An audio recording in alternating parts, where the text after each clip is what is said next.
Tabling of documents. Dépôt de projet de loi émanant du gouvernement. Introduction of government bills. By ministers. Rapport de délégation. Presenting reports from interparliamentary delegations. Presenting reports from committees. Dépôt de projet de loi. Introduction of private members' bills.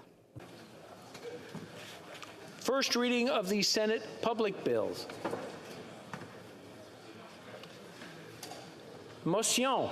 Motions. Presenting petitions. The honourable member for the #1 riding in Canada, Mission Matsqui. Mission Matsqui Fraser Canyon. Thank you, Mr. Speaker. I'm tabling 2 petitions today on behalf of British Columbians. The first one is regarding human trafficking. Petitioners call upon the Government of Canada to strengthen the Protection of Communities and Exploited Persons Act to address Canada's significant shortcomings on human trafficking that were embarrassingly highlighted by the U.S. State Department's 20th Tracking in Persons report. Secondly, they call upon the Government of Canada to remove any references of human trafficking from Bill C-5. The second petition I'm presenting today, Mr. Speaker, is regarding pregnancy centres. Many Canadian women depend on pregnancy centres for access to counselling, practical prenatal classes, and necessities like food, cribs, strollers, diapers, and birth control. These residents are calling on the Government of Canada to protect the charitable tax status of pregnancy centres and simply to leave them alone. Thank you, Mr. Speaker. Presenting petitions. Présentation de pétitions. I'm not missing anyone. Okay. Oh, the honourable member for Sherwood Park, Fort Saskatchewan. Thank you, Mr. Speaker. I appreciate this opportunity to table 2 petitions before the House. The first petition deals with the issue of forced organ harvesting and trafficking. Petitioners have submitted this petition in support of Bill S-223, a bill that would make it a criminal offence for a person to go abroad and receive an organ taken without consent. This bill has passed the Senate 3 times, and it's already passed the House in a previous Parliament in its current form. It's currently stalled before the Foreign Affairs Committee, and I know petitioners are very much hoping that this is the petition that gets it done. The second petition that I'm tabling deals with the issue of a commitment that was made in the Liberal election platform on page 4.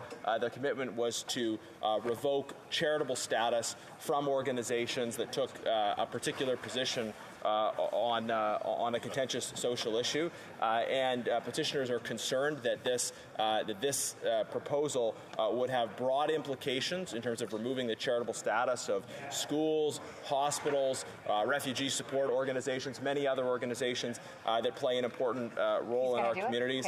Petitioners want to see the determination of charitable status continue to be done on a politically and ideologically neutral basis. So they call on the government to not proceed with this proposed values test that was contained within their platform. And petitioners also want to see the government positively reaffirm its commitment for freedom of speech. Mr. Speaker, one third petition I'm actually going to table is with respect to persecution of Falun Gong. Petitioners are highlighting the persecution of Falun Gong in the petition I'm tabling. They're deeply concerned about it.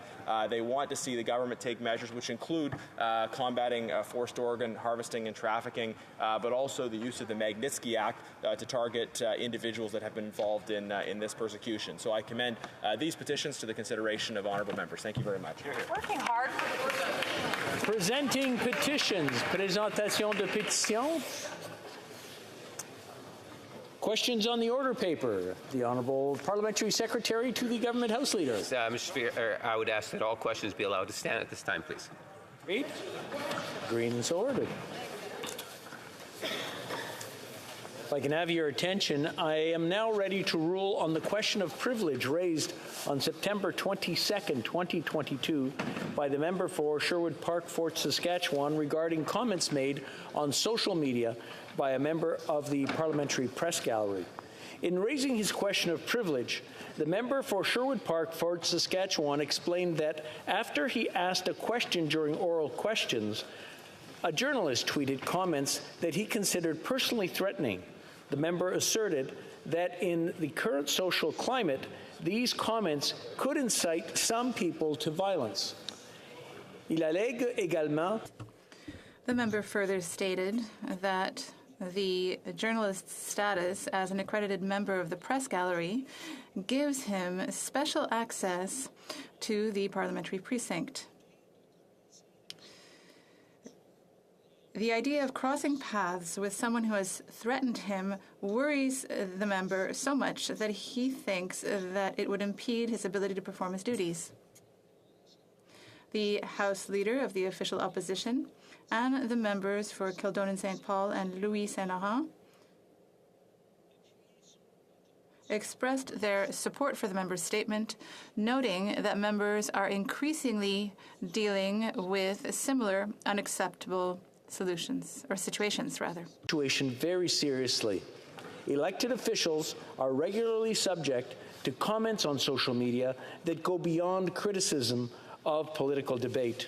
Some comments are sometimes extreme and occasionally even violent. Les parlementaires, Parliamentarians, their staff, and those who report on parliamentary activities should seek to raise the level of public debate and resist the temptation to trivialize or oversimplify important issues, as can occur on social media. in this instance, the chair will not address issues of security or the threats experienced by elected officials, since the chair's role in deliberating on questions of privilege is limited to determining whether, in light of the facts brought before the House, there is a prima facie breach of privilege, and whether this matter should take precedence over all other House business.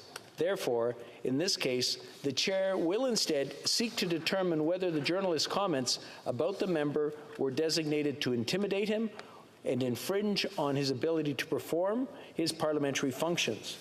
Lorsque les députés Regarding cases where members are obstructed, interfered with, or intimidated by non-physical means, House of Commons Procedure and Practice, 3rd edition, states the following on page 111, and I quote, "In ruling on such matters, the Speaker examines the effect the incident or effect had on the member's ability to fulfill his or her parliamentary responsibilities," end of quote. reviewed the statement by the member for Sherwood Park, Fort Saskatchewan, with these key principles in mind. The facts outlined in the House do not appear to show that the member was impeded in performing his parliamentary function. Therefore, I cannot find a prima facie question of privilege. As the member's second point, the chair will not interfere with the rules governing the press gallery. The chair is convinced that the press gallery officials will continue to uphold amongst its members its usual high standards of professionalism. Finally, I would like to remind everyone who influences public debate that they have a responsibility to consider the consequences of their remarks and to choose their words judiciously and respectfully. I thank the members for their attention. Orders of the day. Orders of the day, government orders, business of supply, consideration of an opposition motion on carbon tax, standing in the name of Mr. Poilievre. Mr. Poilievre, seconded by Ms. Findlay, moves that in the opinion of the House, given that the government's tax increase on gas, home heating, and indirectly groceries will fuel inflation, and that the Parliamentary Budget Officer reported the carbon tax costs 60% of households more than they can get back, the government must eliminate its plan to triple the carbon tax. Debate. The Honourable Member for Carleton, or the Honourable Leader of the Opposition.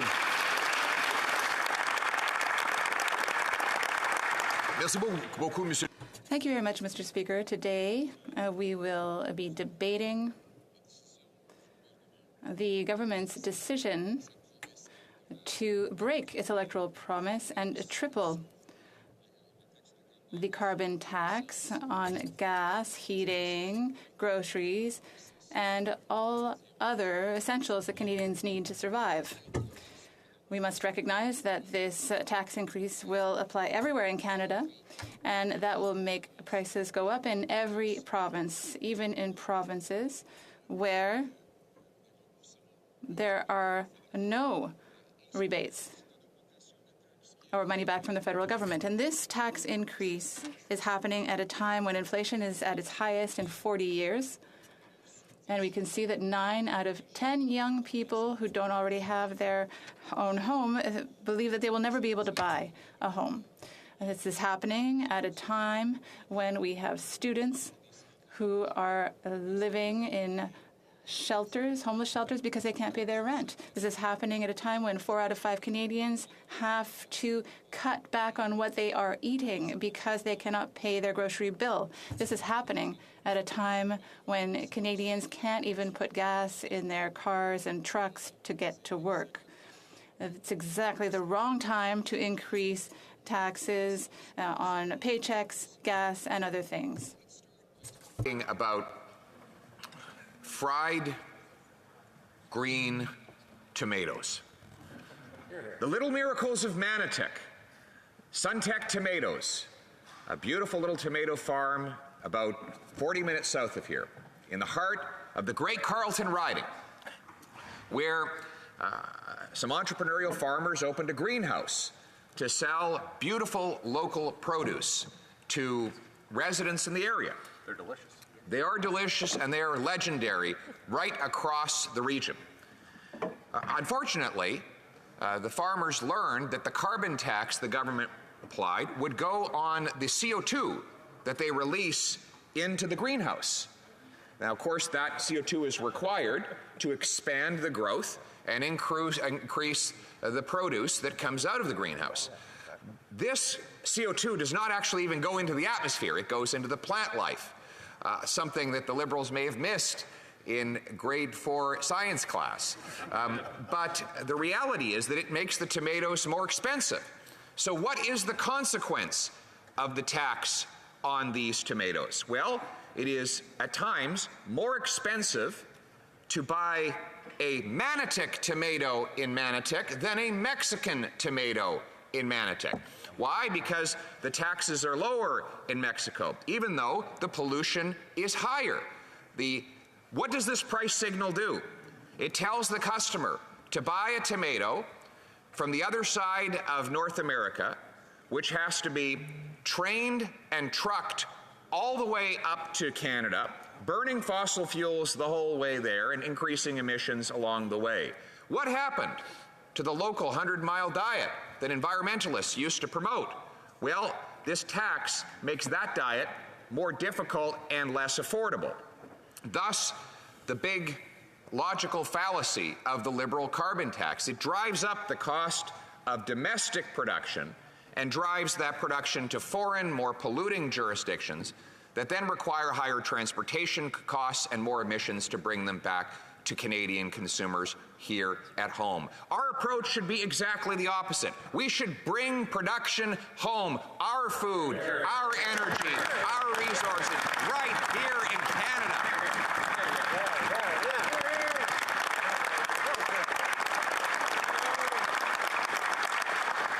Let's look at the 3 falsehoods of the Liberal carbon tax. 1, they said that it would help us meet our targets for emissions reductions.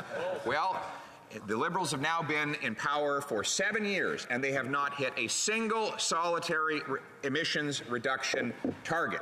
In fact, even in the year 2020, when large parts of our economy and our population were locked down and unable to even drive, they came nowhere close to reaching their targets. Let me tell you how far they missed them. They missed them by 57 megatons.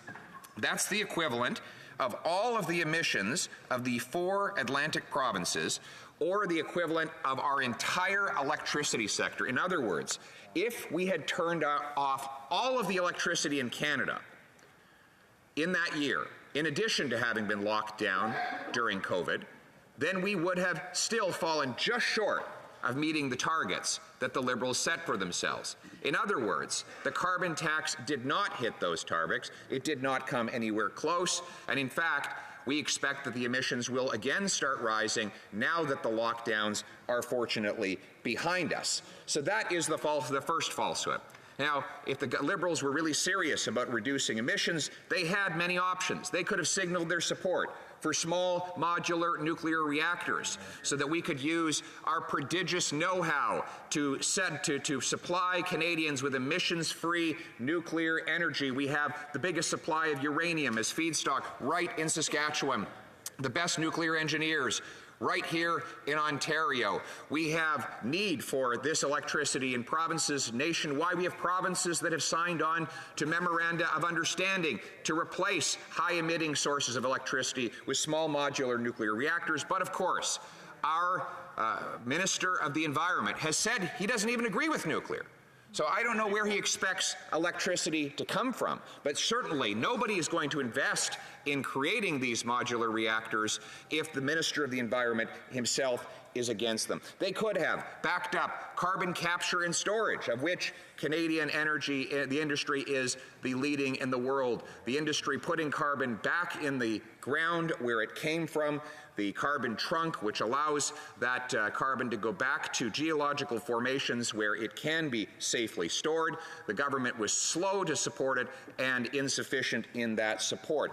They could have incentivized industry to further reduce emissions. They could have also used Canada's clean energy production to displace dirty foreign production. We have 1,300 trillion cubic feet of natural gas right here in Canada. And with the hydroelectricity in Quebec, Newfoundland, and British Columbia, we can liquefy that natural gas without any emissions at all. In fact, we have the shortest shipping distances from North America to both Asia and Europe, allowing us to reduce the cost and the emissions necessary to get that energy to those markets. And of course, that clean Canadian natural gas could displace dirty coal-fired electricity around the world. Now, Liberals might want to dispute this today, but that was their contention not long ago. The Prime Minister showed up for a photo op to take credit for the previous Conservative government's approval of the LNG Canada project in northern British Columbia. And he said at the time, "We know LNG produces half the amount of carbon emissions as coal." He then said that this project would have the effect of reducing global emissions by displacing dirtier sources of electricity in Asia. And so this is the quote: "So by sending Canadian LNG to markets that are today powered by coal, we will help those jurisdictions transition away from this energy source." According to Rob Seeley, the president of E3 Merge Consulting, for every unit of greenhouse gas British Columbia produces to get the LNG to market, the overseas reduction in GHGs goes down by a factor of 10. In other words, by replacing those foreign coal fire with our Canadian energy, we can reduce emissions. Further, the same expert said shipping LNG at design capacity from Kitimat to displace coal-generated electricity in China would reduce global GHG emissions by 60 to 90 million tons annually, equivalent to the annual production of GHGs in all of BC. In other words, wouldn't that be something? What an achievement that would be. And by the way, 60 to 90 million tons of greenhouse gases is exactly what the Liberals promised the carbon tax would eliminate. Of course, it did not happen, but this project would have allowed it to. And yet, projects like this are not able to go ahead because of government gatekeepers standing in the way. When this Prime Minister took office, there were 15 LNG proposals on the table. Not a single one has been completed 7 years later. Imagine the emissions we could have reduced and the paychecks we could have grown if we had gotten out of the way and allowed these projects to proceed. We could export more of our civilian-grade uranium so that foreign jurisdictions could shut down dirty coal and replace it with clean Canadian energy. We could support Quebec and Manitoba as they attempt to export and get better revenues for their hydroelectricity. There are countless ways that we can combat the emissions of our country and the world without taxing and punishing our citizens. That's right. And if the Liberals had done that, maybe they would not have missed every single target they have set. The second promise that they made was that the carbon tax would make everyone better off, right? They would pay this tax, but there would be a check in the mail that would compensate them for it. It sounds like one of those scam emails that you get. It says, if you just give us your bank card information, we'll make a big deposit and you'll be rich. It's from an uncle on the other side of the world somewhere, right? Well, it turns out that the check bounced. According to the parliamentary budget officer, I'm looking at the numbers right here on the table he set out, the net cost to Albertans of this carbon tax when it is fully implemented will be $2,282 per household. Then Saskatchewan, $1,464 per household. Manitoba, $1,145 per household. And where are we here? Let's see if we can find Ontario. Ontario, $1,461 in net costs, net of the rebates the government has promised. That is, by the way, the least of the problem. For the 6 provinces that do not get any rebate, they will be far worse off. Now remember, the carbon tax may be provincially administered in British Columbia, Quebec, and some other regions of the country. However, it is federally imposed. So even if provinces have their own regime, they will have to triple their carbon tax in order to meet the mandate that this government has put in place. And they will get no rebate at all. Those provinces will be vastly worse off than the cases I just mentioned. This at a time when Canadians cannot pay their groceries, cannot gas their vehicles, and are fearing the cost that winter will hit them with in just a few short months. This is exactly the last time that we need to raise a tax. Think about it. They're proposing to bring in a 40-cent a liter tax on gasoline. How many of the single mothers, of the working farmers, of the welders, of the waitresses could afford to pay another 40 cents a liter in gas taxes? Every party in this House, except the Conservatives, want to hit those working people with those higher taxes. We will stand in the way. We will fight back. We will defend consumers against this tax.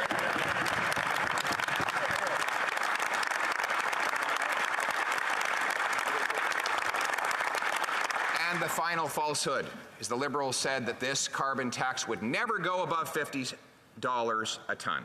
That was it. 50 and we're done. 50 a ton and we're done, they said, right? And that was before the election. And surprise, after the election, they said that the tax would have to be tripled. They said it was so ineffective that we needed to make it 3 times the size in order to do the job. And that's just what we know about. If they're going to triple the tax after just one broken election promise, imagine if they were, God forbid, given another mandate. What surprise would we hear the next day after the election? How high would the tax have to go? $1 a liter in new taxes? Tripling people's home heating bills? What other costs would they surprise Canadians with if they got the chance? They have broken their promise on this. They've broken their promise on the income taxes, which they said would go down. They have broken their promise on countless other taxes, and we can expect that they will only break more promises because they need to raise taxes in order to feed their insatiable appetite for spending. Well, Canadians won't let them. Conservatives will run on a low tax agenda in the next election, and we will win and we will deliver that low tax agenda.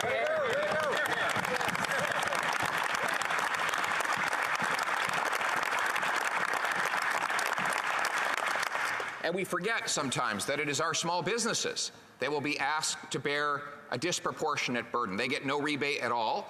Unlike large industrial corporations that get a complete exemption from the carbon tax, small businesses do have to pay it on the cost of heating up their restaurants, of firing up their stoves in order to feed their patrons, on transporting their goods, on running their factories. All of them have to pay those taxes because they are not big enough to get the exemption that the large industrial corporations have received. And therefore, we can expect more small businesses to make up the difference by having to raise prices on consumers or lower wages on their workers, all making Canadians worse off at a time when they can least afford it. Madame la Présidente, les petits et moyens. Madam Speaker, small and medium businesses do not get an exemption. They have to pay more for the tax. It's going to triple if the Liberals stay in power with their coalition partners in the NDP. So that's why we're going to continue defending our small and medium businesses who create jobs, who provide services and goods to consumers. Conservatives will always defend small and medium-sized business against this tax hike. Of course, this tax comes on top of other taxes. They propose to raise taxes on paychecks starting on January 1st. They will raise EI and CPP payroll taxes, even though they have enough funds at the current rates in order to fund both of those programs, including with the regular increased benefits that can be expected. They want to jeopardize the paychecks of Canadians to raise taxes and run big surpluses in the EI account, which they then will use to fund overall government spending rather than to provide workers with protection against unemployment. Conservatives believe that EI should not be a cash cow for government. It should be a protection for our workers, and we will not support any increase in the EI payroll tax. Our theory, our principle, is that a dollar left in the hands of the person who earned it is always better than in the hands of the politician who taxed it. That's right. We want this to be, once again, a country where hard work pays off, where the person who puts in that extra hour, takes that extra shift, or earns that extra bonus, keeps that money to give their kids a summer camp, or give their family an opportunity for a small camping trip, or God forbid, to upsize their house or move from an apartment into a place of their own. This should be a country of opportunity, of boundless possibility for anyone who's prepared to put in the work. You know, it's appalling to me that a single mom of three earning $55,000 a year goes out and earns another dollar, loses 80 cents in government clawbacks and taxes, according to a study by this very finance department in this government. We're punishing the people who do the work of this nation. Our workers deserve rewards for their work. Our small businesses who take risks and mortgage their homes to survive and to supply our communities with services and our people with jobs, they deserve to keep the fruits of their labor. And that is why Conservatives will always stand on the side of the people who work hard, who pay their taxes, and play by the rules. We will put Canadians back in control of their money, their lives, right here in Canada, the freest nation on earth.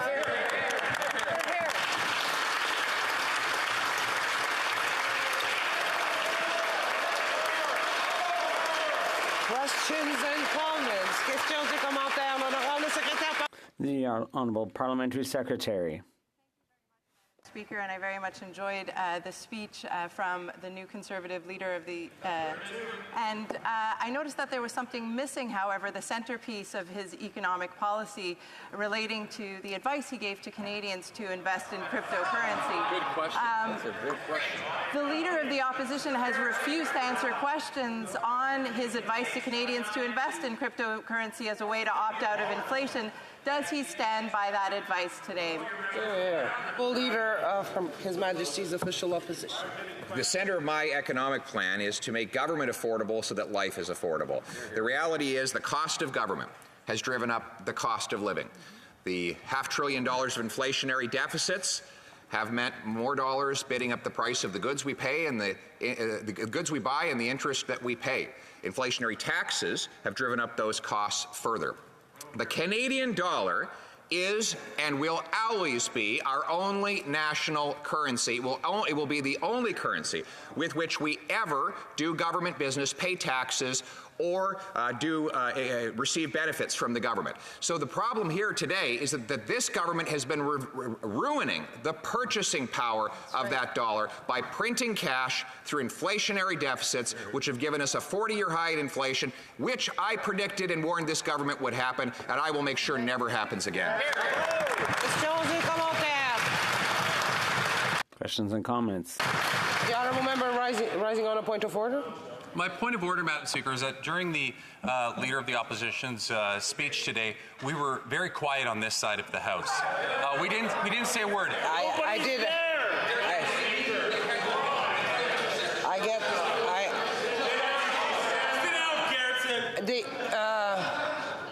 I'm sorry. The honourable member has a point. There was quiet when the official leader of the opposition was speaking, and the same courtesy would be expected when the other members speak. L'honorable député de Jonquière. The honourable member for Jonquière.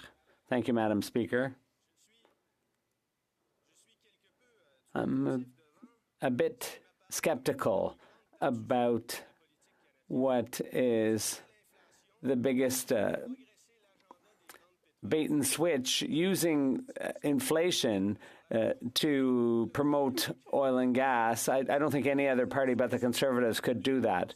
Remember, the solution to the war in Ukraine was more gas, more oil.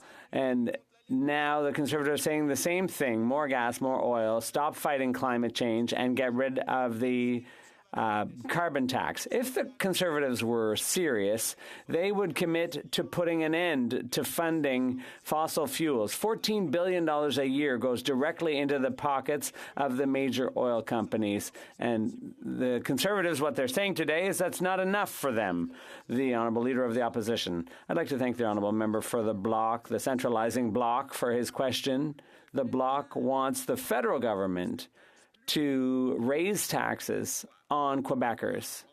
Once again, we see the true colors of the Bloc. They want a stronger central government in Ottawa. It's true. Silence. Silence. Can we please hear the answer? Thank you. The Bloc wants to give Ottawa more powers, federally, more centralizing powers. That's the fact. Secondly, the Bloc is in favor of oil. They're in favor of foreign oil from Saudi Arabia and other countries, not clean energy from Canada. We're in favor of clean Canadian energy, not energy that comes from foreign dictators. Comments.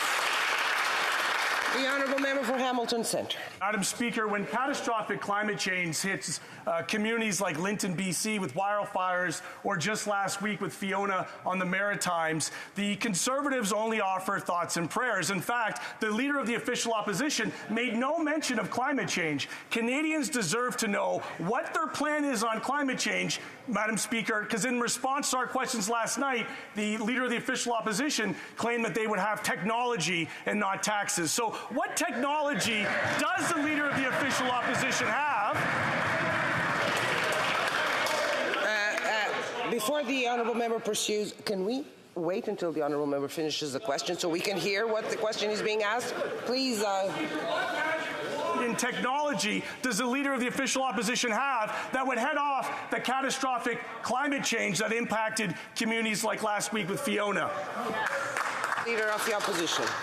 Well, let's start with nuclear technology. Zero-emission nuclear technology that can supply electricity to Canadians from coast to coast. Secondly, we can expand carbon capture and storage, another thing that the NDP is against. Third, we should be mining lithium, cobalt, nickel, and other minerals necessary for electrification, but do it right here in Canada. Of course, the NDP is against that. They're against mining lithium and cobalt and nickel in Canada. They would rather we import it from coal-burning economies on the other side of the planet that fund foreign dictatorships. I want those jobs to be here for our people. He wants higher taxes on the working class constituents he's supposed to be representing.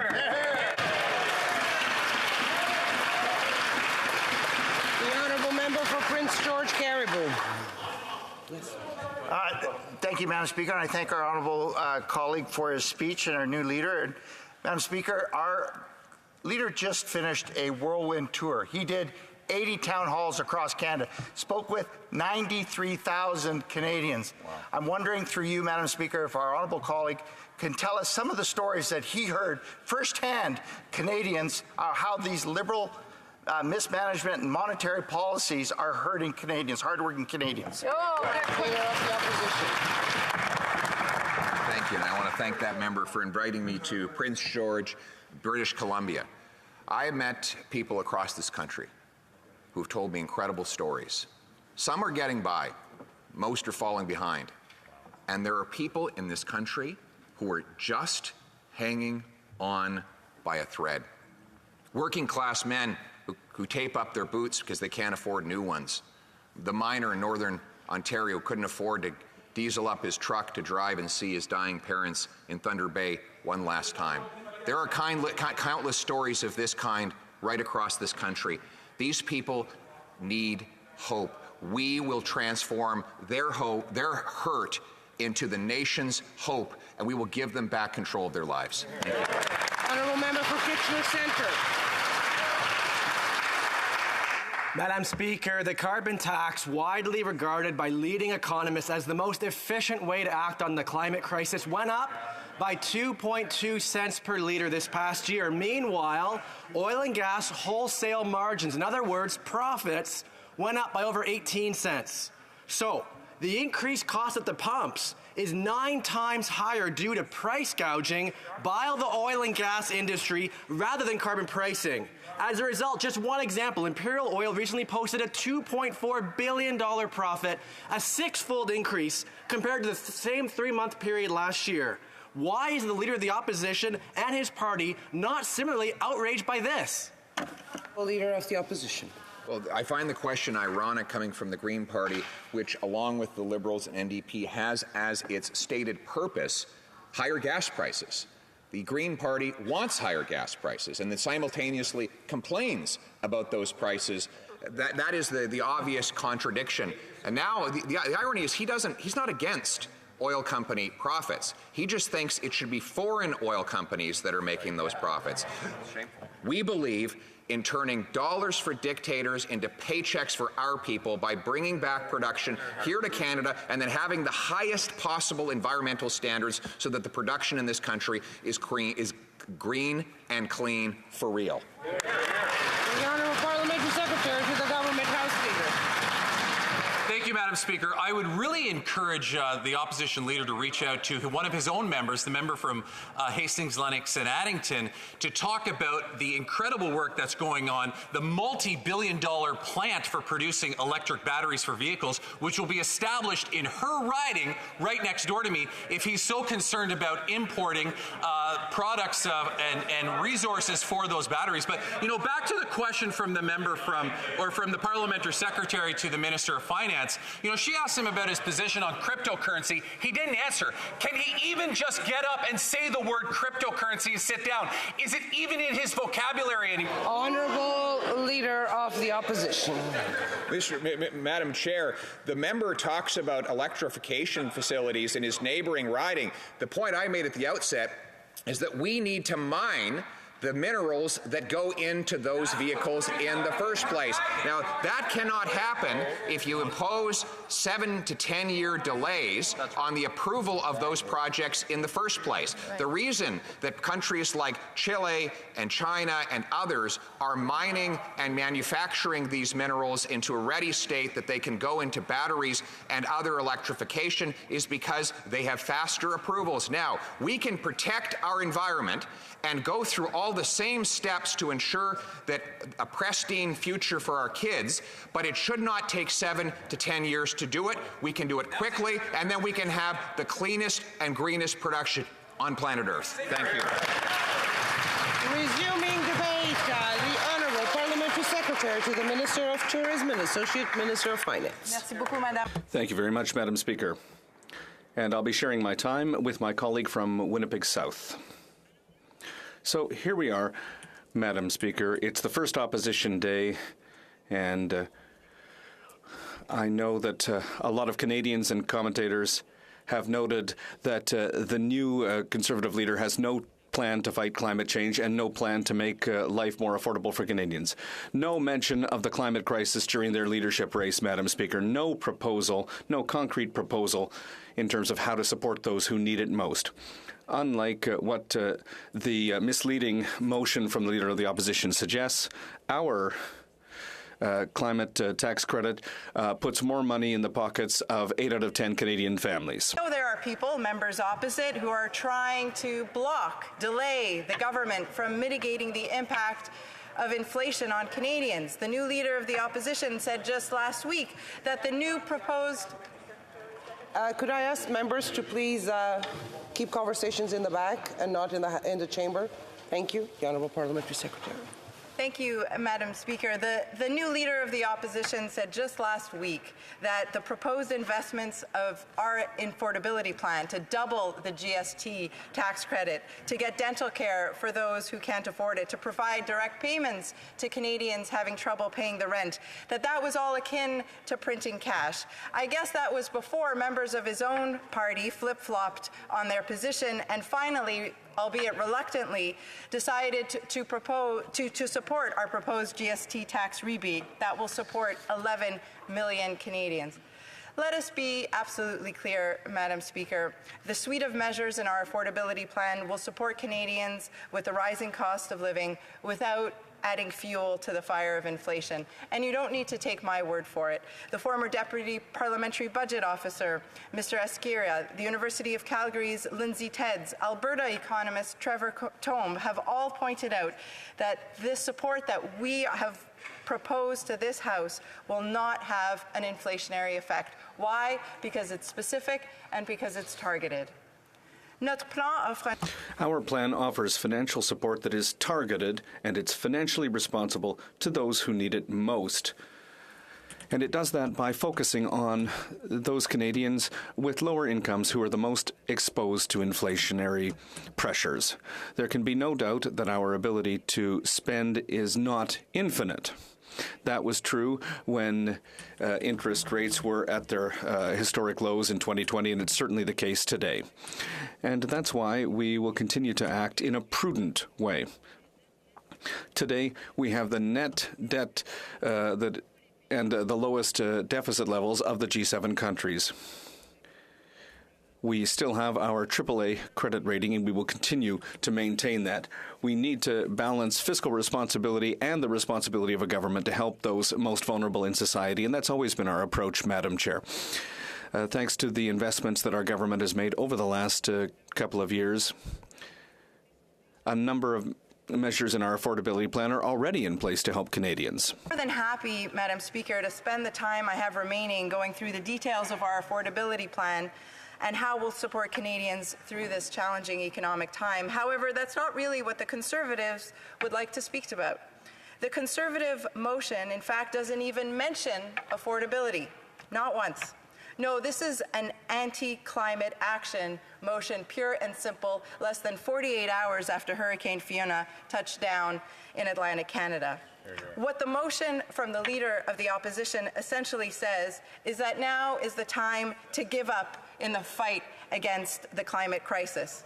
Though to be fair, it's not as if my colleagues opposite ever really started. They're still too busy arguing among themselves as to whether climate change is even real.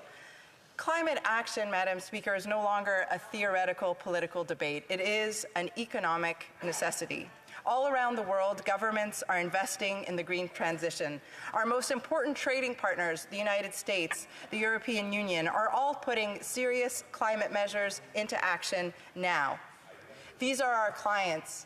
These are our markets. Without the innovation born out of and encouraged by a robust price on pollution, Canada has no future in the new global economy. And importantly, Canada's national price on pollution does not make life any less affordable for the vast majority of Canadians. It's unfortunate that the Conservative Party continues to spin this false narrative about Canada's price on pollution while having actually no plan for themselves to tackle climate change. Once again, Madam Speaker, the Conservatives are attacking the price on pollution. And that's not surprising, coming from a party that is still debating within its members whether or not climate change is real. Our government sees reality for what it is, Madam Speaker, and we are acting. It's clear that if the Conservatives were in power, we wouldn't have any targets. We wouldn't be talking about meeting carbon neutrality. We'd be talking about a petro-economy, and we'd be leaving behind our vulnerable seniors, low-income workers, and families who are having a hard time making ends meet. Because according to the Conservatives, the federal government shouldn't do anything. It shouldn't do anything to fight the climate crisis. It shouldn't do anything to help Canadians face the economic challenges that we see today. Despite our Conservative colleagues' disinterest, our government is concentrating its efforts on making life affordable for Canadians while investing in an immediate way in a green and fair transition. Understand that we must act to stem the climate emergency and reduce our emissions. It is an environmental and an economic imperative. And yet the Conservatives continue to attack a policy that is widely recognized as the most efficient means to reduce greenhouse gas emission and drive innovation at the same time. In fact, last Thursday, the member for Leeds, Grenville, Thousand Islands, and Rideau Lakes described the federal price on pollution as, quote, some kind of weird Ponzi scheme the government has cooked up. For the benefit of my Conservative colleague, I do want to remind this House of the definition of a Ponzi scheme, which is a fraudulent investing scam promising high rates of return, which generates returns for earlier investors with money taken from later investors. Putting to one side, Madam Speaker, for the purposes of this debate, the fact that accusing the government of engaging in fraudulent activity is certainly stretching the boundaries of parliamentary language, that the Conservatives believe that putting a price on pollution is a fraudulent scam is incredibly uninformed and also very telling. Conservatives have consistently shirked away from the fight against climate change, and this first opposition motion from their new leader shows us we should just expect more of the same. Interestingly, though, this motion doesn't call for an end to the price on pollution, or carbon tax, if you prefer to call it that. The Conservatives now appear to want to keep the carbon tax in place, just not to have it increase. To be clear, Madam Speaker, because we've heard a lot of numbers this morning, this price on pollution is going up by 3 cents in April. Not tomorrow, not this year, next year, Madam Speaker. No, in fact, what this opposition motion is an attempt to change the channel. It's an attempt to change the channel away from the responsible and the needed affordability plan that we have presented. It's a way to change the channel from the legislation that is before this House that will provide a tax rebate to Canadians. Because the Conservatives are busy lining up speakers on debate. The Conservatives are busy trying to block the passage of our affordability plan, which will put money back into the pockets of Canadians now. Now, Madam Speaker, not in 6 months from now, not next year. The affordability plan that we have put forward will put money back into Canadians' pockets now, and the Conservatives are blocking it. To conclude, Madam Speaker, as Conservatives come to grips with the debate and the reality of the climate crisis, our government is committed to and focused on supporting Canadians feeling the effects of global inflation. That is our priority, Madam Speaker. Questions and comments. The Honourable Member for Sarnia.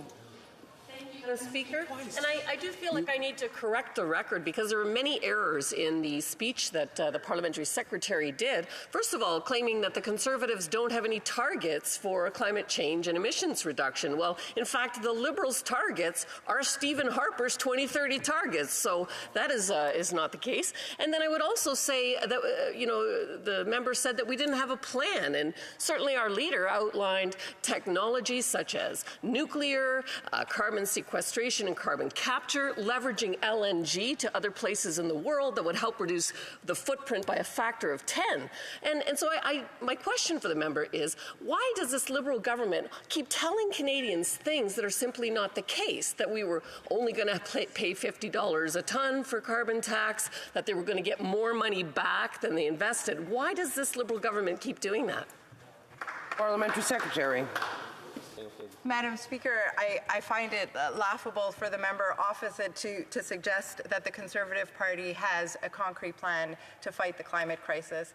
She referenced Stephen Harper's government. Under Stephen Harper, Madam Speaker, our emissions ran wild. We have put in place a robust and very ambitious target to get to net zero, and we are committed to getting there, and we hope that the Conservatives won't stand in the way. Questions et commentaires, l'honorable. The honourable member for Longueuil Saint-Hubert. Thank you, Madam Speaker. And it's fascinating to hear my colleagues say that the plan to fight climate change from the Liberals has been recognized. We don't know by who, Madam Speaker. $14 billion invested a year in fossil fuels. They bought a pipeline, Bay du Nord, that's 1 billion barrels over 30 years. And they've got targets at 45%, but Canada has never met a single target for GES drops. So who recognizes Canada as a leader in fighting climate change? Well, Madam Speaker, the experts that I mentioned in my speech have all said that our plan to put a price on pollution is the best thing to do to face rising emissions across the country, Madam Speaker. And in terms of our goal to reach carbon neutrality, yes, that's a very ambitious goal, and we're proud of that. The honourable member for Winnipeg Centre. Thank you so much, Madam Speaker, and thank you so much to my honourable colleague.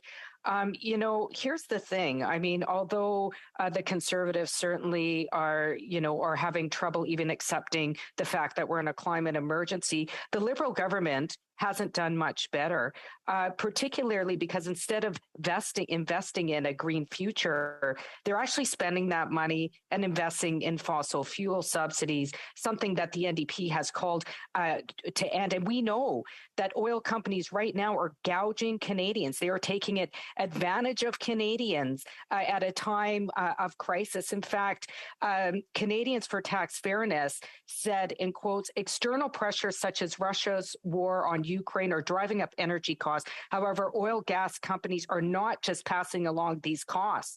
They are taking advantage of the situation to boost their own profits. Now, the Conservatives certainly will not go after their oil and gas buddies.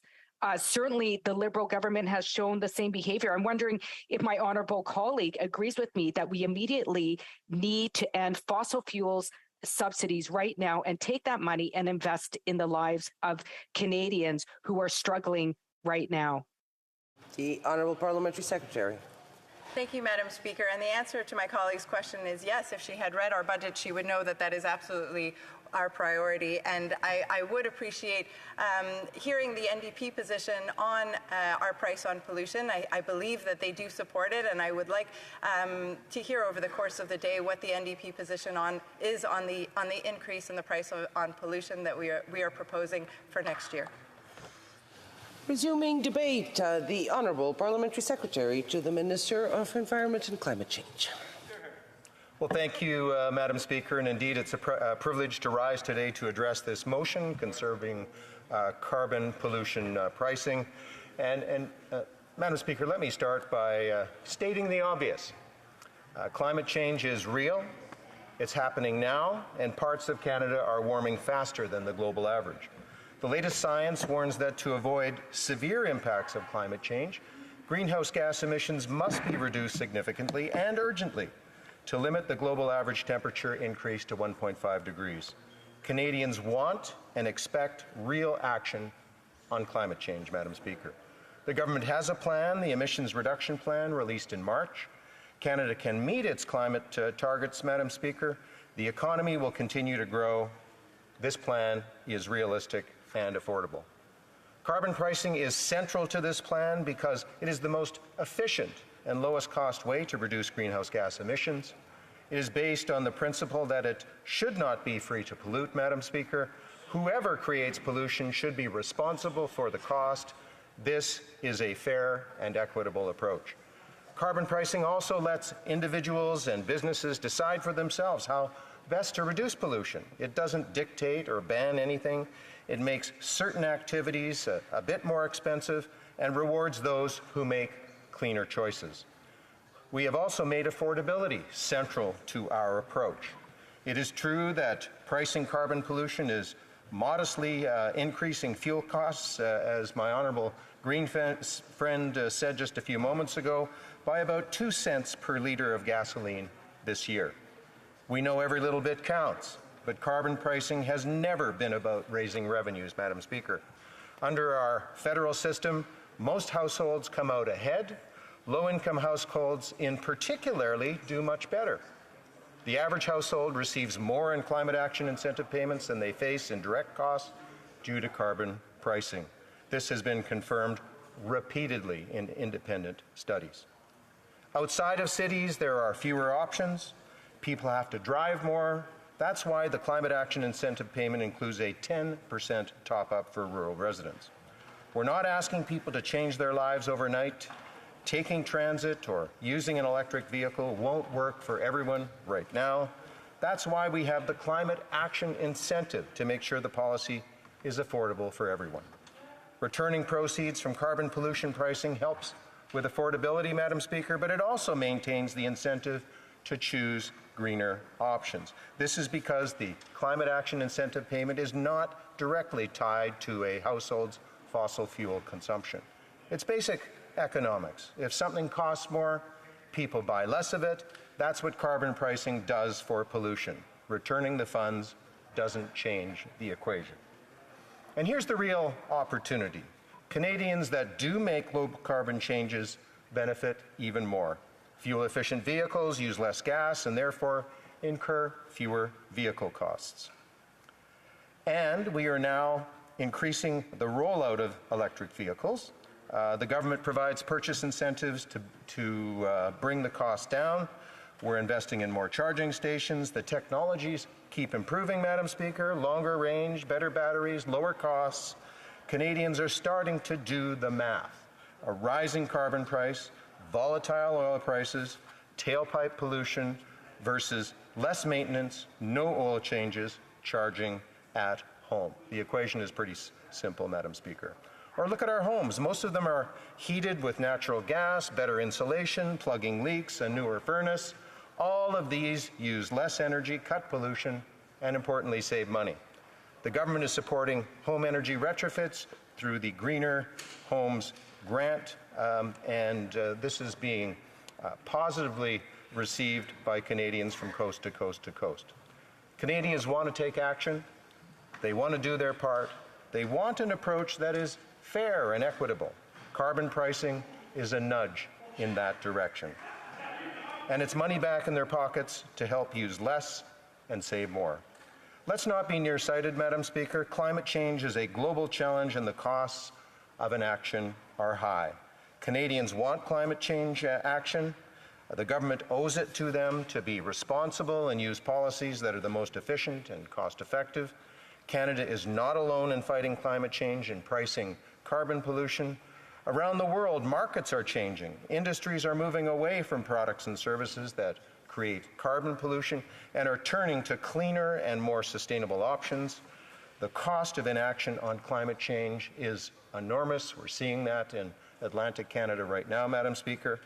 And as emphasized in the most recent IPCC report, the costs of inaction are very high, including more severe floods, forest fires, heat waves, and droughts that cause environmental and economic damage. The Canadian Climate Institute, in their tip of the iceberg report in 2020 confirmed that weather-related disasters are costing Canada more each year, rising from tens of millions of dollars to billions of dollars annually in Canada. And just wrapping up, Madam Speaker, our climate plan is working. Canadians have been clear about what they want: clean air, and good jobs, a healthy environment, and a strong economy. Our approach ensures that Canadians are well placed to benefit from the opportunities created by the global transition underway.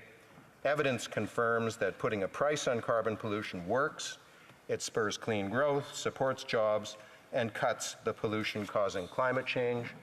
Pricing carbon pollution and returning proceeds to Canadian families and businesses is an effective and affordable way to combat climate change while supporting the sustainability of Canadian communities. Thank you, Madam Speaker.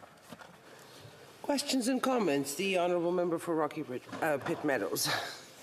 Yes, thank you, Madam Speaker.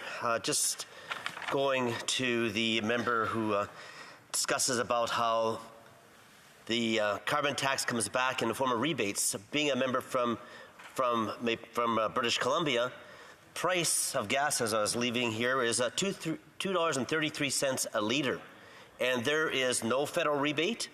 And provincially, there's only a very small minority of people that get a rebate. So people are struggling. They're struggling to fill their tanks. It's less disposable income, and the costs are only going to get higher under this Liberal NDP government.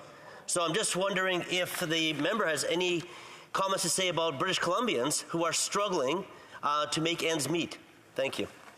Parliamentary Secretary. Well, Madam Speaker, I want to thank my honourable colleague from British Columbia.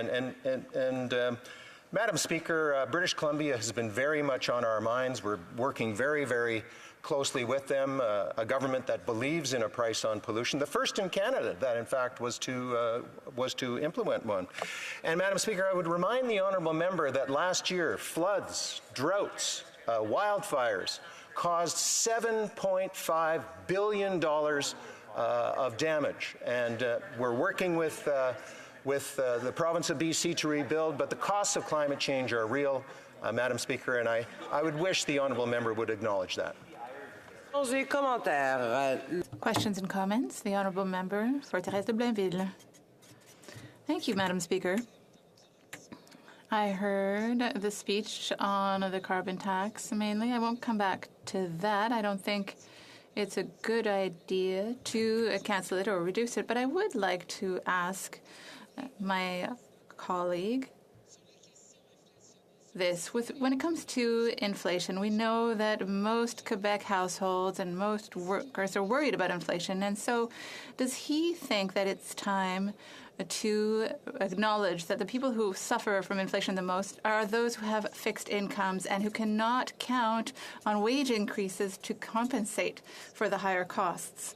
So can my colleague perhaps decide with his government to increase the old age security benefits, for example, for people who are over the age of 65? Because what we're doing is we're abandoning a number of seniors who only have their pension income, and I think that there's something that the government could do. And why hasn't the government done that? The Honourable Parliamentary Secretary.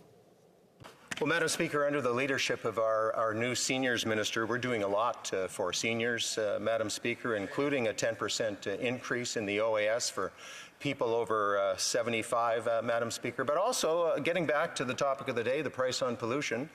8 out of 10 families will be better off, and we'll see an increase in what they receive back, and that includes seniors, Madam Speaker, who we know, Madam Speaker, are stretched in these difficult times. Our government is there to help them, Madam Speaker, and our seniors minister is on the job doing exactly that.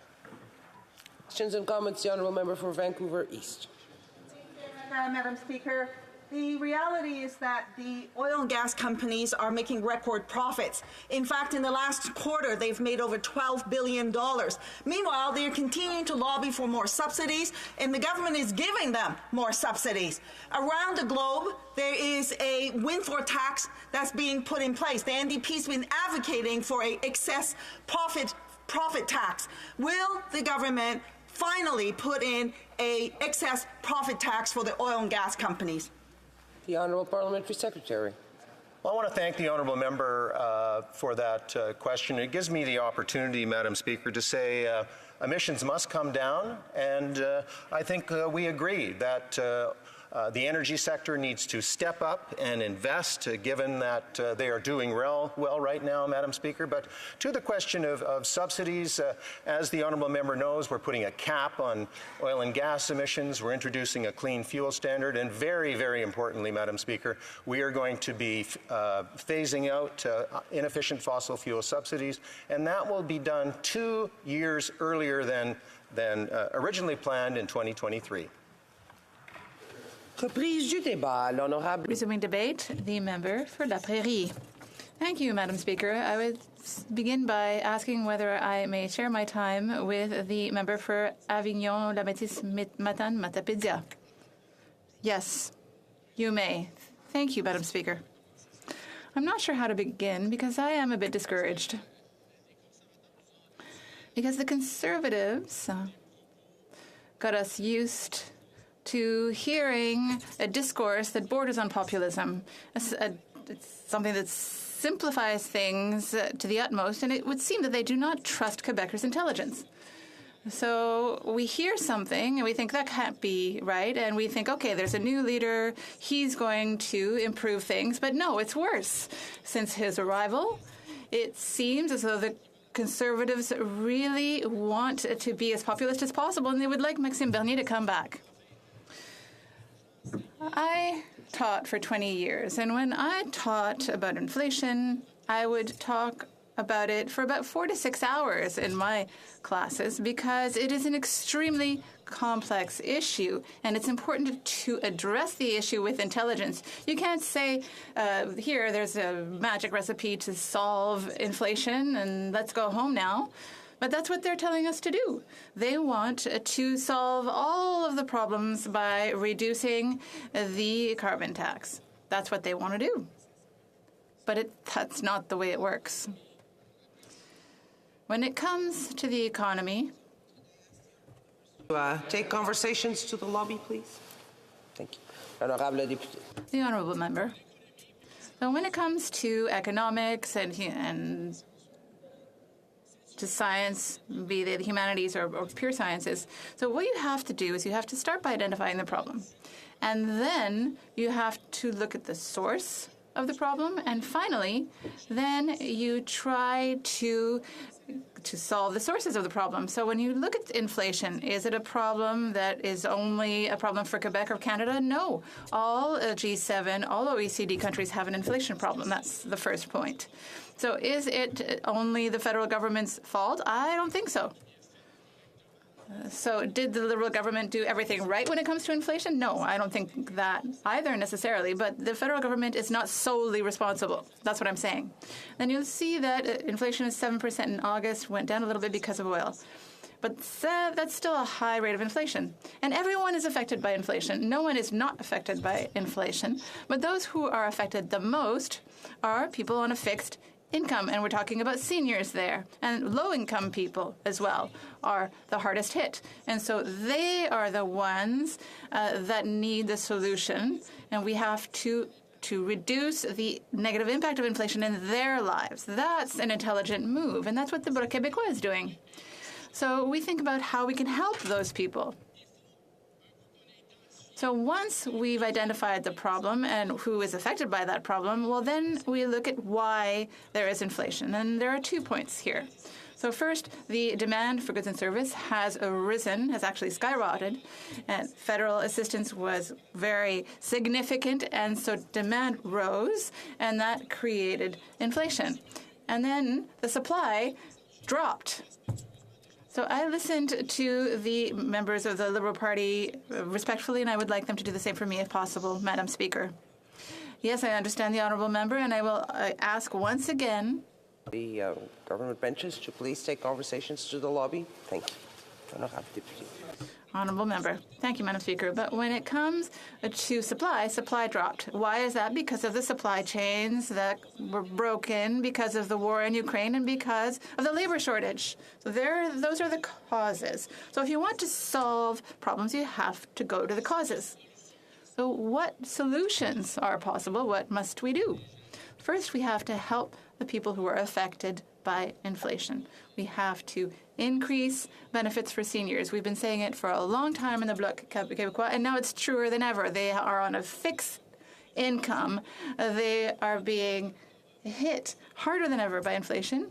So we also have to help people who have low incomes and medium-low incomes. But we have to actually be targeted in the way that we help people. You can't help everyone, because if you try to help everyone, there you will be feeding inflation. So you really have to target people who are in a problematic situation and help them. Then what? Then you have to increase the supply of affordable housing, because rent is higher. Why is it? Because there aren't enough apartments. You don't need a PhD in economics. When there is not enough supply, well, the price of that thing goes up. So when it comes to social housing, we have to ensure that we no longer depend on oil, because I was talking about the rise in the price of oil in the war in Ukraine. So we have to turn to renewable, clean energy. That is necessary. What is the Conservative Party doing with its populist intents? Is the opposite. They're saying we love oil. We have it for breakfast. They say the solution is to make sure that we stop punishing those who want to consume oil. We want to reduce taxes so that we can use more oil. Is it talking about seniors? No. Are they talking about people with low incomes? No. Suncor, Imperial, and other oil companies. That's who they're talking about. Those are the ones who are producing dirty oil. They are rewarded by the ideations of the Conservative Party, and it's getting worse and worse. So if there's an election in 3 years, I can just imagine what the debates here in the House will be. It'll be horrifying. It'll be a festival of the oil companies here in the House. They'll have a voice. And if there's a lot of oil in the House, I hope nobody strikes a match. And then they attack the central bank, the Bank of Canada.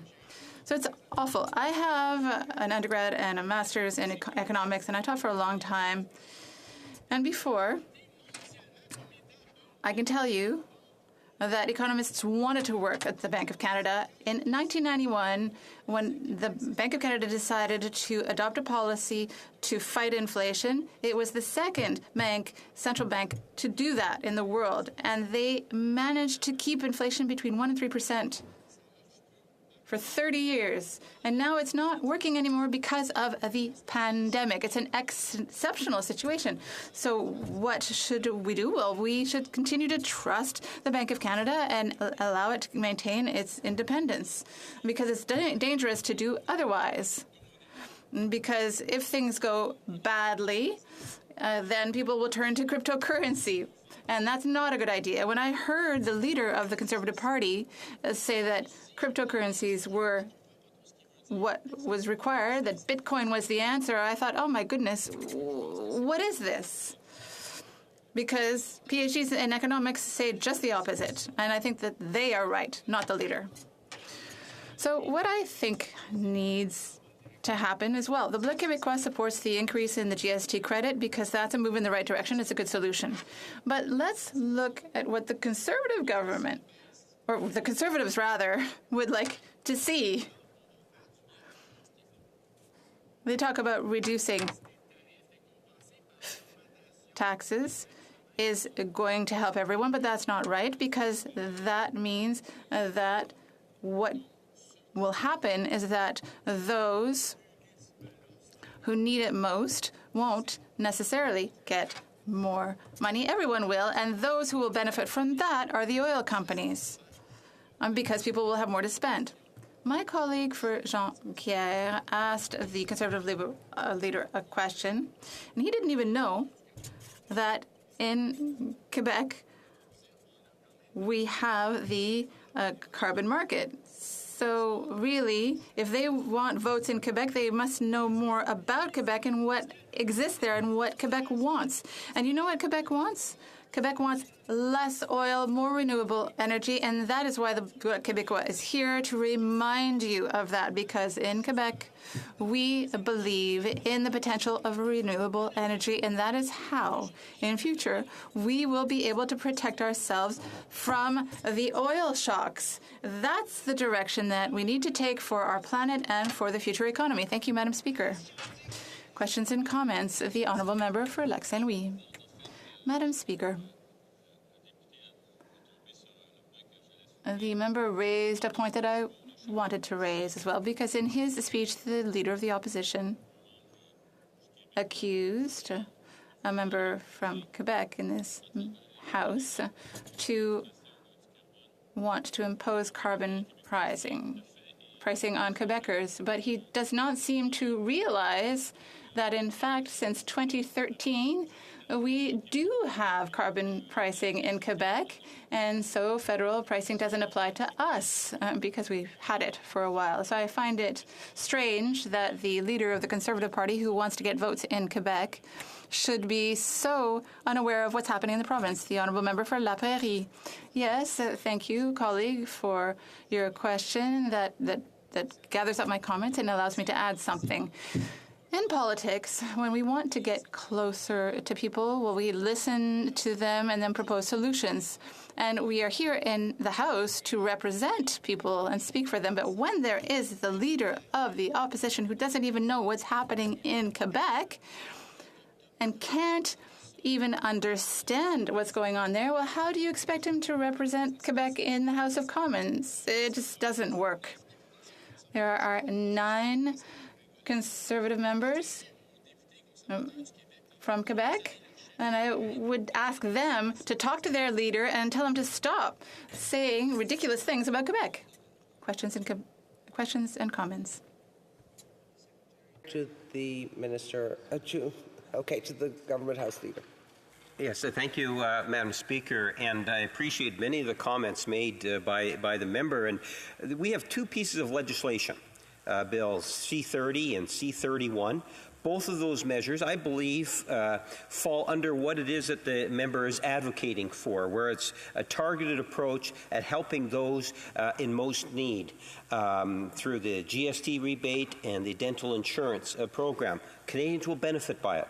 But it would appear as if the Conservatives would like to continue to debate the legislation. And does the member offer any thoughts in regards to how we can assist Canadians by ensuring that this legislation passes through in a timely fashion? The Honourable Member for La Prairie. Look, Madam Speaker, the 2 bills will help households get through this inflationary problem. And we agree with the increase to GST credits. But what we're less happy about, and this is a Liberal tradition, they learned this from the NDP, they want to find any excuse to interfere with Quebec's jurisdiction.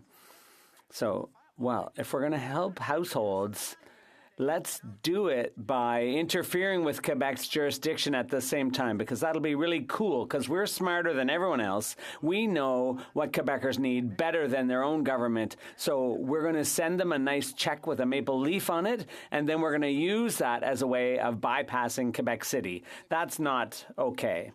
The Honourable Member for Jonquière. Thank you, Madam Speaker, and I'd like to congratulate my colleague on his speech. This is a gentleman who's always moderate. I was upset to hear the Leader of the Opposition saying that he didn't realize that Quebec has its own carbon exchange. So is that really serious for a party leader, an aspiring prime minister, not to even know that Quebec has its own carbon exchange? I'd like to hear my own colleague, does he think that that's consistent? Does it make for a logical speech? The Honourable Member. Well, I'm still in shock because I thank my colleague for the question because it allows me to think about it even a bit more. It makes so little sense that I'm looking for a reason. How could the leader of the Conservative Party not know that? Why? And so you have to ask yourself, he's no fool. Why doesn't he know? Well, it's because he doesn't give a damn. That's why. He's only listening to Alberta and Saskatchewan when saying, what do you want, buddies? But when it comes to Quebec, he's like, I'm going to be prime minister. We're going to defend the West, and we're going to impose our agenda on everyone, including Quebec. But they're going to come across an adversary on their path, and that's the Bloc Québécois. Resuming debate, the honourable member for Avignon-Lamitis, Matane-Matapédia. Thank you, Madam Speaker. It's always kind of hard to take the floor after our House Leader, and even though I'm wearing yellow, it's hard to be more colorful than he is. And, you know, he's an economist, and he did a good job of introducing the subject. You have to really have a grasp of the technical details before you propose things that will have a huge impact on people. And we know that inflation is very real. It affects everyone. And we have some solutions to propose.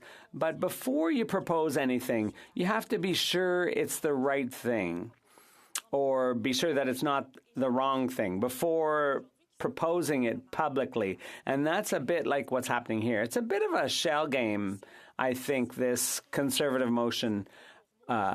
A virtually identical motion was tabled back in June about the cost of living and so on, and about scrapping the carbon tax as a way of putting money back into the pockets of Quebecers and Canadians. But I always find it a bit strange to hear Quebec Conservatives saying that this is going to put money back into Quebecers' pockets when the carbon tax doesn't even apply in Quebec.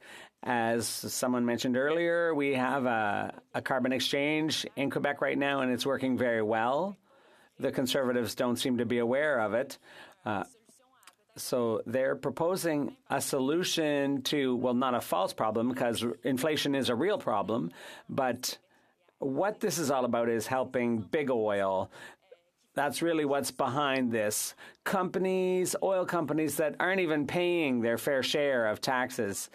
So families get money back, and the PBO showed that the system works fairly well, this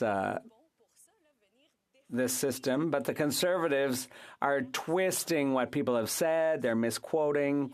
And when it comes to Hurricane Fiona, I think I took the liberty of making a connection between climate change and this type of storm. And the Conservative leader said, oh, the Bloc is in favor of importing foreign oil into Canada. That's how they twisted my words. We're talking about getting off oil altogether and investing in renewable energies.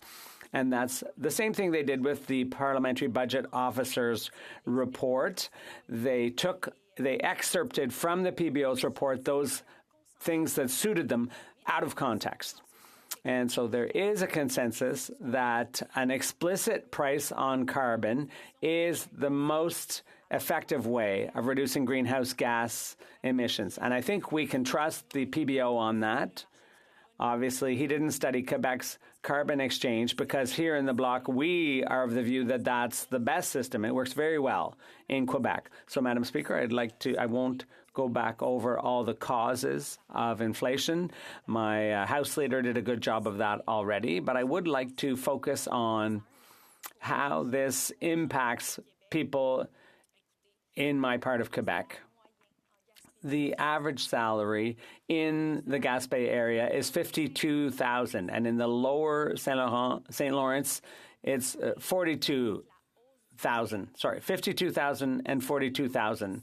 So that's not really enough to deal with all these increased prices of housing and groceries and so on. So there are people who, for years now, have been having trouble making ends meet.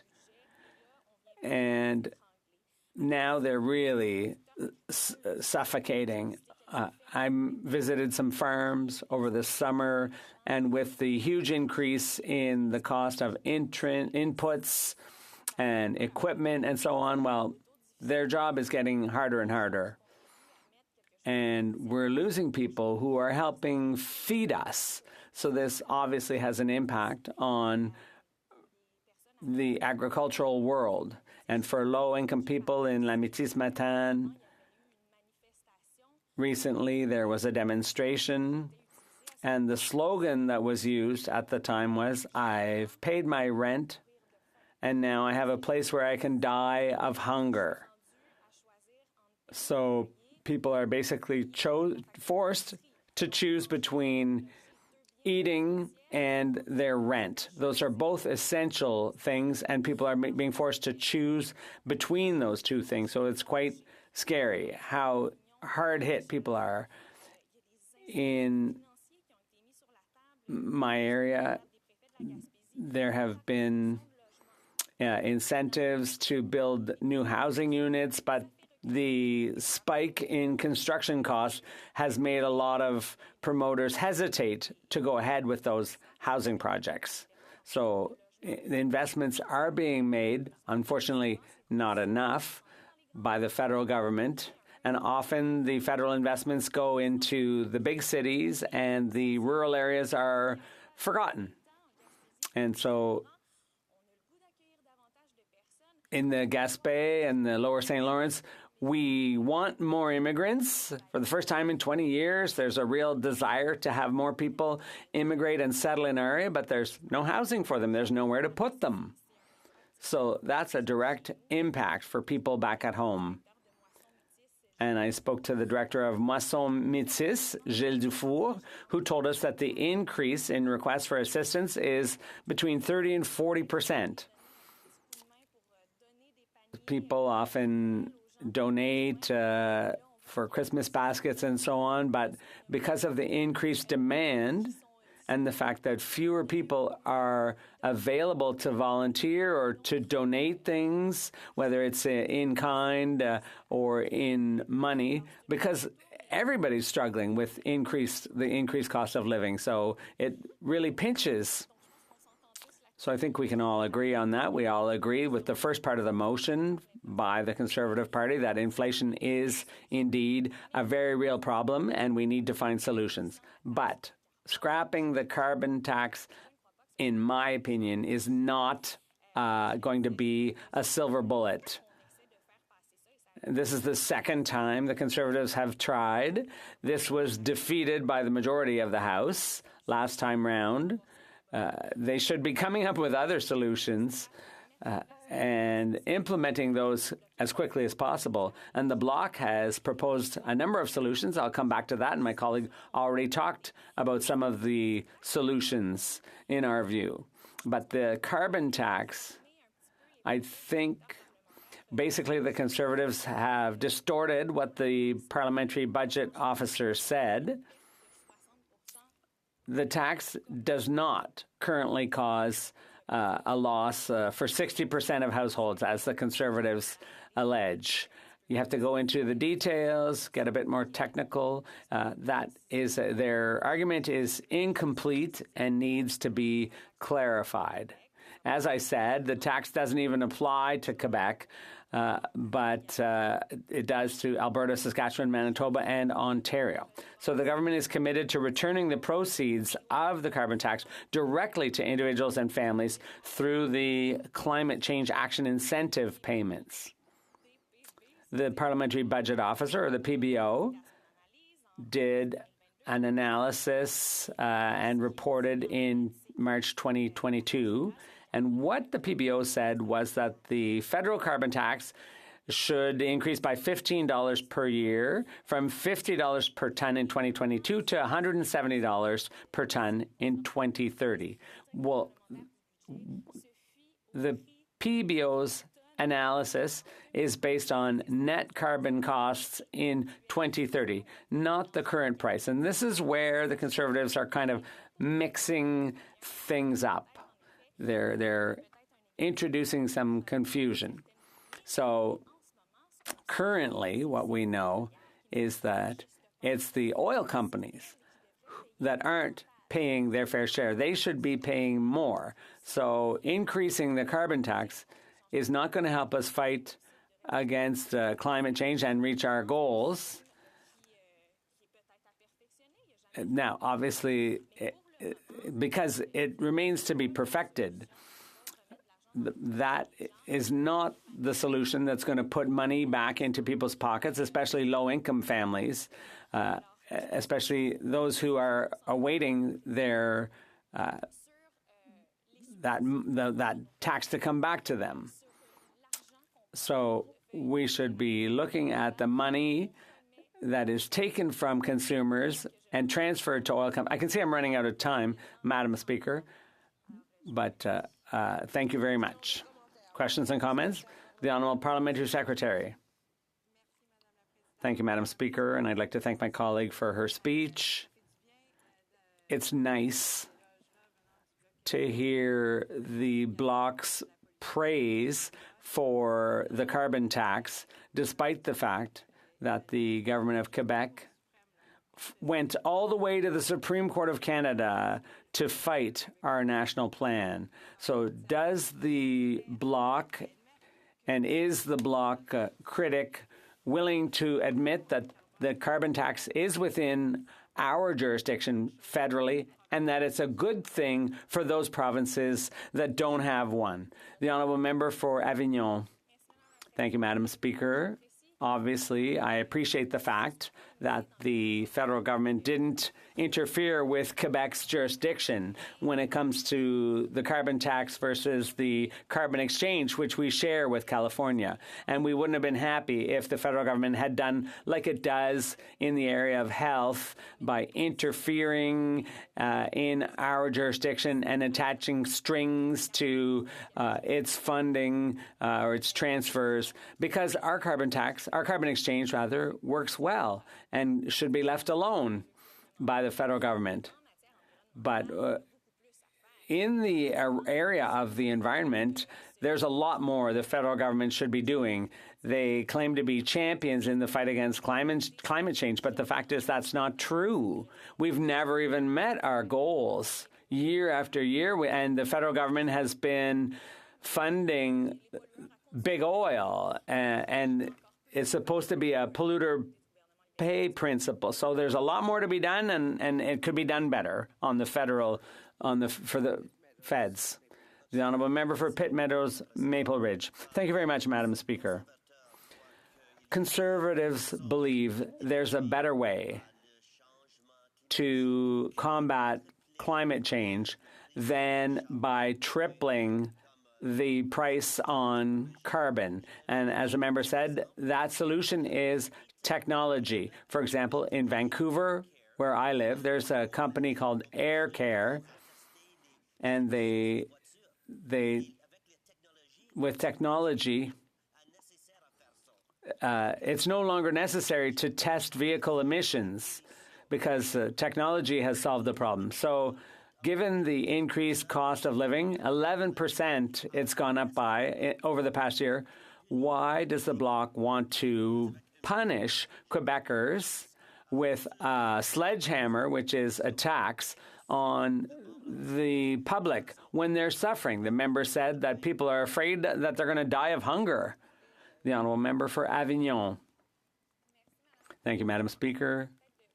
Perhaps I could just correct my colleague.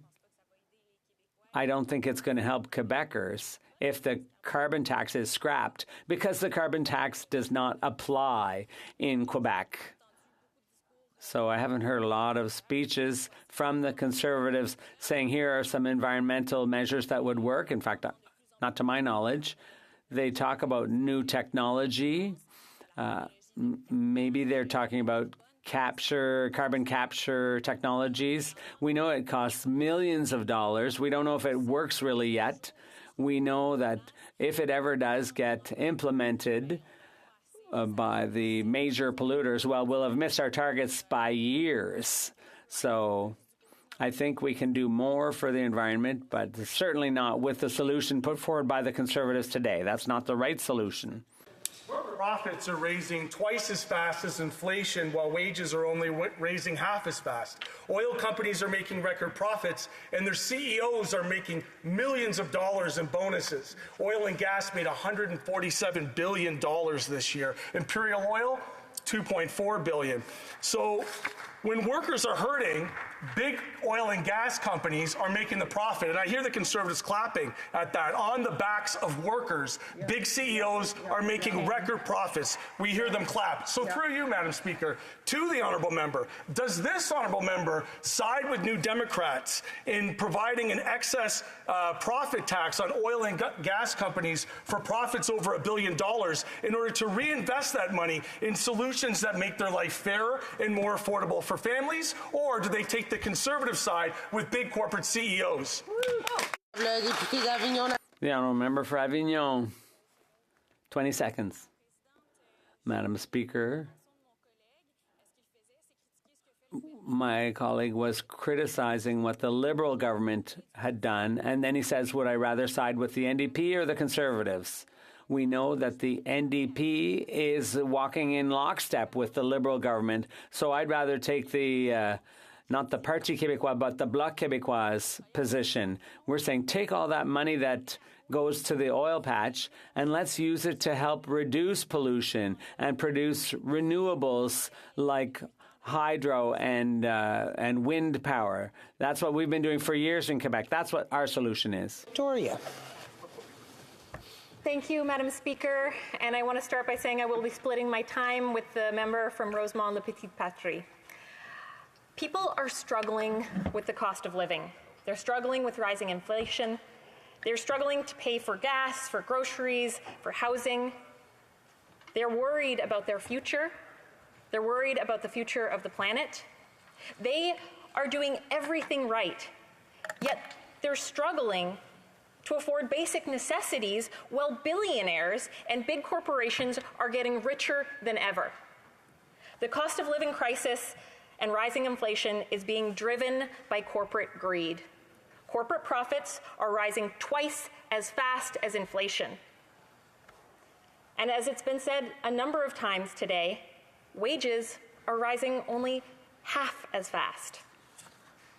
But neither the Conservatives nor the Liberals want to acknowledge the fact that big corporations are benefiting from this crisis, that big corporations are using this crisis as an opportunity to raise prices beyond their increased costs, and they are making massive profits while families are hurting.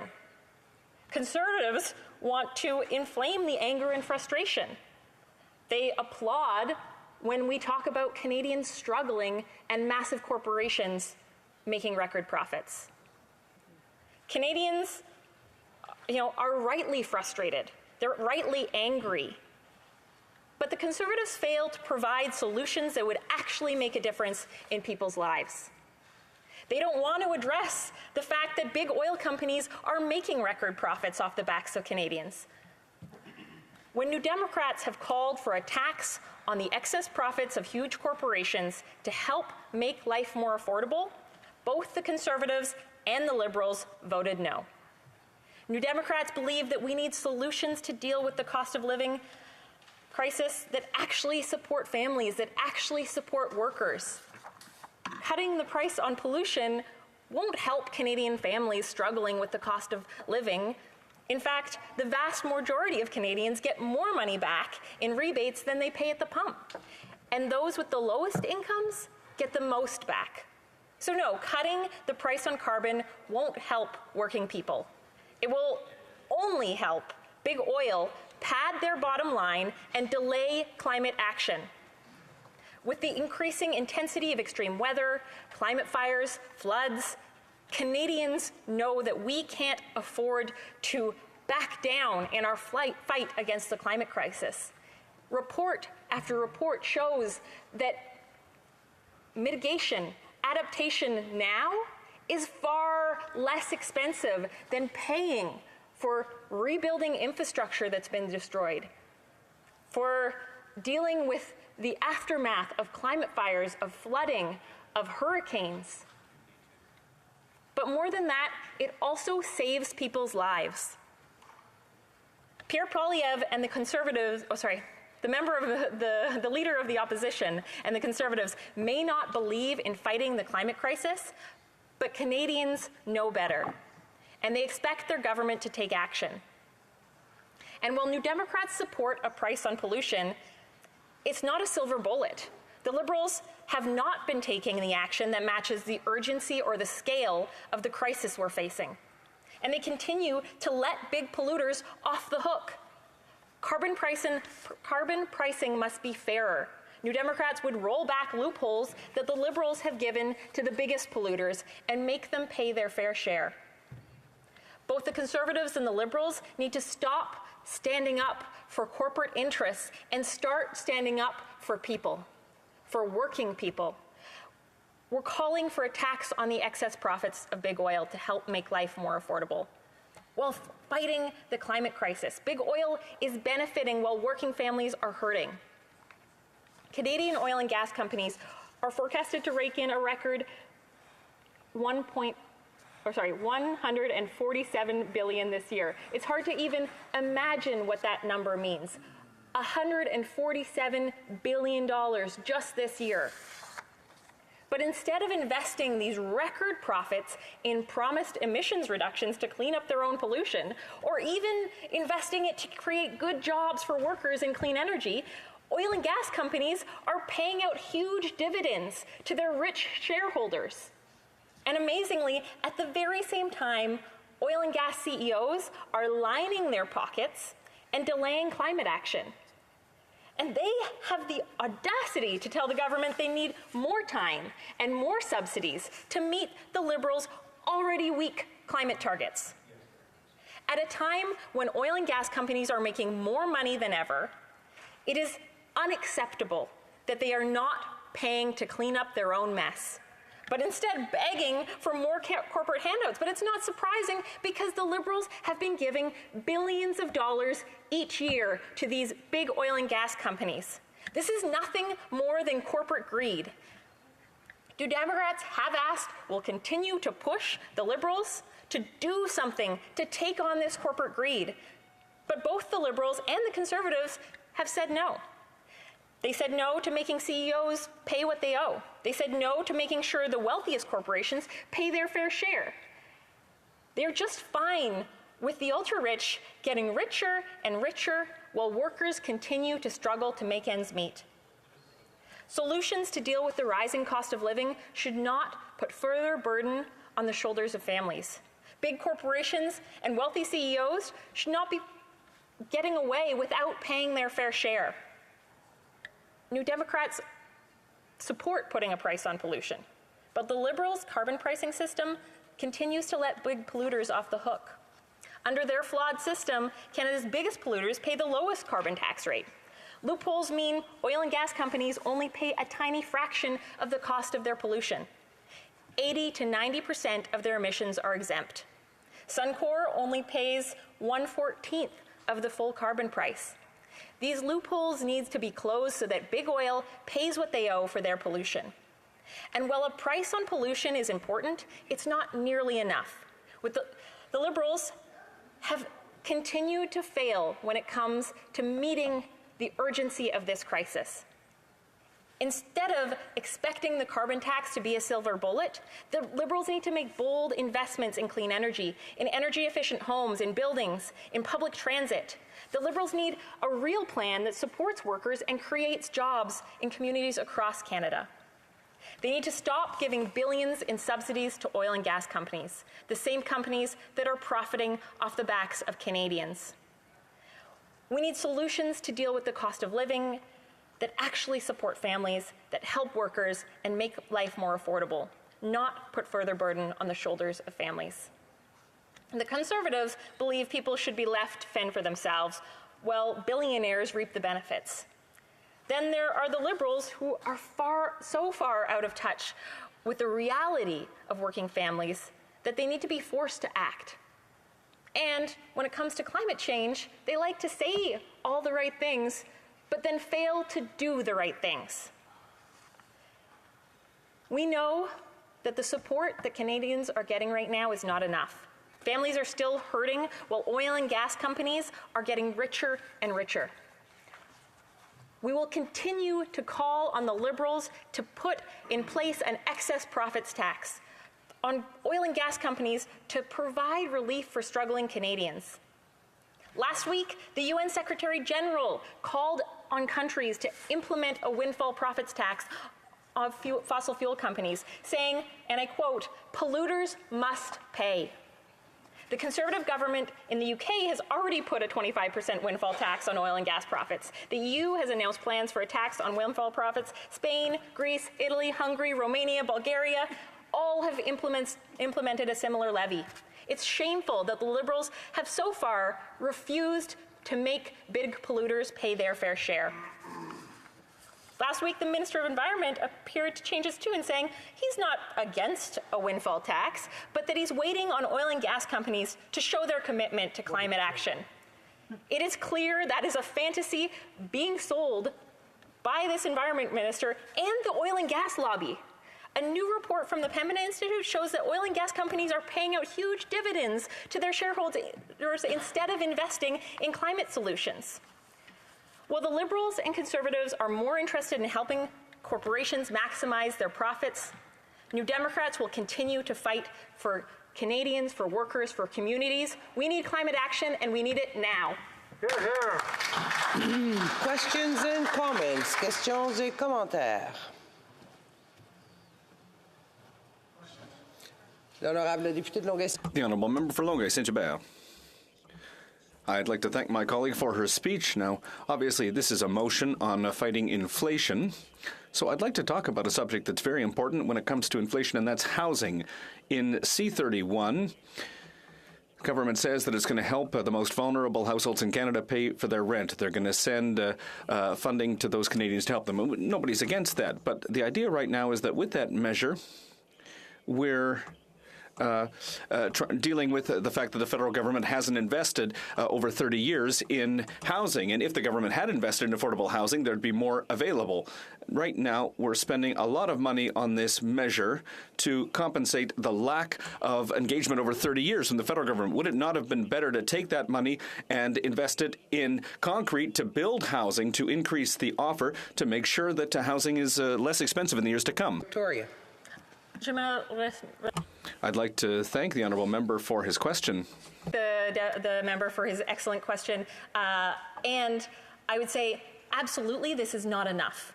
$500 to support 1.8 million Canadians. It is going to help the lowest income Canadians when they are struggling to pay their rent, and that is important. But we also need to be investing in social housing, in nonprofit housing, in cooperative housing. It has been decades, and it was the Liberal government who cut the housing investments. We used to build co-ops. We used to build housing, and this is job creation. This is providing decent housing and treating housing as homes rather than investments, which this Liberal government is comfortable letting real estate investment corporations and wealthy investors run rampant in our housing market.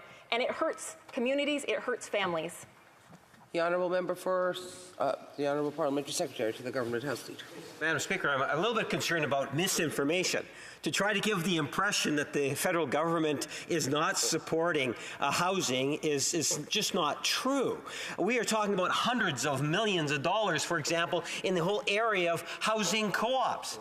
We've had investments, and for the first time, we are actually providing funds to encourage the industry, the housing co-op industry, to grow as a whole. But my question to the member is more specific in regards to when you take a look at subsidies going to oil companies. And this is something in which we have been working on. And in fact, there is a commitment to end all oil subsidies by the end of 2023. We know you just can't click the heels and make it end, but there is a target to have it ended by 2023. If she could provide her thoughts in regards to that. Honourable member for Victoria. I want to thank the member for his question. I think you can ask anyone in Victoria, or in my riding of Victoria, in Vancouver, in Toronto, whether the Liberals have been addressing the housing crisis, and they would say no. But on fossil fuel subsidies, there's a commitment to end inefficient fossil fuel subsidies, and I'm extremely disappointed that the government refuses to end all fossil fuel subsidies. They want to continue to hand out billions of dollars to profitable oil and gas companies under the guise of carbon capture and storage. What this means is they are handing over our taxpayer dollars to an unproven technology, one that the IPCC has said is actually years out. And instead of targeting that at companies that are doing the right thing, trying to take carbon out of the air, they're actually giving it to oil and gas companies to use. The honourable member for Surrey Moose Mountain. Thank you, Madam Speaker. And I find it interesting that the member brought up carbon capture and storage. And I'd be more than happy for the member to come to my riding, and I would give her a tour of what CCS does and the tremendous amount of work and benefit that provides and the number of jobs that it provides throughout our very rural environment. So the member talks about capturing carbon out of the air, and that technology is just technology in the sense it's a mindset. It hasn't even been developed to see how effective it is.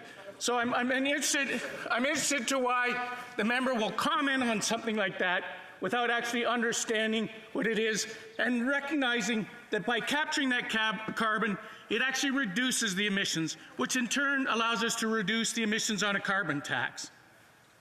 Honourable member for Victoria. I want to thank the member for his question. And unfortunately, report after report has shown that currently carbon capture, utilization, and storage has resulted in more emissions than it's saved. And show me the report. I can send the member the report. I'd be happy to. And who are they written by? And I. This is not a conversation, and we do have to resume debate. The honourable member for Rosemont-la-Petite-Patrie. Thank you, Madam Speaker. I'd like to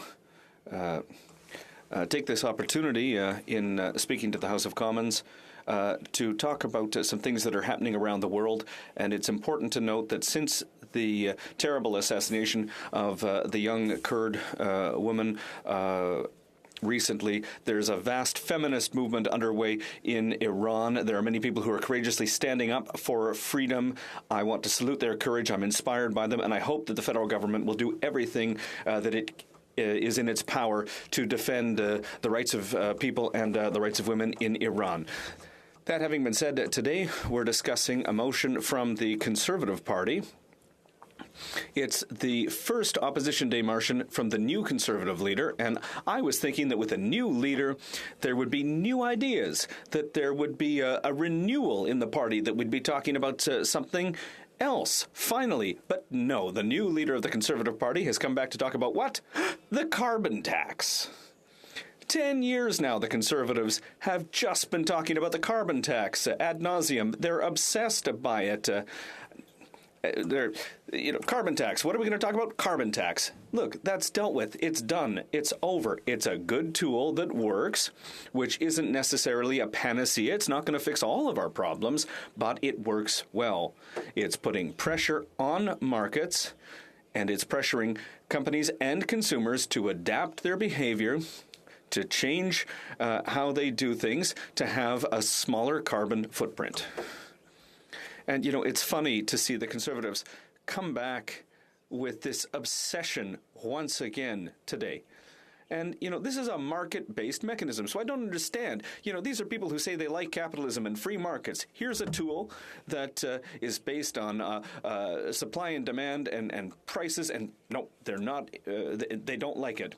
And, by saying that canceling or suspending a price in pollution is going to change anything really in the day-to-day lives of Canadians? Well, no, they're wrong. Is there inflation right now? Yes.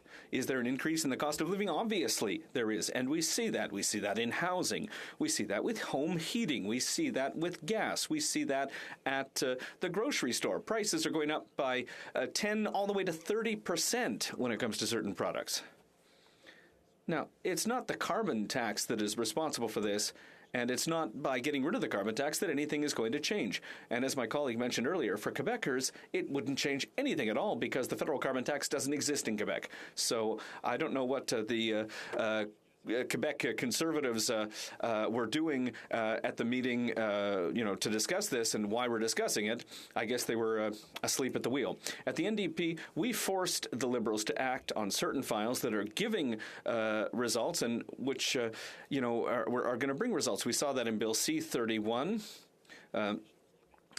There are a number of good things in that bill, and they're things that we've been calling for a long time. And there are major gains that the NDP caucus has been able to bring forward for people. An increase of $500 to help pay rent. Now, look, that's not going to completely change the housing market overnight, but it is a little push in the right direction. It's something that's going to help people. And for Quebecers, 580,000 people in Quebec are going to receive that money because they're already on the list of those who need this federal housing subvention.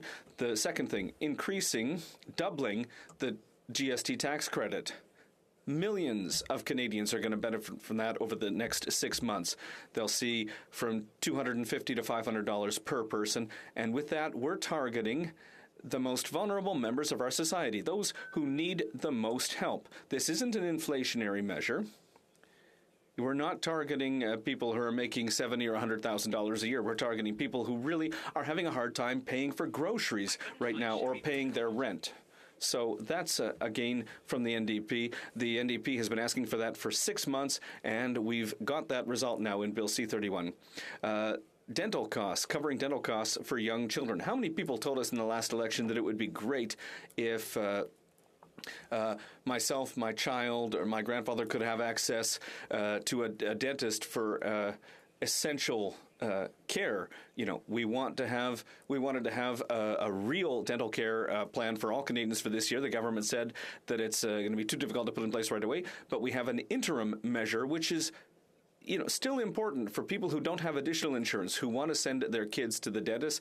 They can keep the bill, and you can receive $650 a year, so $1,300 potentially over 2 years per child. And I think that for middle-class families who don't have additional dental insurance, that's going to make a major difference. That's something that's really important, and we're hoping that next year we will finally see a real program. People will go to the dentist, and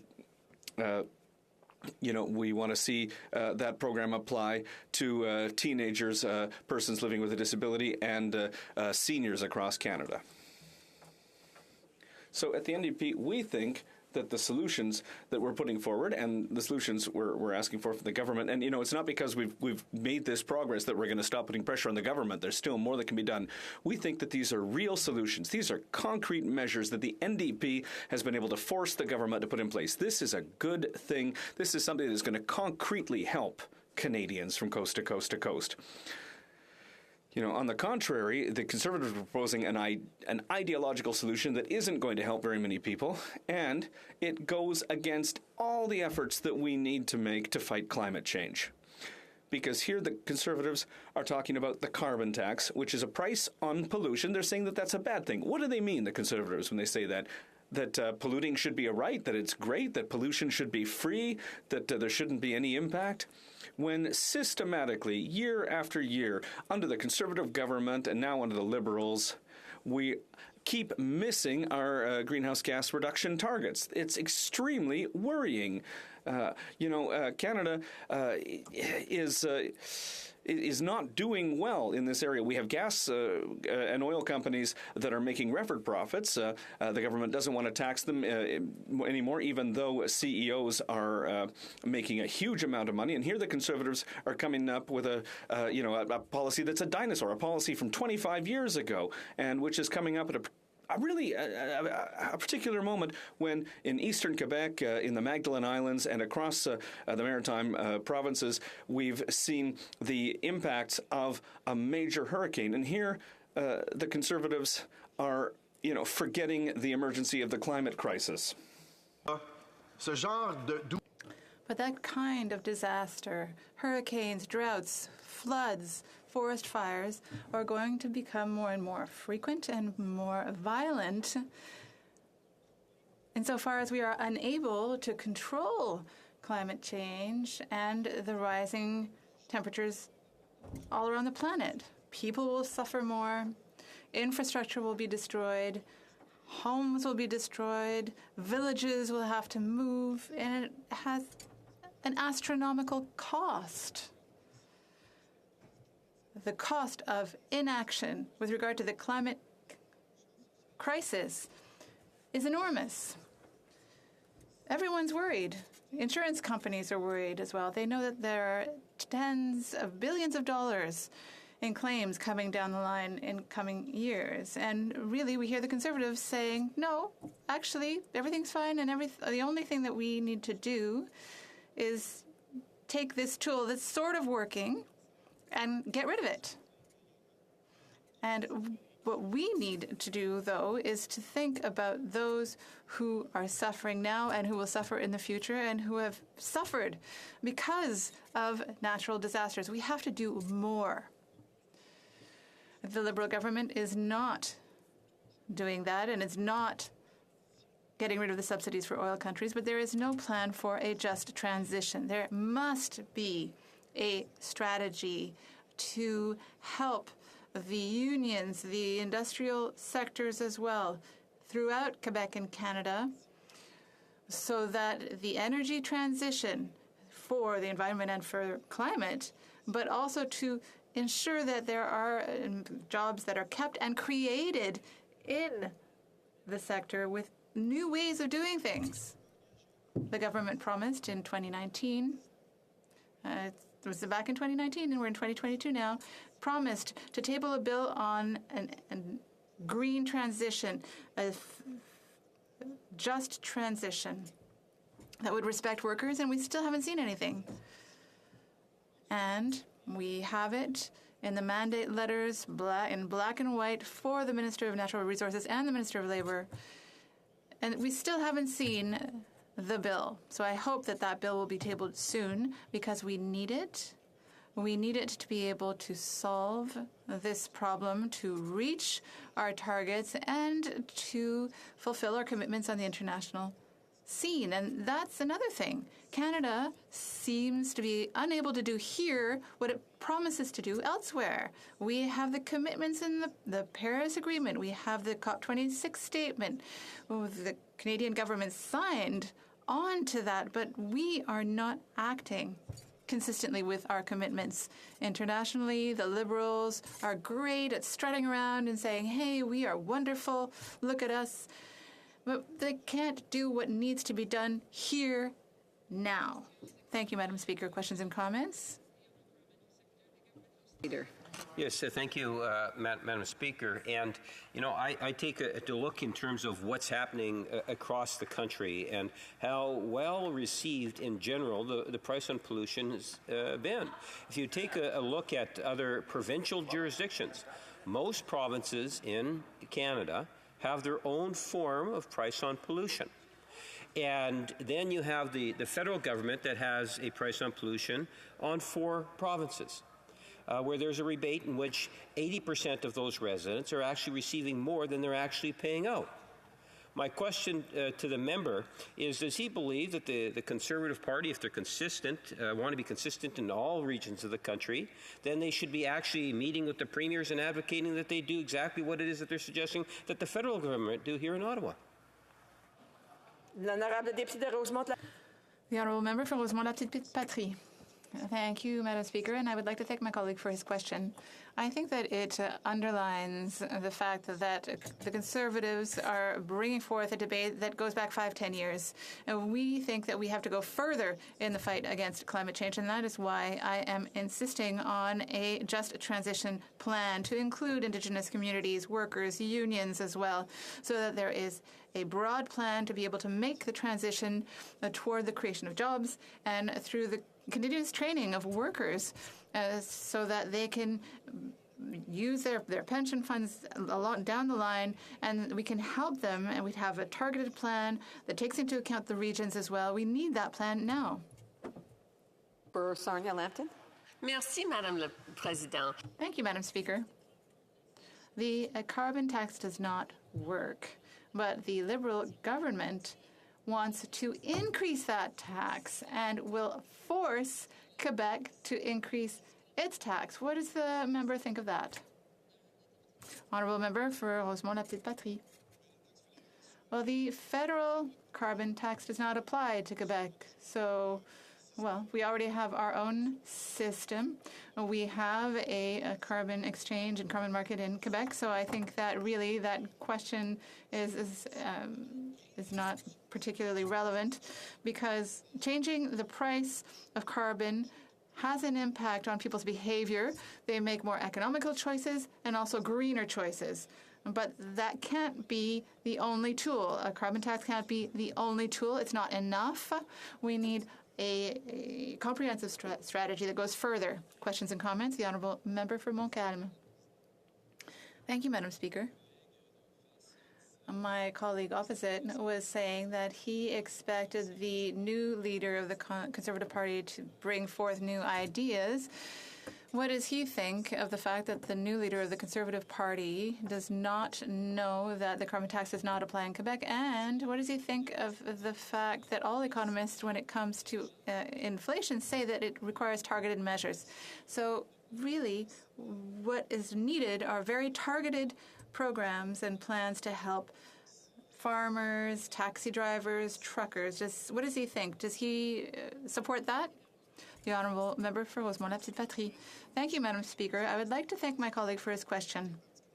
Yes, why would the Conservative Party not know that the carbon tax does not apply in Quebec? Perhaps it's the Quebec lieutenant who was just appointed. Maybe he doesn't have enough influence on his leader for the moment. But yes, we agree with targeted measures for an energy transition and to fight inflation. And we also want to ensure that there are proposals for mass transit that would also be very good. Thank you very much, Madam Speaker. And I want to thank the Honourable Member for his incredible work for workers that are in Quebec and across Canada. Through you, he mentioned the way that workers were being impacted in his home riding. I'm hoping he can expand on ways that a new Democratic plan might provide for a just transition and actually get to the heart of the matter of inflation. Yes. Short answer, member for Rosemont-la-Petite-Patrie. Yes, I think we need a federal plan with targeted investment to move toward a transition to renewable energy. We also need a plan to be able to train workers. So that we need tripartite tables, round tables, so we have representatives of employers and of workers so that we can make decisions together to have a better economy that is fairer for all in the future. Resuming the debate, the Honourable Member for Mégantic-L'Érable. Thank you, Madam Speaker. Madam Speaker, I'd like to start by saying that I will be sharing my time with my colleague for Cumberland-Colchester. Madam Speaker, before going to the heart of the matter, I would like to make an aside and say that it is the first time that I take the floor here in this floor since the death of my mother this summer. She was my most fervent supporter. She watched each of my speeches here in the House and whenever I was on TV, and it really does affect me today to make a speech, to know that I will not get her comments after this. She has always supported me throughout my career, and I think of her, me, my brother, our family. We never lacked anything thanks to her. She was hit by cancer this summer, and after a few months of illness only, she died. So if I may, I would like to say hello to my mother who is watching us, and I'm sure that I will feel her comments after my speech, and I can already say that my speech will be in her eyes excellent because she always thought so. She is my mother after all. Thank you very much, Madam Speaker. Madam Speaker, today we are debating a motion tabled by the Leader of the Official Opposition. And the motion is that, in the opinion of the House, given that the government's tax increases on gas, home heating, and indirectly groceries will fuel inflation, and that the Parliamentary Budget Officer reported the carbon tax costs 60% of households more than they get back, that government must eliminate its plan to triple the carbon tax. Full stop. And I would like to begin, Madam Speaker, by making some clarifications. My colleagues from the Bloc Québécois and the NDP were saying that Quebec has its own carbon pricing system and that the federal carbon tax does not affect Quebecers, and that the Leader of the Official Opposition should take into account the fact that Quebec has its own system. But they seem to forget a very important thing.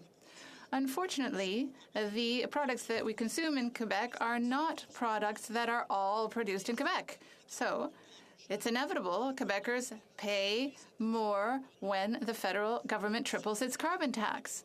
So not only will Quebecers pay more because everything will cost more, but everything that will be brought in from any other province will cost more because it has to be transported. That's not all, Madam Speaker. The federal government has clearly stated that the provinces will have to adjust and ensure that their carbon pricing system represents the numbers that the federal government wants. And what does that mean?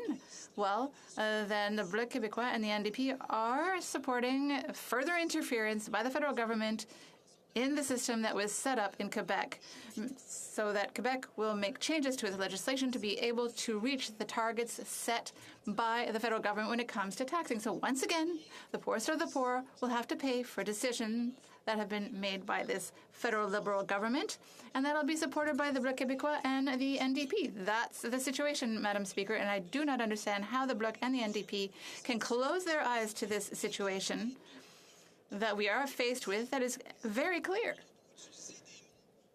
You can use words like posturing to show what has happened, Madam Speaker, but really the posturing here is what we are hearing from the Bloc Québécois, because they're telling us the things that we know are not so, because at the end of the line, families, workers are going to pay more because of the federal government's decision to triple the carbon tax. And the Liberal government's intention is to force provinces that are not subject to the federal tax to increase their own systems. And you know what's worse about this is that the federal government is trying to show with its carbon tax that its targets are working, but its targets are not working to reduce emissions in Canada.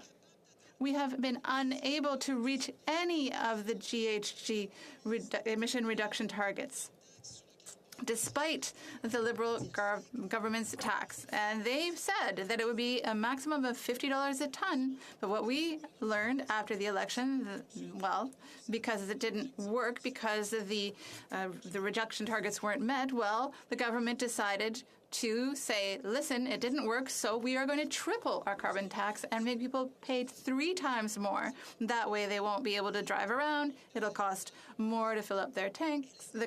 And I just can't see how that's logical.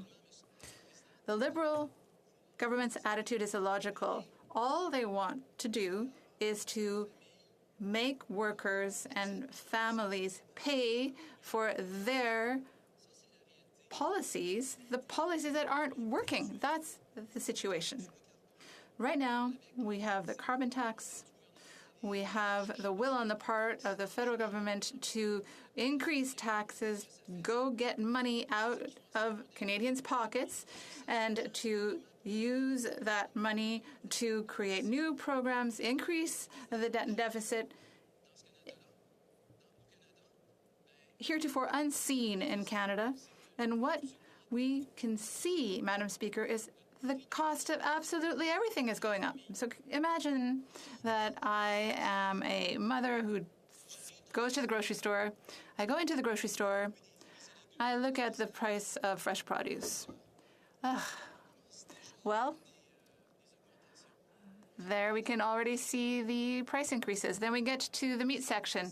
6.5%. That's the increase in the price of meat. But when we go through the grocery store, Madam Speaker, I can tell you that a small package of chicken that used to cost $8 now costs $16. So we say that the increase in inflation is 7%, but that's an average. But when you look at the meat that you need to put on a Canadian family's table, that's not just 6.5%.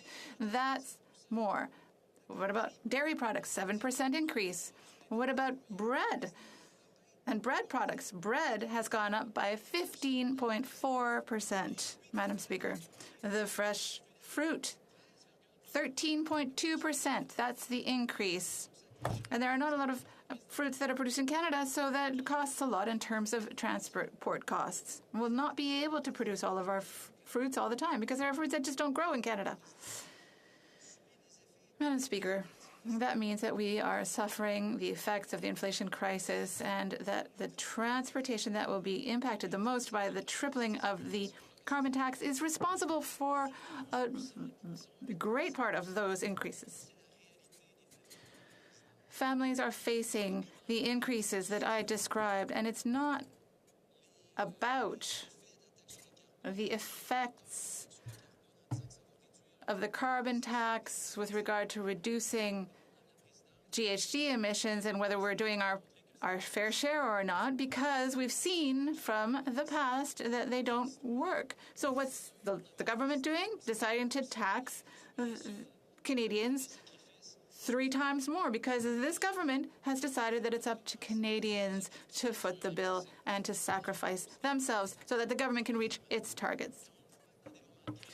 In times of crisis, well, you know how it works.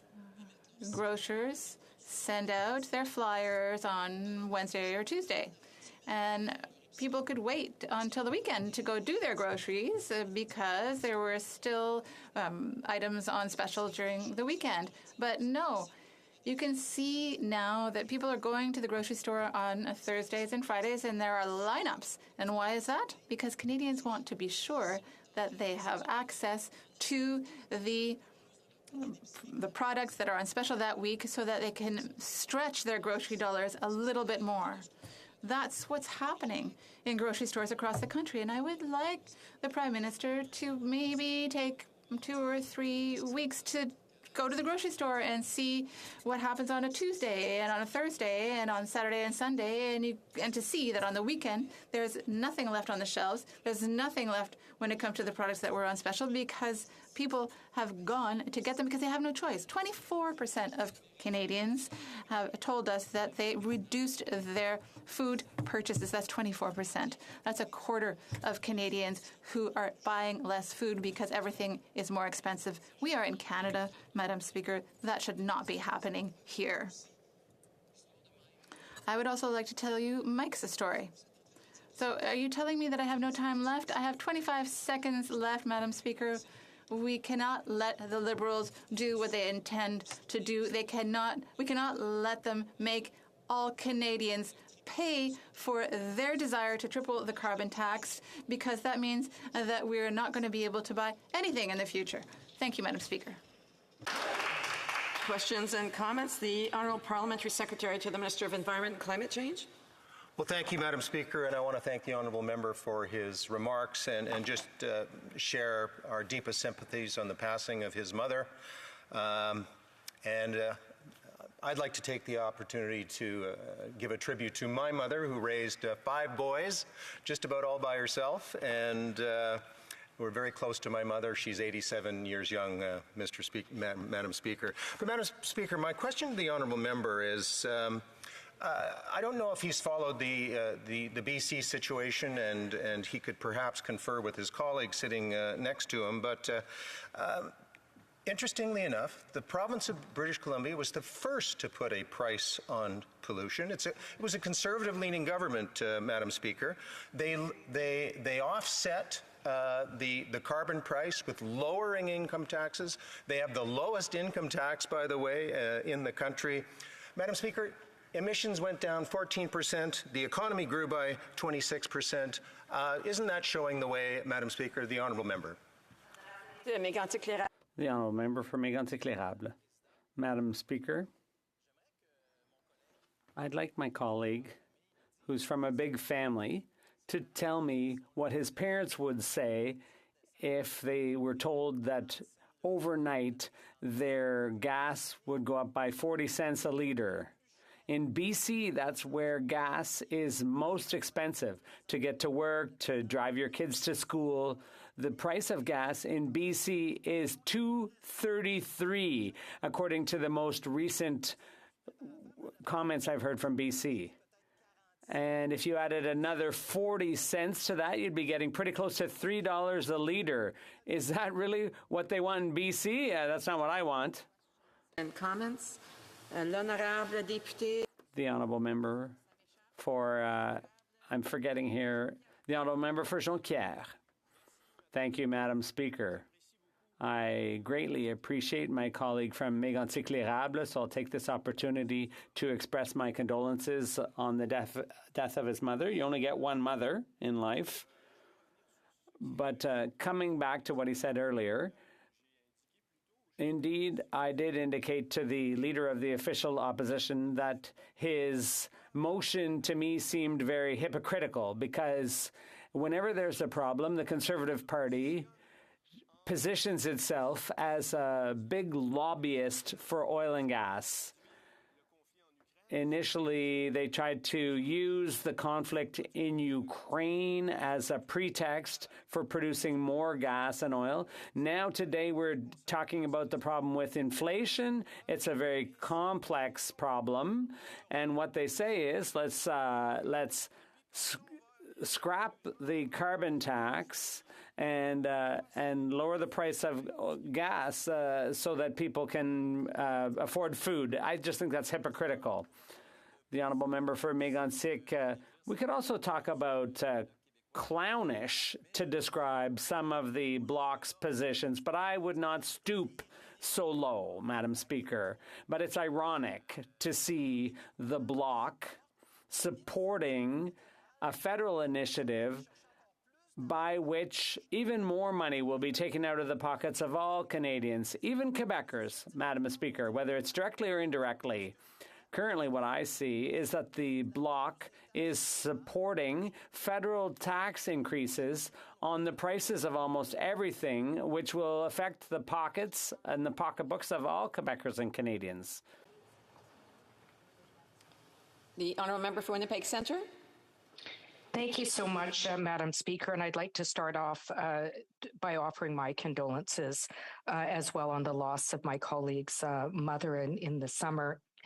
And I just want to start out, Madam Speaker, I was really shocked when I heard the new leader of the Conservative Party talking about men taping up their boots. I was shocked because he failed to mention women who also work. But then again, we know the record that this current Conservative leader has on upholding the rights of women. And the fact that once again, the Conservative government is talking about oil and gas as their only debate and not calling out the elephant in the room, which is greedy oil and gas companies. I mean, and talking about the price of groceries, but not willing to call out Galen Weston, who's from Loblaws, who's earned record profits. I just want to read very quickly the quote, UN Secretary General Antonio Guterres on his point of about the fossil fuel industry. He said, the fossil fuel industry is feasting on subsidies and windfall profits while household budgets shrink and our planet burns. We need to hold the industry and its enablers to account. I call on all developed economies to tax the windfall profits of fossil fuel companies. Unfortunately, the honourable member's time is up, but I did allow, there was only a minute left and she's used up all that time. So I'll give an opportunity for the honourable member to respond. Honorable député de Mégantic. The honourable member for Mégantic-L'Érable. Thank you very much, Madam Speaker. First of all, Madam Speaker, I'm very proud of the new Conservative leader, the member for Carleton, who defends parents who want to be able to feed their families. Since he was chosen, he's been fighting for single moms, and the leader of the opposition certainly has no lessons to take from my NDP colleague on that topic. The cost of living for all those families, for hardworking women, mothers, nurses, doctors, firefighters, and so on, he's going to bat for all those people who want to have a little bit more money left in their pockets.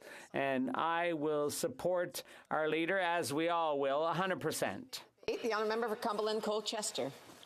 Well, thank you very much, Madam Speaker. It's always a pleasure to rise here in the House of Commons on behalf of the good people of Cumberland-Colchester. And as we found out last night, certainly we were hit very hard by Hurricane Fiona, and I think it bears repeating that our thoughts and our prayers are with all the folks out there who continue to suffer without power and to dig out from the storm. So thank you for that.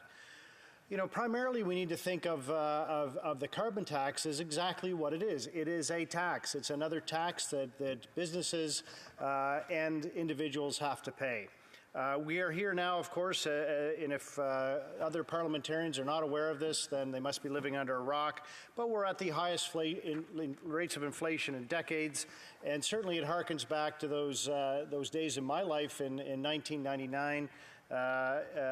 When we were coming out of these very high inflation years. And indeed, in 1990, when my wife and I bought our first car and needed a loan, and interest rates were 18%.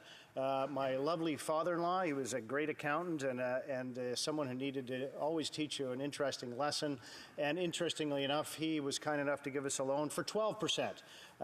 Certainly, those kinds of things are where we're headed to now, Madam Speaker, and that's a big concern that I have as to the cost of living. If we're talking about raising taxes, we cannot do without talking about the cost of living. Every day, my constituency assistants receive calls from people who are unable to afford their lives. As we might say, they're being priced out of their own lives. I've spoken in this house previously about people who have had to sell their wedding bands in order to buy food. We know that where I live in rural Canada, it's going to be important to understand that winter is coming.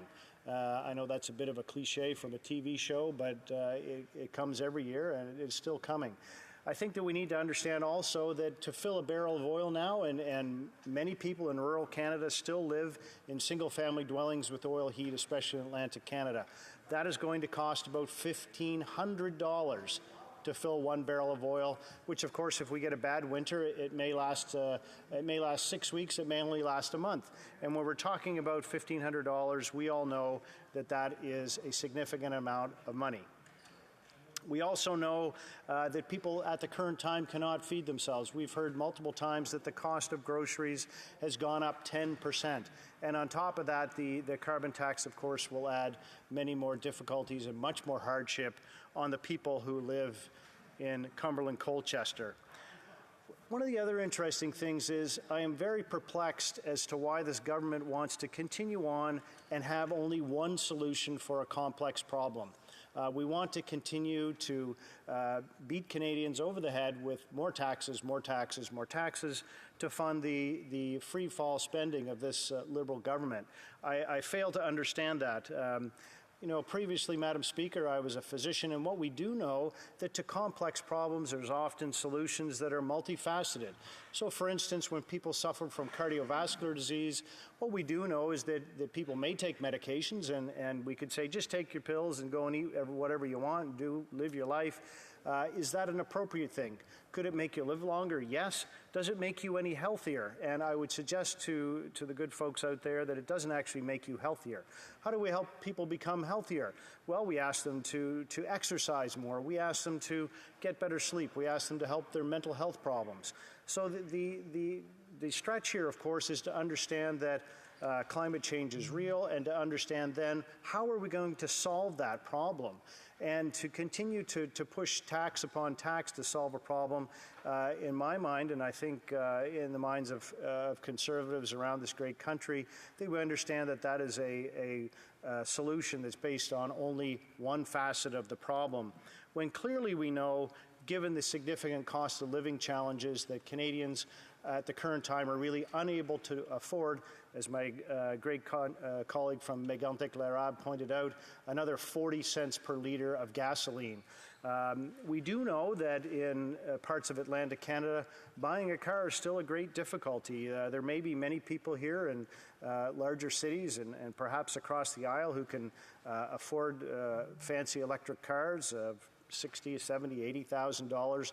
But what we know in parts of rural Canada that people buy cars for $2,500, $3,500 because that's what they can afford. And we now know that adding on top of that is going to be a difficulty. And one of the big concerns that I have, Madam Speaker, is that people in Cumberland Colchester are going to be specifically and proportionally disadvantaged by having to pay more for gasoline. We do not have mass transit.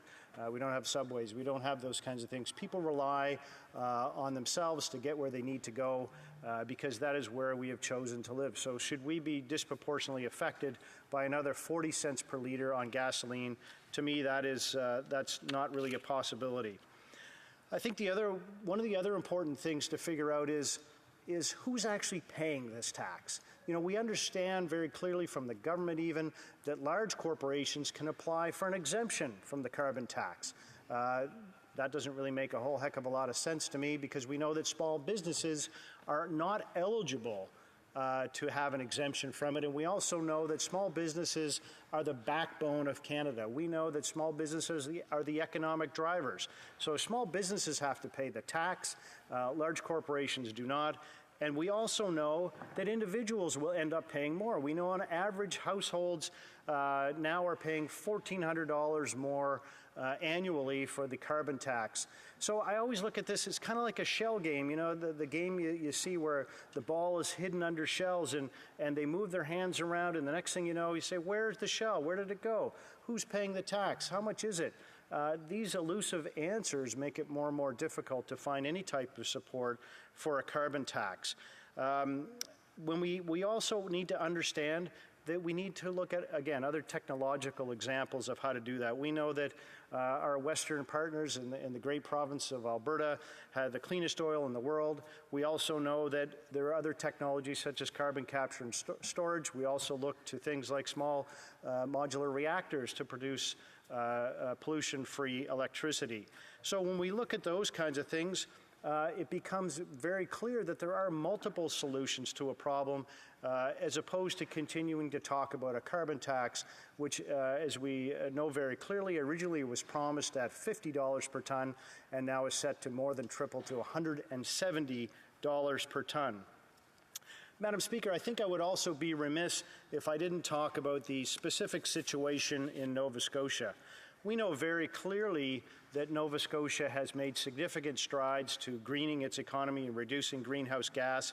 And we also know that Premier Tim Houston sent very pointed letters to the Minister of the Environment to help understand better what Nova Scotia's position is. To quote Premier Houston, he said his government's plan would outpace federal greenhouse gas reduction targets while costing Nova Scotians less than what they would pay with a federal carbon pricing system. Our path to 2030 is, get this, more effective, it's more affordable, and it's more visionary than a carbon tax.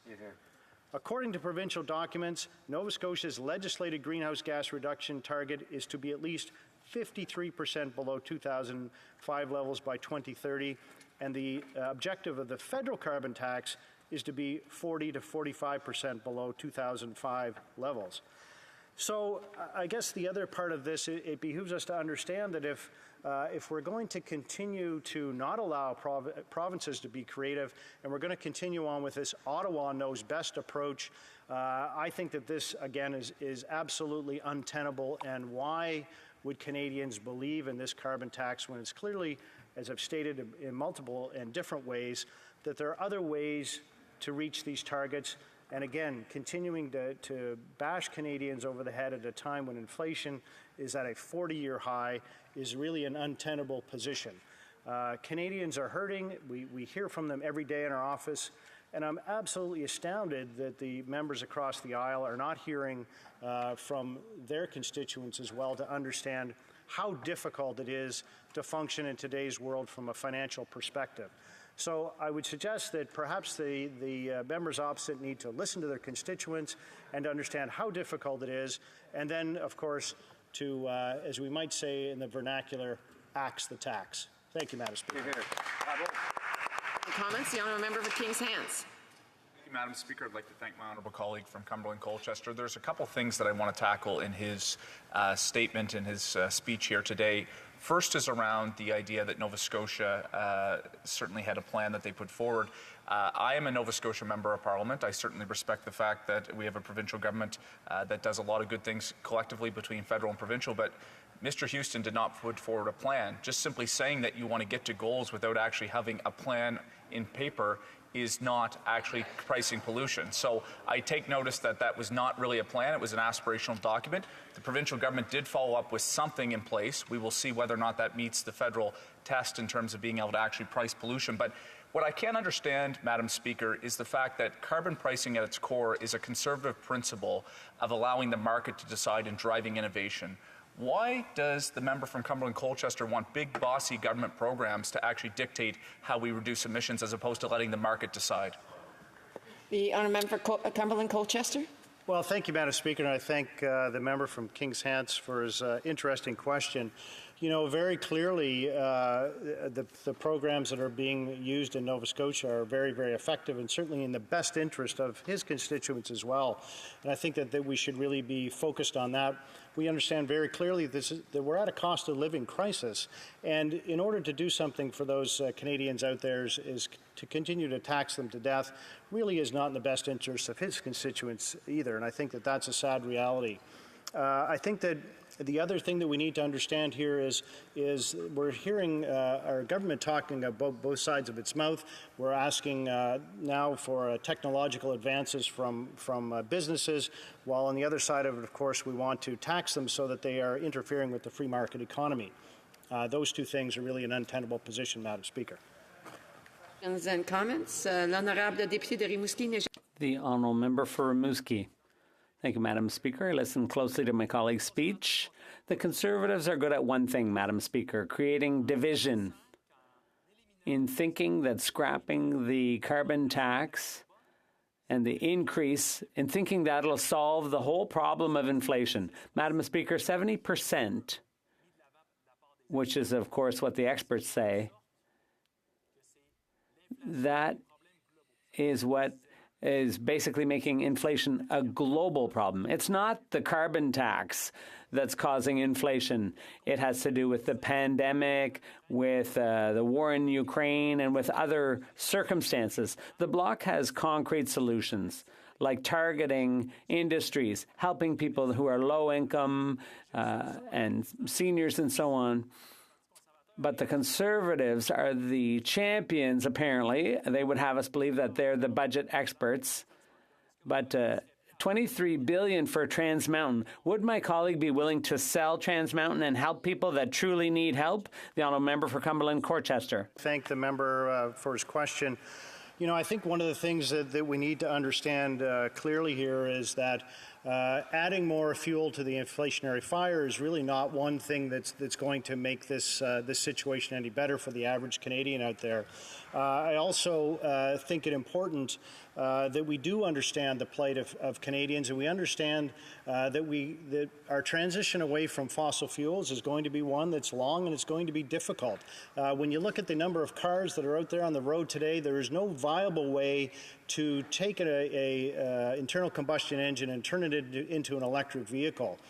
So my question then would be is how are we going to do that quickly and effectively? And using a carbon tax that has not been proven to reduce emissions at all really seems like a silly way to continue on to damage the financial position of Canadians. Time for a brief question. The honourable member for Port Moody Coquitlam. Thank you, Madam Speaker. And noticeably missing from the debate today is any talk of climate change in the north. In Nunavut, Madam Speaker, where housing investments are missing, where tundra is melting, and where infrastructure is not climate resilient. Madam Speaker, why do the Conservatives continue to stand up for massive profits of corporate oil and gas rather than support the taxation that's involved and needed to fight climate change?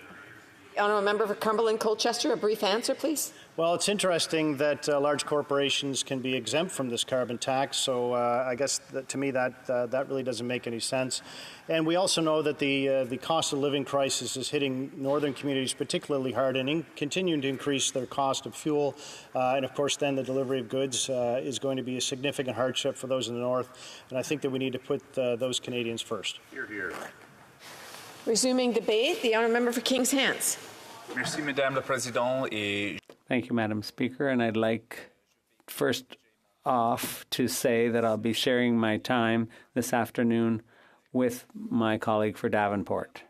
Madam Speaker, it's a pleasure to take the floor today to speak to the Opposition Day motion from the Conservatives, and allow me to say that I love Opposition Days and the opportunity to debate major policy issues that I normally hold with my own colleagues. The motion before us today is as follows. The government's tax increases on gas, home heating, and indirectly groceries will fuel inflation, and that the Parliamentary Budget Officer reported the carbon tax costs 60% of households more than they get back. The government must eliminate its plan to triple the carbon tax. And I would like to challenge the assumption that the price on carbon is a tax. And according to the Webster's Dictionary, a tax is a mandatory contribution to government revenues on wages and profits, or a levy on certain goods and services. In my opinion, this is a program that's designed to set the price of carbon, and the levies collected are not used by government at all. They're refunded. So it's not a tax in the traditional sense of the term. Of course, Madam Speaker, on this side of the House, we talk about pricing pollution. Pricing carbon. That is essentially what we're doing. The Conservative Party obviously talks about it as a tax, but a tax in a general sense is for the general collection of government revenues. It is very not often recognized by my opposition friends that the actual way in which the federal backstop program works is it returns the revenue that is collected back on whole. Now, yes, that is a collection on a macro level, and there can be differentiation between households and businesses, but that's the whole idea, is that we're trying to actually price a negative externality that is associated with GHG emissions, because this is about climate, Madam Speaker. And I know that affordability is a top-of-mind issue. No one on this side of the House would disagree, but at the same time, what I have not heard in the conversations this morning, particularly from His Majesty's loyal opposition, is much conversation about a real plan to actually reduce emissions. And I think that we have to take those two conversations hand in hand. And I did mention it into my question to the member from Cumberland-Colchester about why the Conservative Party is against a core Conservative principle. And that is that this government takes the view that you want to actually put a price on carbon such that there is a market incentive for changed behavior, for businesses, for individuals to be able to adjust accordingly. And that is what I find ironic about the Conservative position is, notwithstanding I haven't heard much at all about climate in the couple weeks since the member from Carleton has become the official opposition leader, or other members, I don't hear much of an alternative. It seems like we are going to rely on technology. So how is the government going to incentivize the private sector to take on that technology? Is it going to be government subsidies? Is it going to be a regulatory model? There is not much conversation on what that holds. And at the core of what we're talking about in carbon pricing is setting that price to change behavior and draw investment from the private sector to make some of those technological innovations that the Conservative Party perhaps maybe just seem will be done in the goodness of one's heart without an actual economic model to do so. And Madam Speaker, I think it's important to recognize that economists and organizations around the world recognize that carbon pricing is the cheapest way to reduce emissions. I recognize that the member of Carleton certainly has a level of distrust against international organizations. We've seen that with the World Economic Forum and the way that he's criticized that organization. I don't know if that extends to the OECD, but the OECD does recognize carbon pricing in this domain. Yet to be seen what the Conservative Party might take on that view. So instead of allowing the market to decide, incentivizing individual households and businesses and the economy, the Conservatives want to have, as I mentioned again in my question, big bossy government programs. They want government at a large macro level to intervene as opposed to driving private sector innovation and ingenuity. And I have yet to hear a compelling reason as to why the Conservative Party doesn't understand or believe that that is a principle that can be used to reduce emissions. And again, Let's remember why this is being done, Madam Speaker. This is being done in the context that we have a climate emergency. We have to be able to reduce emissions. We were literally in this House last night talking about Hurricane Fiona, and I was very careful, Madam Speaker, not to make those two connections, because we wanted to make sure that the debate last night was really about providing support to Atlantic Canadians. But although the member from Miramichi was on record of saying that climate change and hurricanes have no connection, which I was appalled at watching last night at home in my hotel, there is a connection. And the frequency of these storms is tied to the work that we have to do on climate. And the Conservative Party, in one breath, seems to talk about that yesterday and then comes up with no real tangible solutions in its motion here today. And when it comes to home heating, I'd also like to contest this part of the motion. In my region, in the Atlantic, there is no price on carbon on home heating because the provinces have introduced their own carbon pricing systems. This motion would have basically no effect right now in Atlantic Canada. And this government recognizes that it's essential that we concentrate on affordability while reducing emissions at the same time. Now, this is exactly why we put in place a $250 million program to help low-income Canadians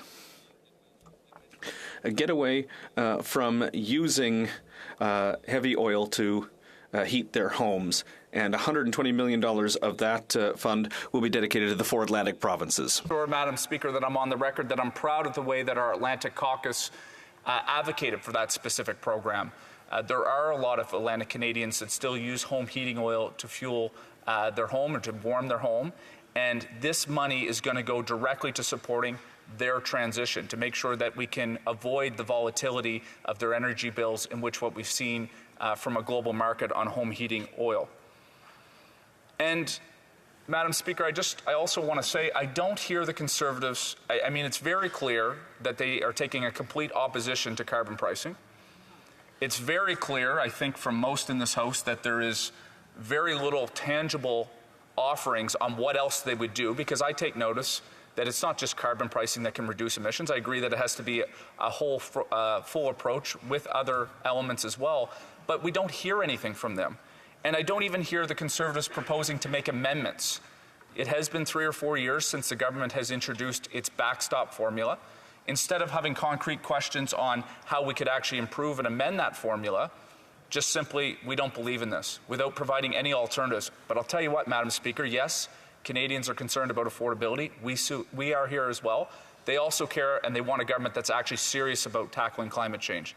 That has to be part of it. It can't be one or the other. It's both at the same time. The last 2 more things. I know I have about 90 seconds left, Madam Speaker.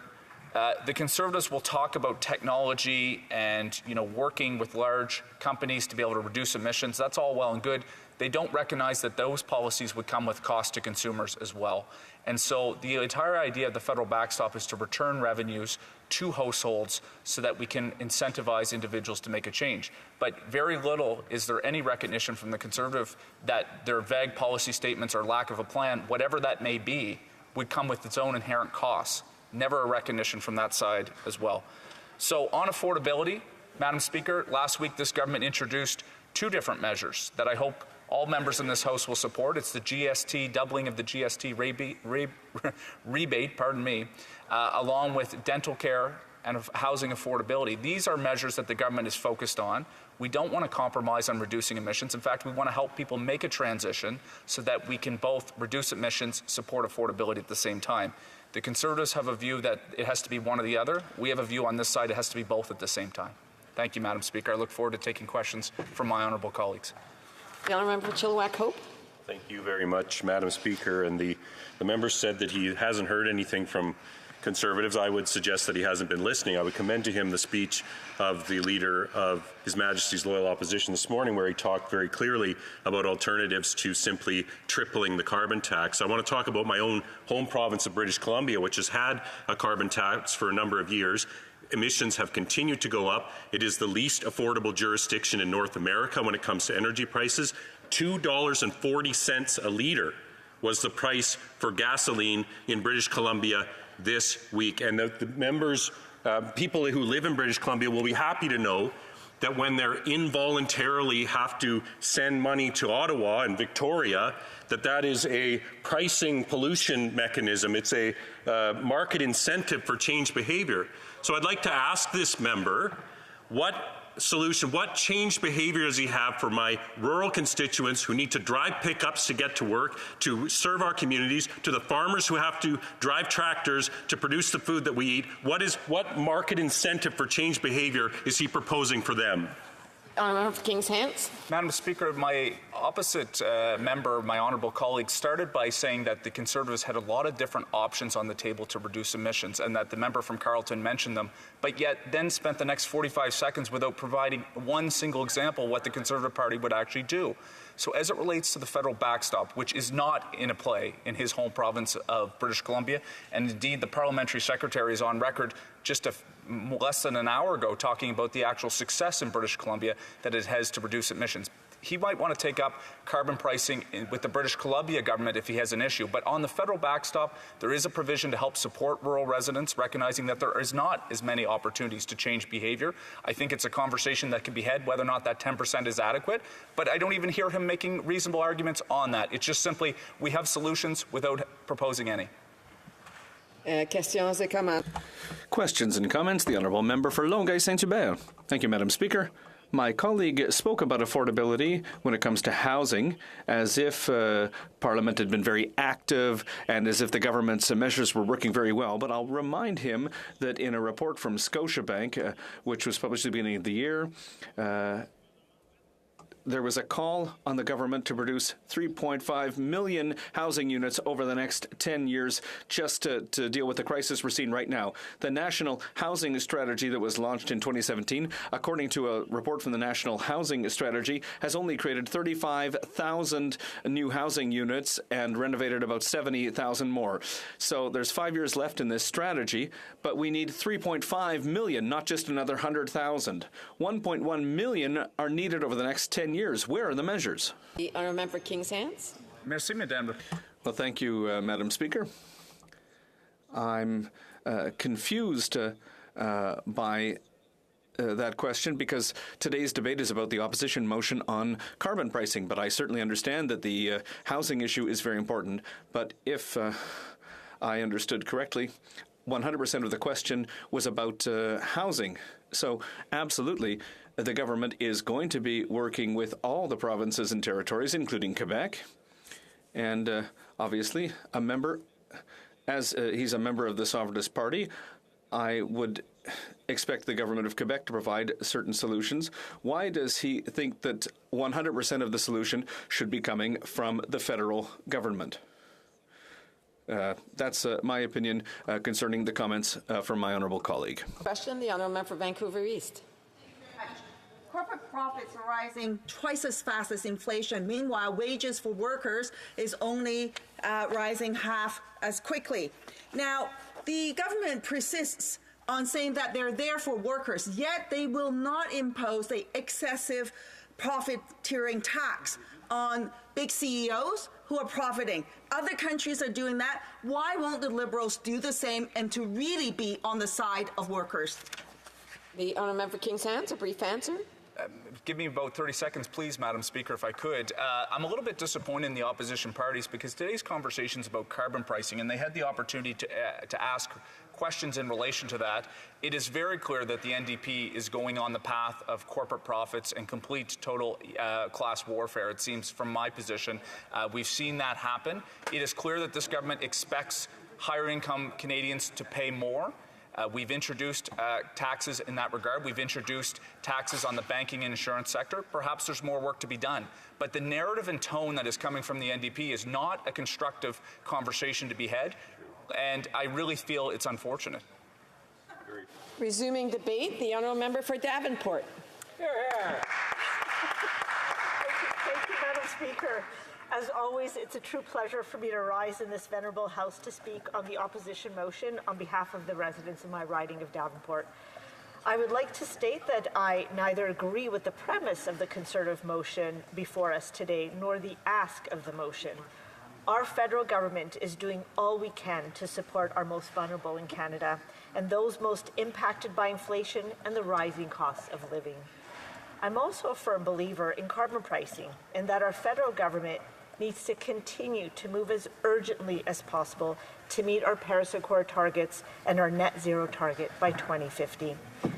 Madam Speaker, climate change is accelerating faster than has been predicted, and it would be the height of irresponsibility for our federal government, indeed any level of government in any province or territory across Canada, to slow down our efforts toward achieving net zero by 2050. If anything, I think we need to double down on our efforts and be very clear in showing our progress to Canadians. Madam Speaker, let me speak a bit more to the issue of the rising cost of living in Canada. It is indeed a serious concern. As we well know, the pandemic has caused financial challenges and uncertainty for many Canadians. And we also know that inflation, a global phenomenon which is a lingering result of the pandemic and exacerbated by worldwide events, is making life harder for a lot of Canadians. The job market is very strong and businesses are doing well, but we also know that despite this, it is harder for a lot of Canadians to pay their bills at the end of the month. And that is why the federal government's support programs continue to be so important. We have an affordability plan that includes many important measures. This is support to the most vulnerable people in our communities to help them at a time when the cost of living is a real challenge for many Canadians. For example, the Enhanced Canada Worker Benefit puts up to $2,400 more into the pockets of low-income families starting this year. This results in more than $1.7 billion in new support this year alone and will make life more affordable for our lowest paid workers. Madam Speaker, we've also increased old age security by 10% for seniors 75 and older, which will provide up to an additional $800 for more than 3 million seniors over the first year. We have signed agreements on early learning and childcare with every single province and territory. This is to achieve the goal of an affordable, universal system of early learning and childcare, so that every mother who wants to go to work has the comfort of knowing that our children are being well cared for and well taught.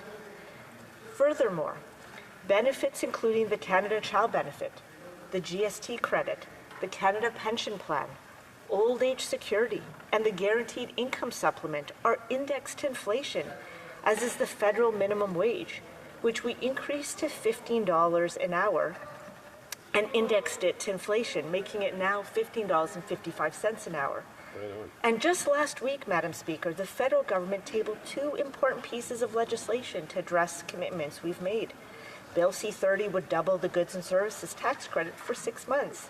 This would provide $2.5 billion more in additional targeted support to the roughly 11 million individuals and families who already receive the tax credit, including about half of Canadian families with children and more than half of Canadian seniors. Single Canadians without children will receive an extra $234, and couples with 2 children will receive an extra $467 this year alone, and seniors would receive an extra $225 on average. The proposed extra GST credit amounts would be paid through the existing GST credit system as a one-time lump sum payment before the end of the year. And Madam Speaker, Bill C-31 would enact 2 important measures, the Canada Dental Benefit and a one-time top-up to the Canada Housing Benefit. The Canada Dental Benefit would be provided to families with income under $90,000 who do not have access to dental insurance starting this year. Direct payments totaling up to $1,300 over the next 2 years would be provided to cover dental care expenses for each child under 12 years old. Madam Speaker, this is the first stage of the federal government's plan to deliver dental coverage for families with adjusted net income under $90,000, and it will allow children under 12 to receive the dental care they need, while the government works to develop a comprehensive national dental care program. The one-time top-up to the Canada Housing Benefit would deliver a $500 payment to 1.8 million renters who are struggling with the cost of housing. This more than doubles the federal government's Budget 2022 commitment, reaching twice as many Canadians as initially promised. The federal benefit will be available to applicants with an adjusted net income below $35,000 for families or below $20,000 for individuals who pay at least 30% of their adjusted net income on rent. These pieces of legislation, Madam Speaker, represent the latest suite of measures to support Canadians with the rising cost of living. I am proud of how our federal government is being thoughtful and deliberate about how we are supporting Canadians who are most in need, while also being very conscious about not unleashing too much new spending so as to worsen current levels of inflation. Over the weekend, Madam Speaker, I had the pleasure of attending a number of events in my riding. I heard from many parents who were very anxious to have their daycare operator sign on to the federal national daycare plan so that they can be saving 50% of their costs per child by the end of this year. I also heard from low-income seniors who are really happy to hear about the dental care benefit.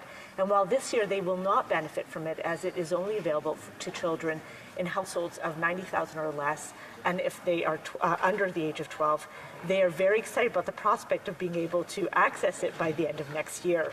It will be a lifeline for many. On the topic of housing, Madam Speaker, as it has been said many times in this House before, the federal government has made significant commitment in Budget 2022 to double the number of new homes that we will build over the next 10 years. The federal government, provinces and territories, cities and towns, the private sector and nonprofits are all pulling together to build the homes a growing country needs. Madam Speaker, the federal government's affordability plan is delivering targeted and fiscally responsible financial support to the Canadians who need it most, with particular emphasis on addressing the needs of low-income Canadians who are most exposed to inflation. Many of the most vulnerable Canadians are receiving more financial support now than they did last year, and they will continue to receive new support in the weeks and months to come. Now, I would be remiss to not thank the opposition for bringing up the subject of climate change. Climate action is an economic necessity, Madam Speaker. The global economy is changing. The future economic growth will be more and more dependent on clean energy. It is no longer up for debate that a national price on pollution is the most effective market incentive for climate action. And Canada's climate action incentive puts more money into the pockets of 8 out of 10 of every 10 families in Canada. Budget 2022 included climate action measures ranging from a new Canada Growth Fund that will help attract the investments we need to build a cleaner and more prosperous Canada, to an innovation and investment agency that will help our traditional industries thrive in a changing global economy, and our small businesses continue to grow and create good middle-class jobs. Madam Speaker, the federal government understands that many Canadians are struggling with the cost of living. The targeted support programs I've mentioned offer real help to the most vulnerable, are fiscally responsible, and will not further fuel inflation. In addition, we will continue to put a price on pollution. Our federal government will continue to urgently implement the many measures we have announced over the last almost 7 years, that we will ensure that we meet our Paris Accord targets and that our net zero targets by 2050. Our ability to live, our quality of life, our future depends on us accelerating our fight against climate change and to not stop as the Conservatives are asking us to do. Thank you, Madam Speaker. Hear, hear. Comments? The Honourable Member for Caribou Prince George. Thank you, Madam Speaker. I don't know whether to thank our honourable colleague for her speech or to laugh at it, Madam Speaker. It's frustrating, Madam Speaker, because I hear from Canadians and constituents almost every day in my riding that are saying that, and they're saying it loud and clear, that they can't afford this government any longer. Whether it's a farmer that has been hit by the liberal fertilizer policies, or fishers that has been hit by liberal fisheries policies, or the logger, the natural resource sector that has been hard hit by this liberal government. They continue to wage war on Canadians.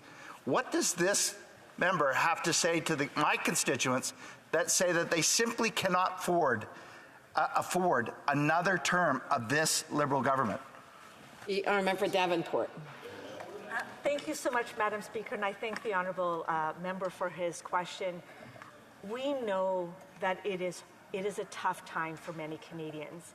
I had the absolute pleasure of attending 5 events on Saturday, and I would say to you, the vast majority of people who came and spoke to me said to me that they were very thankful for the many measures that our federal government are putting into place. And I mentioned 2 of them already in my speech. The childcare, that national childcare program is going to reduce their cost by 50% by the end of this year. It is a game changer for them, and it will absolutely help them with the rising costs that we're seeing today, as well as the dental care program. I'd like to say to the honourable member something that one of my colleagues just responded in a speech recently. There is, in terms of the climate incentive, we do have a federal backstop. And so it does provide 10% of additional support to rural and small businesses who do need to have additional support around facing the rising costs that they are seeing today. Thank you, Madam Speaker. Questions and comments? The member for Longueuil-Saint-Hubert. Thank you, Madam Speaker. I've been quite astonished since this morning. I'm here, my friends, the Liberals, talking about their record with climate change. In Quebec, there's a group called Mothers on the Front Lines, or Mayors on the Front Lines, and a number of them are worried. So I wonder what my colleague will say. Rather, it is mothers, grandmothers, and others are worried about the scientific data that our children are telling us about the environmental damage that has been set out by the IPCC with regard to keeping the temperature to 1.5 degrees so that there isn't huge disasters. That the reductions are necessary by 2050, and that's why in 2021 the International Energy Agency recommended that there be no more new projects for fossil fuel supply. The government didn't do that. So could the member tell us what she thinks about this request by Mothers on the Front Lines? The member for Davenport. Thank you so much, Madam Speaker, and I thank the honourable member for his question, and I truly thank him for his concern as well.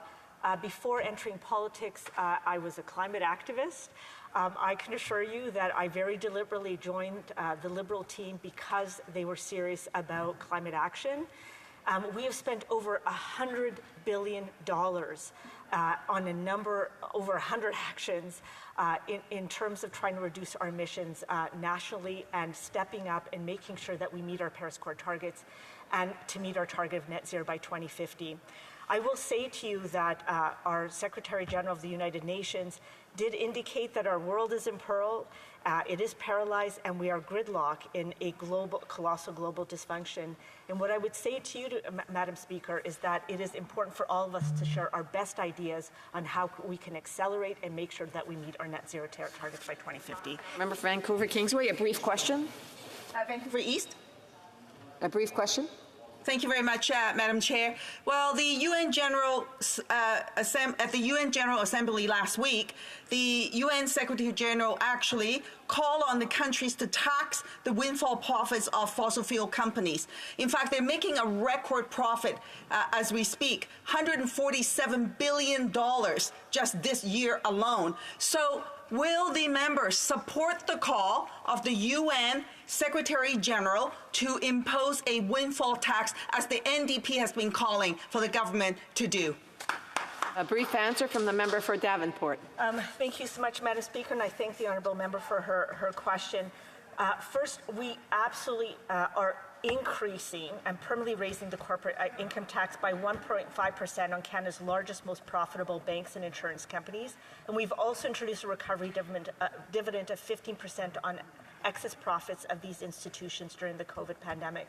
I would say to you that we're always looking at the best ideas, and I think that we always should have additional considerations as we're looking to provide more incentives of how we are going to reach our 2050 targets of net zero. Thank you so much, Madam Speaker. Resuming debate, the honourable member Selkirk Interlake Eastman. Thank you, Madam Speaker, and I'll be splitting my time today with the amazing member from South Shore St. Margaret. You know, I've been looking forward to actually participating in today's debate to just prove again that this Liberal government is so misguided that they actually think taxation will actually cause us to fix climate change, and yet their own records show that they continue to drive up emissions while costing Canadians more in raising carbon taxes on everything that we do. Not just a certain part of our economy, but everything we do, whether it's heating our home, whether it's feeding our families, whether it's driving our kids to sports.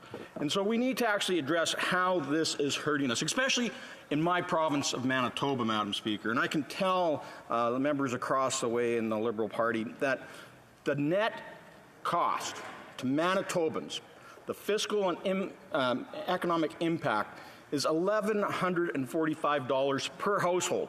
And if you look at the average cost per household of what we define as the middle class, it actually goes up to $1,600 per family. That is atrocious. This government is pickpocketing the middle class to the tune of $1,600, making life more unaffordable. Now, we're talking about a carbon tax that is going to triple from where it is today. It's more than triple. It's going up to $170 a ton. And right now, it's at $50. And that will keep driving up the cost of everything we do. The cost of living, our affordability, whether or not, we can afford to go out there and buy a new car, whether or not we can go out there and buy new homes, because everything is impacted. And I really feel for the people in my riding, Selkirk Interlake Eastman, Madam Speaker. We're a rural riding. You got to drive great distances. It's not like the people that live in the city. You just drive across town, take your kids to a hockey game. No, you have to drive often hours to get to the next door community, to an arena, so your kids can play sports, or to the school to watch a basketball game that your kids are in. Everything continues to add up. And for Canadians that are living on fixed incomes, our seniors, they're the worst impacted by this Liberal government's failed policies. We know that often in rural areas we have to drive for doctor's appointments, to see specialists. They're always in the big cities like Winnipeg. And that means getting on in your car, driving down the highway, and paying more and more just to go see your doctor. Never mind if you have to go to Winnipeg or into an urban center for shopping, whether you're going in there to visit family. This is impacting our seniors, and of course, the CPI, the Canada Pension Plan Index, continues to lag way behind what is happening on the cost of living, and it is being exacerbated because of the carbon tax, and they're falling farther and farther behind. I don't think the Liberals understand this, but the lifeblood of Canada is diesel. Everything that we do is based upon diesel. The food that we grow, the crops that we transport, the products that we ship around the world. It has to go, farmed with a tractor. It has to go later onto a truck, onto a train, and onto a ship. And really, we need to make sure that we are protecting our competitive advantage that we used to have as Canada. We need to be protecting our food growers in this country, but these Liberals are trying to put them out of business. The Canadian trucking industry already said that last year, that the carbon tax cost the trucking industry alone $528 million. They're expecting it next year to cost the trucking industry $1.2 billion of extra carbon taxes, and in 2030, it'll go up to over $3 billion. Guess what? Those costs are going to be built into the cost of everything we buy, whether they're shipping, clothing across the country, whether they're shipping produce that's brought in even from offshore, or it's our own farm-raised products that are being shipped to market across this country. And that's going to mean higher costs of food for every single Canadian. Now, I don't know how the Liberals figure they're going to get out of that. Maybe they're going to take more of Canadians' tax dollars and try to buy their votes back, which is a Liberal thing to do, Madam Speaker. But we are undermining the affordability of Canadians.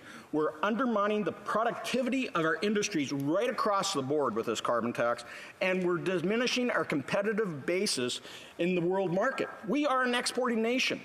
We have to export to create jobs. We have to export to get rid of the surplus goods that we produce here, including our agriculture products. Now, when the carbon tax first came in, it cost an average farmer $14,000 a year. It's gone up since then, and now the Liberals want to triple the cost of how much they pay in carbon tax to put fuel in their tractors, fuel in their trucks, natural gas to dry their grain, natural gas to heat their livestock barns, whether you got poultry or hogs. They got to be able to heat those facilities. And every time they do that, this government is saying, gimme, gimme, gimme, I want my carbon tax. It's not going to change their habits. It's a necessity of how we raise our food. And again, this is having a huge impact. And to add insult to injury, Madam Speaker, these Liberals are charging GST on top of the carbon tax. Tax on tax. Tax on tax. And this is something that Liberals love to do. So it's not about adding value, it's about adding tax. And it's about putting more in government coffers and then actually doing nothing with it to fight climate change. We should be actually investing in practices, best practices, in fighting climate change, whether it's carbon sequestration. We can do that on farms. But actually, with this fertilizer mandate that's coming forward by the Liberals, where they want nitrogen fertilizer to be reduced by 30% because they think they're going to reduce emissions, guess what happens? And if the member from Winnipeg North wants to listen and actually find out why their policy is so misdirected, it's because they're going to force more and more farmers to try to farm more land. And guess what we can't produce in this country? We can't produce more agriculture land. What we're not farming now is because it's not farmable. But I'll tell you what's going to happen is that crop production is going to push into what is right now marginal land that's currently under pastures and grasses supporting our ranching industry, which is very sustainable from a climate basis. These are carbon sinks. But now we're going to be forced to till them at lower productivity, with less fertilizer, which even reduces the potential of that land even further. And, I know the member from Winnipeg North thinks you can go dig in any part of the country out there and you're going to grow potatoes, but you can't. There's only certain land that can produce potatoes or root crops. But especially when it comes down to growing cereals, soybeans, corn, wheat, canola, you got specific land capabilities. And if you're going to farm that marginal land, well, you're destroying wildlife habitat. If you're going to farm that marginal land, you're removing carbon sinks. And actually, you're being detrimental to the overall climate change policy. So very short-sighted on behalf of the Liberals, and this is something that continues to worry me. The whole concept, and the leader of the King's official opposition said this morning, that, we need, they brought forward this policy, even though they've been promoting for the 7 years they've been in government, about buy local, because you're going to reduce the cost of transportation of the food that you eat. And by reducing the transportation distances and using less fuel to get into urban centers, well, then you're going to actually be good for the climate. Guess what happens with this model of carbon taxing and tripling the carbon tax is that you're putting the local farmer at a huge disadvantage, Madam Speaker, and allow those individuals who are producing in non-regulated countries around the world, like Latin America, like South America, like China, and bringing those food products here. That, to me, is unconscionable. It should never be allowed to happen. Our own food security is being undermined, Madam Speaker, by these Liberals, and we have to stop it now. Here. Questions and comments? Honourable Parliamentary Secretary to the Minister of Environment and Climate Change. Thank you, Madam Speaker. I want to thank my colleague from Manitoba for his remarks. I know I agreed in part with some of them, particularly related to best practices. But I wonder if the honourable member could reflect on the costs of climate change. In our home province of Manitoba, we've had two 1 in 300-year floods costing $1 billion each, devastating agriculture, devastating First Nations. And Madam Speaker, there's only one way to address the climate change issue, and that is to reduce emissions. And a price on pollution is going to help with that, Madam Speaker. It's going to drive technological innovation, and it's going to help create clean jobs. I wonder if the minister or the honourable member would provide his reflections on the costs of climate change. Member Selkirk, Interlake East. Thank you, Madam Speaker. I want to thank my friend from Winnipeg South for the comment. And, you know, the question is why does this government hate farmers? Why does this government think that taxes are going to fix these climatic natural disasters that we've been experiencing? You know, I don't see any correlation to increasing carbon taxes to actually reducing emissions. Instead of producing more food here and more energy here and exporting to nations that are actually causing all the great exposing of CO2 across the planet, then why would these Liberals continue to undermine Canadian jobs, Canadian farmers, and our own economy? If we really want to get serious, and I do believe that we have seen an escalation in these dramatic climate change events, like flooding that we continue to experience in Manitoba, like drought that we had the last 2 years, not this year, thankfully, across the eastern prairies. But I know, Madam Speaker, that a tax hasn't changed one single thing while emissions continue to rise. If they want to get serious, let's actually invest in the technology that reduces emissions rather than tax Canadians on their hard-earned dollars. Here, here. J'espère que l'honorable député n'est pas sur son téléphone à la... Aye. The questions and comments?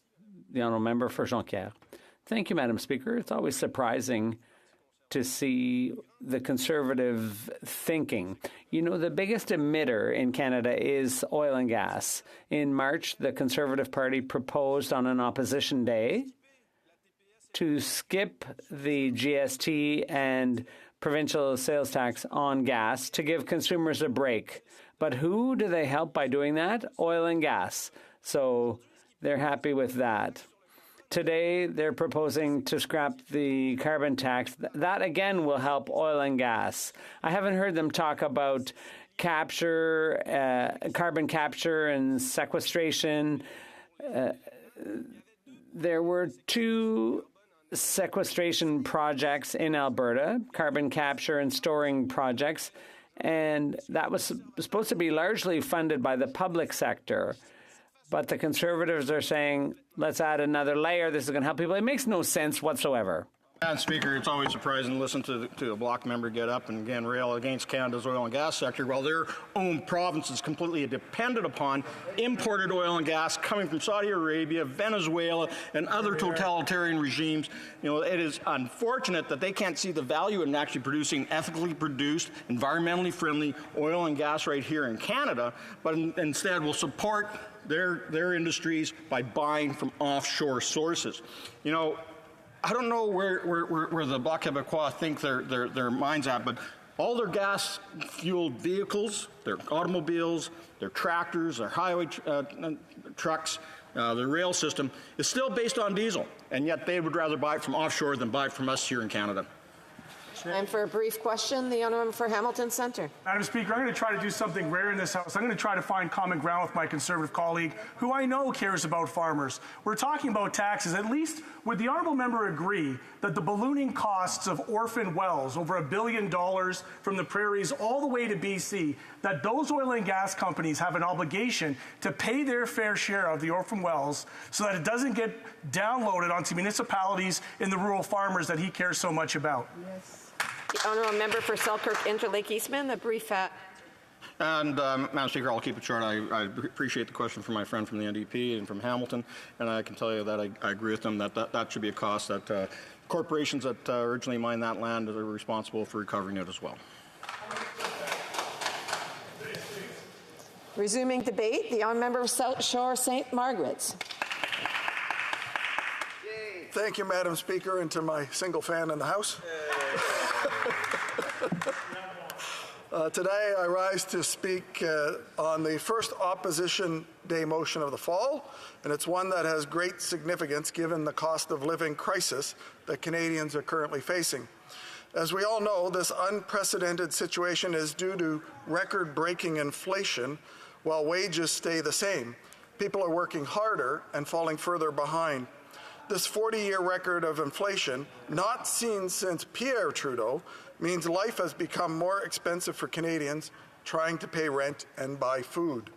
Housing is twice as expensive as it was in 2015 when the Prime Minister took office. Food prices are up 10.8% on average.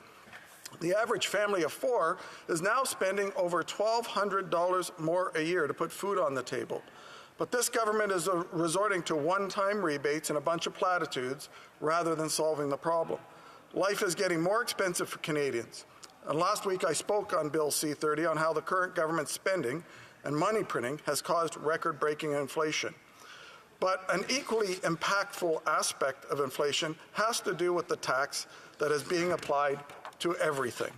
The imposition and tripling of this new tax in Nova Scotia will make fuel costs an extra 40 cents per litre higher by 2030 for mums taking their kids to hockey, for those forced by the policies of this government, like me, to heat their home with oil from Saudi Arabia. A tax that costs families thousands of dollars a year when they're trying to make healthy meals. A tax that makes home heating more expensive for seniors living through frigid Canadian winters. And I'm talking, of course, about the carbon tax. If the Prime Minister was serious about making life more affordable for workers, families, and seniors, he would cancel the carbon tax increase immediately. The carbon tax hike is coming at the worst possible time for Canadian families who are struggling with these rising costs. Instead of freezing taxes, Liberals are raising taxes on people who are struggling to make ends meet. Of course, the Liberals will try to pretend that their cherished carbon tax is the only way to address climate change, which of course is false. Take my own province of Nova Scotia, for example. The provincial government has some of the most aggressive targets in the country for reducing greenhouse gas emissions. We have more wind power in our power grid mix than 8 other Canadian provinces. We surpassed the federal government's 2030 targets for reducing greenhouse gas emissions 13 years early. Our electricity generation from coal is down from 76% in 2007 to 52% in 2018 and will be eliminated as all coal-fired plants will be closed with the creation of the Atlantic Loop. Our clean electricity generation tripled in the last decade. Energy efficiency programs prevent 1 million tons of greenhouse gas emissions each year. A new 2030 goal to reduce greenhouse gas emissions by 45 to 50% below 2005 levels is legislated, and this is more aggressive than the federal targets. All this work in a small province, the vast majority of which was done with no prompting or pressure from the federal government. Nova Scotians have stepped up to fight climate change, and we were punching above our weight, all without imposing a new tax on everything. While the NDP Liberals stick to their ineffective high tax, when we say this carbon reduction can be done through technology, not taxes. Nova Scotia has shown the way and is the model. The federal government rejected Nova Scotia's common sense environment policy that would tackle climate change without making life more expensive for those who are struggling. But Liberals have blinders on. All they want is more tax, more money from hardworking Canadians to spend on their woke agenda. Nova Scotians live in the highest tax jurisdiction in the country. The imposition of this tax makes no sense in a region where climate change has been taken seriously for more than 20 years.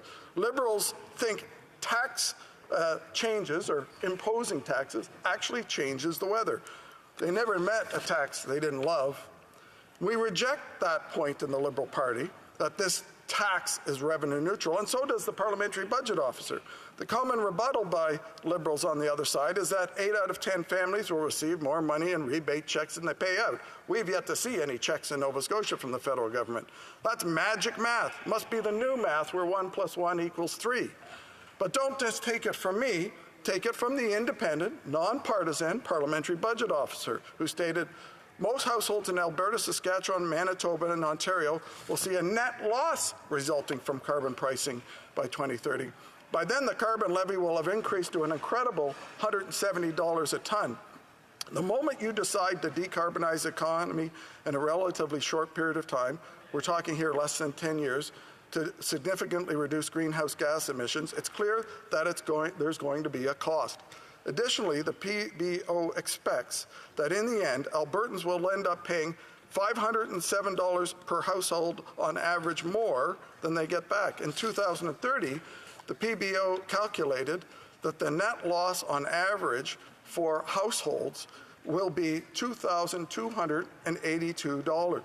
The PBO goes on to report that most households under the backstop will see net loss resulting from federal carbon pricing under the HEHE plan in 2030-31. He continues by stating that the household carbon costs, which now include the federal levy and the GST paid on top of the carbon tax, lowers income, and that the amount they paid exceeds the rebate.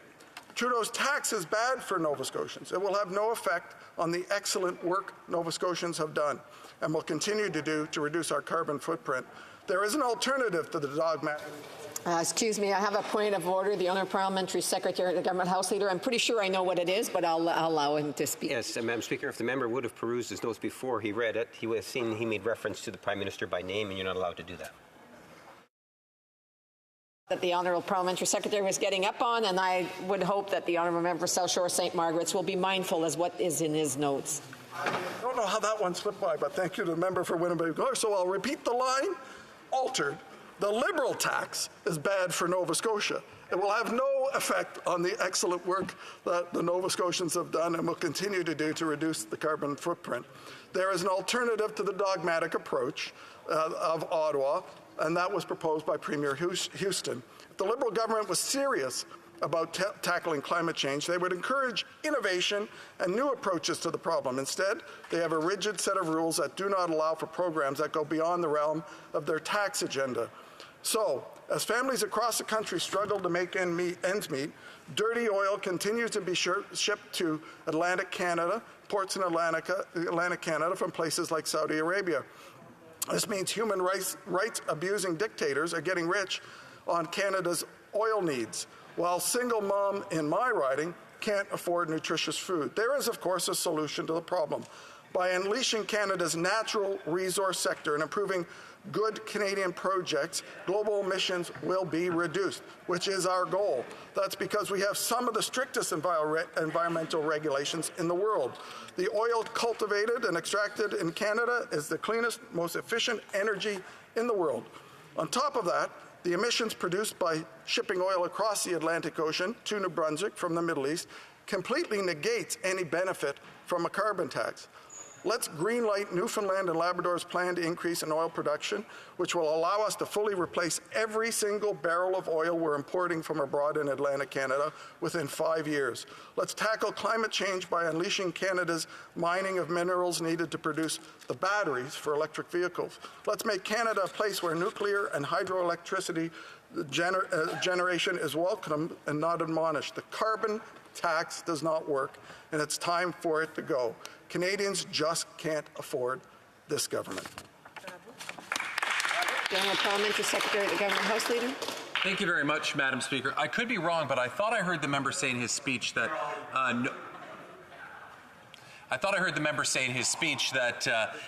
Nova Scotia did not. They do not have their own system in place, and as a result, they're subject to the federal regime. But that's actually not the case. In Nova Scotia, if you go to Canada.ca, it shows that they have their own cap-and-trade system. So Nova Scotia is not subject to the federal regime as it relates to the price on pollution. As a matter of fact, Nova Scotia is doing clearly, at least according to the government's own website, a very good job, and therefore doesn't need that federal government intervention. I'm wondering if he would help export from that province the system that they're using to encourage other provinces and territories throughout the country to use it, so that they won't have to rely on that. And finally, I do just want to congratulate this member and for Nova Scotia having that. The honourable member for South Shore, St. Margaret's. I would like to thank the member for Kingston the Islands for his question. He's right. We do have a cap and trade system in Nova Scotia that adds 1 cent a litre to gas. The federal government, this government, wants that to triple, which will immediately add 14 cents more a litre to gas in Nova Scotia immediately, and will build that to 40 cents a litre by 2030. So that's the plan of the federal government pushing up the cap and trade system, costing Nova Scotians more. And that's what we reject. We reject that approach when all these other methods that I've outlined in my speech show how you can get there with technology and not taxes. Questions et commentaires. L'honorable député de Longueuil-Saint-Hubert. The honourable member for Longueuil-Saint-Hubert. There's one thing I agree with, is that new technologies are a key to solving the climate crisis, but they don't grow on trees. In Quebec, we're at the avant-garde. We have recyclable batteries. We build them. We even have electric skidoos or snowmobiles. But money doesn't grow on trees, and $12 billion is being given to the oil patch every year. If that was invested in new energy sources, we could accelerate the creation of new technologies. Does my colleague not agree with that? Thank you, Madam Speaker. I appreciate the intervention from that member. He's always a very entertaining member in the House. I can tell you that what we really need, and I applaud the innovation that's happening in Quebec. We have innovation happening in Nova Scotia, but the federal government is ignoring that innovation and just thinks there's only one way to deal with this issue, which is a tax that's not working. This government's had this in place for almost 7 years, and they've missed their carbon targets every single year. That's proof. British Columbia's had the tax even longer, and they've missed all their targets. So I would ask the government to take the blinders off and look at alternatives that work. Questions et commentaires. The honourable member for Winnipeg Centre. Thank you, Madam Speaker, and I'd like to thank my honourable colleague for his comments. The Conservative Party's talking a lot about how families are struggling, and then often including the current new leader of the Conservative Party, mentioning cryptocurrencies as a way out of inflation. But they often mention single moms needing help. Well, I actually was a single mom, and when I was a single mom, I needed dental care. I needed universal child care, and I needed parties like the Conservative Party to go after, big CEOs and big corporations like Wayland, like the Wayland guest from Loblaws, for example, that makes $5,100 per hour. I'm wondering if my colleague would agree with me that the Conservatives' failure to support dental care, universal child care, and actually going after the root of the problem, big leaders of big grocery chains, is actually hurting families more, and actually named the elephant in the room. The honourable member of South Shore, St. Margaret's. Nancy in my riding is a single mother living on disability near Bridgewater. She makes $875 a month. In the winter, she has to heat her home with oil from Saudi Arabia. That costs $700 a month. This government wants to increase the cost of that by 40 cents a litre. So why is it that this NDP Liberal coalition doesn't care about people like Nancy in my riding? And in terms of the dental care, the program that's been proposed by the NDP Liberal government of one-time payments to duplicate what provincial governments already provide is ridiculous. I do want to remind members, when somebody already has the floor, it's not their opportunity to ask questions or make comments. So I would just ask members to hold off until they are recognized during the questions and comments period. Resuming debate, the honourable member for West Vancouver, Sunshine Coast, Sea to Sky Country. Thank you, Madam Speaker. And I want to begin by mentioning I'll be sharing my time with the member for Vaughan Woodbridge.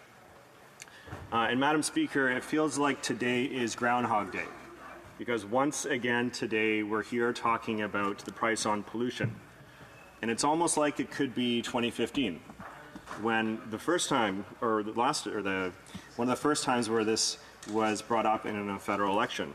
But actually, there's been 3 federal elections since then where putting a price on pollution was one of the main items at the ballot box. And it's almost as if for the last 5 years that we haven't been having these discussions with the premiers across the country about whether or not the federal government had the constitutional ability to bring in a price on pollution. It's almost as if we didn't have a Supreme Court of Canada case that affirmed that Canada indeed does have the ability to do this, and that Canada does indeed have to act on a problem that is this fundamental to our country and to the entire world. But, Madam Speaker, I also find it somewhat tone deaf that we're having this discussion today in the wake of seeing the devastation that's just happened in Atlantic Canada, where Hurricane Fiona has swept through and caused measurable damage to communities and loss of life. And we know that this event was only made possible because of climate change and a warming sea currents, where in the past, these types of hurricanes would have died down over colder water. But now with warming ocean currents, we're seeing much more severe weather events, such as hurricanes that are now hitting our shores. I also find it tone deaf given the devastation we saw in my province of British Columbia last year, where we saw temperatures nearly reach 50 degrees Celsius, where heat domes boiled billions of organisms alive, where we saw devastating forest fires, and we saw the atmospheric river, which was the most devastating weather event in our country's history. But I find it particularly tone deaf because this motion today is the first Conservative motion that's being put forward, but it's also being put forward with any alternative climate policy at the same time. So it's clear to me that this policy isn't about supporting Canadians with affordability measures, but really it's about blocking climate action. And Madam Speaker, I also find it reckless that I also find it puzzling that Conservatives portray themselves as being in favor of market-based systems, for getting value in government spending, or getting value for money in government spending. But in opposing this policy, they're eschewing what is seen quite widely, including by the IMF, as the most effective and efficient way of reducing pollution. And this is pollution that we know is not otherwise accounted for, but has a major impact on local human health and on worsening climate change. And I just mentioned some of the major events that we've seen recently. And by failing to put a price on pollution, we're allowing this externality not to be properly accounted for. And we know that this impacts particularly the most poor and vulnerable among us. And they also portray themselves as the party focused on affordability. But this is going against a policy that we know provides more money in the pockets of 8 out of 10 Canadian families, and particularly low-income Canadians that are most at risk of the rising cost of living. And of course, we know the less you pollute, the more that you save when you get your climate action incentive. And it's particularly puzzling because the Conservative Party, of course, just last year ran on a platform that included putting a price on pollution, albeit this was done in a very inefficient and convoluted way that they proposed. But it's very puzzling coming from my province of British Columbia, where we've had a price on pollution in place for almost 15 years. And this policy was in fact brought in by the right of center party in my province. And we've seen that by bringing in this policy, it hasn't impacted the economic growth in my province, where it's been amongst the leaders in Canada ever since then. It's also puzzling because we know the alternatives are no better. By focusing on regulations alone, we know that this is highly costly. We know that by simply investing in technologies, the government is then forced to pick winners, and that is essentially gambling to a certain extent on one of the biggest challenges that our generation is going to face. And Madam Speaker, I do also believe that it is reckless by abdicating responsibility to act and repealing policies for climate action. The Conservative Party is letting their estrangeance and opposal to climate action to actually cause uncertainty for business that is impacting the type of investments that we need to see business make in investing in technologies and measures that's going to mitigate their emissions. And also it's impacting the way that we can see growth in clean tech that the Conservative Party says they want to support. Over the course of the last few months, in the Environment and Sustainable Development Committee, we've been undergoing a study on clean tech. And what we've heard from nearly all of the witnesses is that having the policy certainty in place and having predictable climate policy is essential to providing the certainty and confidence that businesses need to see to invest now for programs and investments that are going to take 5-10 years to be fully put into place. And by opposing climate action, the Conservatives are also completely ignoring the catastrophic financial costs of climate change-fueled events in Canada, which has a direct cost on people. I mentioned the flooding in BC last year, which was the most expensive weather event in Canadian history. The forest fires in Fort McMurray cost almost $10 billion to rebuild. And we know that Hurricane Fiona is also going to cost billions to grapple with as well. But we all pay for these costs through the rising price of goods, through taxes, through lost productivity, which indeed leads to inflation when it causes supply chain disruptions, which we saw in BC last year, and also impacts the price of food that we're buying when we see climate change-fueled droughts and other weather events that are disrupting agricultural production. And Madam Speaker, maybe I'll put it in some other language that I know the Conservative Party will understand very well. You cannot opt out of inflation by investing in crypto. You opt out of inflation by getting off our reliance on fossil fuels, where we're at the mercy of global markets that can be upset by the actions of a foreign dictator. To reduce our reliance on fossil fuels, we need to incentivize the switch to clean, domestically controlled energy sources that are not at the mercy of outside influences. And the best way to do this is by pricing pollution, as well as supporting the switch to cleaner alternatives. Whether it be on affordability, national security, economic growth, or climate change, pricing pollution is our most important and effective tool. So the solutions to affordability is not to make emissions great again. The solution involves targeted solutions like the ones that we've brought in over the last 7 years and the ones that we're proposing to bring in through Bill C-30 and C-31. And these new measures include the Canada Housing Benefit, which will deliver an extra $500 for low-income renters. It includes bringing in the new Canada Dental Benefit for children under the age of 12 who do not have dental insurance, which will involve payments of up to $650 per child per year. And it involves doubling the goods and services tax credit that will provide $2.5 billion to, in total to 11 million recipients. And this, of course, builds on our history of cutting taxes for the middle class by raising them on the top 1%, delivering the Canada Child Benefit, which has raised over 300,000 children out of poverty and puts more money back in the pockets of 9 in 10 families. And of course, this year, where we've cut childcare costs in half right across the country, and we're going to get down to $10 a day in the next 4 years. So indeed, we know that climate action can be done in a way that saves people money.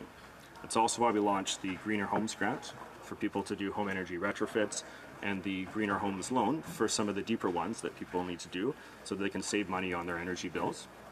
And it's also why we're supporting Canadians to switch to zero-emissions vehicles with our $5,000 grants for this type of adoption. And indeed, in my province of BC, in the first quarter of 2022, we've seen that over 15.5% of new vehicle sales have been zero emissions. So these are Canadians that are going to be saving a significant amount of money on their gas bills.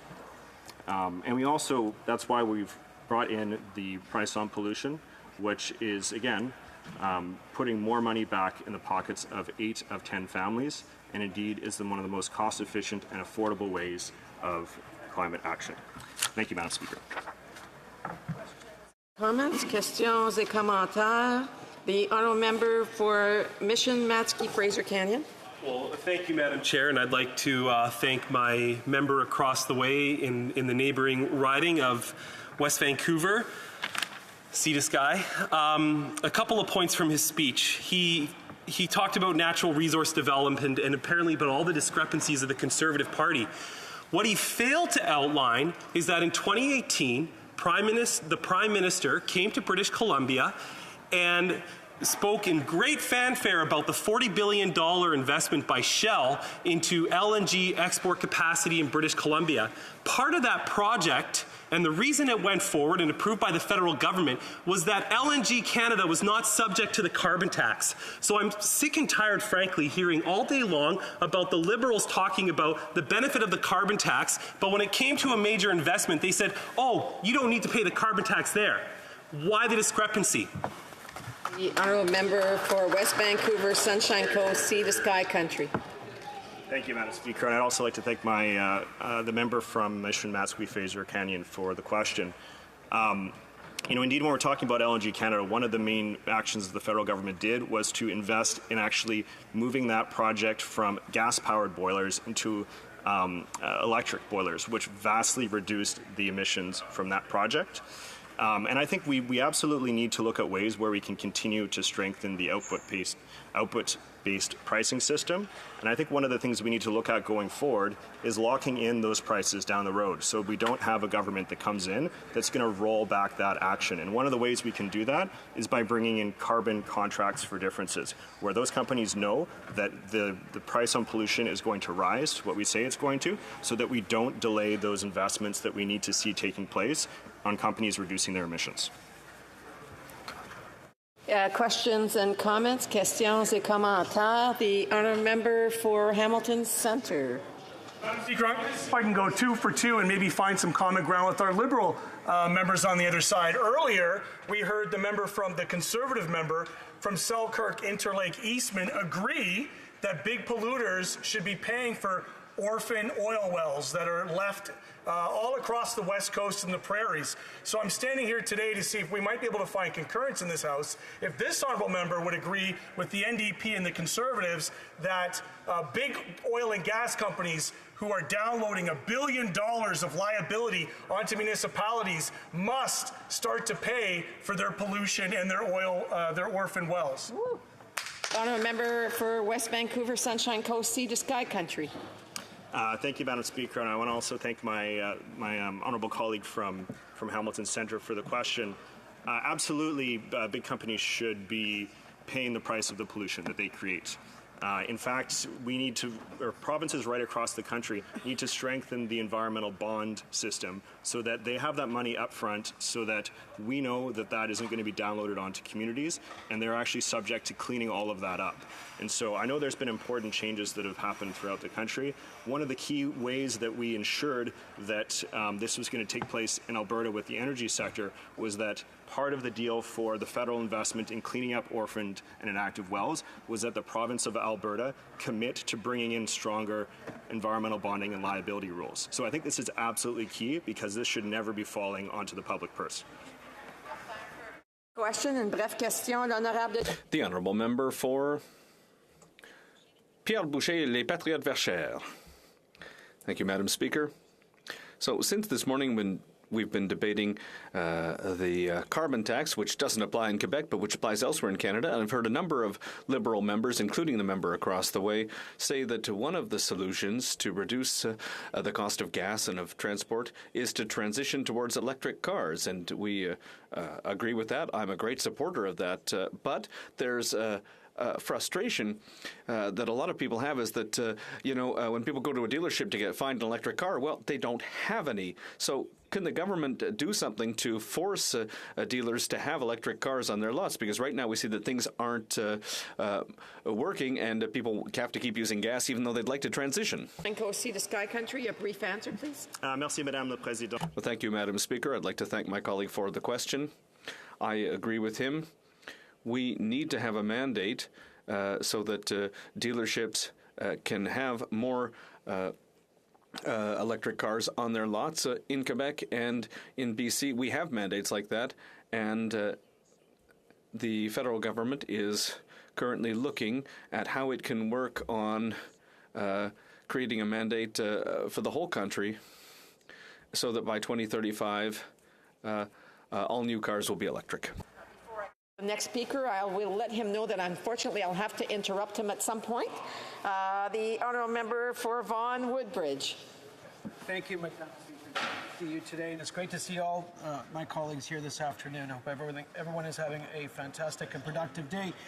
Madam Speaker, when I first, and the reason I entered politics and decided to run for the nomination within my riding was because I saw on the government of the day, frankly, an economic record that was, if I can use the term, anemic. We had low growth in Canada, we had a high unemployment rate, and we didn't have a plan to, A, move the economy forward, but as important, deal with the issue at hand, which is climate change, and how we would part and parcel work together to create a strong economy and also a healthy environment. And how they go hand in hand is that the transition was happening in terms of dealing with climate change. New technologies, new industries were being created. And I saw that. I saw that in the global financial markets, where I worked for over 20 years, both in New York and London and Toronto. And I saw companies moving to that. And our party put forward a plan to grow the middle class, to strengthen the middle class, to assist those working hard to join the middle class, and also create an environment for job creation, for investment, to raise the standard of living for all Canadians, and deal with the issue of climate change, and put forward a real plan on climate change. And that is, Madam Speaker, what we did as a government. We put forward a plan that over the long term will lower our emissions, get us to net zero by 2050, and a crucial element of that plan was pricing and externality, as we say in the economic terms, and pricing pollution. And we put together that plan with applause from across the spectrum, when I use that term, from economists and from policymakers, whether on the right or the left or the center. We're using a market system to price something and use those proceeds. I thank my NDP colleague for his interventions. I think him and I stand on opposite sides of most things. What I will say, Madam Speaker, is that our plan for pricing pollution is a realistic plan. It's been put in place. During that time, Canada and Canadians have created literally millions of jobs. We've lifted hundreds of thousands of families and children out of poverty by implementing a number of measures. We've created a strong economy, not only today, but going into the future. When it comes to the issue of affordability, and we all know here in the House, all members know what their constituents have been dealing with, what their constituents are dealing with it, and we demonstrate empathy all the time in terms of putting forward policy measures that assist Canadians. We as a government brought forward the Canada Child Benefit, monthly, tax-free, not sending checks to millionaires. We as a government lowered and returned the age of eligibility for old age security and GIS from 67 to 65. We as a government brought in 2 tax cuts, one in our first term, the second one raising the basic personal expenditure amount, returning literally billions of dollars to Canadians. It's their money. They work hard for it. We are good fiscal managers on that front.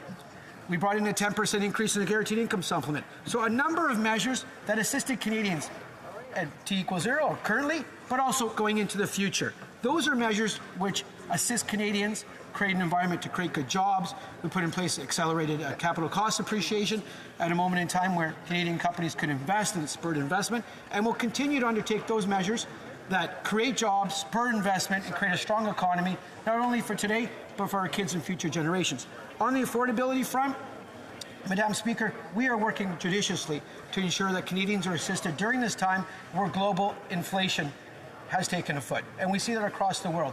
We as a government obviously have put forward a number of measures. The Canada Workers' Benefit, which I argued for many, many years, that we should introduce, or strengthen, and we strengthened it 3 times. And we're also going to be strengthening it this year. It's there. Canadians, working Canadians, can earn up to $2,400 more when they file their income taxes just on the Canada Workers' Benefit. On daycare, which is, for an economist, a great piece of policy, we've signed accords with all 10 provinces to be introduced, saving Canadian families literally thousands of dollars of before-tax dollars, which is a very important thing. I know it'll save my family when we put our... I do apologize. I'm going to stop the clock. I just want to remind members that are coming in for question period that somebody's actually got the floor and is speaking, so I would ask them to keep their voices down as you enter the chamber and as you try to have a little bit of a conversation with your colleagues here in the House. The honourable member for Vaughan Woodbridge. Thank you, Madam Speaker. I know everybody's excited to get to question period, but they'll first have to listen to this honourable member, and then we can get there. Madam Speaker, on the affordability front, we've introduced a number of measures that will assist Canadians. It's great to see the GST credit being doubled for the period of 6 months. Nearly 12 million Canadians, $2.5 billion will assist Canadians, especially at this specifically period of time. We know Christmas, Thanksgiving is coming, important dates in all our calendars. On the dental benefit, you know, I said this yesterday in the House, as an MP, you encounter a lot of Canadians that are struggling.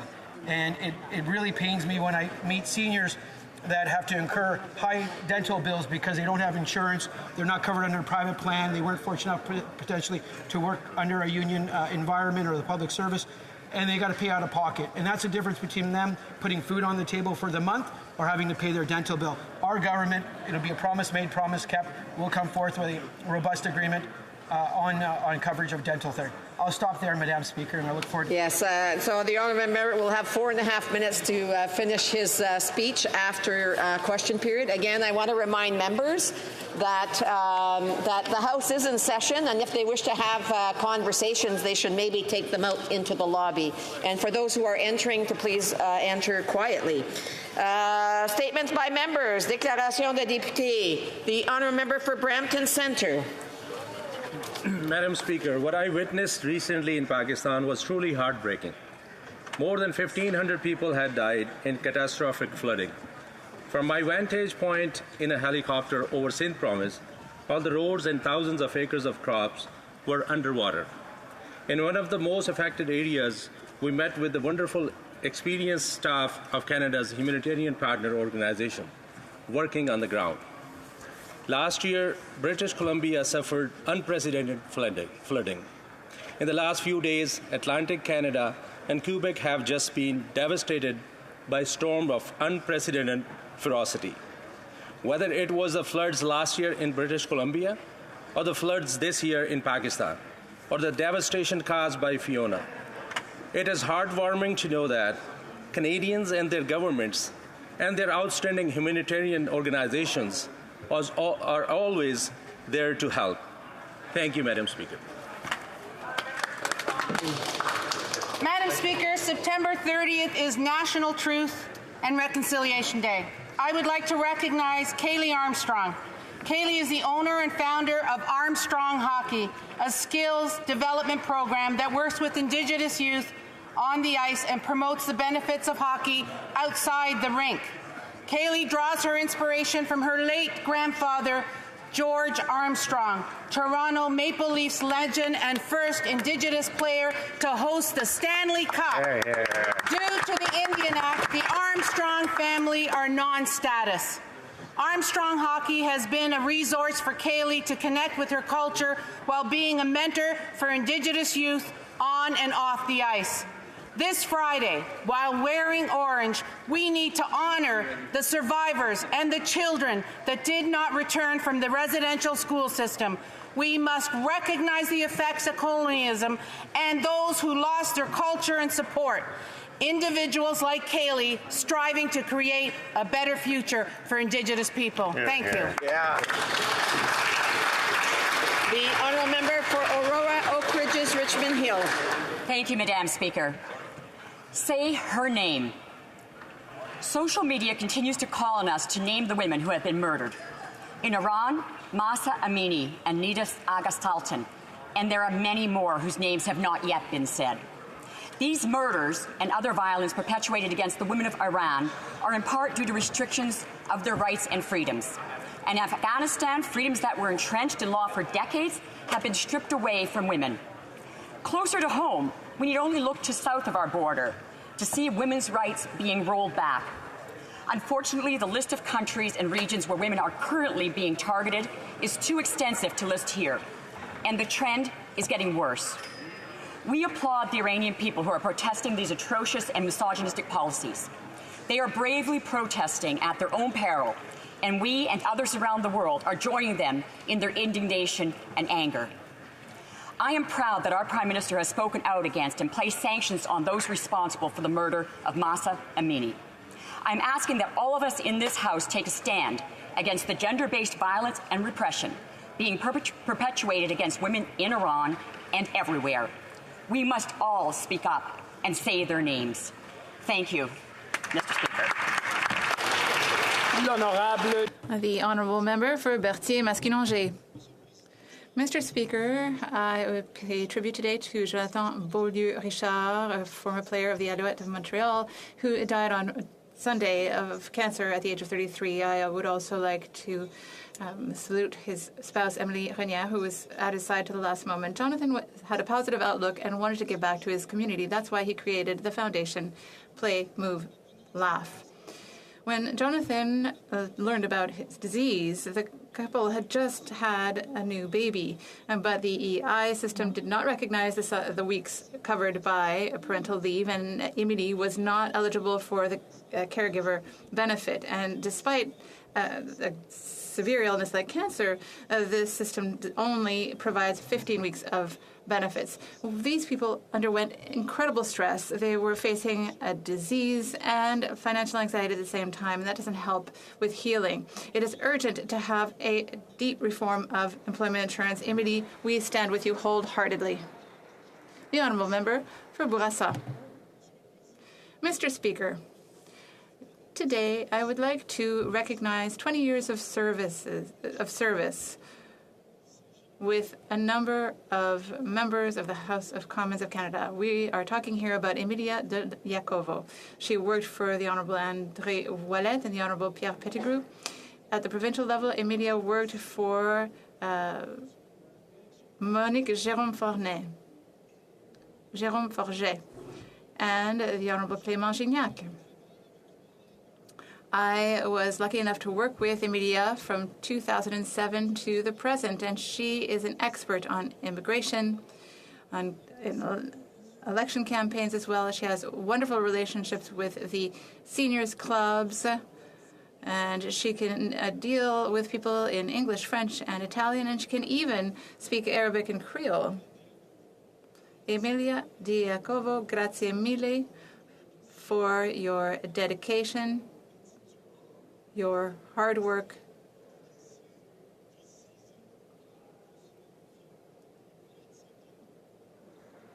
Congratulations. Thank you very much. Mr. Speaker, I stand to recognize Mike and Laurie Reist, the co-founders of Adopt a Grad Canada. Initially known as Project Jack in Jill, the charity was formed by Laurie and Mike after a single mother reached out to Mike in 2016 to see if he had a suit that her son could use for his high school graduation. And Mike reached out to the community through social media, and the community rallied around the young man, getting him a suit and some formal wear gift cards. And this became the template that has helped hundreds of other students at the high schools in Airdrie. Further fundraising, sponsorships from local businesses, and cash donations have allowed the program to cover grad-related costs that otherwise would have been a barrier to students and their families from being able to fully experience this milestone. The program continues to grow and has now become Adopt a Grad Canada. Mike will remain as a board member along with Jack Lumley, Mark Smith, Brittany Watley, and Jen Ebert, while Laurie is taking on the role of executive director as a volunteer. And our community is made better because of people like Mike and Laurie Reist. You're here. The Honourable Member for Humber River, Black Creek. Thank you very much, Mr. Speaker. Today, I rise to stand in solidarity with the people of Iran in the wake of the tragic death of Mahsa Amini, a 20-year-old beautiful woman who was arrested by the morality police on September the 13th. She was accused of violating the country's strict codes on modest dress for women and beaten to death while in detention. Mahsa's killing sparked a nationwide uprising that is continuing. Protests have spread to over 100 cities across Iran, demonstrating unprecedented solidarity among men and women, students and teachers, farmers and workers, politicians who are protesting side by side, demanding accountability and justice. No woman should be persecuted for choosing what to wear or standing up for her rights. Mahsa's murder is a symbol of 44 years of repression and brutality in Iran. Despite the internet shutdown and the blocking of the social media in the country, the uprising continues to this day. We stand, all of us, with the people of Iran and pray for them and all of their families. Godspeed be with them. The Honourable Member for Canada, Carleton. Mr. Speaker, over the weekend, the Best Little Fair in Canada resumed for its 159th rendition. thousands of participants, young and old, joined in the fun and fairground festivities at the 4-day-long Carp Fair. However, this year's festivities featured a special event, the first of its kind in Carp Fair history. From 3 to 4 p.m. on Thursday, the lights were dimmed, the music was hushed, and the Carp Fair welcomed over 100 participants with disabilities and their families for an inclusive hour of fun.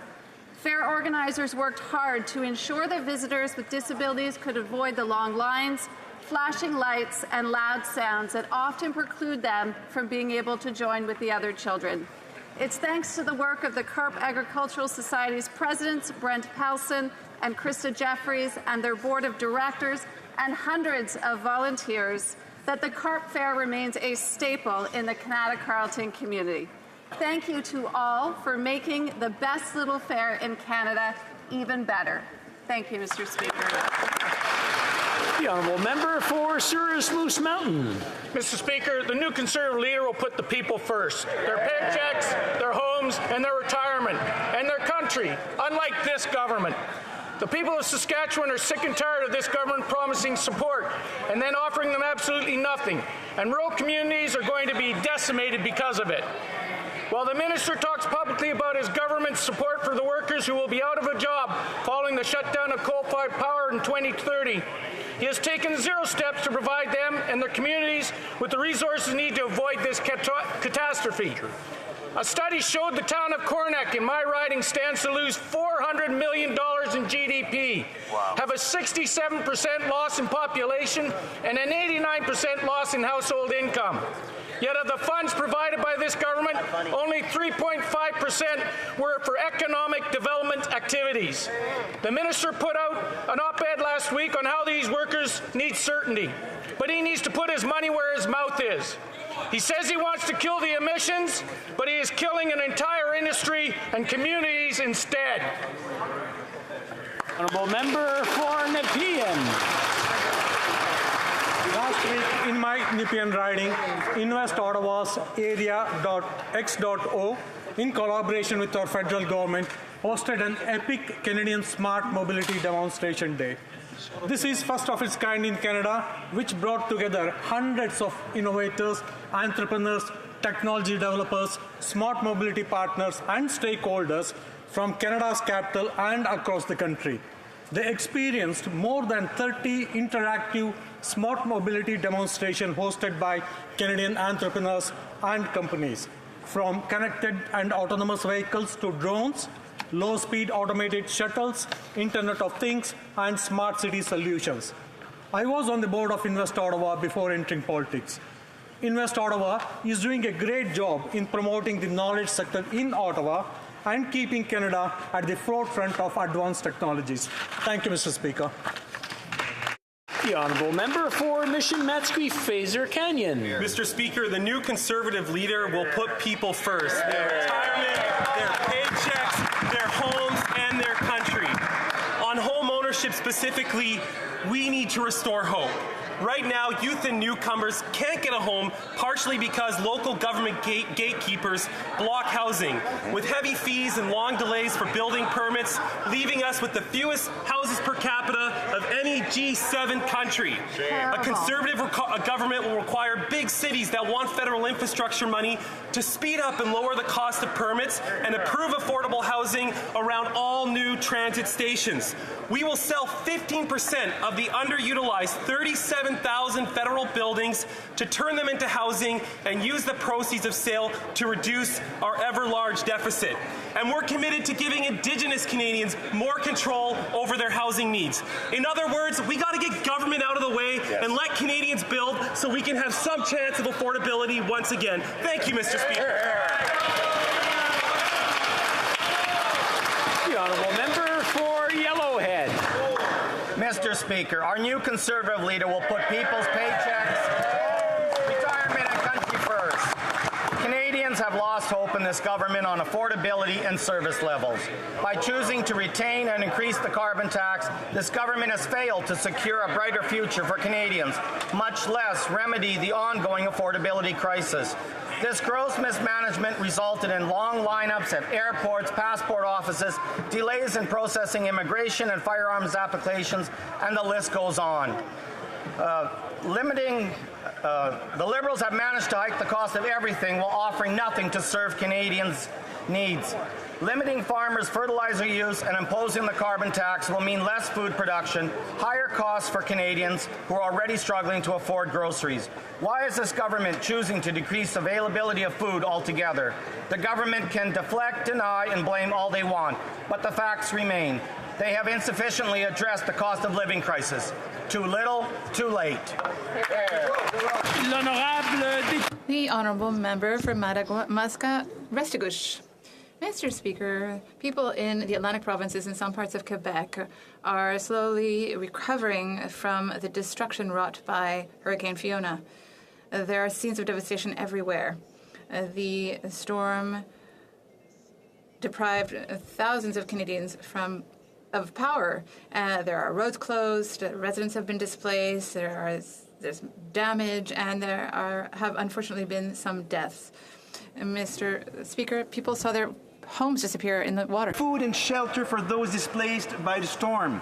Members of the Canadian Armed Force are being deployed to help with recovery effort. Utility crews are working around the clock to repair downed lines, and the government is matching donations to the Canadian Red Cross. Nous sommes de tout cœur. We stand wholeheartedly with the people who have been affected by this terrible hurricane. People in our region will pick up the pieces and rebuild. Saluons la résilience. I honor the resilience of people back home. The Honourable Member for Rosemont, la Petite Patrie. When it comes for managing GMOs and pesticides, who within the Liberal government is managing it? Is it the Minister of the Environment, the Minister of Health or of Agriculture? No, it's simpler than that. It's the companies themselves that produce GMOs that are regulating themselves. According to a document obtained from Radio-Canada, according to new directives, Representative CropLife is lobbying, is involved in setting the regulations. And really, if we let the Liberal government do what it wants, the whole new generation of genetically modified products and pesticides will not be evaluated, and they'll end up on our plates. So it's that, and it lacks responsibility. So we want no exemptions, no exceptions. We want rigorous, transparent, and independent regulation for the Monsantos of this world. The government has to take its responsibilities to protect the health of Canadians and Quebecers. Thank you. The Honourable Member for Salaberry-Sirois. Mr. Speaker, I stand in solidarity with the spouse of the Leader of the Official Opposition and all of those who have been bullied because of their political convictions. We are all here in this House because we want to change things. We have differing views. Some see Canada as a post-national society. Others see it as a prosperous oil nation. We see Canada as a good neighbor for Quebec. We don't agree on all things. We argue, we debate. We can be angry, indignant. Those are normal emotions for parliamentarians. But fear is not a normal emotion. Not fear for oneself or for our loved ones. Democracy does not mean that people have the right to say that they will attack someone physically, that they will burn down their house or attack their loved ones. That is an attack on democracy, and that is unacceptable. Let us all condemn, regardless of our political affiliations, let us condemn those gestures. They must not go unpunished. Mr. Speaker, let's put a stop to that right now. The Honourable Member for Halliburton, Kawartha Lakes, Brock. Mr. Speaker, the new Conservative leader will put people first. Their paychecks, their homes, their retirement, and their country. It's time for action, and it's time to return a sense of self-sufficiency to a people that have had it stripped away by the paternalistic, archaic, and broken Indian Act. Canada's Conservatives, under our new leader, will restore to Indigenous people more control of their land, money, and decision-making. We will remove the bureaucratic gatekeepers and barriers in legislation and have a robust dialogue with Indigenous communities that want to develop their resources and invite commerce to fight poverty. The time has come to have a national dialogue with Indigenous and non-Indigenous people of Canada on autonomy, taxation, capacity, transparency, accountability, and property rights. We will repeal this government's anti-energy laws and replace them with a new law that protects our environment, consults Indigenous people, and gets things built. Indigenous people will find, under a Conservative government led by our new leader, that they have an ally rather than an obstacle to reconciliation. Bravo. The honourable member for Etobicoke Lakeshore. Mr. Speaker, I rise today to honor a member of our Hill family who recently left us. For over 33 years, Luce Cousineau served us diligently and faithfully in the parliamentary restaurant. Her warm smile and laugh greeted us, and her impeccable service took care of MPs, senators, and staff from all sides of this House. She had discerning tastes, earning her nickname Chef Cousineau with her colleagues. She sampled new menu dishes and sent them back. Clearly, she knew better was always possible. She was French-Canadian, hailing from Rouen-Noranda, and anyone who knew her knew she was a big fan of Leonard Cohen. What many of us didn't know was that Luce was in the battle of her life with an adversary who ultimately won, cancer. Luce never complained. She always showed up, had that warm smile on her face, welcoming and accepting everyone with open arms. She will always be part of our Parliament Hill family, and her heart of gold and generous spirit will live on. Thank you, Mr. Speaker.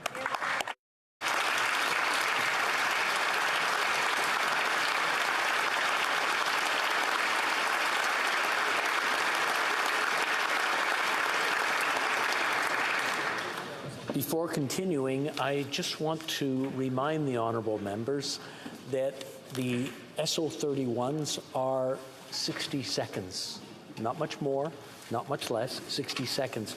And I wouldn't want to cut any of them off. So j'aimerais demander à tous les députés. So I'd like to ask all members to be careful to not go beyond the 60 seconds because it is something that is very important for each of us and for our ridings. I just wanted to remind you of that. Questions, question orale, the Honourable Leader of the Opposition.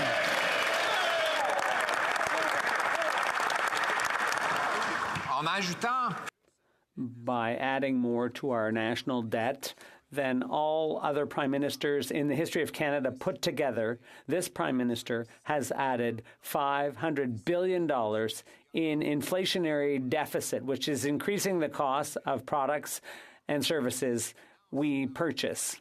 Now, the finance minister admitted that she wants to increase the taxes on EI by $2.5 billion. That will take even more money away from workers' wages. Mr. Speaker, will the government scrap those tax hikes so that workers can keep more money in their pockets? The Honourable Deputy Prime Minister.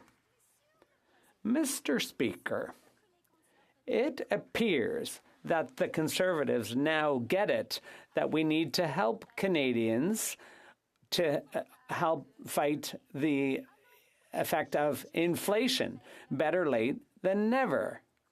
So I appreciate the latest Conservative flip-flop. It's about time they also supported our one-time payment of $500 to help vulnerable Canadians who are having a hard time paying their rent. It's never too late to do what needs to be done, even for Conservatives. The Honourable Leader of the Opposition. Raise taxes on the working poor, and yet that is exactly what the minister admits she will do. She admits that raising the EI premiums, the EI payroll taxes, will take $2.5 billion extra dollars out of the hands of Canadian workers, and not to fund EI.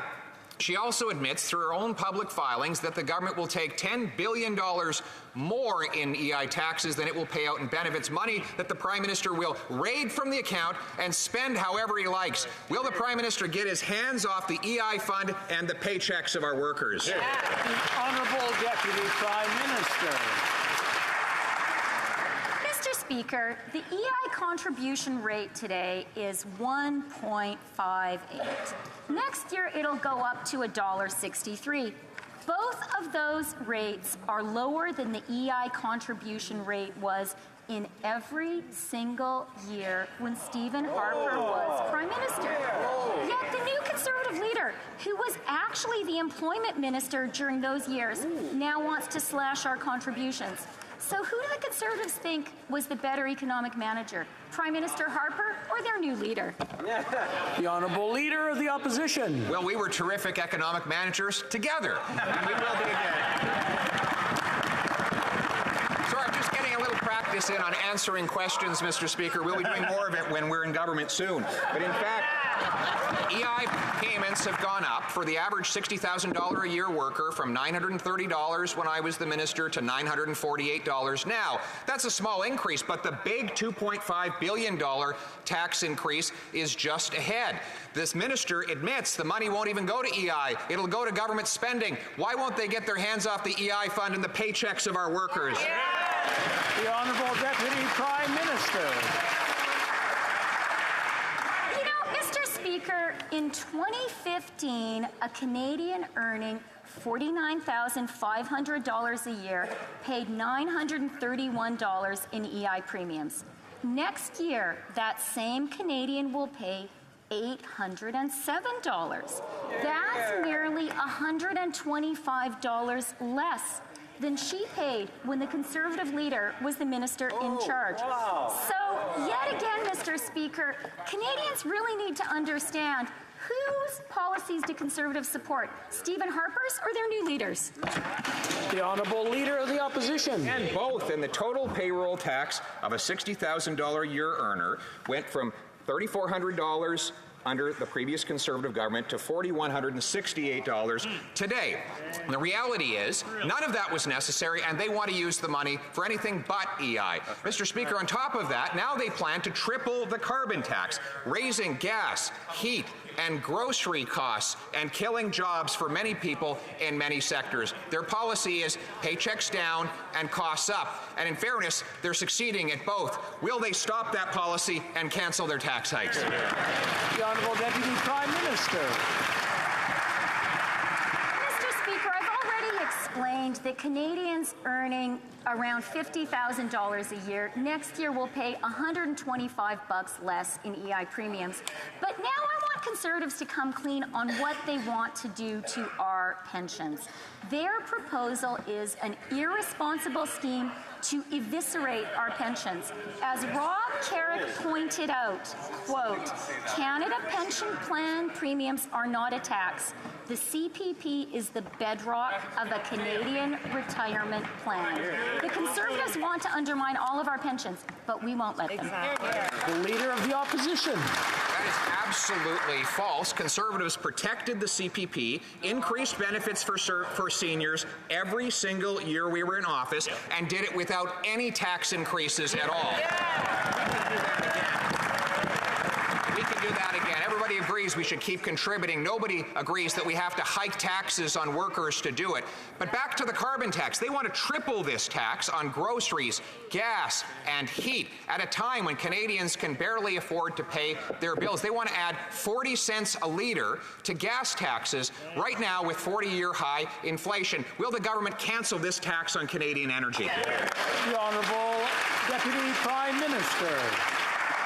Mr. Speaker, let's get serious.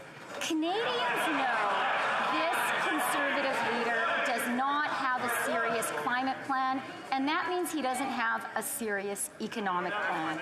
The economic reality is our most important trading partners, the U.S., the EU, our customers, our markets, are all taking aggressive climate action. Canada cannot afford to fall behind. Our economy cannot afford it. The Honourable Member for La Prairie. Mr. Speaker, according to Radio-Canada, the federal government is turning Roxham Road into a permanent facility, and it's already cost us at least $500 million. The feds have signed contracts until at least 2027. Hotels, land, trailer rentals, etc. This is all a done deal until 2027 minimum. That's why they're not suspending the Safe Third Country Agreement. That's why they're not cracking down on criminal people smugglers. They want it to last. They like it. Mr. Speaker, making Roxham Road permanent is in whose interests exactly? The Honourable Deputy Prime Minister. Mr. Speaker, we believe in the strength of our asylum system and our immigration system. We work closely with stakeholders on the issues at our borders, and we work with our U.S. counterparts on questions related to our common border, including the Safe Third Country Agreement. We will always work very closely with our partners. Thank you. The Honourable Member for La Prairie. Mr. Speaker, I'll tell you who has an interest in making Roxham Road permanent. Criminals who traffic in people. Criminals who see families in despair and think there's a buck to be made there. And Liberal donors who get government contracts. They're all laughing to death, Mr. Speaker. They know Roxham Road won't close for at least 5 years and maybe never. Thanks to the federal government, they can turn their little racket into a booming industry. Why is the government giving them business instead of thinking of the welfare of migrants and closing down Roxham Road for good? The Right Honourable Deputy Prime Minister. Mr. Speaker, once again, I'd like to underscore the fact that we believe in the strength of our asylum system and our immigration system, and we are working with our U.S. counterparts on all issues related to our shared border, including the Safe Third Country Agreement. And I'd like to say to our colleagues, the members of the bloc, that we can and we must work together on immigration because it's an economic issue for Quebec and all of Canada. The Honourable Member for Burnaby South. From Halifax earlier today about the devastation of Hurricane Fiona impacting the Atlantic region, how so many people lost power and so many people lost cell services. In fact, many people lost cell services because telecommunication companies aren't putting in place the right infrastructure to be prepared for extreme weather. So when will this government force those companies who are fully regulated by the federal government to put in place the necessary infrastructure so families don't get disconnected ever again? The Honourable Deputy Prime Minister. Mr. Speaker, let me start by saying directly to every single Canadian who has been hard hit by Fiona, we are with you and we will be with you to the end until we finish rebuilding your homes and your communities. The Canadian Armed Forces are on the ground in Newfoundland and Nova Scotia and on Prince Edward Island. And when it comes to cell service, that is absolutely a priority for Canadians in good times and during disasters. And that's why we are working hard with the cell phone companies to ensure they give Canadians the service they need. The Honourable Member for Burnaby South. Because of climate change, extreme incidents will be more and more commonplace. So it's clear, the experts are clear on this, if telecommunications companies do not put the right infrastructure in place, people will continue to lose their cell service. Why doesn't this government force those companies to do what's necessary so that people don't lose their cell service in the future? The Honourable Deputy Prime Minister. On behalf of the government, I'd like to begin by reassuring all Canadians affected by Fiona that as a government, we're doing everything we can to ensure that everyone affected by the storm will get what they need. The Canadian Armed Forces are on the ground in Nova Scotia, Newfoundland and Labrador, and PEI. We obviously understand the importance of cell service, and we are also working with companies to ensure that Canadians get that service. Colchester. Well, Mr. Speaker, the wine industry in Cumberland Colchester is dominated by Yost Vineyards. In recent conversations, it is clear that Hurricane Fiona has had a significant and profound negative impact. Almost 20% of the crop is now on the ground, and they only have the ability to process 25% of the crop due to a lack of electricity. What specific and targeted programs will this government have to support the industry in its time of need? The Honourable Minister for Intergovernmental Affairs. Mr. Speaker, I thank our colleague from Cumberland Colchester for the question. As he knows, the Prime Minister is currently in Nova Scotia and visiting Prince Edward Island today as well. I have had very constructive and positive conversations with Premier Houston and the other Atlantic premiers. And Mr. Speaker, we can be very clear. The Government of Canada will be there to support not only the residents of the area that were hard hit, but to work with provinces as well to ensure that the economic engines of those provinces, like the industry, the agricultural industry that my colleague referenced, are also supported fully by the Government of Canada. The Honourable Member for Cumberland Colchester. Well, Mr. Speaker, Yost Vineyards and other farmers in Atlantic Canada need more than platitudes from this government. They need action. That's right. The other thing we need action on, Mr. Speaker, is the cell phone service. We've already heard about this in this question period. But we also know that from the member from Charlottetown last evening, he reiterated that cell phone service is essential for the safety of Canadians and that the system failed again.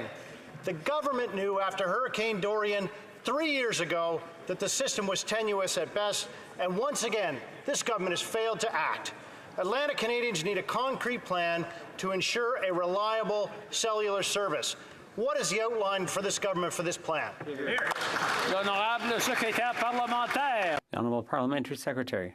Mr. Speaker, we know that the cell network is essential, and with Hurricane Fiona, we've seen this, and we're doing everything we can as a government to restore service. We're working with the provinces, and we are there. We're going to do everything we can to restore all necessary services to Canadians affected by this storm. Or St. Margaret's. Thank you, Mr. Speaker. If a tornado tore up the 401 in Toronto, the government would already be repairing it. This government is not even in the communities assessing the wharf damage from the hurricane. How do I know? Because fishing organizations are out there, but no one from DFO is. Wow. This will require new programs, or we cannot earn a living. Will the minister commit that new programs to repair wharfs will be 100% financed by DFO, since port authorities do not have the financial resources to do this? The Honourable Minister of Fisheries and Oceans.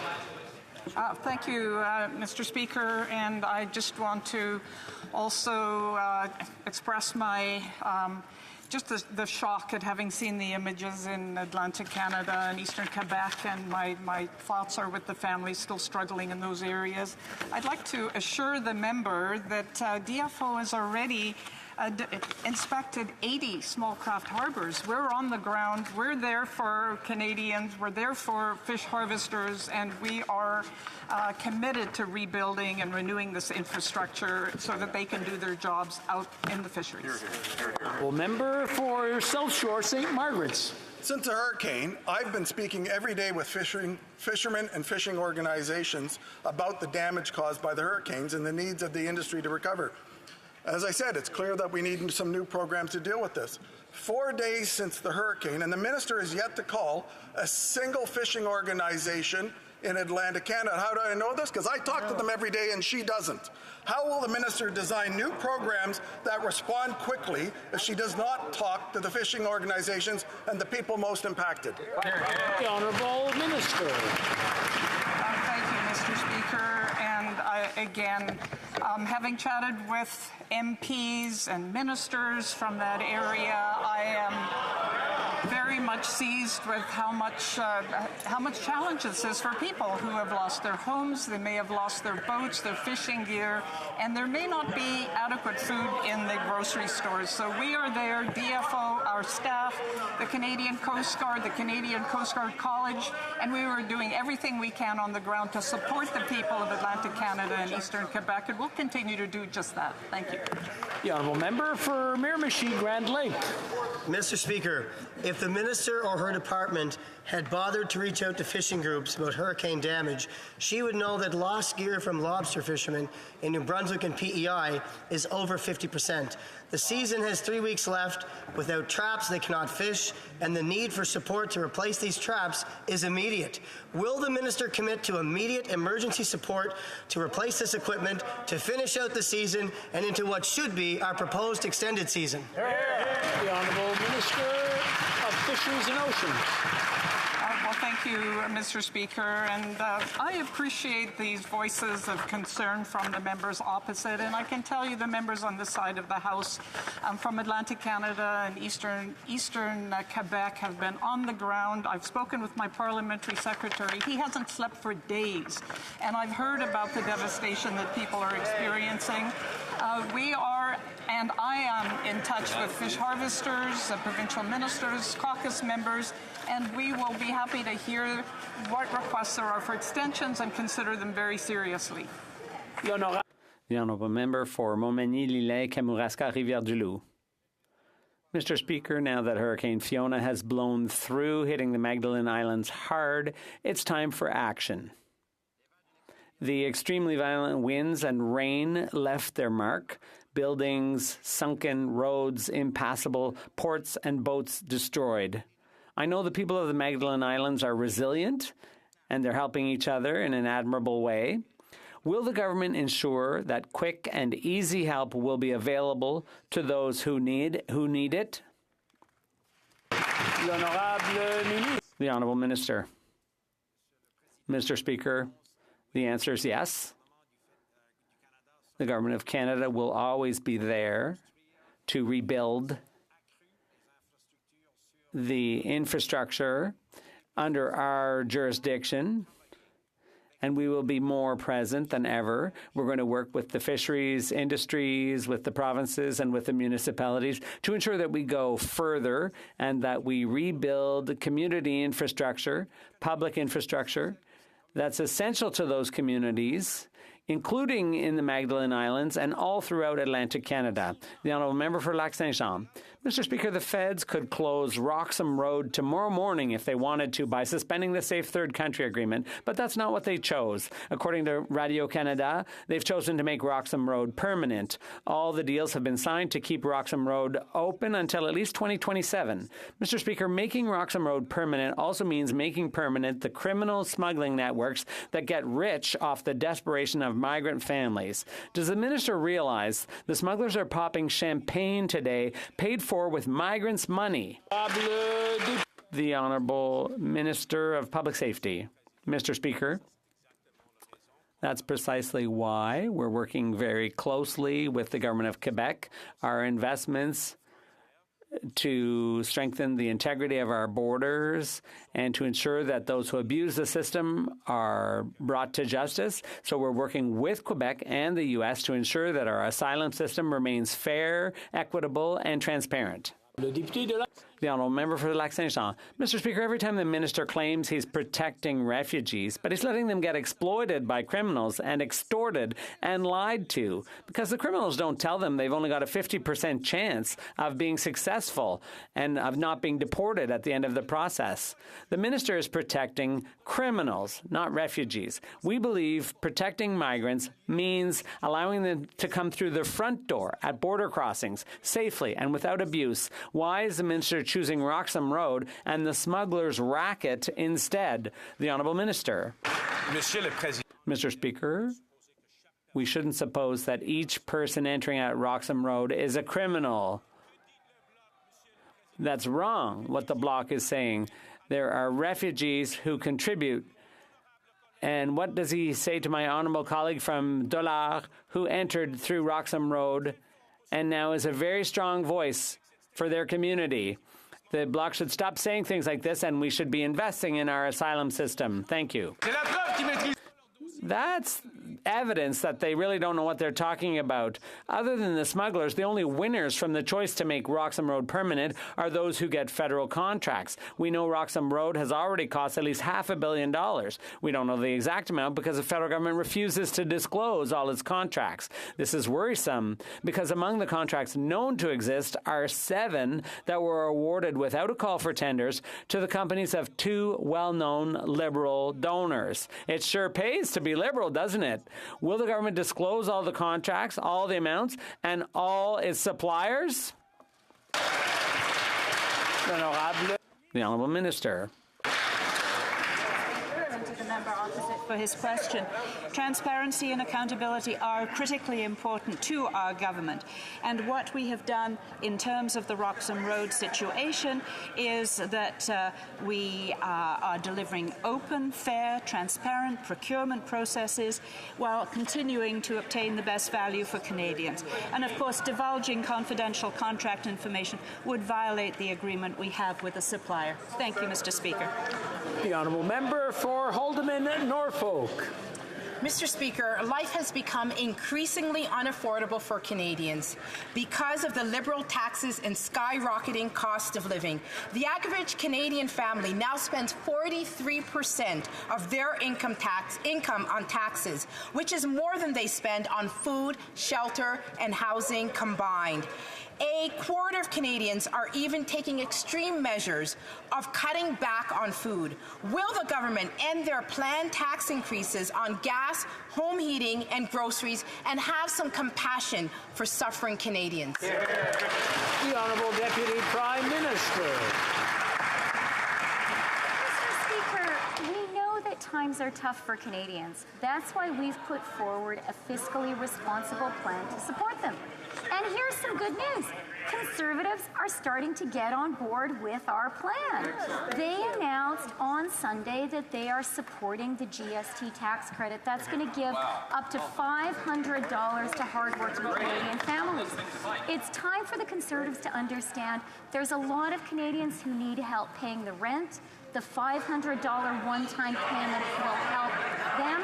I hope the Conservatives will see the light on this great policy too. The honourable member for Haldimand, Norfolk. Mr. Speaker, Canadians cannot afford to pay for this government's reckless inflationary spending and deficits. This government's planned tax hikes will drive up the cost of living, will affect rural Canadians, low-income families, and vulnerable populations the most. This government is out of touch with the struggles of everyday Canadians. So I ask my question again. Will the government end their planned tax increases on gas, home heating, and groceries? The Honourable Deputy Prime Minister. Mr. Speaker, a couple of times today we've heard the Conservatives talking about deficits, debt, and fiscal responsibility.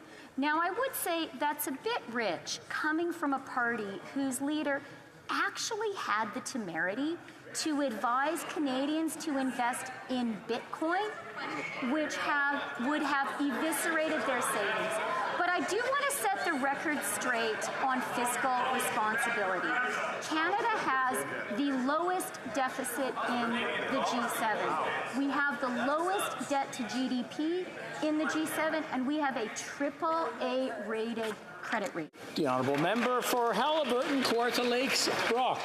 Speaker, on average, a Canadian family now spends more of its income on taxes at 43% than it does on necessities, such as food, shelter, and clothing, which combined amount to 35%.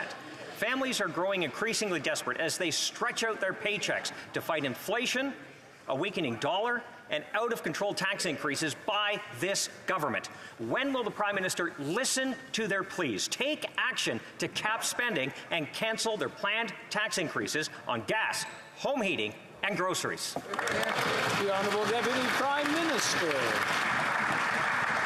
Mr. Speaker, I would like to remind the Conservatives of something Canadians understand very, very well. CPP and EI contributions are how all Canadians set money aside for our retirement and create a safety net in case we lose our jobs. At a time of global economic uncertainty, I have to say it is the height of irresponsibility, almost as bad as suggesting investments in crypto, for the Conservatives to be arguing that we should not be making these essential fiscally responsible contributions. The Honourable Member for Bellechasse-les-Etchemins-Lévis. Good morning, Mr. Speaker. The price of basic grocery staples is skyrocketing. For example, bread and bakery prices have gone up by 16% in just a year. Butter is 26% more expensive. A pound of butter now costs $8.29, Mr. Speaker. Thousands of families in Quebec can't make ends meet. Instead of helping them, the Prime Minister is making life more expensive for those families. There's only one thing he can do to help them, Mr. Speaker. That's to cancel his planned tax hikes. Can we count on him to cancel them? The Honourable Deputy Prime Minister. Mr. Speaker,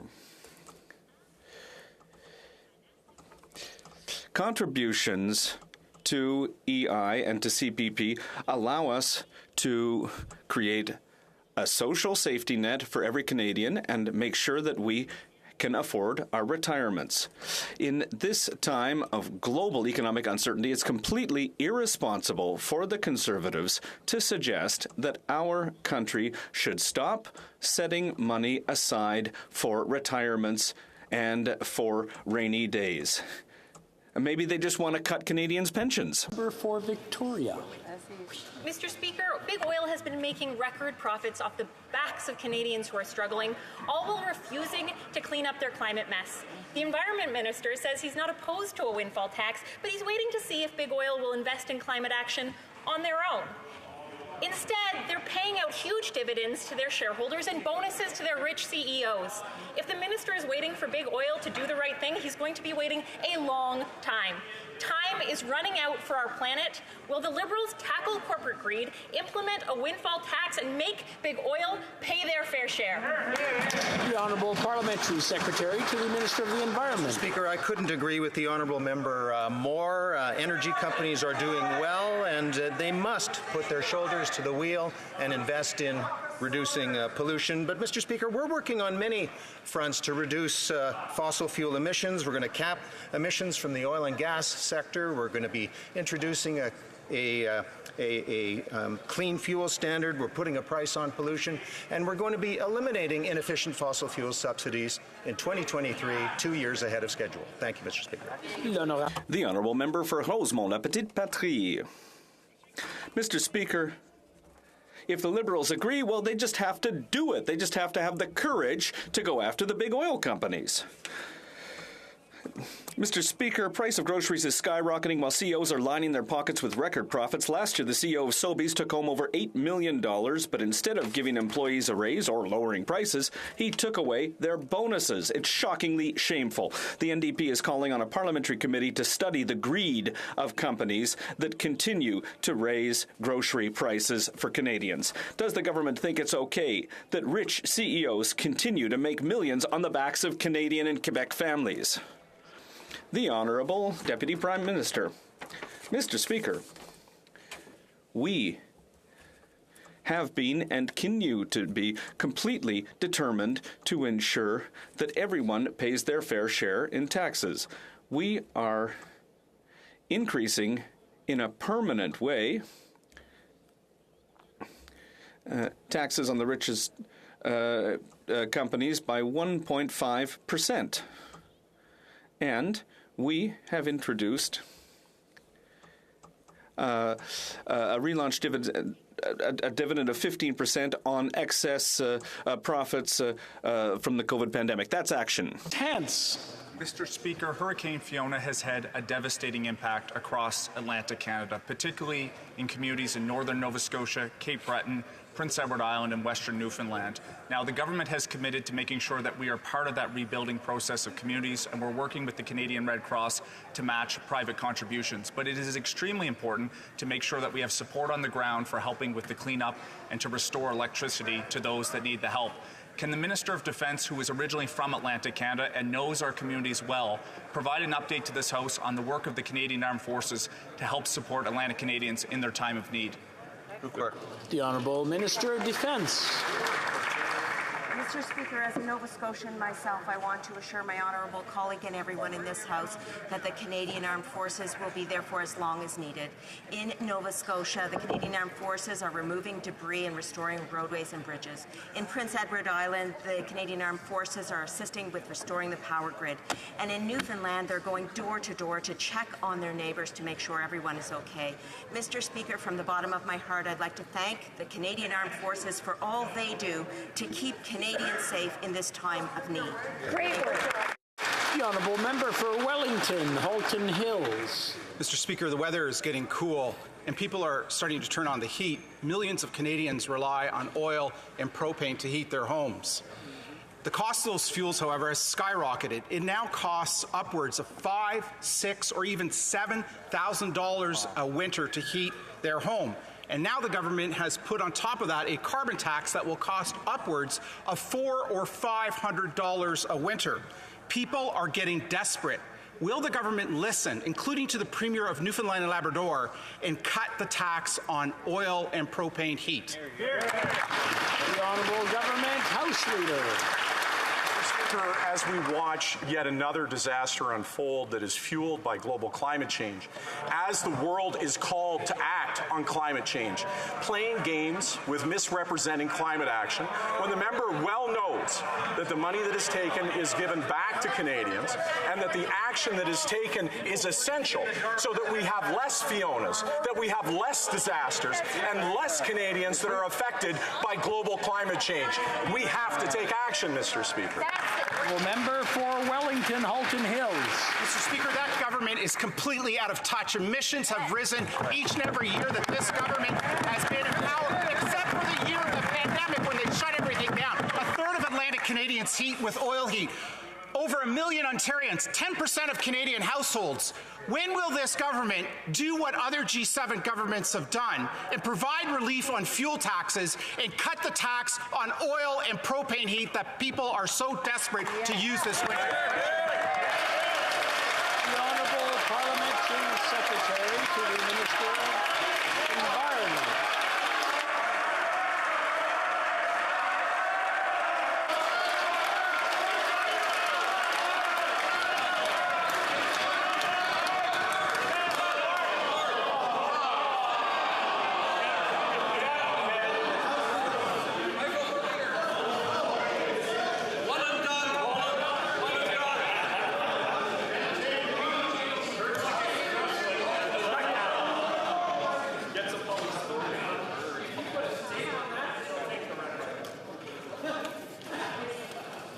I believe the Honourable Member for Wellington Halton Hills would like to hear the answer to that. The Honourable Parliamentary Secretary to the Minister of the Environment. Well, Mr. Speaker, as our House Leader said, it's absolutely astounding on a week where climate change has ravaged much of Atlantic Canada. The opposition wants to take a valuable tool off the table that is helping to reduce emissions and put more money in people's pockets. And be sure that, Mr. Speaker, we will be there to help Atlantic Canadians rebuild. And, Mr. Speaker, we will be there to help them transition from carbon-intensive fuels to greener energy. Mr. Speaker, we will be there for Atlantic Canadians. The Honourable Member for Calgary Centre. Mr. Speaker, economists agree that payroll taxes, like the increases the government is pushing on Canadians, are the most regressive form of taxation because they lead to lower productivity and jobs leaving Canada. That's not stopping this government from jamming these taxes onto Canadian workers. Inflation is eroding Canadians' ability to buy the basics, and the government is gouging more of their take-home pay. Canadians get to feel the pain of this government's reckless policies at both ends. Will the government cancel their planned tax increase on Canadians' paychecks? The Honourable Deputy Prime Minister. Actually, Mr. Speaker, what Canadians need is for Conservatives to come clean with them on their plan to eviscerate our pension system. Their scheme is highly irresponsible. And you know who pointed it out this week? Rob Carrick of the Globe and Mail. He wrote, quote, "Canada pension plan premiums are not a tax. The CPP is the bedrock of a Canadian retirement plan. the Conservatives want to undermine the pensions all Canadians depend on. We won't let them do that, Mr. Speaker. Exactly. We started off really well, and suddenly I'm not sure what happened. So, I just want to remind. I want to remind all the members. I want to remind all the members to look at their whips and follow their instructions. The honourable member for Calgary Centre. Well, Mr. Speaker, in the last decade, payroll contributions under this government have risen by 13% for employment insurance and over 60% for CPP. And the last year has seen the effects of massive government overspending showing up in inflation numbers Canadians haven't seen in 40 years. Workers' paychecks aren't going as far. Now there will be even less in those paychecks. Given the harsh rise in the cost of living for Canadians, will the minister take heed and cancel the tax increase on Canadians' paychecks? The Honourable Deputy Prime Minister. Mr. Speaker, what I will do is tell Canadians the truth about what is happening with their EI contributions and their pensions. And what is true, Mr. Speaker, is that in 2015, a Canadian who earned $49,500 paid $931 in EI premiums. And you know how much that same Canadian will pay next year? $807. That's $125 less than she paid when the Conservative leader was the employment minister. That is supporting hardworking Canadians. The honourable member for Montcalm. Mr. Speaker, throughout the pandemic, the Prime Minister repeated to Quebec and the provinces that he was ready to discuss an increase in health transfers, but only once the crisis had passed. Well, yesterday, the federal government ended all of its remaining COVID restrictions. Now it's time to fix healthcare. There's nothing in the way of fixing the other major public health crisis, the federal government's chronic underfunding of the public healthcare system. The question is simple. When will the Prime Minister convene a summit on increases to the health transfer? The Honourable Minister of Health.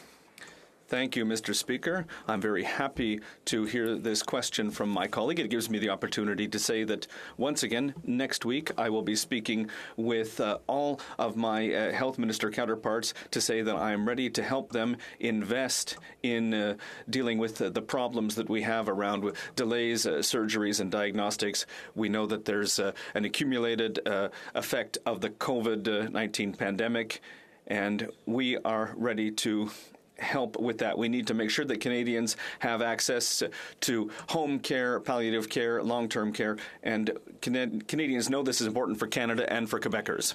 The Honourable Member for Montcalm. Well, Mr. Speaker, the government says that it spent a lot of money during the pandemic, timely investments during the pandemic, but that won't fix any of the long-standing problems. The federal government needs to pay its fair share for health care. That's what will shorten the wait list. That's what will allow us to hire more nurses so that we can end mandatory overtime. That's what will allow us to train and hire psychologists for the public network. When will this government understand that the future of public universal health care depends on a $28 billion increase in transfers that are indexed at 6%?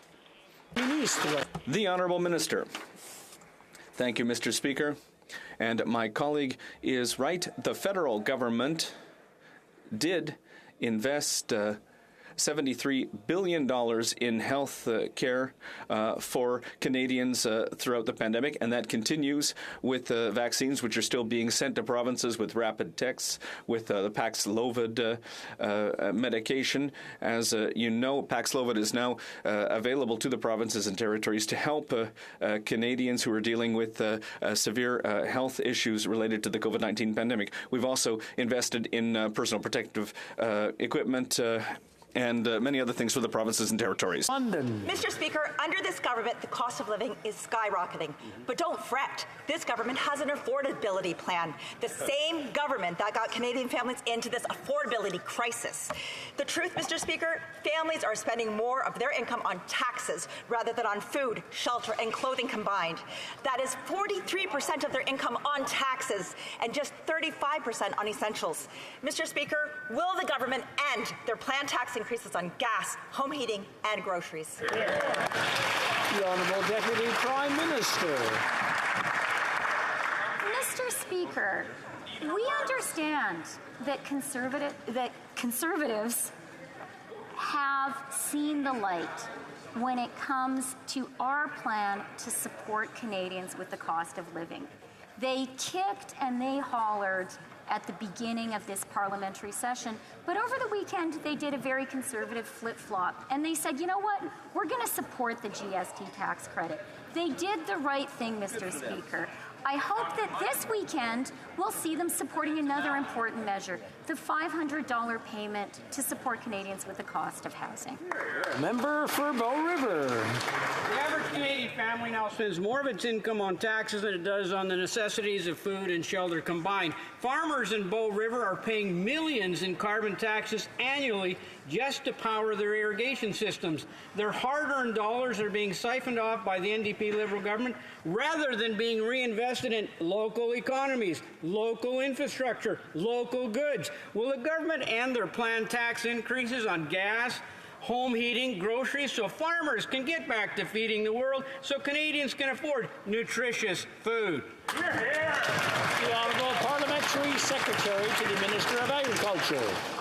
Thank you, Mr. Speaker, and I want to thank my honourable colleague for his question. As he knows, on-farm fuel for farmers are exempt, and as he would remember as well, through the fall economic statement last year, we provided a carbon tax rebate for farmers, which they are eligible for this year, which is based on farm expenses. Thank you. The Honourable Member for Calgary Signal Hill. Mr. Speaker, this Liberal government takes more out of a working Canadian's paycheck for taxes than is left to take home to pay for groceries, pay the mortgage, that's if they can afford to home, and to put gas in their vehicle. That's not right, Mr. Speaker. This Prime Minister is out of touch, but he's got an opportunity. And through you, Mr. Speaker, I ask this Prime Minister, can he promise to this House today no more tax on Canadians? The Honourable Deputy Prime Minister. Mr. Speaker, Conservatives seem to think Canadians aren't smart. But I know that Canadians are really smart. And I know Canadians are responsible. And I know that Canadians understand the value of the Canada Pension Plan. Canadians understand the importance of saving in the Canada Pension Plan. And that's why Canadians see right through these Conservatives who are irresponsibly suggesting we eviscerate the CPP. But no surprise, they told Canadians to invest in crypto. Hear, hear. The Honourable Member for Pontiac. Mr. Speaker, it was so difficult to watch throughout the weekend all of the destruction caused by Hurricane Fiona. And this is a very serious example of the climate crisis that we are all facing today, here and in our communities. Can the Minister of National Revenue please give us some concrete examples of this new reality? The Honourable Minister. Mr. Speaker, I'd like to thank my colleague from Pontiac for her important question. Mr. Speaker, because of terrible storms like Fiona, we're no longer talking about climate change, but instead we're talking about a climate crisis. One of my constituents in the Magdalen Islands said that she'd never seen the ocean swell like that before. And she said that after seeing a storm like that, it's impossible not to believe in climate change. The truth, Mr. Speaker, is that the climate crisis is real and we need to act. And what do the Conservatives not understand? Will they wake up and realize that we're in a climate crisis, Mr. Speaker? The Honourable Member for Charlebourg-Saint-Charles. Mr. Speaker, in January 2017, the Prime Minister invited the entire world to move to Canada through the Roxham Road crossing. But this invitation from the PM has created some very lucrative opportunities for his Liberal buddies. CBC Radio-Canada reported today that at least $500 million have been spent managing the Roxham Road and Lacull crossings. And for example, he awarded single-source contracts worth no less than $14 million to his friend Pierre Gay, someone who, by sheer coincidence, has contributed over $16,000 to the Liberal Party. Why do so many contracts awarded by this Prime Minister have a whiff of corruption? Can the Prime Minister explain? The Honourable Minister. Thank you very much, Mr. Speaker, and thank you to the member opposite for the question. As I said before, transparency and accountability are critically important to our government. The rental agreement reference was negotiated based on a fair market value to arrive at a competitive price. Given the location of the land and its proximity to the border, this was an ideal location for CBSA to use for this purpose. Our government is delivering open, fair and transparent procurement processes while obtaining the best value for Canadians. The Honourable Member for Charlebourg-Saint-Charles. Mr. Speaker, I've been there 3 times over the last 5 years in Lacull, and every time we saw that there was completely useless spending, great tent setups that were emptying, spending that served no purpose. And the worst in all this, Mr. Speaker, is that the contracts have been given to friends. They're contracts where we can't see the details, we don't get the information, and because they're saying it's a national security. You know, what's a national security about just a tent?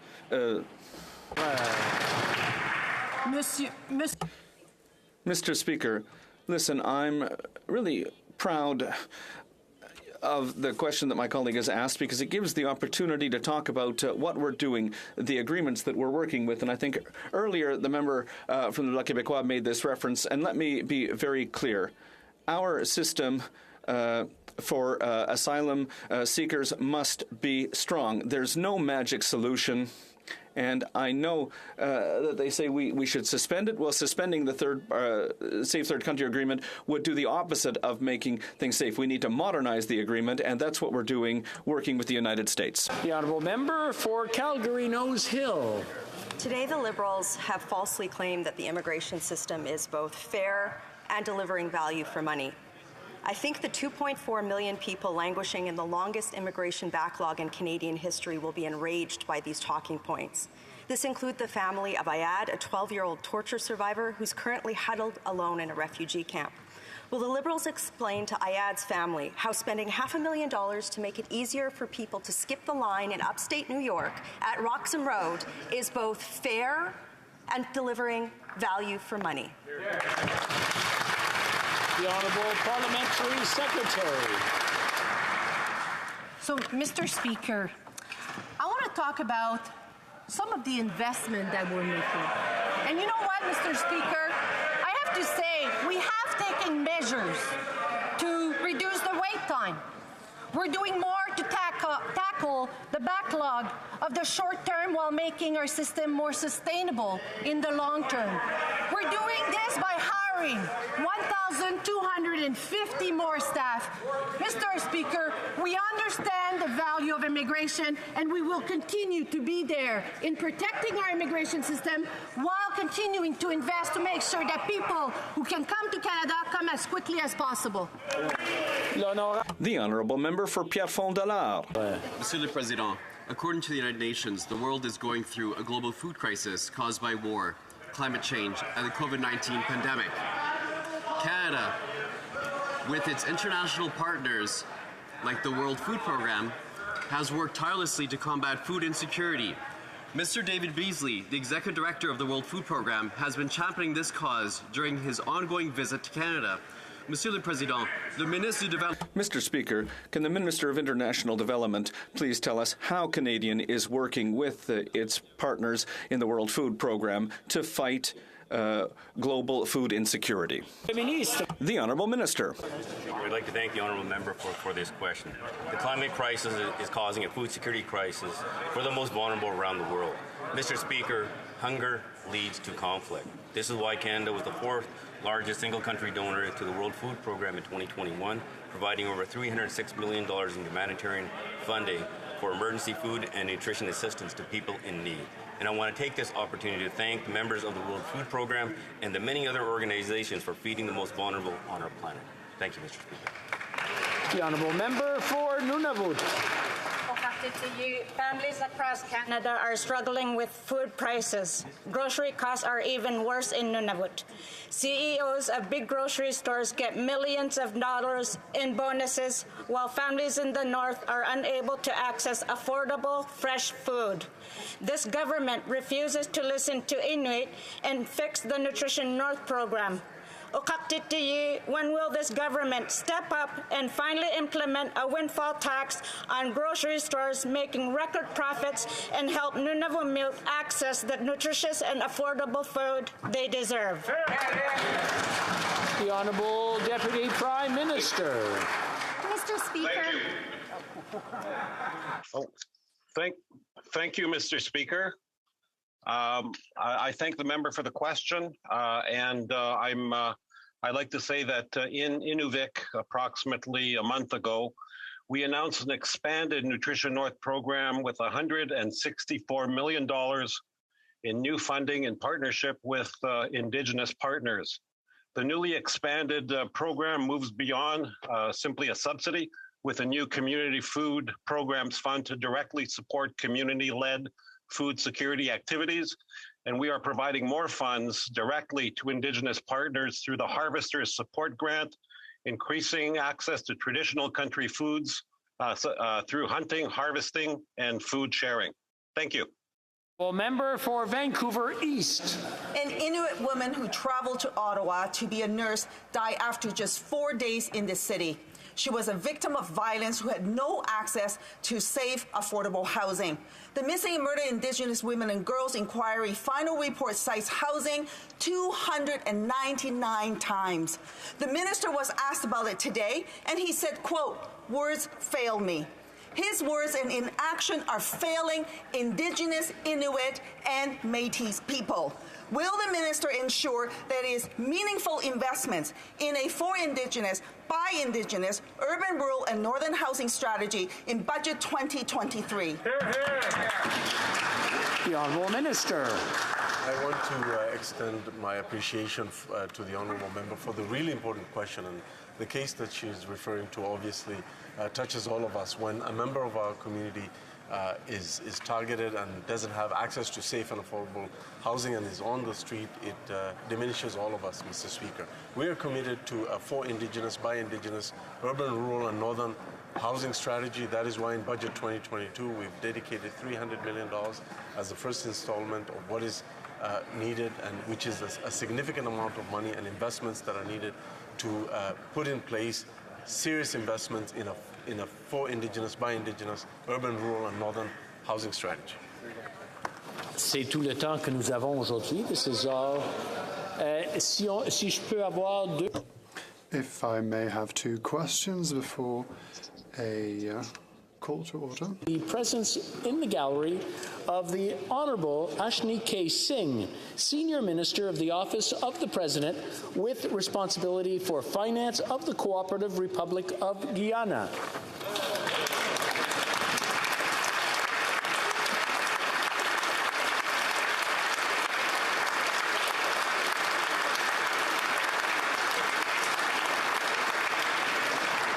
I would also draw the attention of the members to the presence in the gallery of Mr. David Beasley, Executive Director of the World Food Program.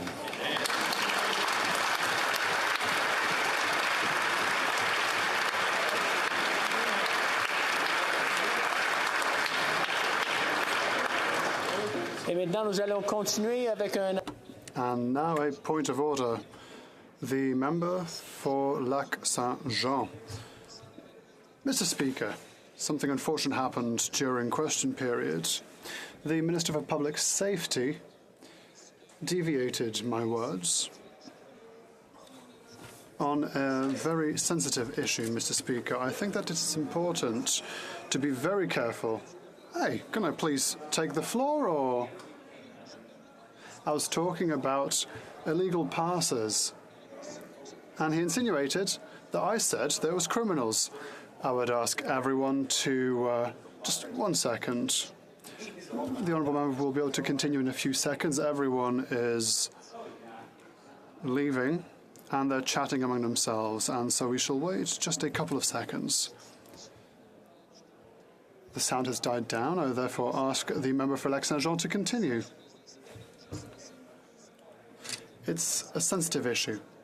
The honourable member should apologise. I was talking about criminal passes that are exploiting migrants.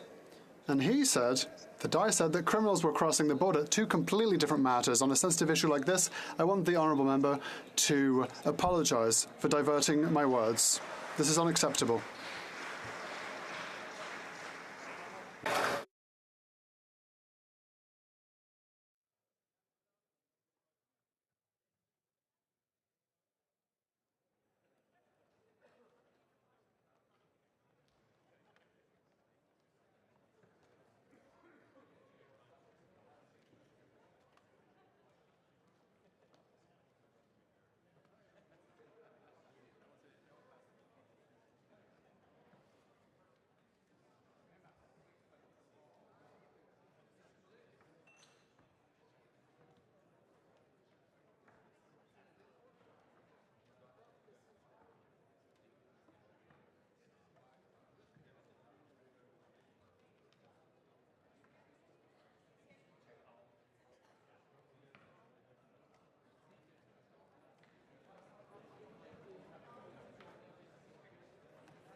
OK, des fois dans la chambre.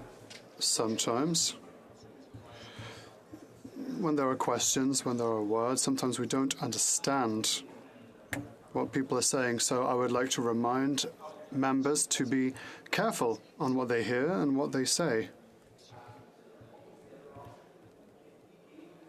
The point of order isn't really a point of order, it's a point of debate on what has been said or what has not been said. And so I would ask all members in general to just be careful about what they say. We have another point of order, the honourable member for Miramichi Grand Lake. Mr. Speaker, on a point of order, today in question period, the official opposition cited a March 2022 report by the Parliamentary Budget Officer that shows that the carbon tax will be a net cost to Canadian families. I'm seeking an... I'm afraid it's pretty clear that that one is debate, and I'm going to have to shut that one down.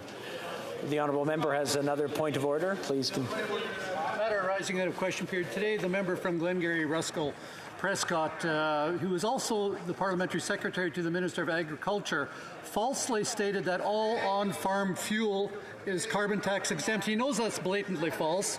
I'm afraid I'm going to have to cut that off as well. That's more of a debate. I'm here for procedure and make sure that the procedure is followed. What is answered and what is asked, unfortunately, is out of the purview of the Speaker. Nothing else? Very good. Okay. Orders of the day. Ordre amenant du gouvernement, travaux des subsides, resume consideration of an opposition motion on the carbon tax standing in the name of Mr. Poilievre. The honourable member for Vaughan Woodbridge has 4 minutes and 30 seconds remaining in his debate. Thank you, Mr. Speaker. That was a riveting question period.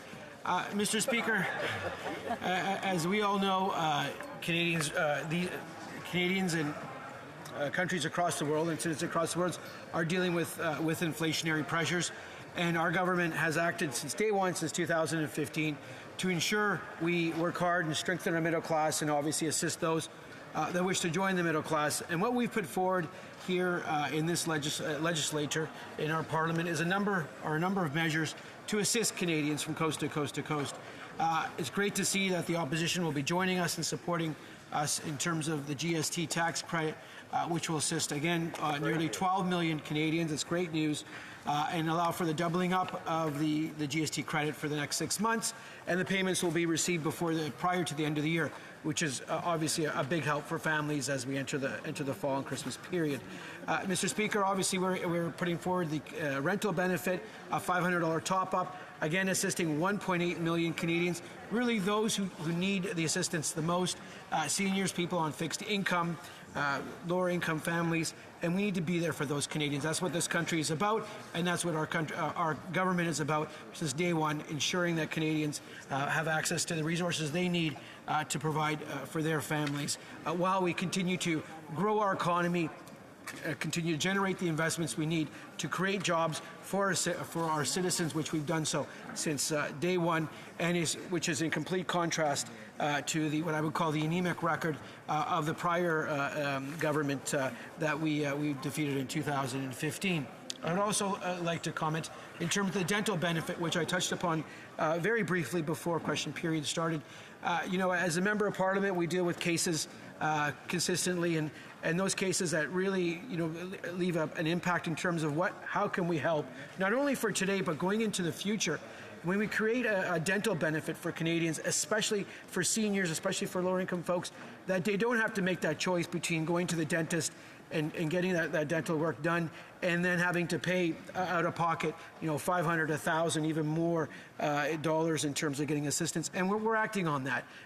Firstly, we'll introduce the Can Dental benefit for kids under 12s, obviously means tested, which is important, what I believe in, and those that don't have proper insurance coverage, and then introduce it for seniors and for families. And that is what I would define as responsible and prudent leadership from any government, and specifically from our government. Thank you, Mr. Speaker.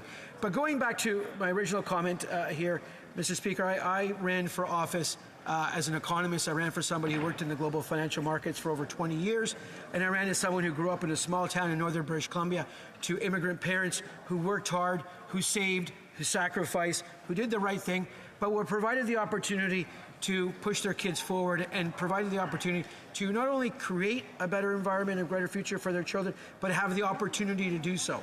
And that's why I ran for office. And our government continues to do that since day one.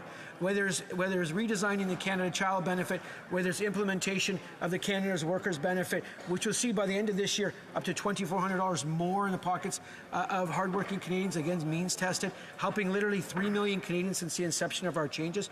We've done that, cutting the small business tax rate for our businesses across the country from 11%, 9%, providing the necessary support during the COVID-19 pandemic. Those supports were essential for so many businesses, for so many employers, and for so many Canadians and Canadian workers.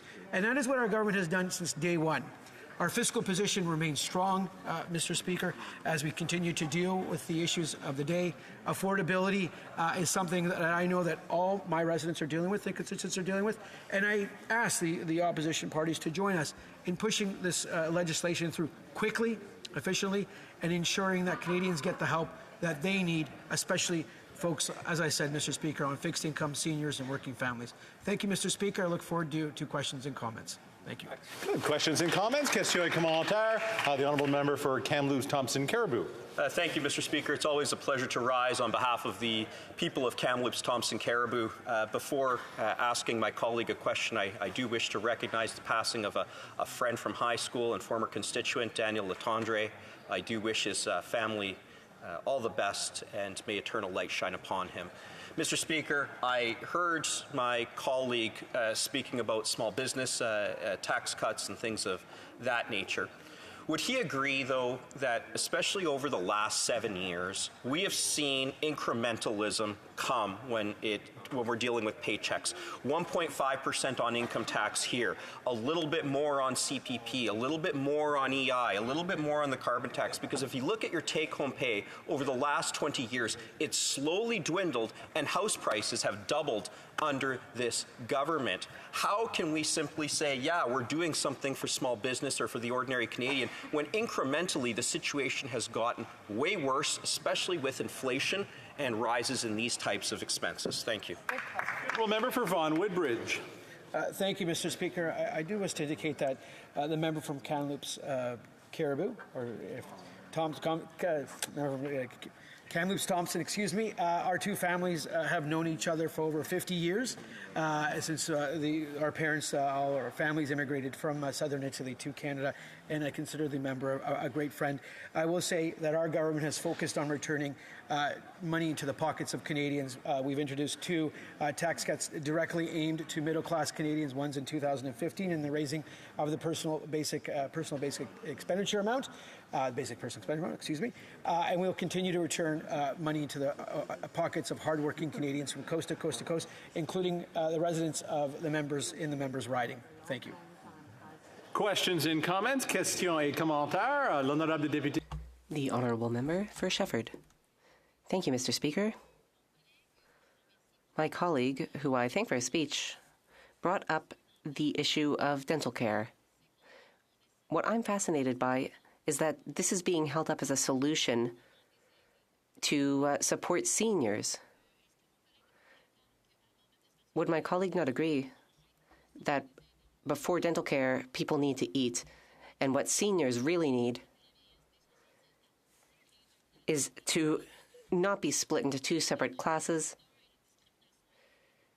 Separating seniors into two groups in terms of old age security is discriminatory and unfair. Bridge. The honourable member for Vaughan Woodbridge. I would like to thank my colleague from Shefford for her question. I would say that we help seniors when we came to power in 2015 and all the way up to today. Day one, and we'll continue to be there, seniors. The 10% increase in old age security that was introduced, $800 more into the pockets of seniors, over 3.3 million seniors across Canada, a great benefit. We know those seniors that are living in poverty tend to do so and later on in those years, and that's why we put in a measure for those seniors when they hit 75. But we've also increased the guaranteed income supplement for seniors by 10%, and we returned the age of eligibility for old age security in JS back to 65, where the Conservatives had raised it to 67, something that I know was very, very important for many seniors in my riding and in all members' ridings. Thank you. Questions and comments? Question et commentaire. The honourable member for Vancouver Kingsway. Thank you, Mr. Speaker.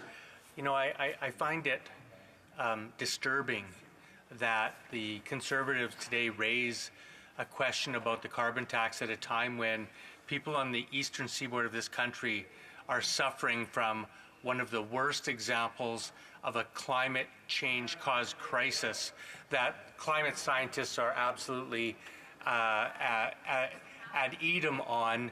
We're going to see more of, because we're not dealing with the fundamental causes of the climate crisis. And so this is the exact wrong time to be discussing any mechanism to be reducing the effect of any mechanism that may help in reducing our carbon emissions. My question to my honourable colleague is this. Would he not agree that in order for a carbon pricing mechanism to be most effective, we would make sure that it actually is effective in helping to reduce the consumption of carbon? And is that in fact happening by the federal carbon tax? Is it reducing carbon emissions in this country? The honourable member for Vaughan Woodbridge, in a very short answer. Thank you to the member from Vancouver Kingsway for his question. We've introduced a suite of measures to ensure that by 2050 we will be net zero. Those measures include putting a price on pollution, but the measures also include innovation, which we're seeing in many industries across the board. The auto industry, for example, and also companies like ArcelorMittal, other steel companies, where they'll be switching from carbon-intensive energy sources to less carbon-intensive energy sources. That's the way we'll get to net zero by 2050. Thank you, Mr. Speaker. Reprise du débat, continuing debate. The honourable member for, we'll try that again, Battleford's Lloydminster. Wonderful. Thank you so much, Mr. Speaker. I just want to make a note off the top, Mr. Speaker, that I will be splitting my time this afternoon with the member for Peterborough-Kawartha. Mr. Speaker, we know that costs are continuing to soar in this country, and affordability is becoming a greater stress for more and more Canadians. Families are feeling the pressures of inflation that continues to be fanned by this Liberal government's deficit spending. And while inflation takes a bite out of the paychecks of hardworking Canadians, the Liberal government's tax hikes only dive deeper into their pockets. Canadians are feeling the squeeze, Mr. Speaker. And if this Liberal government really wanted to, they could take meaningful action to alleviate those pressures. They could cap government spending, cut red tape, and scrap their tax increases. Today's motion put forward by our Conservative leader calling on this government to abandon their plan to triple the carbon tax would make a real difference in the lives of Canadians. Canadians, and certainly my constituents of Battleford's Lloydminster, cannot afford the tripling of the carbon tax. This Liberal government has burdened Canadians with the carbon tax as it is, a carbon tax that is ineffective and also costly. The Liberals' so-called price on pollution has failed to deliver any meaningful results. And since this Liberal government has imposed the carbon tax on Canadians, they have failed to meet every climate target that they have set for themselves. And by doubling down on this policy, or in fact, I should say tripling down on this failed policy, will continue to do nothing for the environment. But Mr. Speaker, their failed carbon tax policy has not been without any consequences. Their failure has been at the expense of Canadians. The carbon tax is making everything more expensive, and their plan to hike the carbon tax further could not come at a worse time, as the cost of living continues to skyrocket in this country. Small businesses who have been doing everything that they can to get by during the last few years of uncertainty cannot afford these added costs. And workers and families and seniors who are struggling to put food on the table, to heat their homes, cannot afford another tax hike. The carbon tax hurts those that can afford it the least, the most. The cost of basic necessities should not be out of reach for Canadians. We know that the carbon tax is making food more expensive. It's making home heating more expensive. Driving to work, to appointments, to school, it's all more expensive. And that is a direct result of this government's failed policies. Mr. Speaker, these costs are even greater for rural Canadians, like those that are in my riding of Battleford's Lloydminster. Every single Canadian living in rural and remote communities are punished greater by the federal carbon tax. And that's a reality that really cannot and should not be ignored. The simple fact is that rural Canadians have to drive to get groceries. They have to drive to get to work. They have to drive to go to school, and even for doctor's appointments, medical appointments, they need to drive. There are no other alternatives. There are ridings that don't even have public transit. And oftentimes, their drive is actually at a greater distance. Sometimes constituents of mine are driving 1 to 2 hours just to see their doctor or have a prescription refilled. But we have to recognize that at the same time, the cost of shipping foods and goods into our communities also goes up with this failed carbon tax. And as the fall cold air moves in, we cannot forget the reality of our Canadian seasons. Come winter, home heating is not a luxury, Mr. Speaker, it's a necessity. And it's a necessity that for far too many Canadians are struggling to pay for. And unfortunately, it's going to be harder if this government follows through on its plan to triple the carbon tax. Now, Mr. Speaker, we know that the members on that side of the House are always very quick to get up in this place and repeat their rhetoric that most Canadians get back more than they pay in taxes. Mr. Speaker, that is far from the truth. Far from the truth.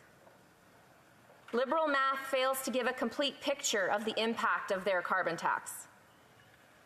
Canadians know this, my constituents know this, and the Parliamentary Budget Officer also knows this. The PBO has clearly stated that under this government's carbon tax plan, most households in Saskatchewan, Alberta, Manitoba, and Ontario will suffer a net loss. These are real families, Mr. Speaker. They're real businesses who are being punished with this carbon tax.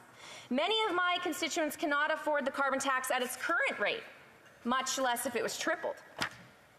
And while this government might operate on endless deficits and expect taxpayers and the future taxpayers to pick up this bill, that does not work for Canadians, Mr. Speaker. I hear directly from constituents all the time about the impact of the carbon tax on their families and on their businesses. For example, Rob, he's a welder in my riding. He shared some energy bills with me. One bill shows that for just $800 worth of gas delivered, his business paid $450 on the Liberal carbon tax. Another month, he paid over $600 in carbon taxes on just under $1,100 of gas delivered. Mr. Speaker, the carbon tax was 25% of his overall natural gas bill. That's a significant expense for small businesses. I also want to note, and I think it's worth noting, that those bills, Mr. Speaker, they were before the latest carbon tax hike in the spring. That was when the carbon tax rate was only $40 a ton. 25% of his energy bills went to carbon tax. And let's not forget that the carbon tax is hiking the cost of materials and operations. You know, Mr. Speaker, the Liberals are creating a very risky business environment. Red tape is making it harder and harder to do business in this country, and higher taxes are hiking business costs. We need to ensure that businesses have the ability to succeed. And Mr. Speaker, we haven't even talked about our farmers yet. Farmers are some of the hardest hit by the ineffective and costly Liberal carbon tax. They are paying thousands, tens of thousands of dollars on the failed carbon tax. Again, we will hear, we heard it in question period earlier today, that farmers get rebated what they pay. That's not true, Mr. Speaker. They may receive a drop in the bucket of what they pay in carbon taxes. And Mr. Speaker, we need our Canadian farmers. The world needs our Canadian farmers. Food insecurity is an increasing concern globally, and Canadian farmers can be an important part of that solution. But, you know, Mr. Speaker, it's not feasible for our farmers to continue to operate if they're overrun with costs. The carbon tax and nonsensical policies like the Liberal plan to cap fertilizer use, it hurts farm operations, and it jeopardizes food security globally, like I said, but also here at home. And, you know, I would believe that the tripling of the carbon tax would actually be absolutely detrimental to our farmers and our farm families. But, you know, we need this Liberal government to get serious about affordability. They cannot keep spending money and driving up inflation. They need to get their hands out of the pockets of hardworking Canadians. And every single person, no matter your background, no matter where you're from, should have the opportunity to succeed in this great country. Canadians should be confident that when they work hard, they will have enough money in their pocket to put food on their table, to put gas in their car, to put a roof over their head, and still have something left over for their family's own priorities. Mr. Speaker, if this Prime Minister and his Liberal government truly cared, truly cared about Canadians who are struggling, those Canadians that are struggling to make ends meet, he would give Canadians a break. He would support this motion, and he would cancel his ineffective and costly carbon tax increase. Thank you, Mr. Speaker.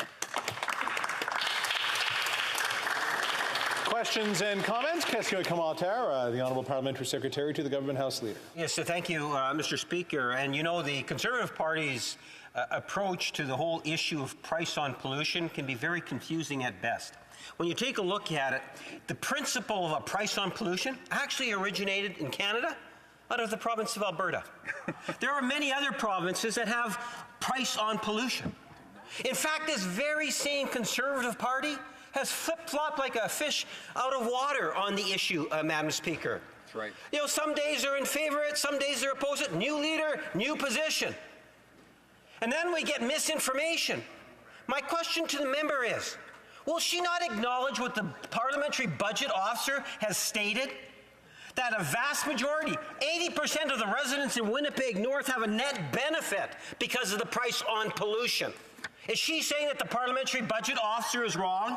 That the residents, 80% of the residents in Winnipeg North are not receiving the net benefit as referred to by the budget officer? For Battleford's Lloydminster. Thank you, Mr. Speaker, and I want to thank my colleague for that question. I've been sent here to represent the constituents of Battleford's Lloydminster, which is in Saskatchewan. I have always been against a carbon tax. I know how ineffective and costly the carbon tax is. I have bills here from a small business owner. 25% is what he's paying on the carbon tax. That was before the last hike. What is that doing for the environment? I can tell you what it's doing for the business environment, crushing it. Yes. Question et commentaire, l'honorable député de Mirabel. Questions and comments. The honourable member for Mirabel. Thank you, Mr. Speaker. Now, let's go back a little bit.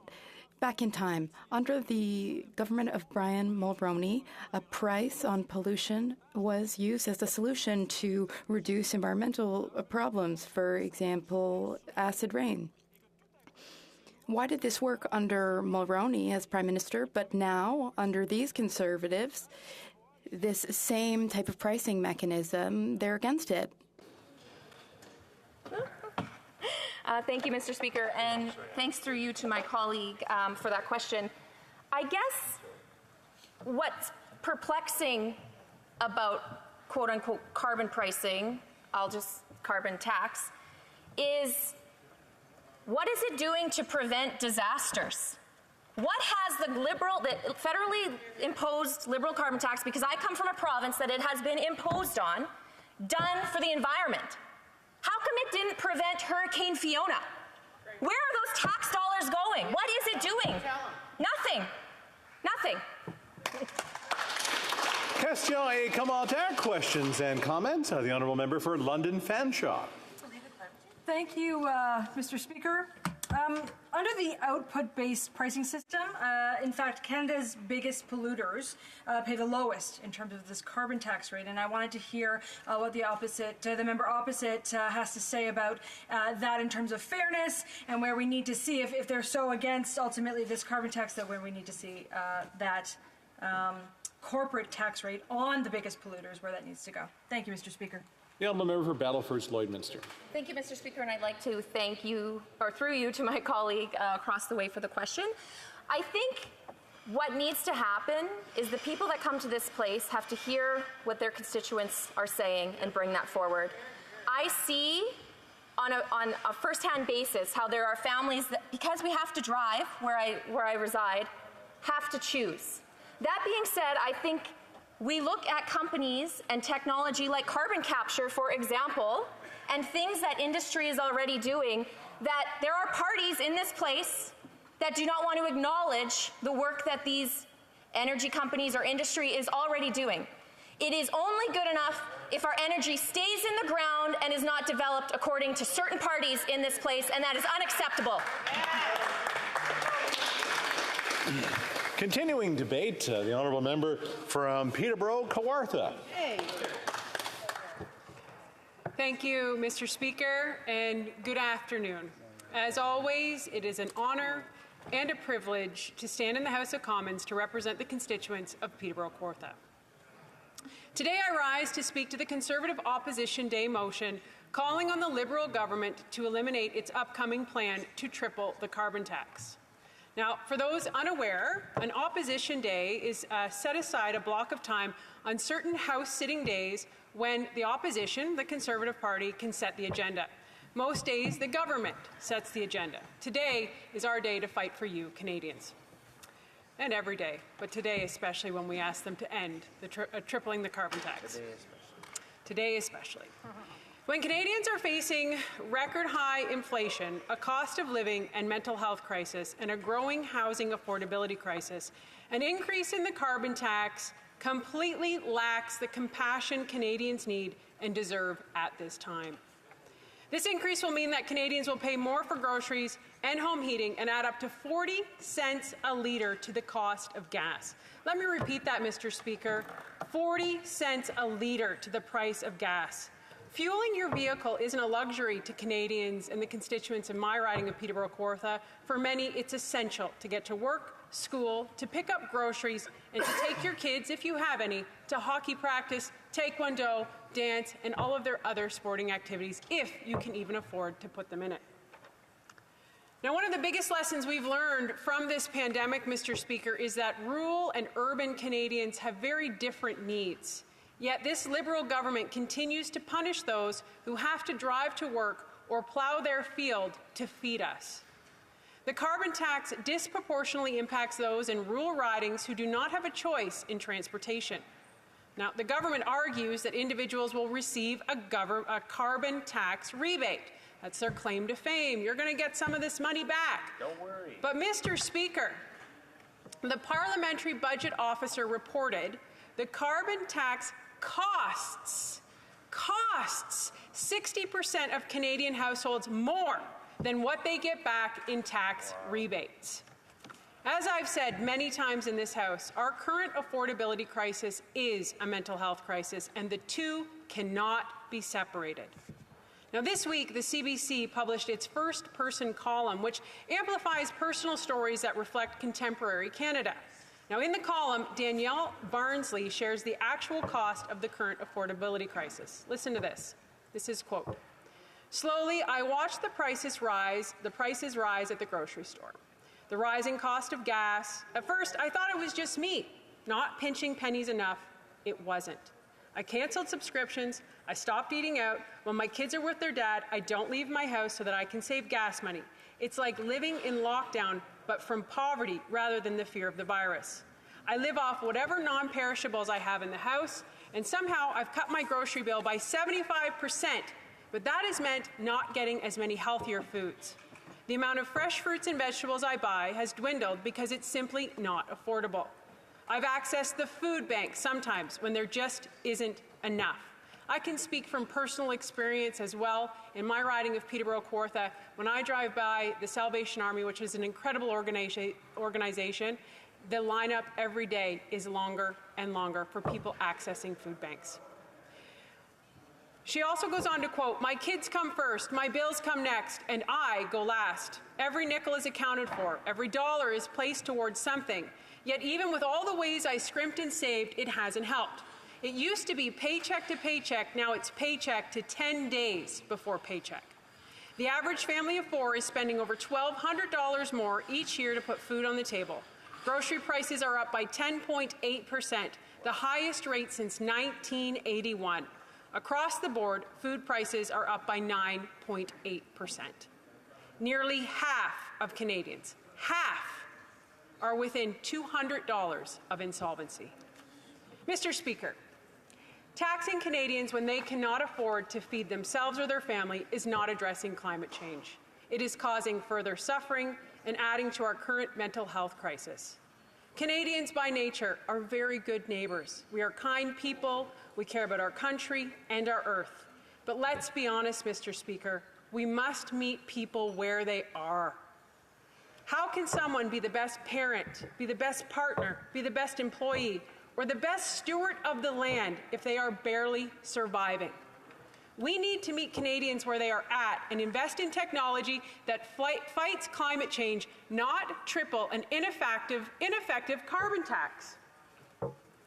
There are so many solutions and alternatives that we have presented in this House, yet no other party except the Conservatives are supporting these solutions.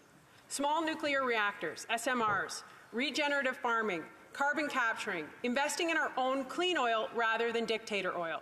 Mr. Speaker, we can do so much better than tripling a carbon tax that doesn't work. That's right. Canadians are tired of the false promises of this Liberal government. Canadians cannot trust this Liberal government. That's right. They promised the carbon tax would never go above $50 a ton. Never. Never. And yet here we are, right now, fighting to stop 3 times that amount. Yep. As Member of Parliament, it is my duty to bring the voices of Peterborough Kawartha directly to this House.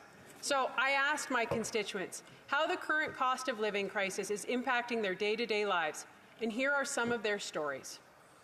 Kevin, as a small business owner, I've had to up my rates to compensate for the insane diesel prices. That hurts my clients while cutting into our profit margins, which were slim to start with. I'm making less, clients are paying more, and that is how inflation grows and grows. Raising fuel costs hurts all Canadians no matter how badly they want us to switch to electric vehicles. They simply aren't practical. Farming needs diesel, construction needs diesel, trucking needs diesel. This entire nation revolves around diesel. When it goes up, everything does. Mr. Speaker, let's acknowledge that we have a housing crisis. We have over 300 people right now in my riding of Peterborough Kawartha who don't even have a home.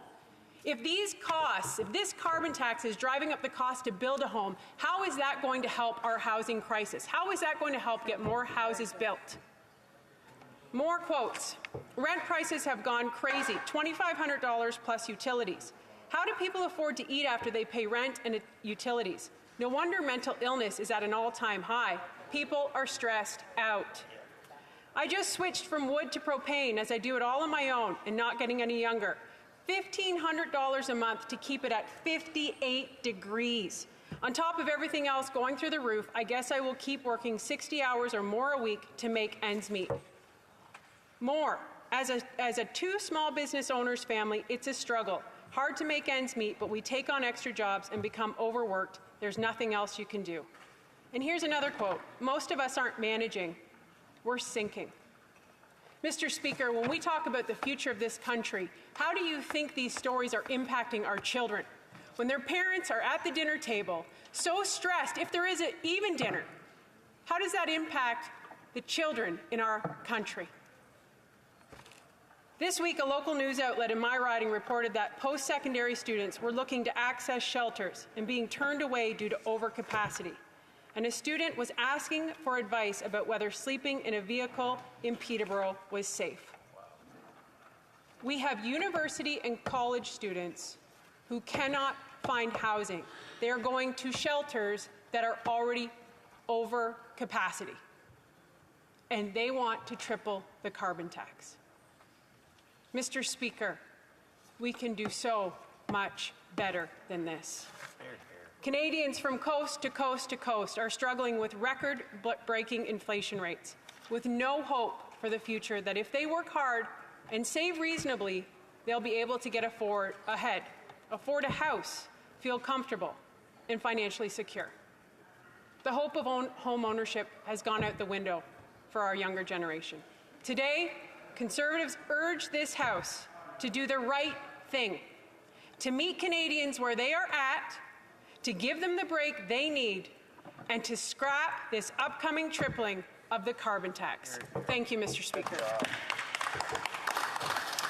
Questions and comments? Question et commentaire. The honourable member for Don Valley East. Well, thank you very much, Mr. Speaker, and I'd like to thank the member for the question. For her statement. And you know, there were some very compelling points in there around the challenges that people are going through. I know in my riding of Don Valley East, people are going through a very challenging time, and the member did speak about bringing voices into this House and standing up for affordability issues. So my question to the member is, will she be supporting a $1,300 dental care plan for young people and the $500 subsidy that will really help children in your riding that you reference and the voices you speak for in this House?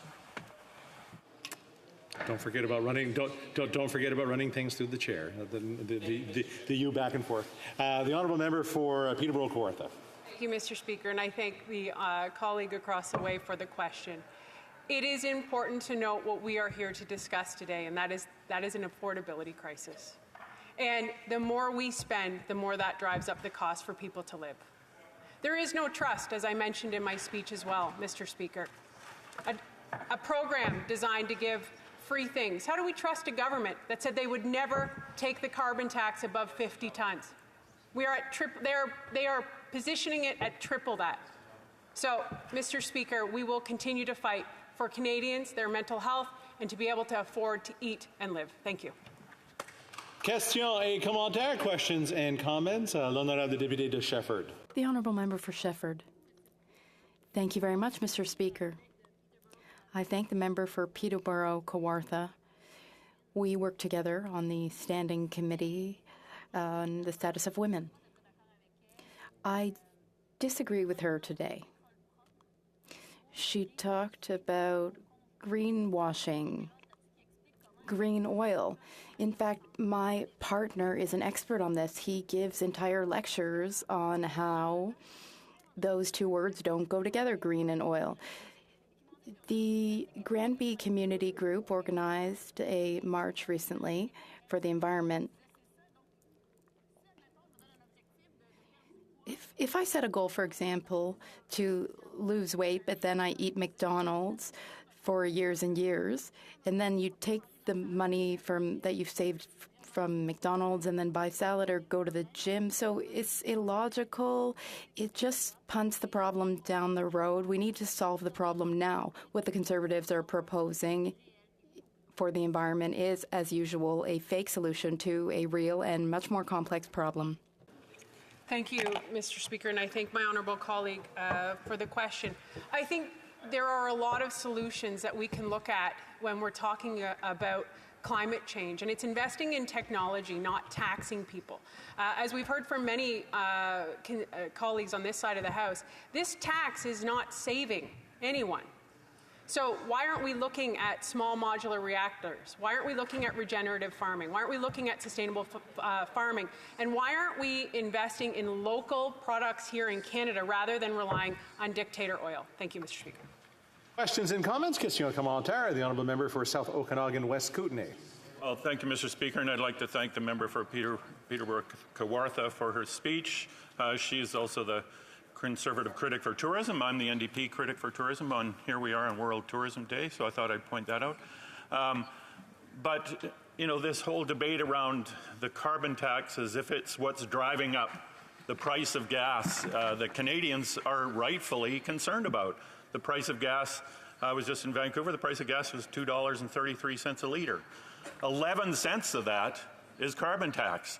The big increase over the last year, like $1, it came a bit from the world price on oil and mostly from greed, mostly from big oil and gas companies seeing an opportunity, seeing world prices go up, and so they inflated that price many times over. The NDP is the only party here that I see that is proposing a real solution to that, and that is taxing that greed, putting a windfall tax on big oil and gas companies so that we can create funding for all the good things that she mentioned. For Peterborough Kawartha. Thank you, Mr. Speaker, and happy World Tourism Day. Thank you for pointing that out to my honourable colleague. I think when we look at tripling the carbon tax, it still doesn't have any justification. There's no logic there behind that. Why are we not investing in the technology? There are solutions. 40 cents a litre of gas on top of what you're already paying is just not achievable. Canadians are hanging on by a thread.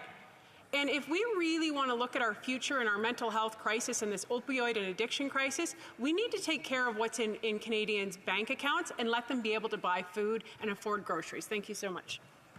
Reprise de débat, continuing debate. The Honourable Parliamentary Secretary to the Government House Leader Senate. Thank you, Mr. Speaker, and I will be sharing my time with the member from Winnipeg North.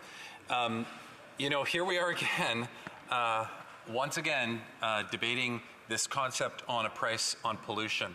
And like the member from Winnipeg North said a few moments ago in a question that he had, it's, you know, the Conservatives are just flip-flopping back and forth on this issue repeatedly. It's like Groundhog Day in here when we get here to discuss the price on pollution. I'm going to read something for you, Mr. Speaker. This is a proposal, and it's called the Personal Low Carbon Savings Account. Canada's Conservatives will work with the provinces to implement an innovative national personal low carbon savings account. Canadians will pay into their personal low carbon savings account each time they buy hydrocarbon-based fuels. They will be able to apply the money in their account towards things that help them live a greener life. That could mean buying a transit pass or a bicycle, or saving up and putting the money towards a new efficient furnace, energy efficient windows, or even an electric vehicle. This, Mr. Speaker, is from the 2021 platform that the Conservative Party of Canada ran under. So here we are, less than or just around a year since that election, and once again, Conservatives are back to railing on this idea of pricing pollution, when all of the members that sit in this House ran on this very platform. With the words in it that I just read out to you, they ran on the idea of pricing pollution. Now, we get to this place, and once again, Conservatives are trying to suggest that pricing pollution is not the solution, trying to play, in my opinion, to the lowest common denominator here to enrage people in order to get them to react in a certain way to government policy, but it's policy that they agree with. It's policy that 14 out of the 31 OECD countries agree with. Pricing pollution is the solution to dealing with carbon. It's very simple, Mr. Speaker. It's just about saying it's not free to pollute. So just like when you're manufacturing a product and you have waste that is produced out of that product, and you take that waste, what do you do with it? Sometimes you can recycle it if you're lucky. Sometimes you can recycle it at a premium and you're actually making money, but sometimes you have to pay to recycle it. Sometimes you have to pay to put it in a landfill. It's the exact same concept. And so we hear members from across the way earlier today talking about a market mechanism or trying to influence the way that people make consumer decisions. Well, it's also the way that corporations make decisions. I will, point out to you, Mr. Speaker, that this is not just about individuals making decisions. Umicore is a ground, they are going to be breaking ground just outside of Kingston, actually in a Conservative riding, the member from Hastings, Lennox and Addington. This will be the largest battery manufacturing plant in North America for electric vehicles. They're set to break ground in 2023 and be fully into production by 2025. The Prime Minister came to the announcement of that opening back in the summer of this year. And you know who was there? The member from Hastings, Lennox and Addington, the Conservative member that was so excited to see this new opportunity in her riding, as she should be. But you know what I found really interesting, Mr. Speaker, is the question was asked to the CEO of Umicore, why did you pick Loyalist, which is right outside of Kingston? Why did you pick Loyalist instead of the other options? Because another option was Detroit, Michigan, and there was another location in the States that they were debating and deciding up amongst the short list of locations. And the president for Umicore said that one of the defining reasons why they chose Ontario, and in particular Loyalist, is because they were a company that was producing a sustainable product, and they wanted to make sure that sustainable resources went into the sustainable product they're getting. And because the vast majority of their production is done with electricity, they knew that the electricity in Ontario was cleaner than the electricity in the other two locations that they had to choose from. And so now we're seeing corporations actually making decisions based on the sustainability. It's no longer an issue of just individuals talking about making the smart, green, energy-efficient choice. It's about corporations investing. And corporations saying, I want to go and be located where I have access to energy that is not energy that's produced in an environmentally unfriendly way. And so I go back to the point of, we've been through 3 elections now. We've been through 3 elections, Mr. Speaker, where we've been talking about this. In 2015, we ran on the idea of pricing pollution. We were elected, we implemented the idea. Conservatives railed against it.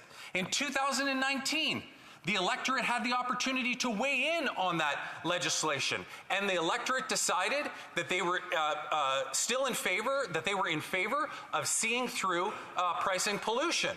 Well, because we know that the majority of the parties in this House supports pricing pollution. And then what happened in 2021? Well, the Conservatives kind of came around and said, well, geez, we seem to be missing, or at least the leader from the previous leader, the member from Durham said, we seem to be losing the war on this front. Perhaps people are in favor of pricing pollution and don't think it should be free. So he put it in their platform. And he said, we will run on this concept. We'll tweak it a little bit to be more like a rewards program, which is what they did. But they still ran on it. And still, the electorate said, no, your half-baked kind of pricing scheme that you're proposing isn't good enough. We're going to stick with the plan that's already been put in place and adopted. So here we are years later. We must be 5 or 6 years into this by now, since the legislation passed, that we're still debating this. We've been through multiple elections since then. I can't understand why the Conservatives continually rail against this. And so, you know, I heard the member from Cumberland Colchester earlier today talk about, why don't we let provinces determine their own fate instead of forcing these schemes on them? Well, that's exactly the whole point. The whole point is that we've set standards and we've said to the provinces, and this was done back in 2017 when the legislation passed, we're going to establish standards, and if you meet those standards, then you don't have to have the federal government's backstop, and your own program is meeting the standards. And in fact, many provinces meet the standards. British Columbia, Northwest Territories, Quebec, Newfoundland, Nova Scotia, New Brunswick. All of these provinces meet the standard and do not have the federal backstop of pricing pollution.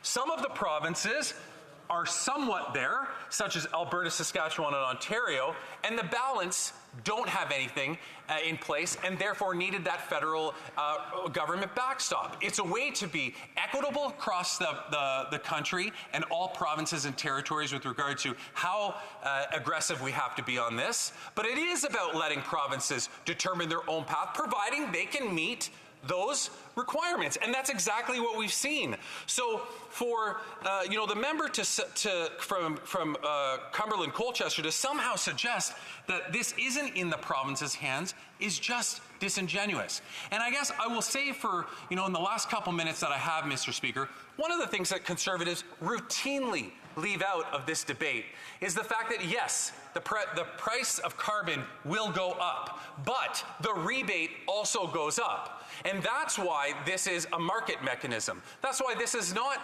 a tax. It was never intended to be a tax. It was always intended to be a market mechanism to encourage decision-making, not just amongst individuals, but also amongst corporations, to encourage decision-making away from carbon emissions and towards cleaner, more environmentally sustainable options that could in turn produce a cleaner economy for us. And so it's extremely important that when we have this discussion and when we talk about this, we need to remind people that the rebate goes up as well. And I would remind you, Mr. Speaker, that the rebate in particular will be going primarily because of the decisions that are made in terms of that purchasing to those individuals that need it the most. That's what we've seen, that's what the data supports, and we know that ensuring that we are providing that money back will continue to ensure people have options to pollute less by making the decisions that they make. So, Mr. Speaker, I think it goes without saying that I'll be voting against this opposition motion. I think it is, we're well beyond this discussion. We've had it a number of times before, and we've had 3 elections on this, one of which the Conservatives supported pricing pollution. Questions and comments? Question and commentaire. The honourable member for Barrie Innisfil. Thank you, Mr. Speaker. More a comment than a question. I learned long ago, never argue with a fool because they'll never know you're right. The Liberal platform in 2019, spoke about a carbon tax that was going to be at about $50 a ton. Surprisingly, just shortly after that, a year after that, the Liberals announced that they were going to raise that up to $170 a ton, almost a 5-fold increase, Mr. Speaker. And at a time when Canadians can least afford it because of the inflation and the affordability crisis, here we are raising carbon tax, or here they are raising carbon taxes again. So what we're saying is give Canadians a break right now. give Canadians a break in the future from an affordability standpoint. And I can tell you, Mr. Speaker, that young people are neither fearful nor anxious. They're despondent right now because they don't feel like they have the hope of a prosperous future. Just by way of comment, Mr. Speaker. Thank you. The Honourable Parliamentary Secretary.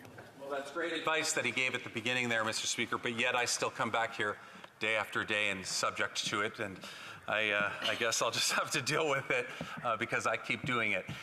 In any event, Mr. Speaker, you know, the member, again, is missing the most important part of this, which is the fact that, yes, the price on pollution goes up, but so does the rebate. You know, the member wants to talk about making life more affordable. Well, then I would encourage that member to start voting in favor of some of the legislation that's coming before this House. Now, we know that the Conservatives has just recently said, yes, they'll support the increased GST top-ups, but what about the dental care? You want to talk about affordability and helping individuals who really need help. Will the member vote in favor of that? Will the member vote in favor of some of the various other measures that have been brought forward lately by this government? I highly doubt it. They've been you know, perhaps pressured into voting in favor of the GST top-ups, but I think that that's where we'll see the end of their collaboration with this side of the House. Questions and comments? L'Honorable Député. The Honourable Member for Mirabel. Thank you, Mr. Speaker. I'd like to commend the colleague from our colleague this summer. He travelled a lot with his electric car. He went through Montreal and he ordered his poutine in French. The carbon tax doesn't affect us in Quebec because we already have a system in place. Sacrifices have to be made, yes. People out west will have to make sacrifices to reduce their hydrocarbon usage, but I still do understand that they're angry. I do understand that they feel alienated when they're being asked to make sacrifices every single day on their heating bills, but at the same time they see a Liberal government that is buying pipelines, a Liberal government that is funding and financing and is approving projects like Baie du Nord. Mr. Speaker, I wonder if dialogue wouldn't be easier between West and the centre of the government if the Liberal government were to be a bit more coherent in what they have to say. Well, I want to thank the member for bringing that up. And Quebec has an incredible system, the cap and trade system.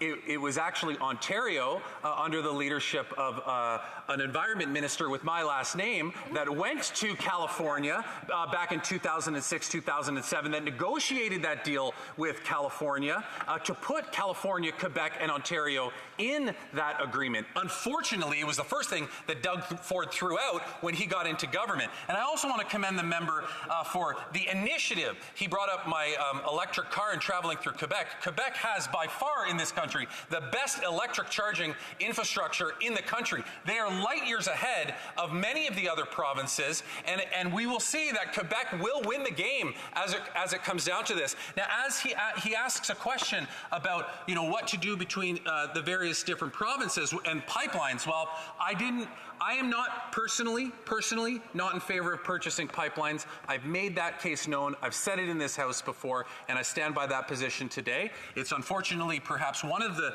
areas that I depart from with some of my colleagues, but I respect everybody's position on it, and that's my position. And petit rappel, a little reminder that we'll try to keep the questions and answers as short as we possibly can so everybody can participate that want to participate, because I see a lot of people standing up wanting to ask questions, but we're running out of time. L'honorable député, question, commentaire, l'honorable député. The Honourable Member for Rosemont-la-Petite-Patrie. Thank you very much, Mr. Speaker. I'd like to thank my colleague for his presentation. We agree with the NDP and the Liberals, and the Bloc also agrees that pollution should have a price, but the efforts made by the Liberal government is completely annihilated by the other decisions that the government has made that increases greenhouse gas emissions. Trans Mountain Pipeline, the Baie du Nord decision, greater number of subsidies for the oil and gas industry. So they want to reduce pollution, but then they want to increase pollution through other means. Well, the Conservatives saying we're doing too much, the NDP saying we're not doing enough. Perhaps we're landing right where we're supposed to be. Continuing debate, the reprise du débat. L'honorable Secretary. The Honourable Parliamentary Secretary to the Government House Leader. Yes, thank you, Mr. Speaker. What a pleasure it is to be able to stand and rise and address the issue of a price on pollution. And, you know, it's the type of issue that just doesn't seem to want to go away. And, you know, I had the opportunity earlier to formulate a question on something I wanted to kind of expand upon. And that is dealing with trying to really understand what it is that the Conservative Party is doing on the issue of price on pollution. Over the years, we've seen many different types of positioning coming from the Conservative Party. I made reference to the fact that the province of Alberta, if you go back in the history books, what you'll find is that it was the province of Alberta that actually came up with the principles of a price on pollution. And then, Mr. Speaker, you've seen other provinces, whether it's British Columbia, the province of Quebec, many of the Atlantic, if not all of the Atlantic provinces, that have seen the benefits of a price on pollution. A number of years ago, when we had first taken government, Mr. Speaker, after the 2015 federal election, we put into place a series of discussions working with the different stakeholders, working, in fact, Mr. Speaker, with other world leaders, as the world recognized the value of the price on pollution. People like Stephen Harper, former Prime Minister, Brian Mulroney, former Progressive Conservative Prime Minister, supported at least the principles of a price on pollution. We have seen the Conservative Party in opposition change its position. I remember when we first announced it, they were jumping out of their seats in protest of the price on pollution. As we got closer to an election, in particular the most recent election, we saw a change in heart. In fact, Mr. Speaker, Conservative candidates across Canada last year, or in the last federal election, went knocking on doors saying, "We support a price on pollution." They campaigned on it, Mr. Speaker. Now, the leader that got them to convert and recognize the value, as Stephen Harper and people like Brian Mulroney did, he's no more. At least he's no more in terms of the leader of the Conservative Party. I can't say his name because he is a current sitting member of Parliament. A new, shiny leader comes out and says, "We are opposed to a price on pollution." And now there's that energy that's starting to come from many of the Conservative MPs that I saw years ago saying, yes, we oppose it. And then you start to see, like if you listen to some of the speeches, you can see the misinformation that they're trying to spread, Mr. Speaker. You know, the residents that I represent, Winnipeg North, 80%, according to the Parliamentary Budget Officer, will actually have more money coming into their homes as a direct result. Now, the Conservatives try to tell the constituents of Winnipeg North, my constituents, that they're actually paying more as a result of the price on pollution, Mr. Speaker. And that's not true. I would suggest to my constituents and Canadians across the country is to look what it is that the Parliamentary Budget Officer had stated in terms of the benefits to a vast majority of Canadians.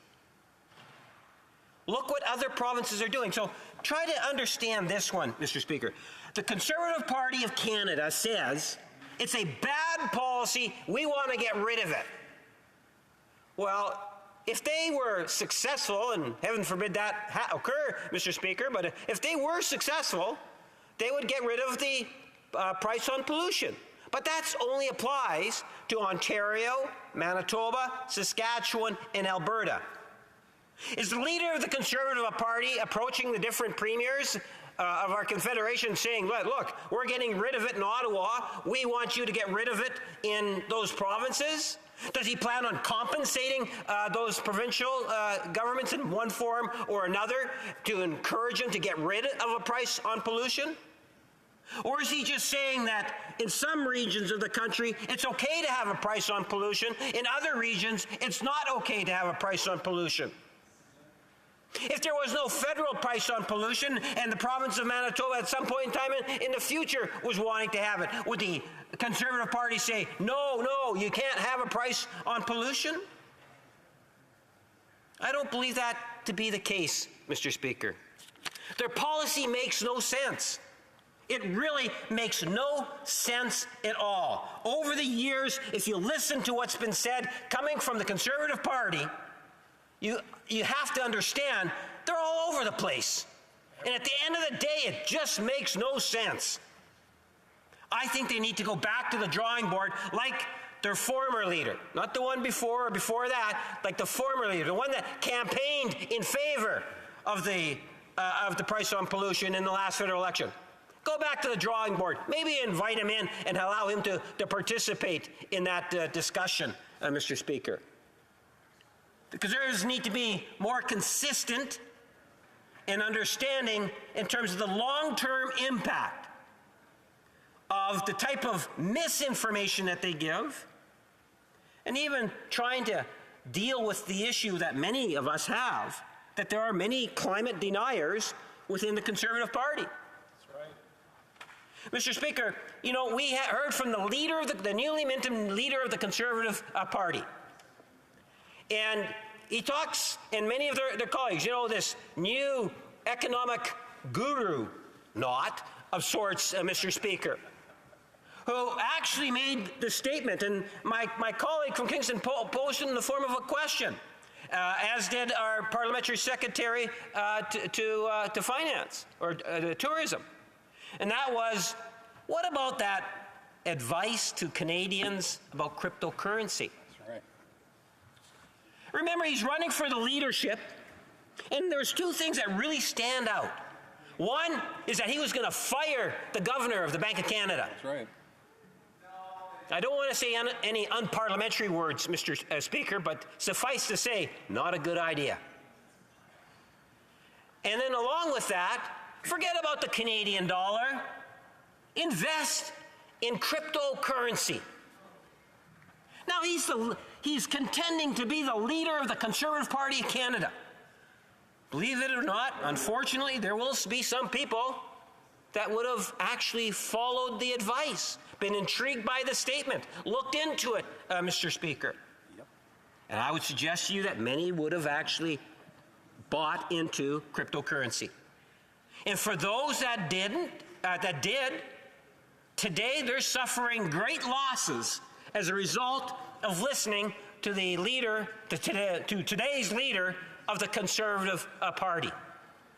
I find it interesting. Yesterday I was listening to a number of the Conservatives stand up, and they're talking about, you know, we in the Conservative Party have this wonderful economic policy. I haven't seen it, Mr. Speaker.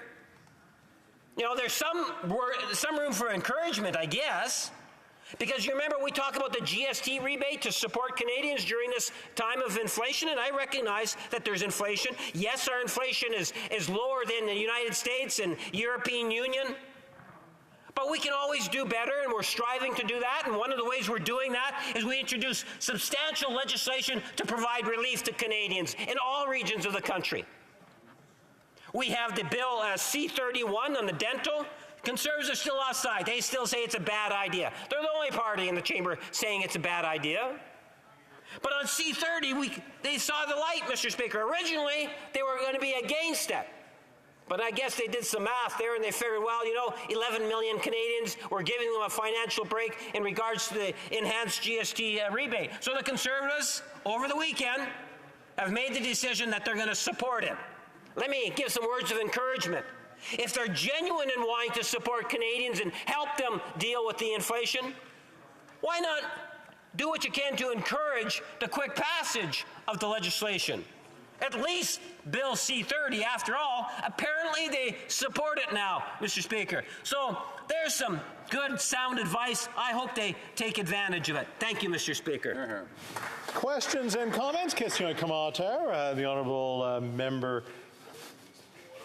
Barrie Springwater Oromadante.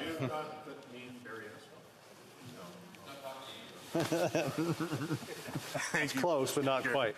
Thank you, Mr. Speaker. And I just have a question for my member opposite. Just this week in Barrie Today, our local newspaper, our executive director of the Barrie Food Bank was talking about how much more use there is going on right now. They're even seeing some people who historically have donated to the food bank now coming in and using the full bank. And she lists some of the reasons. And obviously, number one was the inflation rate, and people are finding it tough. But she specifically mentioned the price of gas going up, and that's causing a concern to the organization and to people coming in. What would you like me to go back and tell the executive director when we're talking about raising the carbon tax that you seem to feel is fine going forward? I understand there's a climate situation, but these people are struggling out there, and to go back now and have to tell them that's going up a few more cents, as you call it, it's going up 3 times what I hear. Please tell me when I'm supposed to go back and tell the executive director of the Barrie Food Bank. I need to remind folks to come through this to thing without speaking directly to the members. The Honourable Parliamentary Secretary. Mr. Speaker, I would tell the constituents that, number one, there is a rebate that takes place in regards for the price on pollution, in which 80% of Canadians actually get back more money than it's actually paid into it, but also that I'm going to be voting in favor of C-30 and 31. C-30 is going to put literally hundreds of dollars in 11 million people's pockets to help combat the inflation. And I would tell them that when you take a look at C-31, you'll see it's a dental care plan. So those that have challenges in terms of financial needs to be able to get their children the dental work. That again, as opposed to having to pay for it, it's going to be able to be claimed back, Mr. Speaker. Literally hundreds, if not thousands of dollars that are going back into the pockets of people to help them through this challenging times of inflation. That's what I would.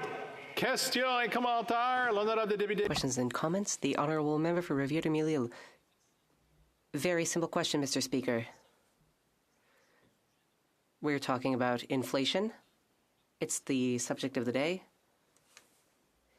It seems to have driven Conservatives to table this motion. Does my colleague agree that seniors are among those who suffer the most from inflation and who have been the most abandoned by this government?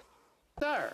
Mr. Speaker, I agree with the member's statement that seniors are one of the groups that is affected the most because they're on fixed incomes. I would totally disagree in terms of abandoning them. In fact, if you take a look right from the very word go, when we first took office back in 2016, we've enhanced senior services, both directly and indirectly. If you take a look at the pandemic, again, we have supported our seniors. Whether it's the GIS or the OAS, the indexing based on COLA, or the direct payments which have been led into thousands of dollars, or the 10% increase to seniors that are over 75, not to mention the hundreds of millions of dollars that we've actually provided nonprofit organizations to go ahead and continue to support and provide services for seniors. No government in the history of Canada, I would argue, has been there in such a significant way to support our seniors from coast to coast to coast.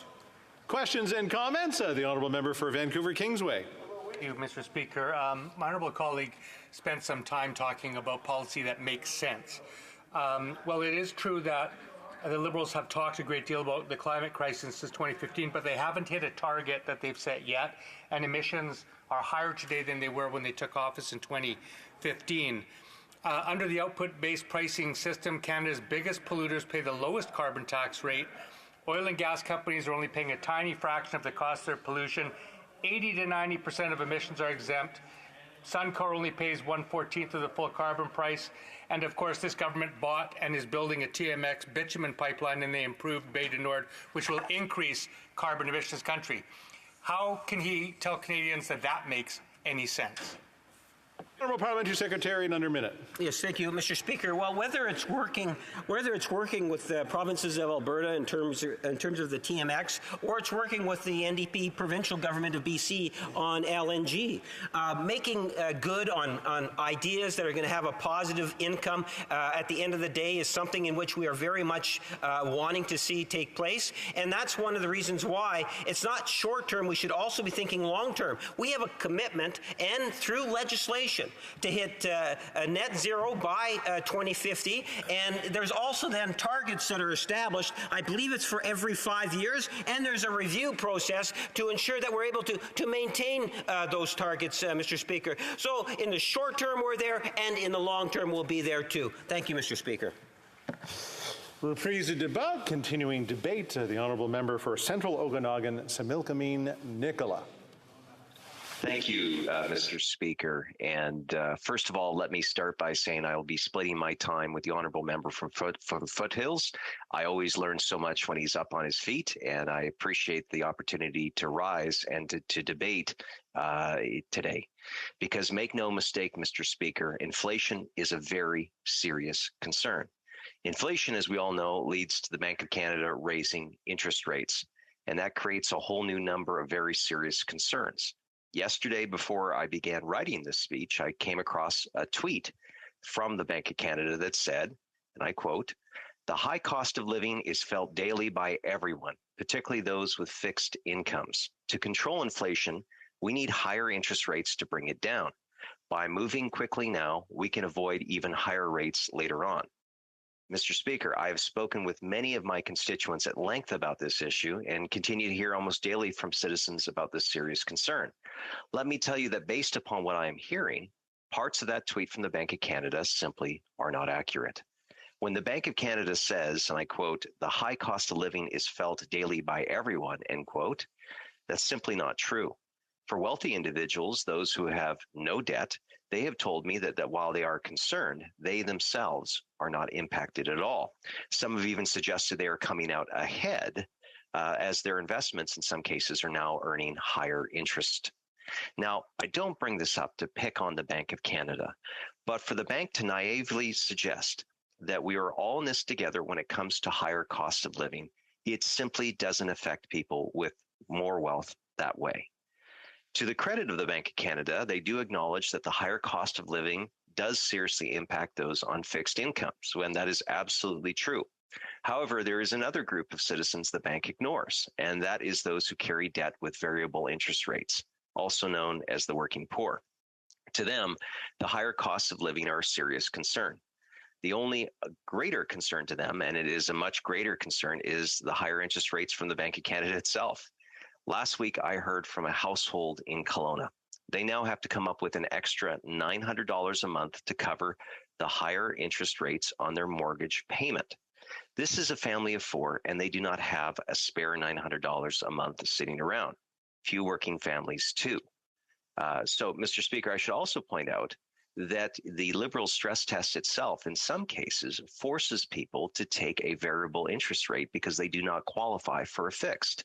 So people are often left making the decision, do I get into a variable mortgage rate on this house, which is often cheaper than renting, only now to find out that with the higher interest rates going up, that they are just hanging barely on.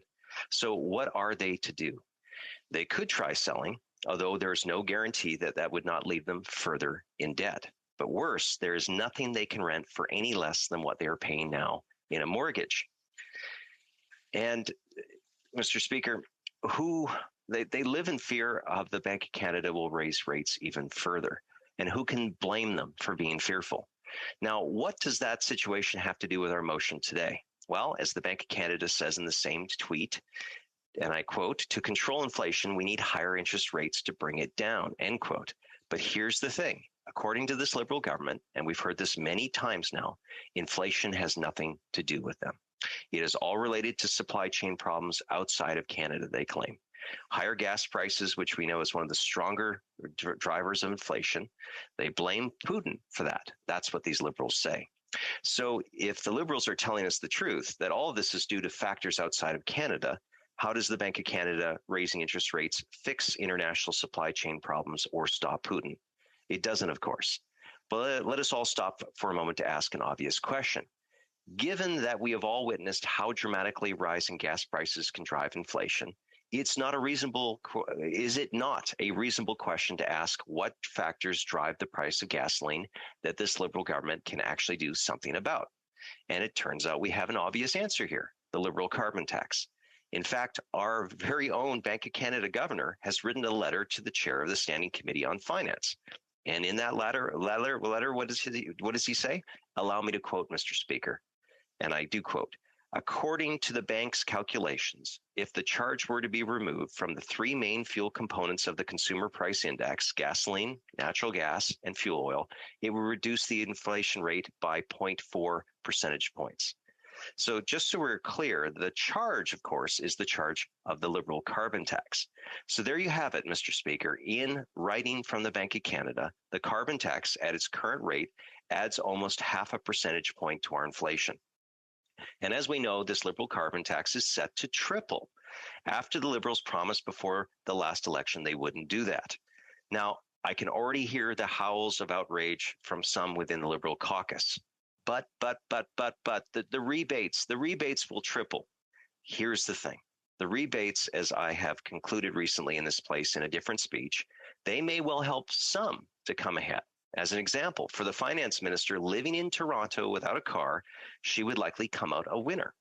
But for people in my riding living in a community such as Hedley, they will not be so lucky. Why? Because Hedley, there's no high school, there's no middle school, there's no hospital, there's no major grocery stores, and few public transit options are available. For people in Hedley, you either have two choices, drive west to Princeton or drive east to Karamias. And sometimes you might have to drive to Penticton, which is even farther away. That same situation occurs for much of rural Canada. So why should these people be punished with a carbon tax for living in a community that they can afford to live in?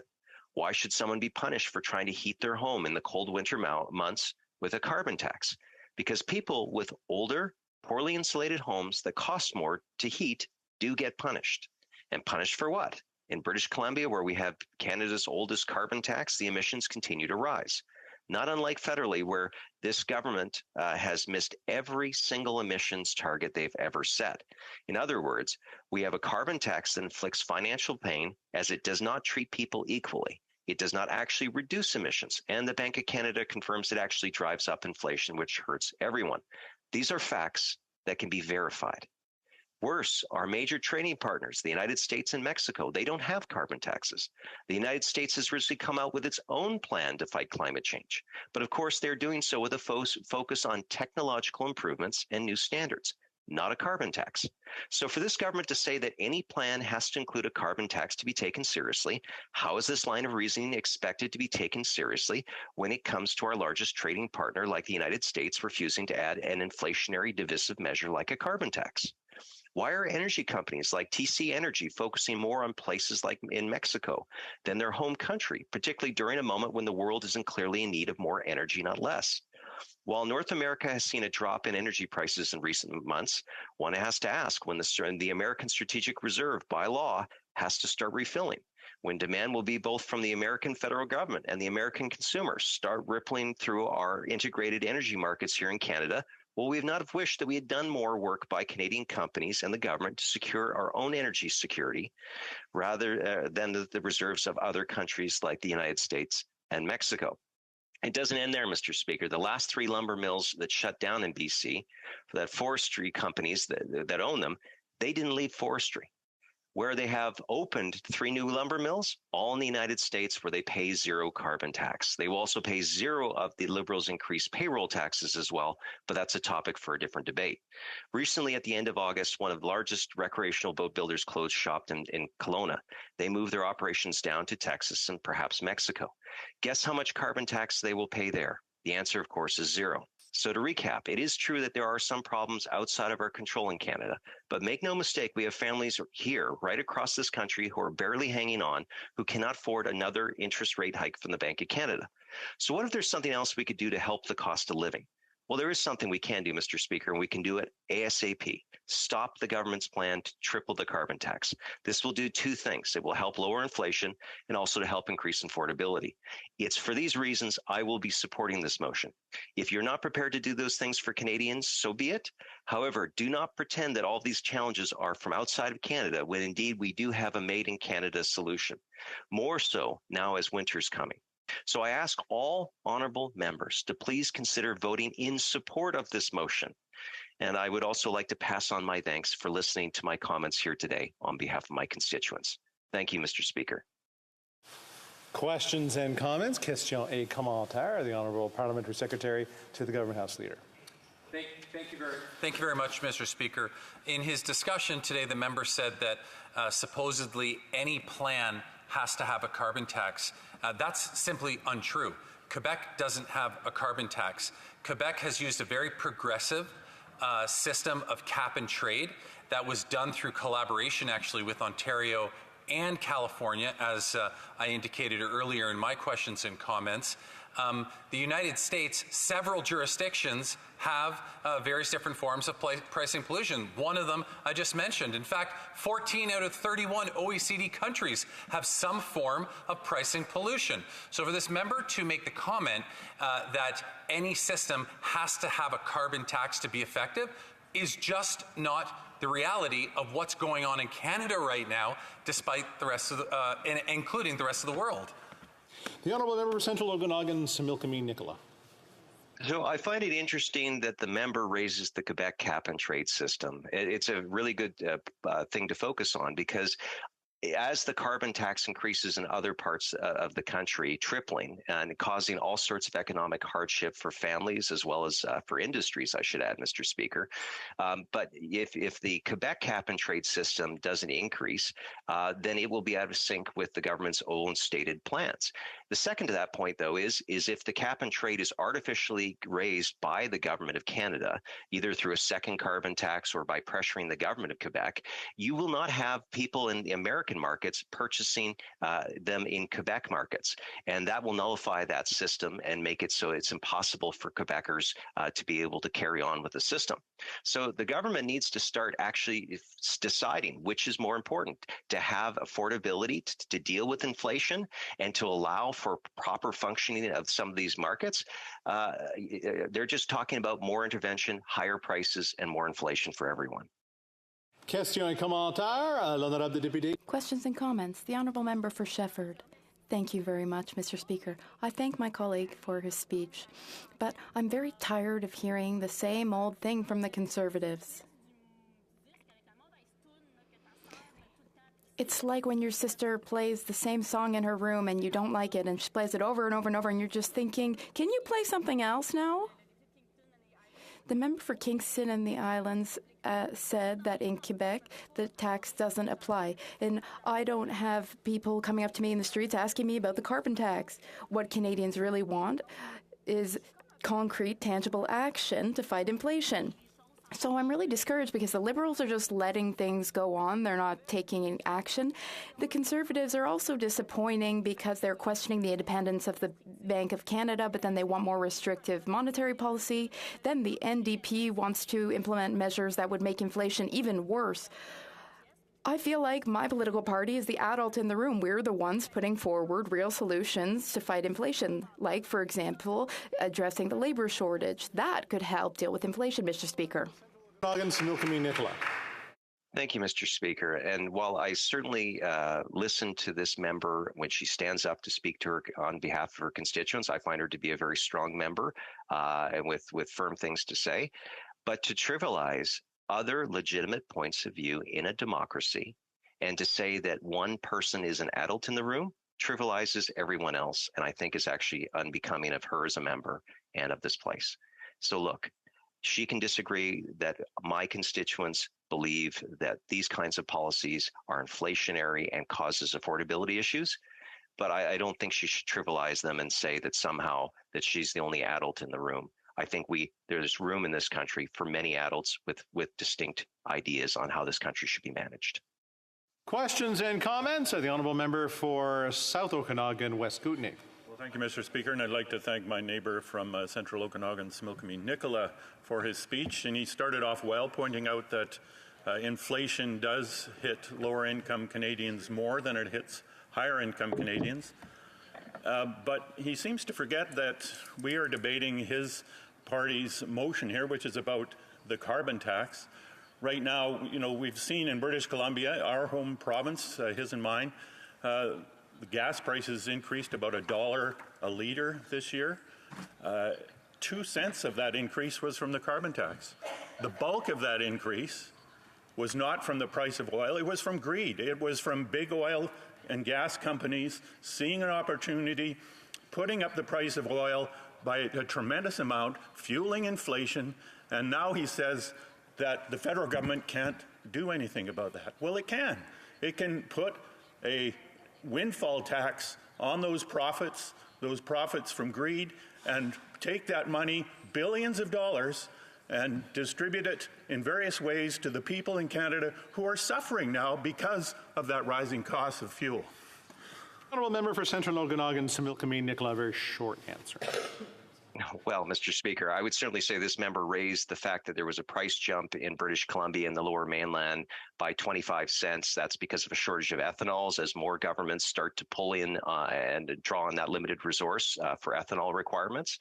But also, British Columbia is short 90,000 barrels a day, and that structurally makes us more dependent on the Americans. That means we're sending them our product, they're processing and then sending it back. Our dollar has gone down quite tremendously. So look, the NDP keep talking about adding more taxes and how that's going to fix everything. One of the reasons why we don't have a proper system right now, Mr. Speaker, is because of delays by the NDP government around Trans Mountain Pipeline, and the opposition of that member to any new infrastructure means the Americans are getting richer and we are taking a limited resource and not getting full value for it. So the member has a lot to say, but unfortunately, Mr. Speaker, it's in the wrong direction for Canada. Reprise du débat, continuing debate. The Honourable Member for Foothills.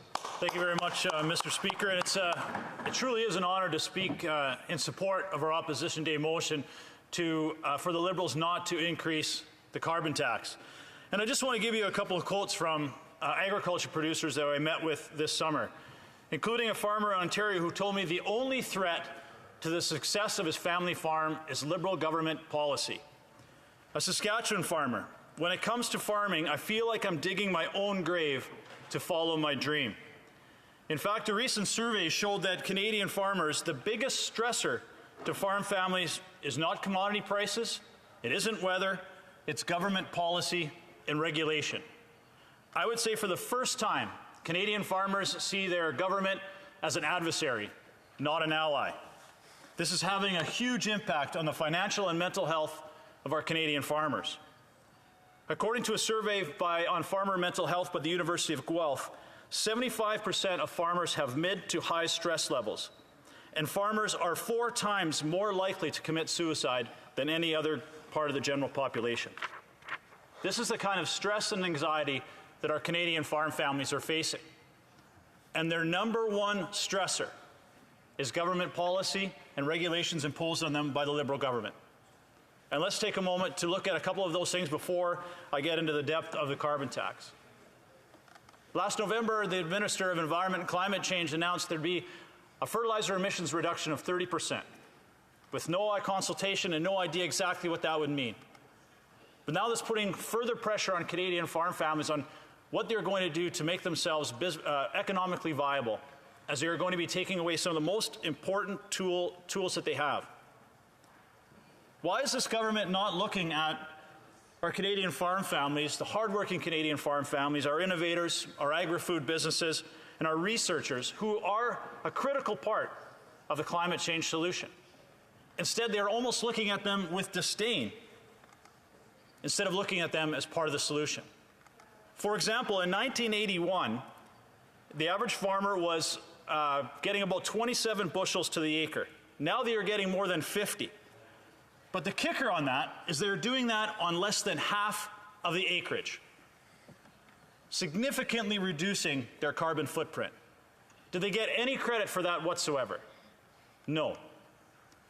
On average, we are 50% more efficient in fertilizer use than any other country on the face of the earth.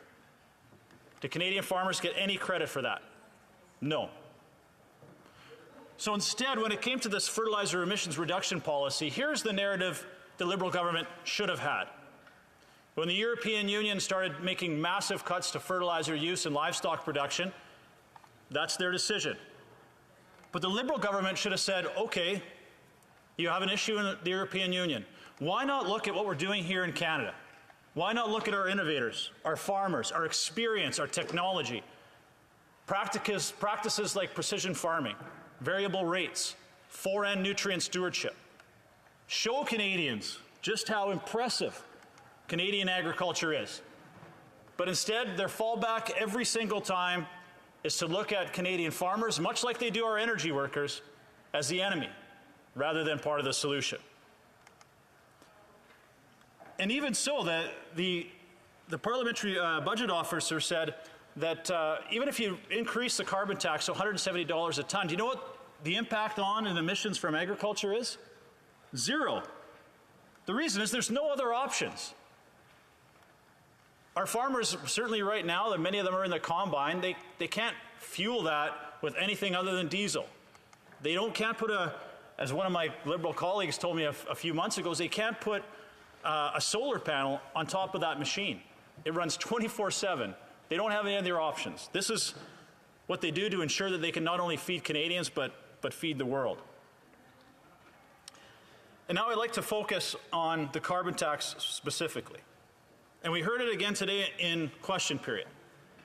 And the answer to one of the questions from my colleagues, the parliamentary secretary said, well, farmers are exempt from the carbon tax on all farm fuels. Patently not true. Some fuels are exempt, but fuels like natural gas and propane are still subject to the carbon tax. So the Liberals are either misleading Canadians, misleading Canadian farmers, or they really don't understand their own policy. And the parliamentary secretary said in committee that even talking to his farmers, and he talked about it again in question period today, that, well, we have C8. We have a farm carbon tax rebate. Now, the message from the Liberals always is that carbon tax is revenue neutral. Well, we now know from Ontario grain farmers and from the Department of Finance and from the parliamentary secretary to the Minister of Agriculture that that is also not true. Farmers are getting less than 30% and in some cases less than 15% of what they're paying in the carbon tax through that rebate from the Liberal government. In fact, the Department of Finance said the average farmer was getting $800 a year through the carbon tax rebate. $800. I can tell you I've seen the carbon tax bills from some of my farmers, especially large poultry operations, large dairy operations, certainly our grain growers here in Ontario who are drying grain or heating barns. Their carbon tax bills are in the thousands and in sometimes tens of thousands of dollars a month. So I say, when you hear the finance department say, well, it's revenue neutral, they're getting $800 a month. That is a slap in the face to Canadian producers, who are certainly carrying the burden of the carbon tax, which has basically become wealth distribution on the back of Canadian agriculture. So when a Canadian farmer is getting between 13 to up to maybe 30 on a good day in their carbon tax rebate, you can see why, as the opposition, the Conservative Party, we are so adamant that we cannot see this carbon tax continue to rise and triple to $170 per ton. And the Canadian Federation of Independent Business also basically ratified and confirmed the numbers from the Ontario grain farmers, saying the carbon tax in the first year, the average farm paid about $14,000 in carbon tax. When it went up this previous April 1st, the average farm is now paying $45,000 in carbon taxes. I'm not sure, my math isn't always the greatest, but $45,800, there's a big gap. There's a big gap there that certainly shows that the carbon tax is not revenue neutral. And the frustrating thing is the Finance Department knows it, the Minister of Agriculture knows it, and yet they continue to allow this to happen. The Minister of Agriculture is complicit in seeing Canadian farmers be taxed to death. They're going to be losing their businesses. Now, we have put forward two private members' bills, one in the previous Parliament and one in this Parliament, This one is C234, which will exempt the carbon tax from all farm fuels. I'm very happy to say that we have the support of all the opposition parties, the Conservatives, the Bloc, the NDP, and the Greens. The holdout is the Liberal Party, the government, who still doesn't see that this was an error, that the carbon tax should be exempt on all farm fuels, not just a couple. This is imperative to the financial success of Canadian farmers. Because what's happening is those costs, farmers are the ones that are paying the carbon tax over and over and over again. Buying fuel, buying feed, buying fertilizer, transporting grain, transporting cattle. They're paying that carbon tax every single time. And Canadian consumers, here's the kicker, Mr. Speaker. Many Canadian consumers see this as an agriculture problem, a rural issue. Farmers have nowhere to pass those costs on.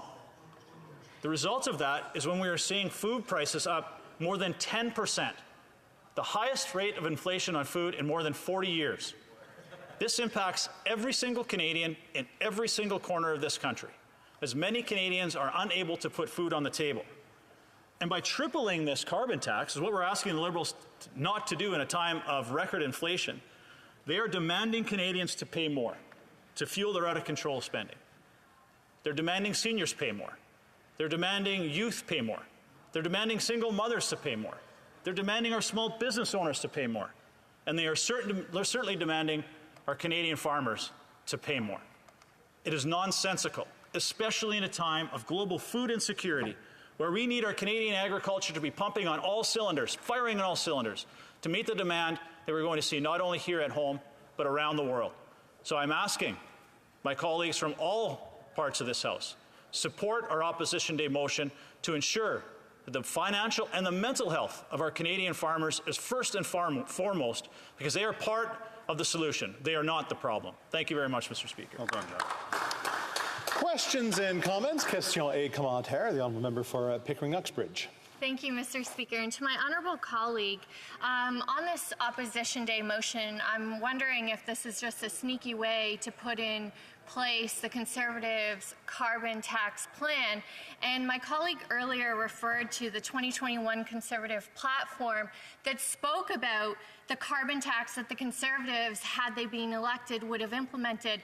So I'm curious to the honourable member if he spoke to farmers and if he got feedback on the fact that the Conservatives were going to implement a carbon price, but instead of cash in their pockets, they could redeem it for a bicycle or a transit pass. And I'm curious, the member opposite, if he spoke to farmers and his constituents and asked if they'd prefer a bicycle, some air miles points, a transit pass instead of cash in their pockets like our plan has. Great question.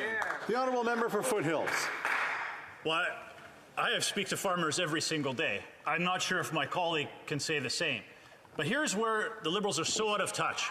We have the Liberal Minister of Agriculture saying farmers are in support of a carbon tax. We had the previous Liberal Minister of Agriculture say farmers are in support of a carbon tax.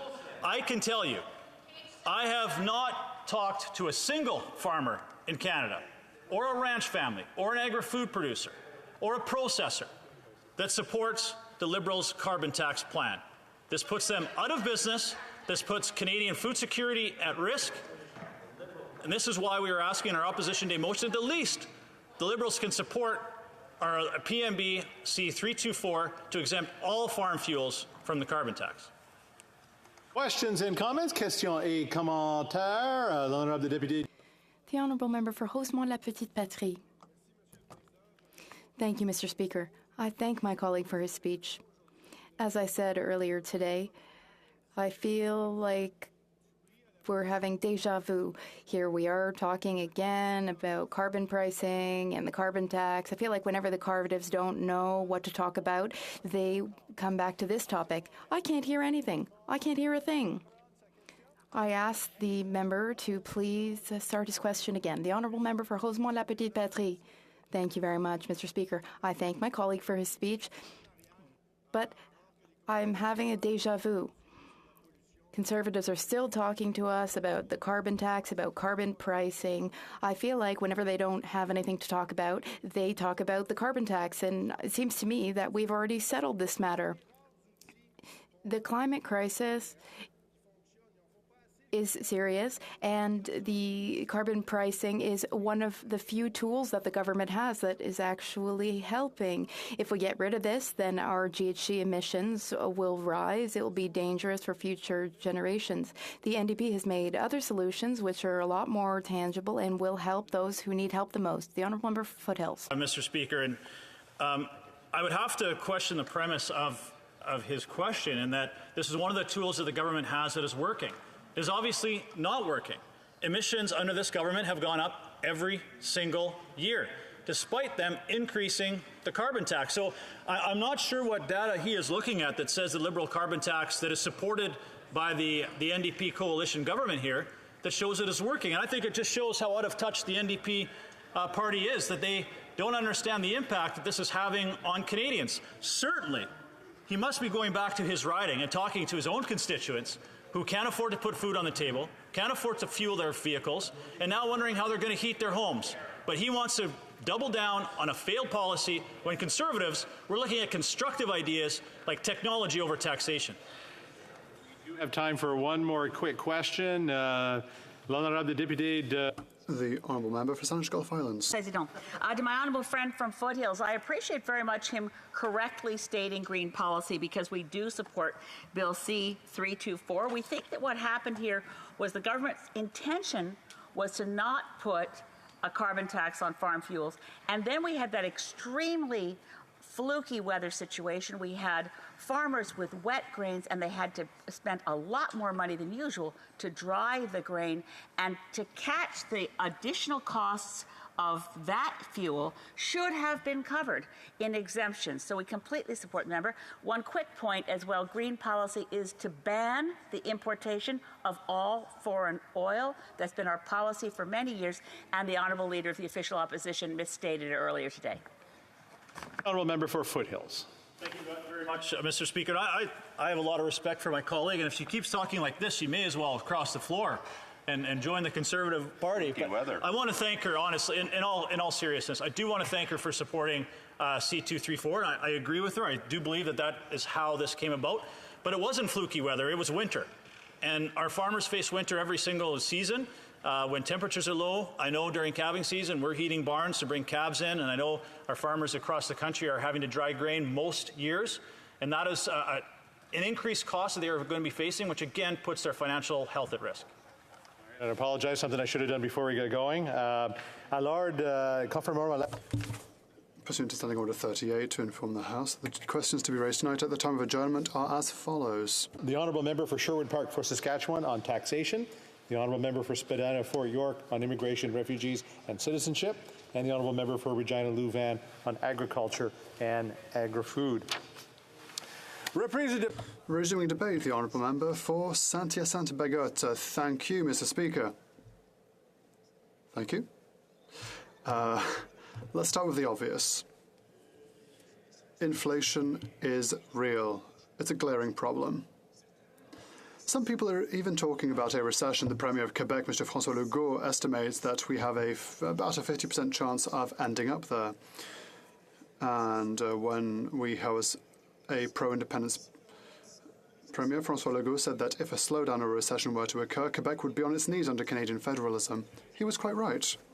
But let us get back to inflation. In July, the price of goods, as we know, and services in Canada rose 7.6% year on year. In August, the Consumer Price Index, or CPI, rose by 7% year on year. This slowdown in inflation there was a quick slowdown in inflation. This was mainly due to the 9.6% drop in gasoline prices in August. There was a huge surge at the beginning of the summer. This is the only reason why inflation has gone down slightly. With regards to food, this is a serious matter. On the food side, the annual increase exceeds 10%, which more severely affects households with modest incomes, of course. Simply put, they cannot cut back elsewhere to absorb the increase in their grocery bills. This is very serious. Who says inflation also says fight against poverty, in my opinion. According to a recent survey, 56% of households say that they cannot keep up with inflation financially. This rate is 41% in Quebec. Up to 80% of Canadian households and 70% of Quebec households say they are cutting back on spending because of the rising cost of living. So this is very serious. I see that there is a lot of movement behind me, Mr. Speaker. It's not because the subject makes me smile, it's just because my colleague's indecision on where to sit makes me smile. On the 7th of September 2022, the bank raised its key rate for a fifth time. It now stands at 3.25%. Sorry. Excuse me. I have terrible colleagues right behind me that have no sense of seriousness. In any case, for consumers, as further increases in the key rate will lead to higher interest rates and therefore higher mortgage rates. Mr. Speaker, I will just give the honourable member just a minute. I'm not quite sure what's going on back there, but I have a point of order for the MP from Mirabel. The member for Saint-Hyacinthe-Bagotte obviously has no terrible colleagues. I just want to rise on a point of order. That's not quite a point of order, but in any case, everything's fine? The honourable member for Saint-Hyacinthe-Bagotte. Well, I would like to ask my colleagues to behave in any case. At the same time, wages are catching up with inflation. A sign that the labour shortage is increasingly forcing employers to loosen their purse strings to remain attractive. Mr. Speaker, you're the one making me laugh now. Come on.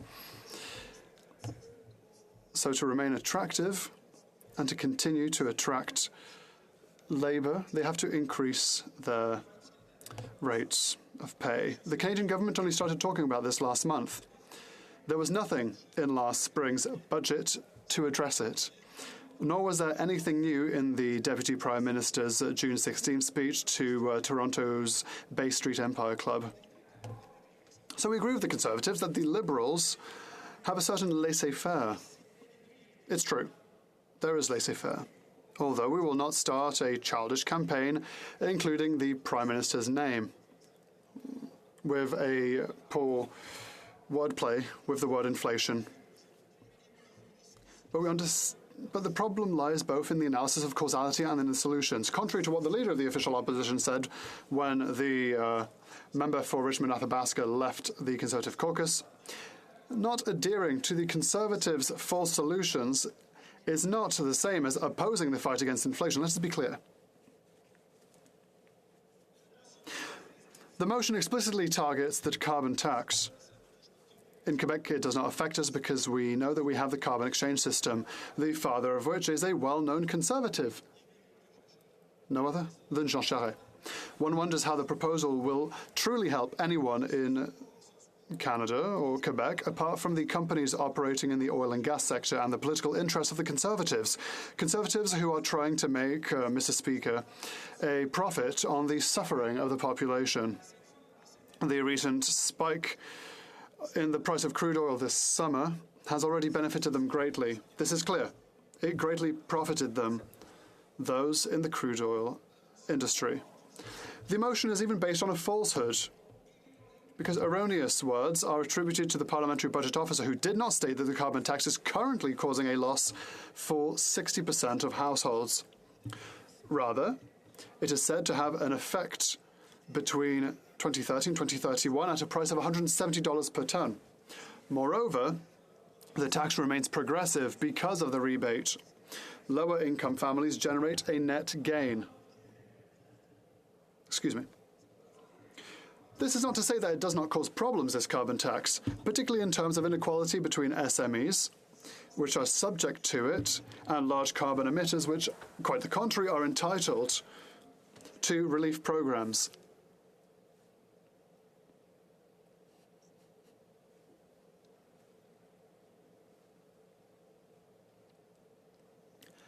But the issue of inflation, however, this is impossible.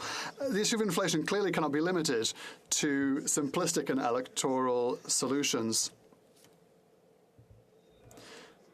which would also have the effect of depriving the state budget of significant sums. But there are real solutions. If we cannot fight a global phenomenon with government policies alone, we can at least offer a real boost to its main victims, such as seniors, the purchasing power of which we should support. Remember that our seniors do not work, well, for the most part, or low-income earners. Why not reimburse them for the GST every quarter when inflation exceeds the Bank of Canada's target? Or those threatened by rising gas prices, primarily farmers and taxi or truck drivers. There are many areas of concern, ranging from the need to address labor shortages to rebuilding the supply chain to the issue of housing. By increasing and redirecting the money currently being sent to private developers to housing co-ops and the community sector. We could also highlight the need to change the laws to encourage more competition, knowing that monopolies encourage high prices. If the Conservatives in their motion had proposed solutions to these issues, we would certainly have been very open to studying and debating them.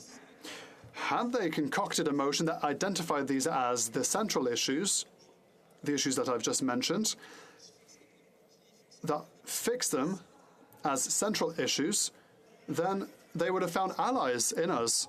But we have nothing of the sort in this motion. There is one central aspect that the Conservative motion totally ignores, and it's not surprising. That is the need to get away from our dependence on hydrocarbons in order to build a more diversified economy. Canadian economic development since the foundation of this country has been based on primary source extraction. When the Canadian economy was based on bulk commodities that was destined for exports, well, these were products that did not require much processing, with a market that was largely determined by international trade. The consequences may have been even greater. Mr. Speaker, it's my Liberal colleagues now who are making me laugh. The consequences may be even greater if the sector also experiences difficulties such as the depletion of deposits or fluctuations in the price of oil, for example. The price of hydrocarbons is chronically volatile and subject to large and sudden increases, to the extent that most measures of inflation exclude energy from their calculations. Since the price of oil is essentially set on the London and New York stock exchanges, there is little that can be done to limit its fluctuations and increases. We're now paying the price for the unwavering support of Ottawa, the banks and the pension funds for the Canadian oil industry. The pension funds have increased their investments in this sector. The pensions of Canadians and Quebecers are thus put at risk by being dependent on oil fluctuations.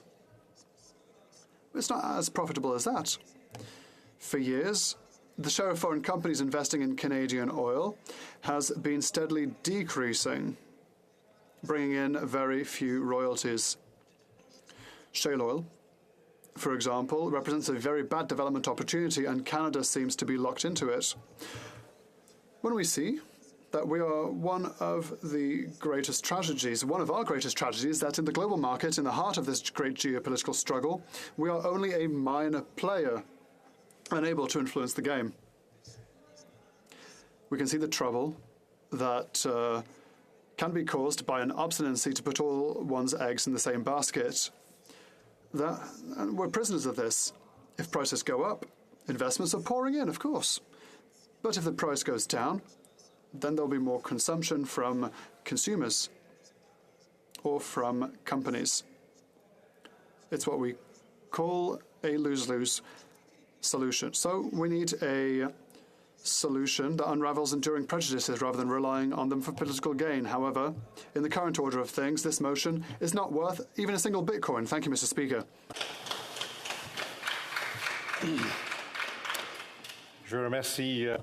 I would like to thank my colleague for his very interesting speech. If anyone has a quick question for the member, questions and comments. The Honourable Parliamentary Secretary. Yes, thank you, Mr. Speaker. And you know, it's encouraging to see that the Bloc appear to be offside with the Conservatives on this particular issue, which is good. And I'm wondering if he could provide his thoughts in regards to why it is that we have seen such a fluctuation in policy with the Conservative Party on this very important issue, as a majority of society and levels of government and politicians of different political stripes has seen the value of having a price on pollution. The honourable member in 10 seconds or less. I'm a bit surprised to hear my colleague talk about rare agreeing between the Bloc and the Conservatives. There are many of them. It's part of democracy. On the issue of Canada's petrol-based religion, there is a transpartisan consensus in this House outside of Quebec. But that being said, Mr. Speaker, I can still finish my answer. Good. On our end, we have a great system in Quebec. That is the carbon cap and trade system. The tax isn't perfect, as I said, given that SMEs, as it is 5:15, it is my duty to interrupt deliberations and to put to a voice all questions necessary for the expedition of our work. The question is as follows. The following. Mr. Polyev, seconded by Ms. Ms. Finley, moved that in the opinion of the House, given the government's tax increases on gas, home heating, and indirectly groceries with fuel inflation, and that the parliamentary budget officer reported that carbon tax costs 60% of households more than they get back, the government must eliminate its plan to triple the carbon tax. If a member of a recognized party president in the House wishes to request a recorded division or the motion be adopted on division, I invite them to rise and indicate to the chair. The honourable member for St. Albert, Edmonton. Mr. Speaker, I request a recorded vote. There we go. Pursuant to order made on Thursday, June 23rd, 2022, the division stands deferred until Wednesday, September 28th, 2022, at the expiry of the time provided for oral questions. The Honourable Parliamentary Secretary to the Government House Leader. Yes, thank you, Mr. Speaker. I suspect if you were to canvass the House, you might find unanimous consent to call it 5:30 at this time so we can begin private members' hour. Is it agreed? I think it's agreed, so I guess we're seeing the clock at 5:30.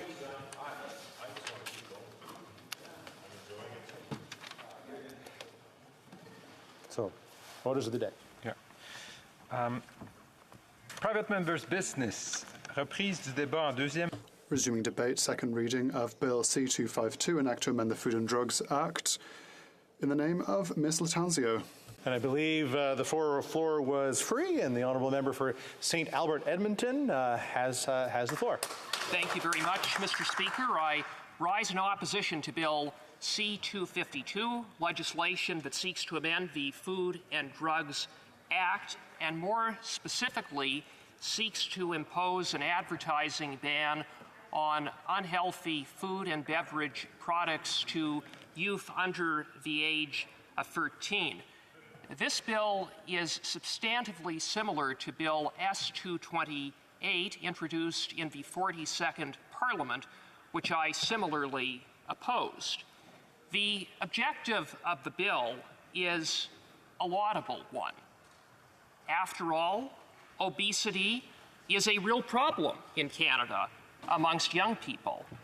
Recent data indicates that approximately 30% of children and youth between the ages of 5 and 17 are obese.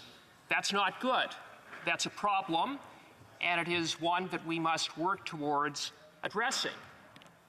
The issue with the bill is not its laudable objective, but rather that it seeks a simplistic solution to a complex problem, that of childhood obesity, for which there are many underlying factors. It is truly a multi-dimensional challenge.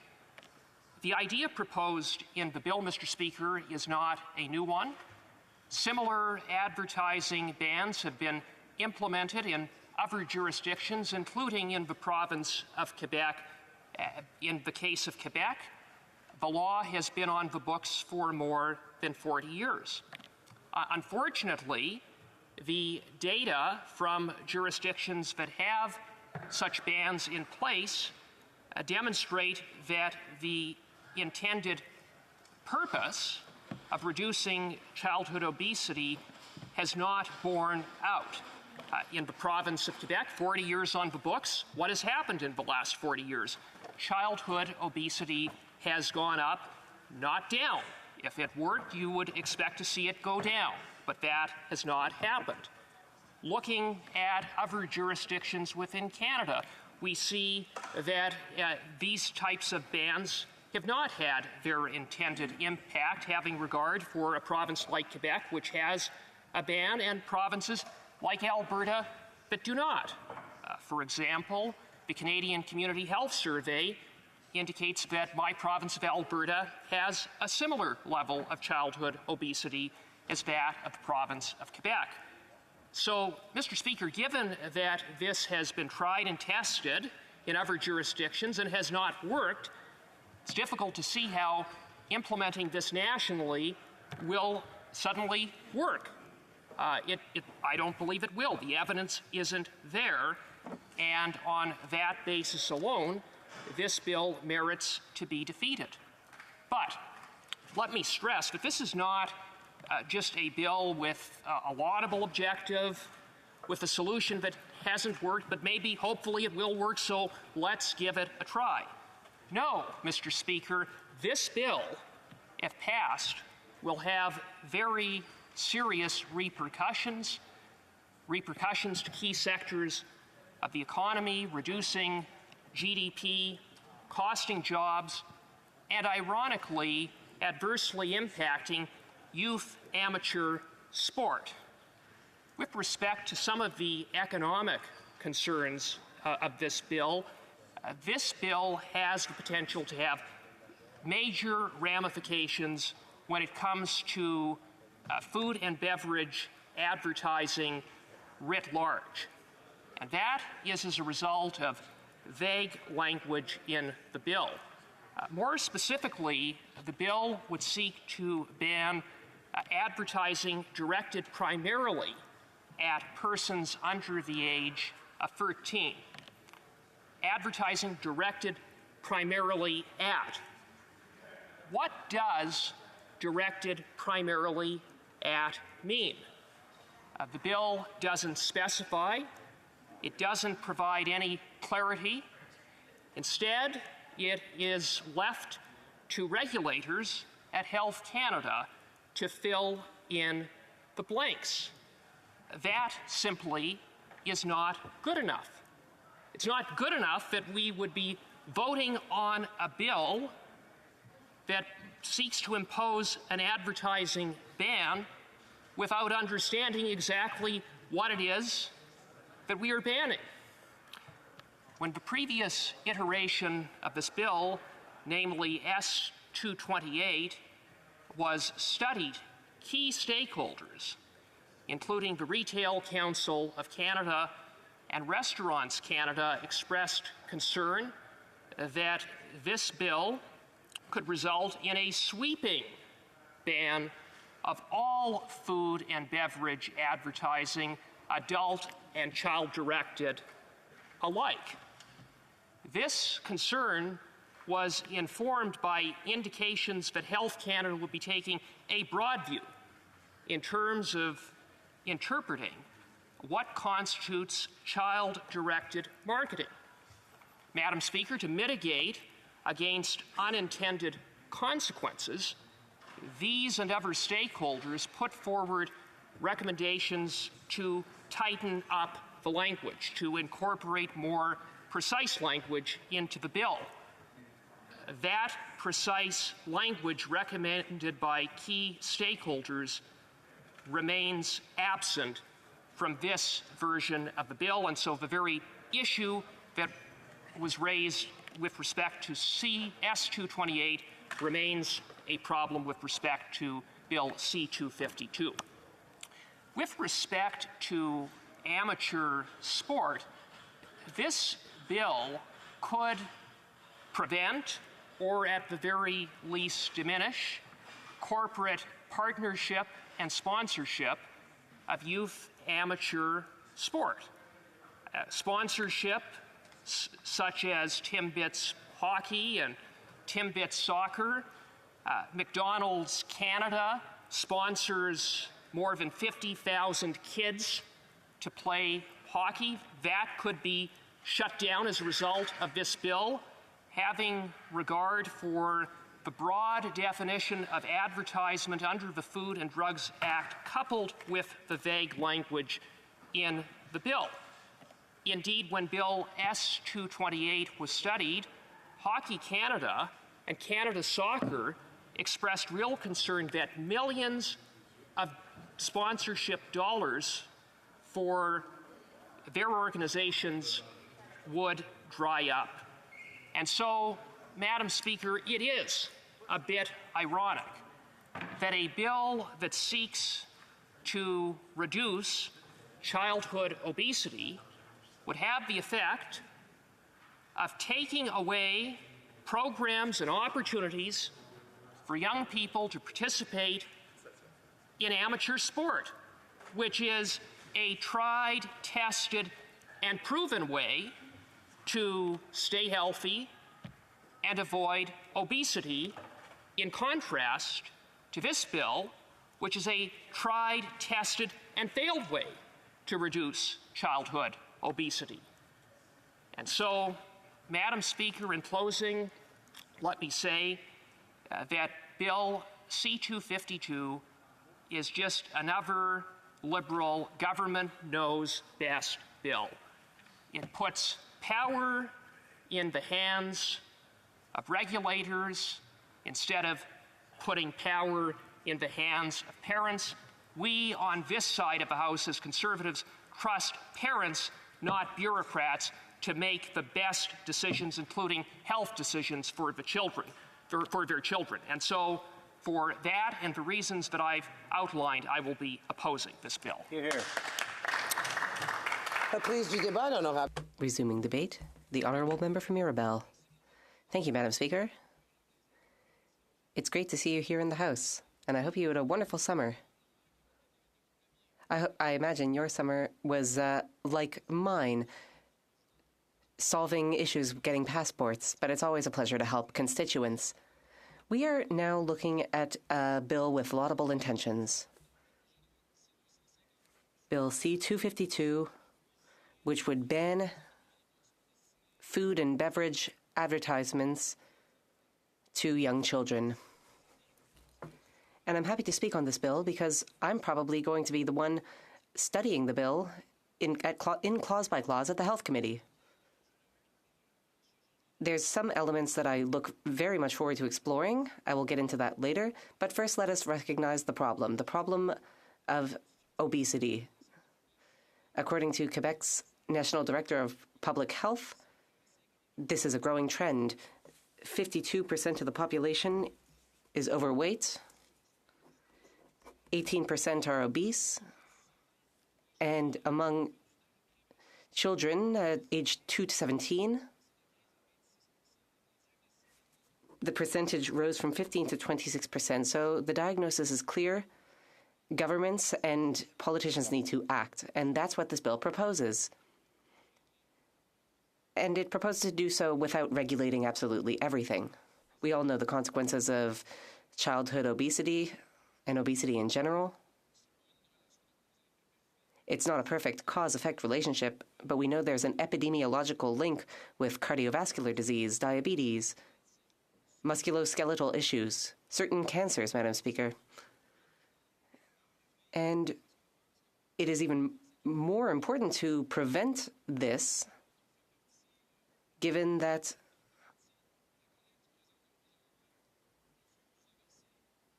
the Liberal government is refusing to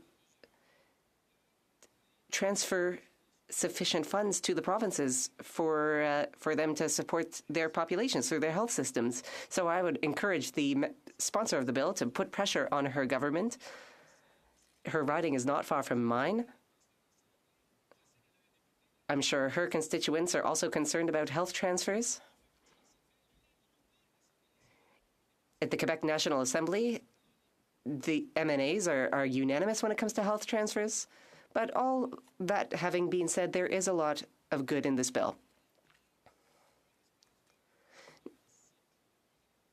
Some will think that this bill is very government knows all. They'll see it as some kind of a socialist plot.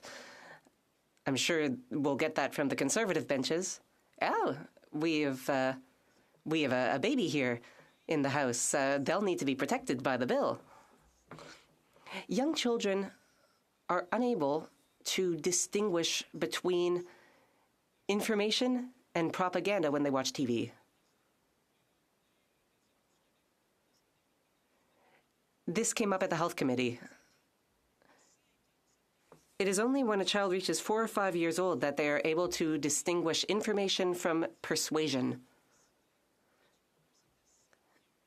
But really, it's only at age 7 or 8 that a child is able to truly understand what an advertisement is, and maybe even 12 or 13.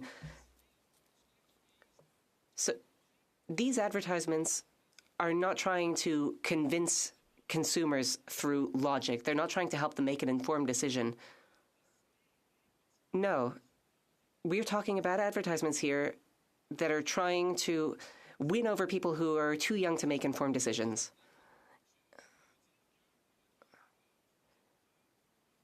So we are in favor of the principle underlying the bill. And what is more, the bill is in line with the 2019 Quebec Action Plan addressing sugary drinks. Because it's much better to drink water. You can drink water, you can't drink oil, Madam Speaker.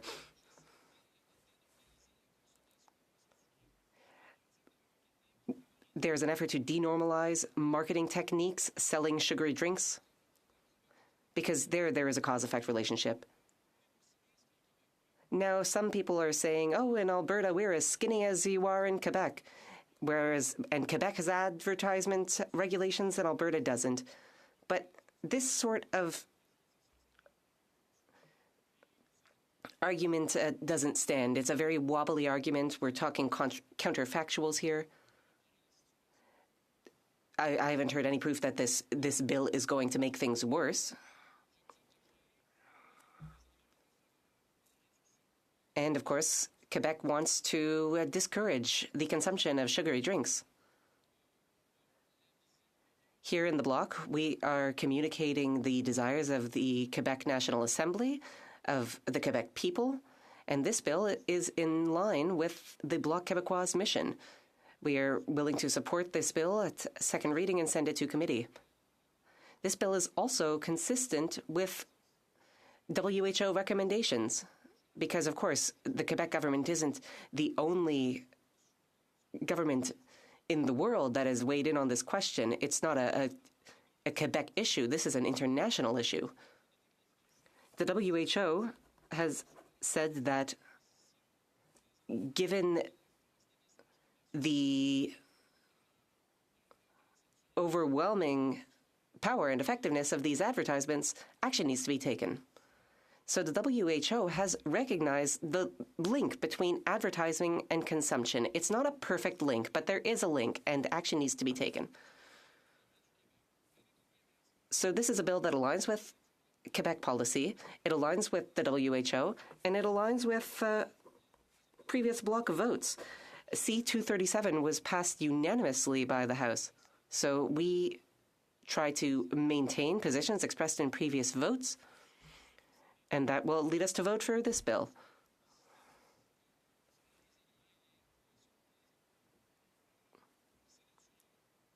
It is entirely natural for us to support the bill.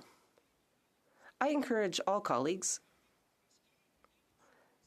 including Conservatives, to not give up on the bill as well, because second reading does not set the bill in stone. If there are things people have qualms with, well, we can have a constructive debate at the Health Committee. I know the bill has a laudable intent, so let's send it off to committee. Of course, I'm addressing the members through you, Madam Speaker. Because there are a lot of things that need to be looked at in committee. First, Quebec did not participate in the FPT framework on health. Quebec is not willing to take part in any pan-Canadian framework that extends over provincial jurisdiction. Quebec is the only one responsible for promoting a healthy lifestyle in Quebec.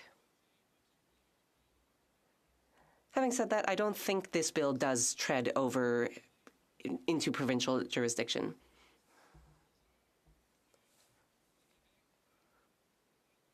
What is more, I would like to note once more that Quebec has full jurisdiction over health. We also want to ensure that this bill does not disrupt Quebec's legislation in terms of civic law. But I will say that the bill really doesn't seem to go quite so far as that. Currently, Quebec law does not get into things like store shelves, posters, so there are things that could be looked at.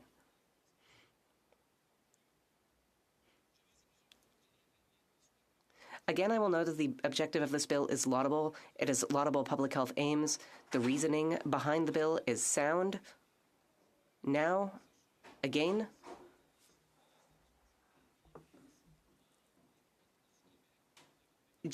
we will note that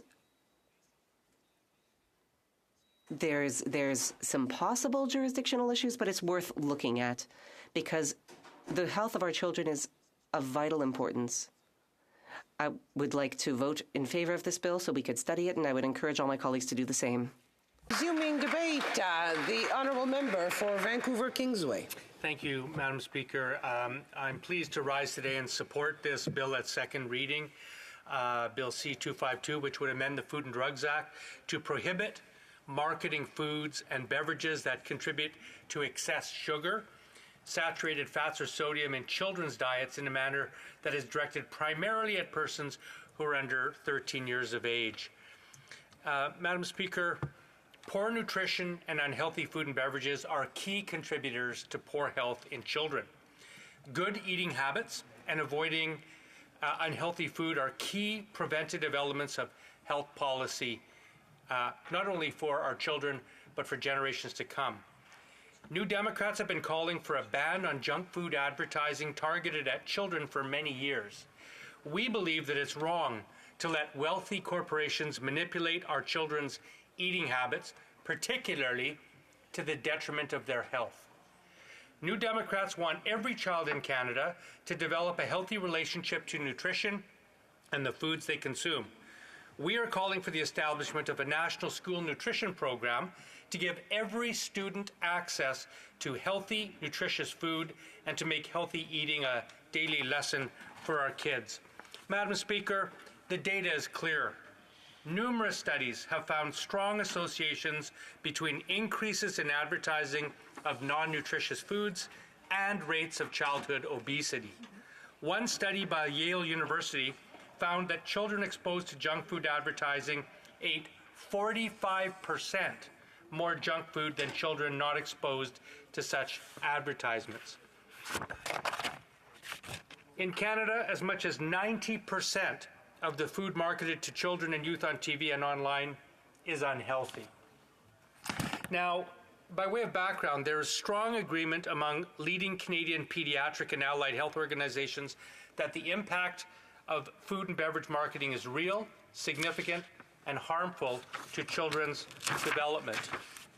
Marketing to children has changed dramatically in the last 10 to 15 years as well. Today, it is a seamless, sophisticated, and often interactive process. The line between ads and children's entertainment has blurred, with marketing messages being inserted into the places that children play and learn. 3/4 of children in Canada are exposed to food marketing while using their favorite social media applications. Canadians are the second largest buyers of ultra-processed foods and drinks in the world, second only to, of course, the Americans. Now, to give you an idea of how epidemic this problem is, nearly 1 in 3 Canadian children is overweight or obese. The rise in childhood obesity in recent decades is linked to changes in our eating habits. Overweight children are more likely to develop health problems later in life, including heart disease, type 2 diabetes, and high blood pressure. Now, Canada's New Democrats, as I've said, have advocated for a ban on unhealthy food and beverage marketing to children for a long time. In 2012, my colleague from Burnaby, New Westminster, introduced legislation to expressly prohibit advertising and promotion for commercial purposes of products, food, drugs, cosmetics, or devices directed to children under 13 years of age. As you can see, this is a much broader prohibition that protects our children not only from unhealthy food, but from being preyed upon by multinational corporations who would take advantage of their youth. Quebec has prohibited commercial advertising that targets children under the age of 13 since 1980. Other jurisdictions have since adopted similar legislation, including Norway, the United Kingdom, Ireland, and Sweden. Now, Quebec's restrictions on advertising to children have been shown to have a positive impact on nutrition by reducing fast food consumption by 13%. This translates to 16.8 million fewer fast food meals sold in that province and an estimated 13.4 million fewer fast food calories consumed per year. Quebec also has the lowest rates of obesity among 5 to 17-year-olds, as well as the highest rates of vegetable and fruit consumption in Canada. In 2016, Senator Nancy Green-Rain introduced the Child Health Protection Act, that was Bill S-228. Now, that legislation would have banned the marketing of unhealthy food and beverages in a manner that is primarily directed at children under 17 years of age, a higher age than this bill would set. At the House Standing Committee on Health, the Liberals amended Bill C-228 to reduce the age limit from under 17 years old to under 13 years old, and they added a 5-year legislative review. Now, although Bill S-228 passed third reading in both the House and the Senate, unfortunately that bill died on the order paper when Parliament was dissolved for the 2019 federal election. Now again, Bill C-252 is similar to that Senate bill with the following key differences. Again, the current bill sets the age that would prohibit advertising at under 13 years of age, where the Senate bill was under 17 years of age. There's also a change in definition. The current bill says that no person shall advertise foods and beverages that contribute to excess sugar, saturated fats, or sodium in children's diets in a manner that is directed primarily at persons who are under 13 years of age. The Senate bill just said no person shall advertise unhealthy food in a manner that is directed primarily at children.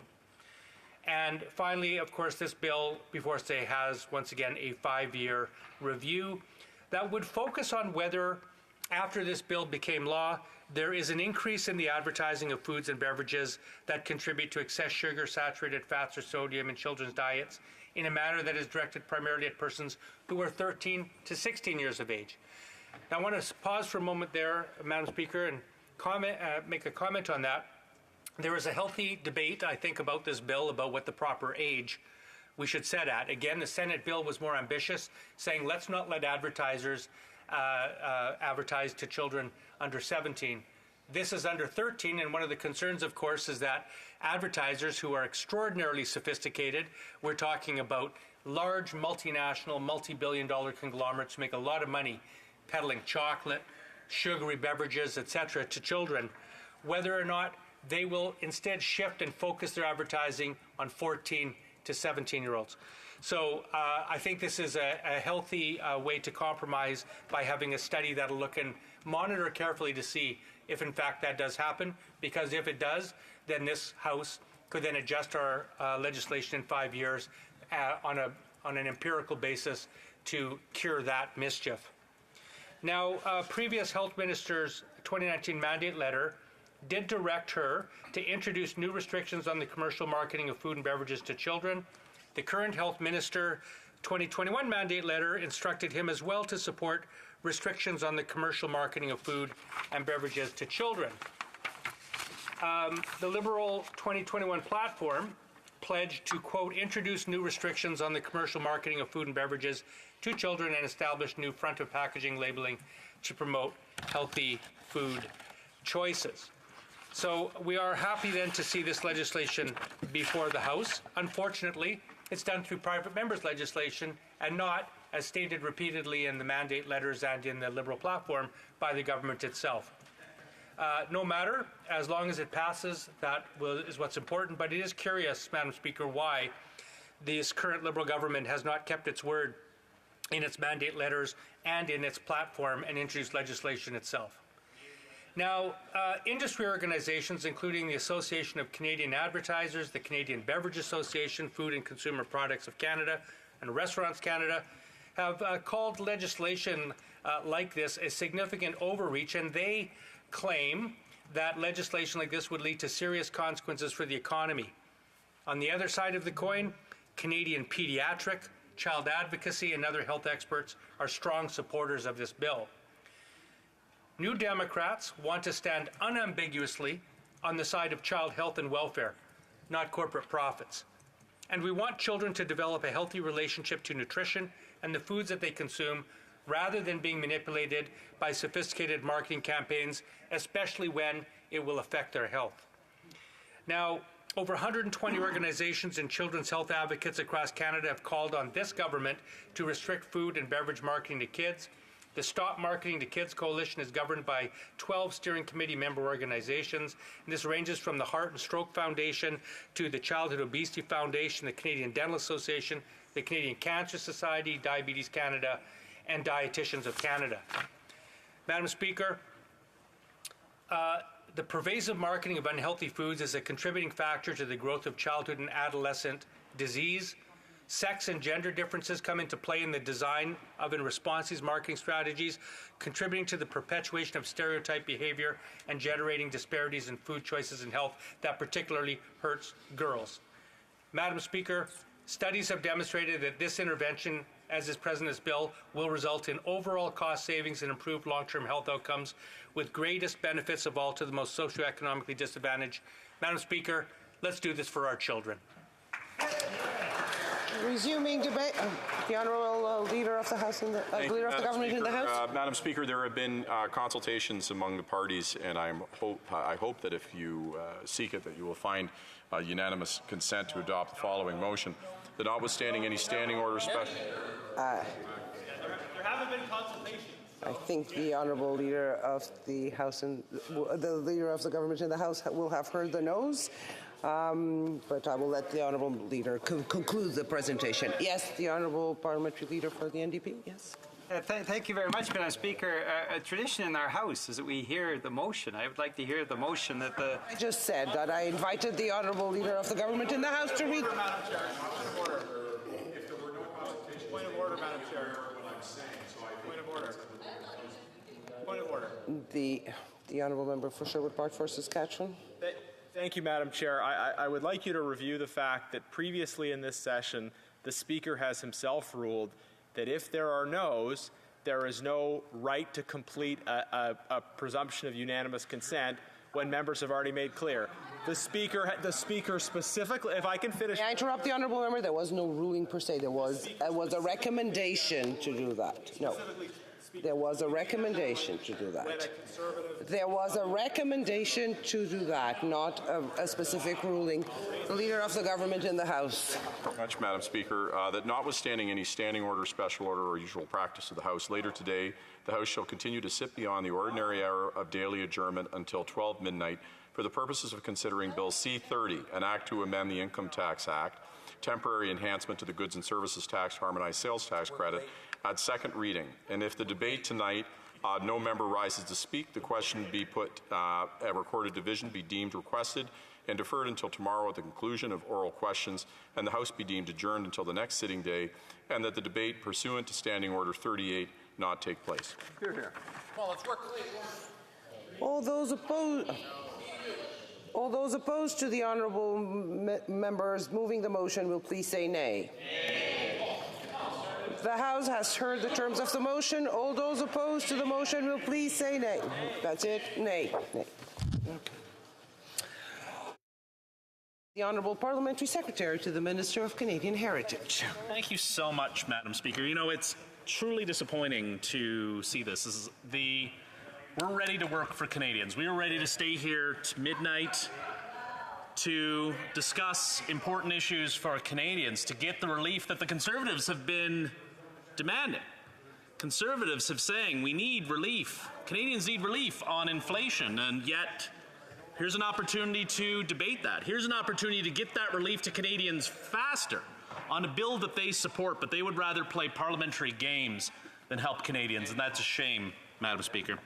But Madam Speaker, I'm pleased to rise in this House today to speak on a private member's bill introduced by the Honourable Member for St. Leonard Saint Michel, Bill C-252, known as the Child Health Protection Act, which proposes changes to the Food and Drugs Act to better protect our children from harms of food advertising and ultimately the health implications associated with unhealthy eating.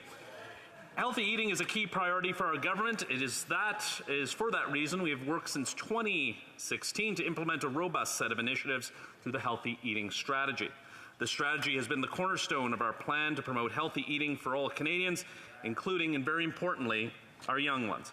This plan has led to action on a number of fronts, from releasing a new and modernized Canada Food Guide, prohibiting commercial use of trans fats in food, updating sodium reduction targets, and most recently, publishing new front-of-package labeling regulations to provide simplified and easily visible information to help Canadians make informed and healthy choices.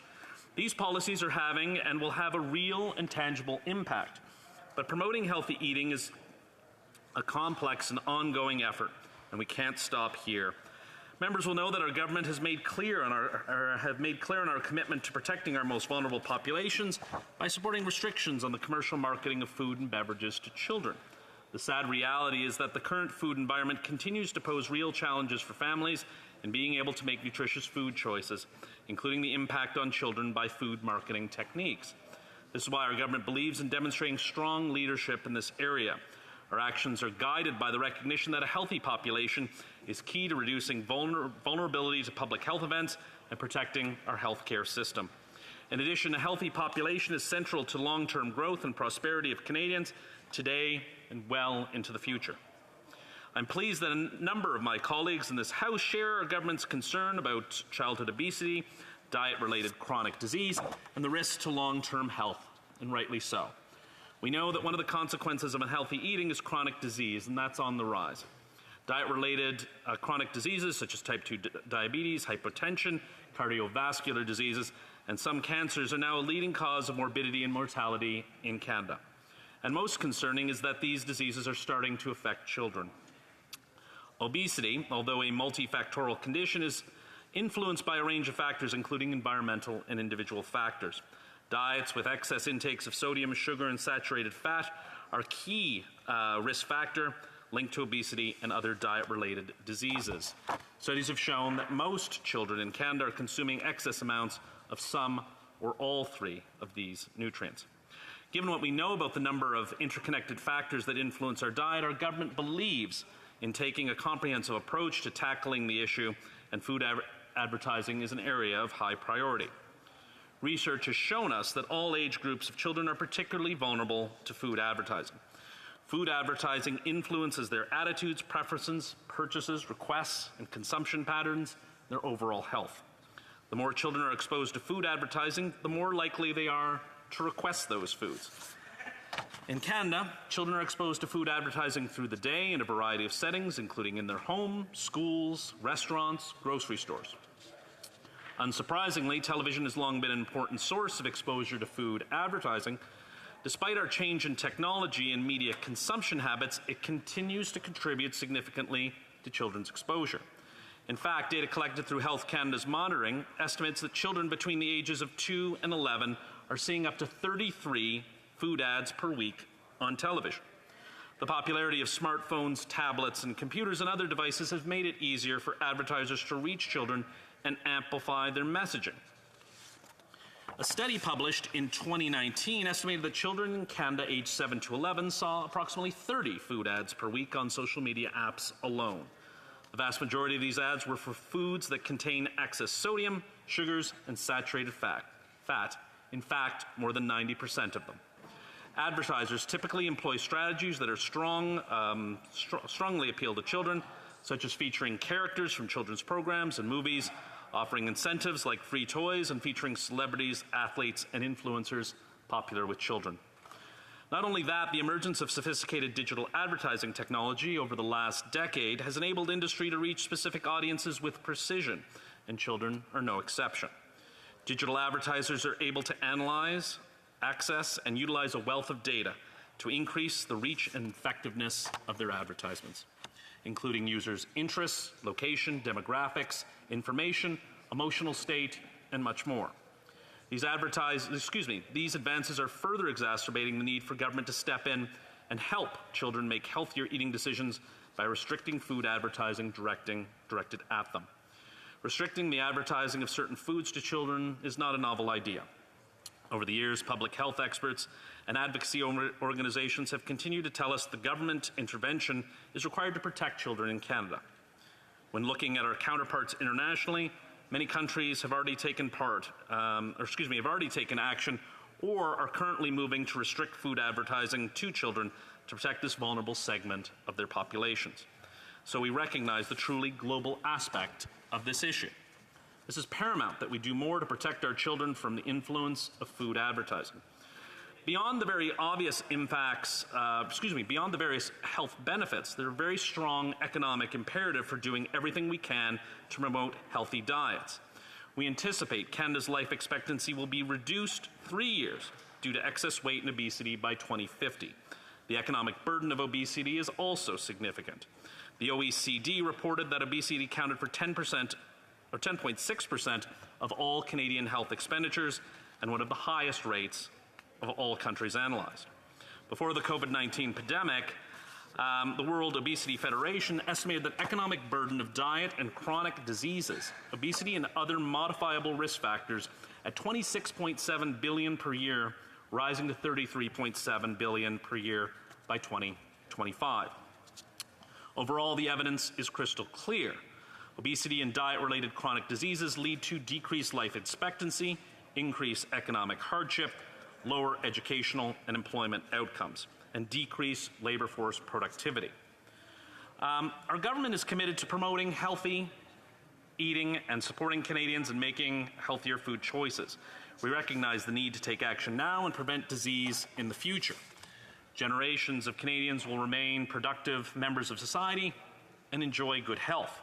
The bill will help limit the undue influence of advertising that make healthy eating a challenge for families and their children. There is one point that I would like to address that a previous member brought up in terms of the concern for advertisements, the concern for sponsorships. And it took me back to a time when government was considering banning smoking and smoke advertisers on various events like jazz festivals, races, that these events will disappear. This is going back decades that members of parliament stood up at the time and said we need to keep smoke advertisements on events that are marketed to children because it's good for these events, and they'll disappear if those advertisements disappear. Well, those advertisements disappeared in the name of public health, and those activities still remained. And so using children's sports as a means to knock down this legislation is truly shocking. The sponsorship opportunities will continue to be there, as they were when this place debated tobacco advertising years ago. And so, Madam Speaker, I truly hope that all members of this House will come together and do what's right for our kids. I see it firsthand. The advertisements my kids see on YouTube and other platforms does lead to the choices they want to make and where they want to go. And Dad, can we go here? We need to do better. We need to do better for them. We need to do better for all Canadians. And I hope all members of this House support the bill. Thank you so much, Madam Speaker. Yes, the honourable member for Sherwood Park, Fort Saskatchewan. Thank you, Madam Chair. I do want to respectfully just draw your attention to an exchange that I had with the Speaker on June the 9th of this year. The context was that the member for Kildonan St. Paul sought unanimous consent for a motion and was cut off in the middle by the Speaker because of a number of nays. I asked the Speaker, Mr. Speaker, I wonder if you could clarify the process. Is it your ruling going forward that if a member is saying no, you will stop reading the motion? I think we have had cases where some members were saying no, and yet the member continued with the unanimous consent motion. The Speaker ruled as follows. He said, in fact, I have been getting this from both sides. Both government and opposition members have been asking for that exact type of behavior rather than let it all go through. Sometimes unanimous consent motions are used as a method of getting a message across, but that is what SO31s are for. If we can just shift everything over, we can use it that way. We will do our best to make that happen. Given the precedent set, given the cutting off of the member for Kildonan and St. Paul on June 9th, I ask that this be taken into consideration in future moments like this. Thank you, Madam Chair. That was not a ruling from the Honourable Speaker, and I maintain what I said. That was a recommendation by the Speaker. Resuming debate, the Honourable Member for Peace River Westlock. Thank you, Madam Chair. I am pleased to speak today to Bill C-252, which focuses on the prohibition of food and beverage marketing directed at children. This bill is mostly a preamble, and there's some strong language in this preamble about protecting kids from manipulative media and their vulnerability to marketing media. We should be concerned about marketing that is targeting kids with things that are beyond their age or could be harmful to them.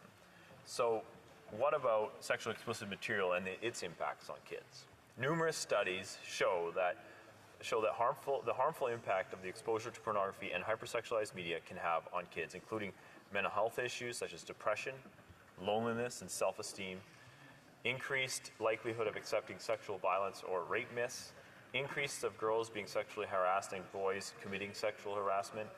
And the Canadian Centre for Child Protection highlights that this exposure to pornography by children may shape a child's expectations in relationship, blur boundaries, and increase child's risks of victimization, increase child health risks, for example, sexually transmitted infections or sexual exploitation, and increase a child's risk of problematic sexual behavior against other children in an effort to experiment. We know that children's exposure to sexually explicit content, particularly that which is violent and degrading, causes serious, significant harm to their mental and emotional health. We also know how much the existence of pornographic content is published and hosted on MindGeek websites is sexist, racist, degrading to particular groups. We also know that some of this content involves actual violence, coercion, or is shared without consent. So yes, we need to be focused on the marketing that targets children, and one of the most pressing areas in which companies that publish sexually explicit material is if we need to protect vulnerable children from manipulative influence of marketing, particularly harmful content online, we should be starting with predatory porn companies. Porn companies shouldn't have unlimited access to your kids online, but they do. And they have no requirement to make sure that those accessing their sites are actually over the age of 18. For example, MindGeek, a Montreal-based company, not too far from here in the riding, not too far from the riding of this sponsor of this particular bill, MindGeek employs around 1,600 people, is based in Montreal, and is an online platform that owns online platforms including Pornhub, RedTube, YouPorn, and Brazzers. According to MindGeek's own data, its website receives approximately 4.5 billion visits each month in 2020, equivalent to monthly visitors to Facebook, and many of these visitors are kids. That's why last spring, when Bill C-11 was going through the Canadian Heritage Committee, I proposed amendments to C-11 to help protect kids from exposure to sexually explicit content. Specifically, my amendment would have added the policy objective to the Broadcasting Act in this, to seek to protect the health and well-being of children by preventing the broadcasting to children of programs that include sexually explicit content. This was supported by multiple child advocacy organizations and those fighting online exploitation in briefs submitted to the Heritage Committee. Defend Dignity, a great organization, pointed out that these amendments are supported by General Comment 25, recently adopted by the UN Convention on the Rights of the Child, and that Canada is a signatory to this. The Convention on the Rights of the Child, the General Comment notes that states parties should take all appropriate measures to protect children from risks to their right to life, survival, and development. Risks relating to content, contact, conduct, and contract encompasses, among other things, violent and sexual content, cyber aggression and harassment, gambling, exploitation and abuse, including sexual exploitation and abuse, and the promotion of or incitement to suicide or life-threatening activities, including by criminals or armed groups designated as terrorist or violent extremist. To be clear, they urge the signatories like Canada to take all appropriate measures to protect children from the risks related to violent and sexual content. That is why Defend Dignity said, protecting children from the harms of sexually explicit material and society from the dangers of the impacts of violent and coercive pornography must be a priority. Tamea's Cause, another great organization, and One Child, with a combined 32 years experience in combating the sexual exploitation of children, they wrote into the Heritage Committee and saying, quote, "Today, Canada's children access to sexually explicit content and to the broadcasting of sexual violence has gone far beyond the realm of television and radio. This content is broadcast online through digital advertising to pornography. The internet has unleashed a tsunami of content that's objectifying, violent, misogynist in nature, and those viewing it is harmful to the content are getting younger and younger. This content greatly informs our cultural norms, values, and ideologies. In the case of children who are still navigating the world and are in the process of developing their sense of self and esteem and learning how they should treat others and how others should treat them, this kind of material is detrimental to that development. It warps their understanding of sex consent, boundaries, healthy relationships, and gender roles. Moreover, viewing this kind of online content has frightening links to rape, sextortion, deviant and illegal types of pornography such as online child abuse material, domestic violence, patronizing prostitution, and even involvement in sex trafficking," end quote. At the Heritage Committee, when it came to the vote on my amendment, it had NDP support, but it was the Liberal Party that voted it down.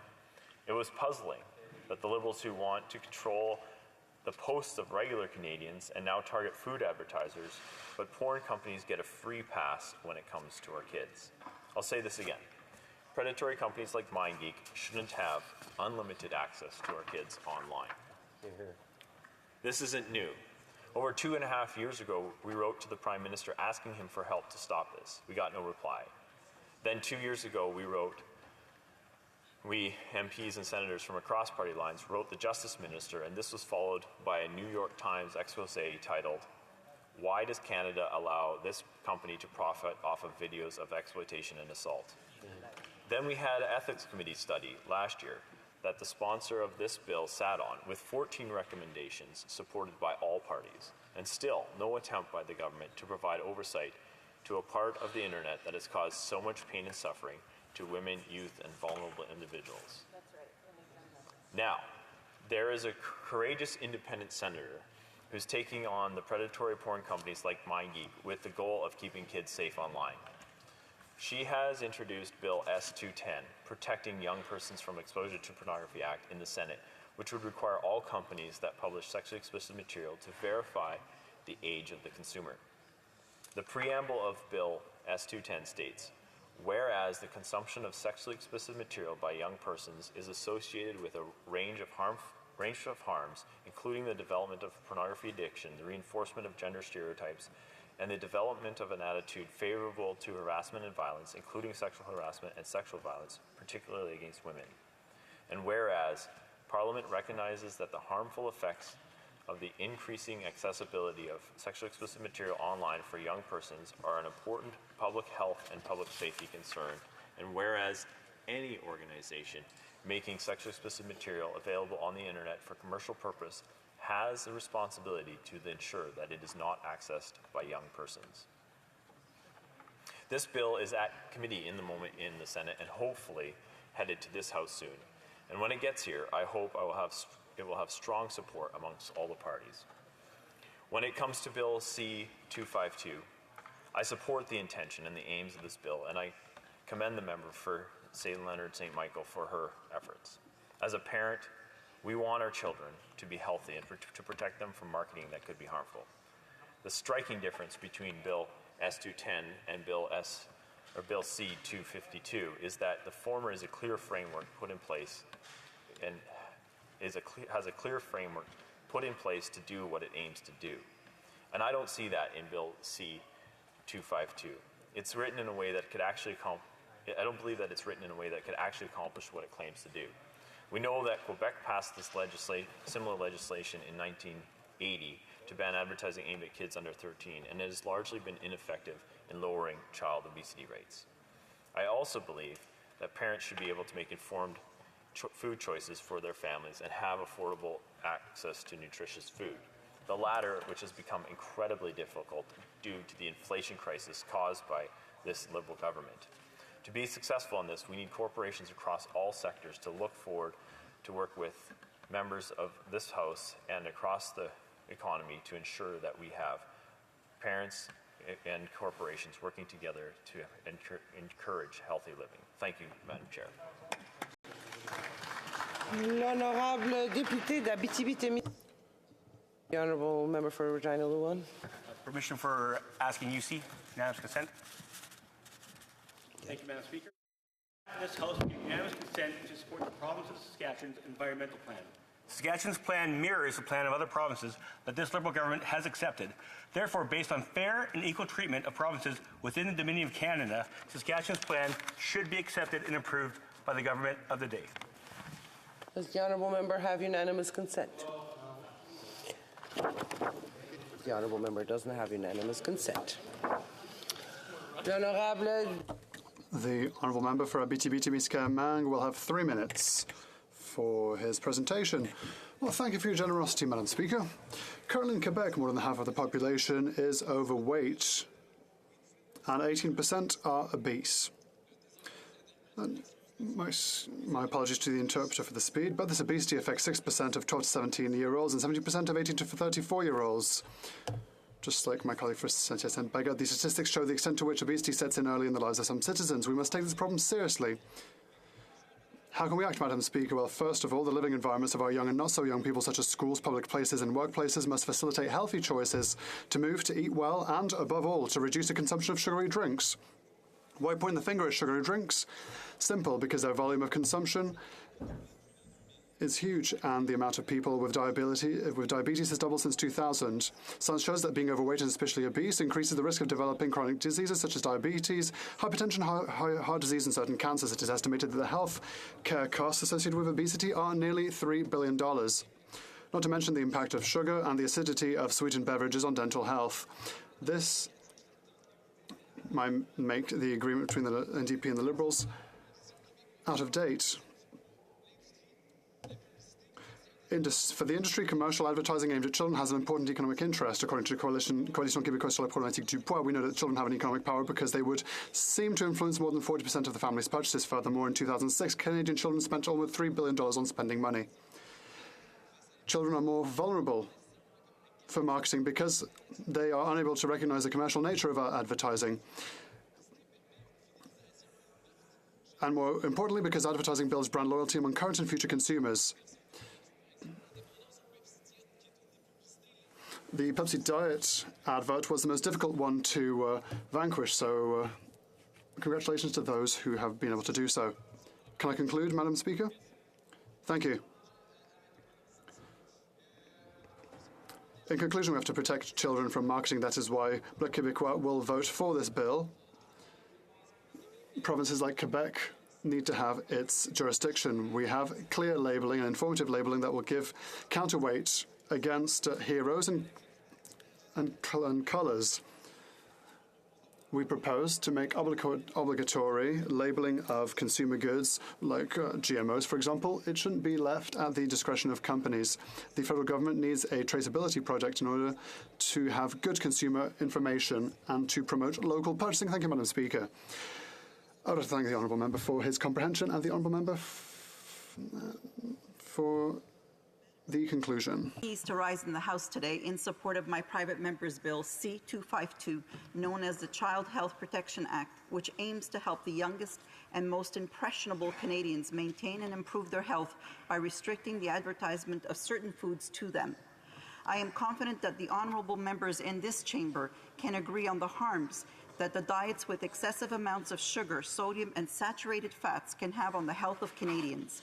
Research has shown time and again that unhealthy diets with excessive consumption of these nutrients of concern are linked to a higher lifetime risk of obesity, high blood pressure, diabetes, and other chronic diseases.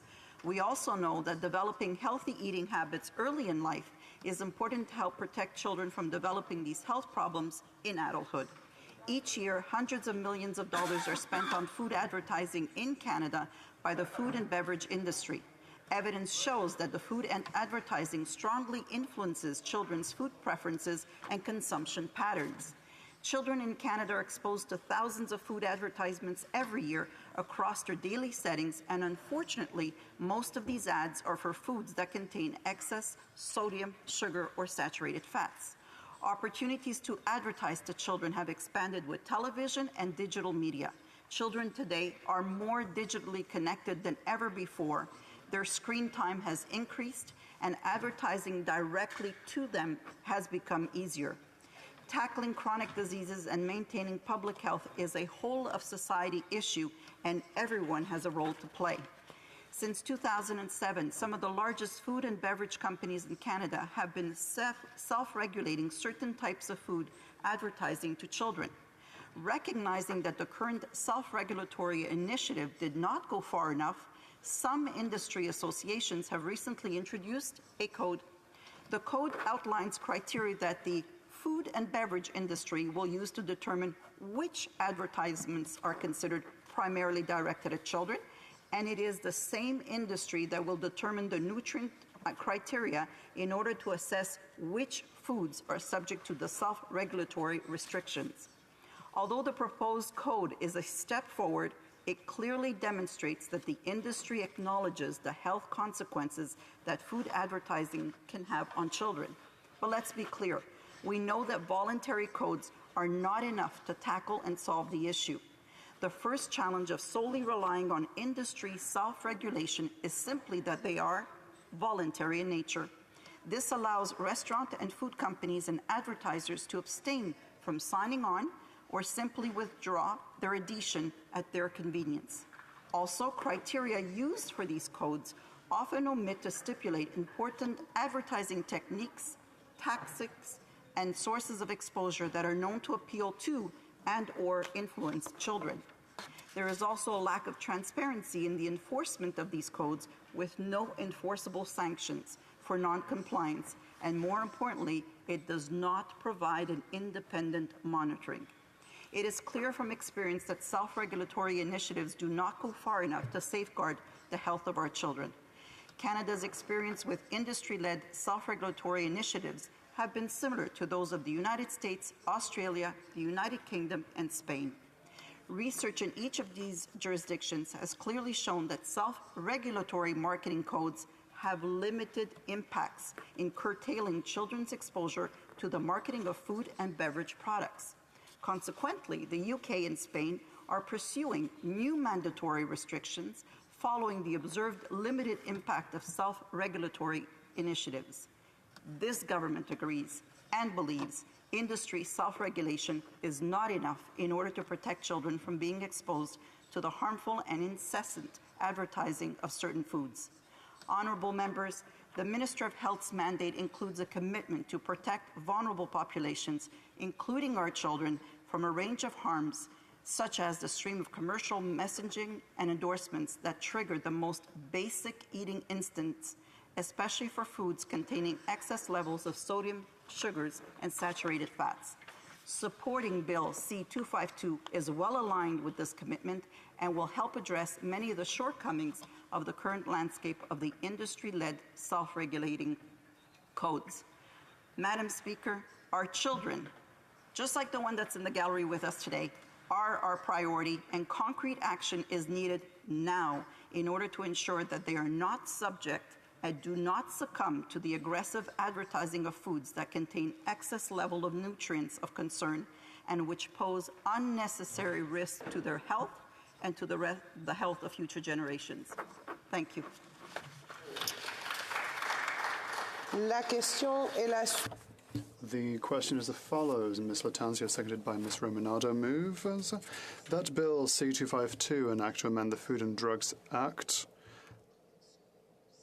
prohibition of food and beverage marketing directed at children, be now read a second time and referred to the Standing Committee on Health. Recognized party present in the House wishes to request a recorded division or that the motion be adopted on division, I would invite them to rise and indicate it to the chair.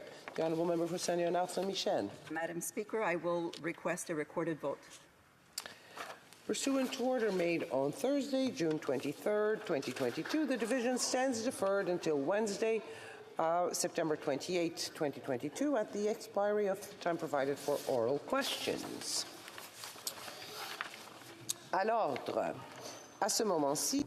As it stands pursuant to Standing Order 38, a motion for the adjournment of the House is deemed to have been tabled and moved. Therefore, the question is as follows, that this House do now adjourn. Member for Sherwood Park for Saskatchewan. Thank you, Madam Speaker. Today in the House, Conservatives put forward a motion with a simple ask for the government to recognize the harm that is being done to Canadians by this government's high tax, high borrow, high spending, high inflation agenda, and to stop the damage by committing to reverse planned tax hikes which are scheduled to take effect automatically next year.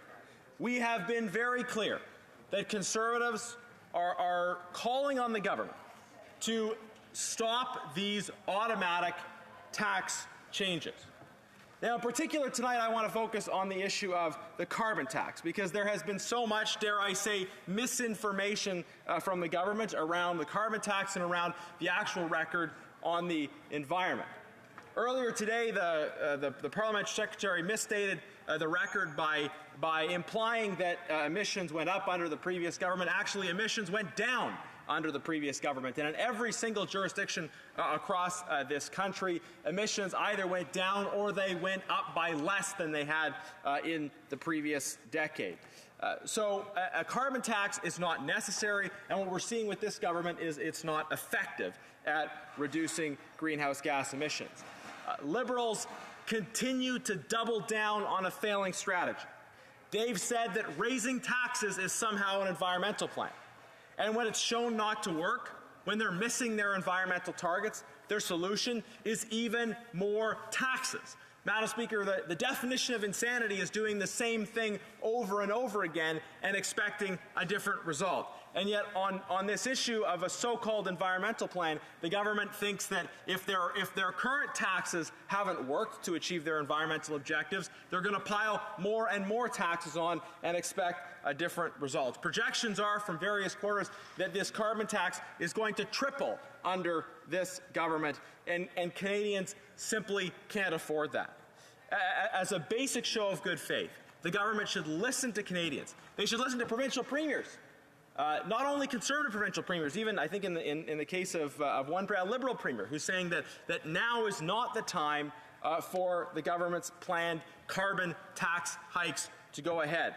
Now, I mentioned in my previous questions as well the way that this carbon tax hike, these scheduled tax increases, and the crisis that they're causing in terms of inflation and affordability are threatening national unity. There are deep divisions in this country, and I think understandably, because many Canadians have lost their jobs. Many Canadians are struggling to pay for basic necessities like groceries, like gas, like home heating fuel, and those Canadians are increasingly frustrated by the fact that the government isn't listening, doesn't seem to care, and is in fact putting in place automatic tax increases that are going to make it even harder in the future for them to afford their basic necessities.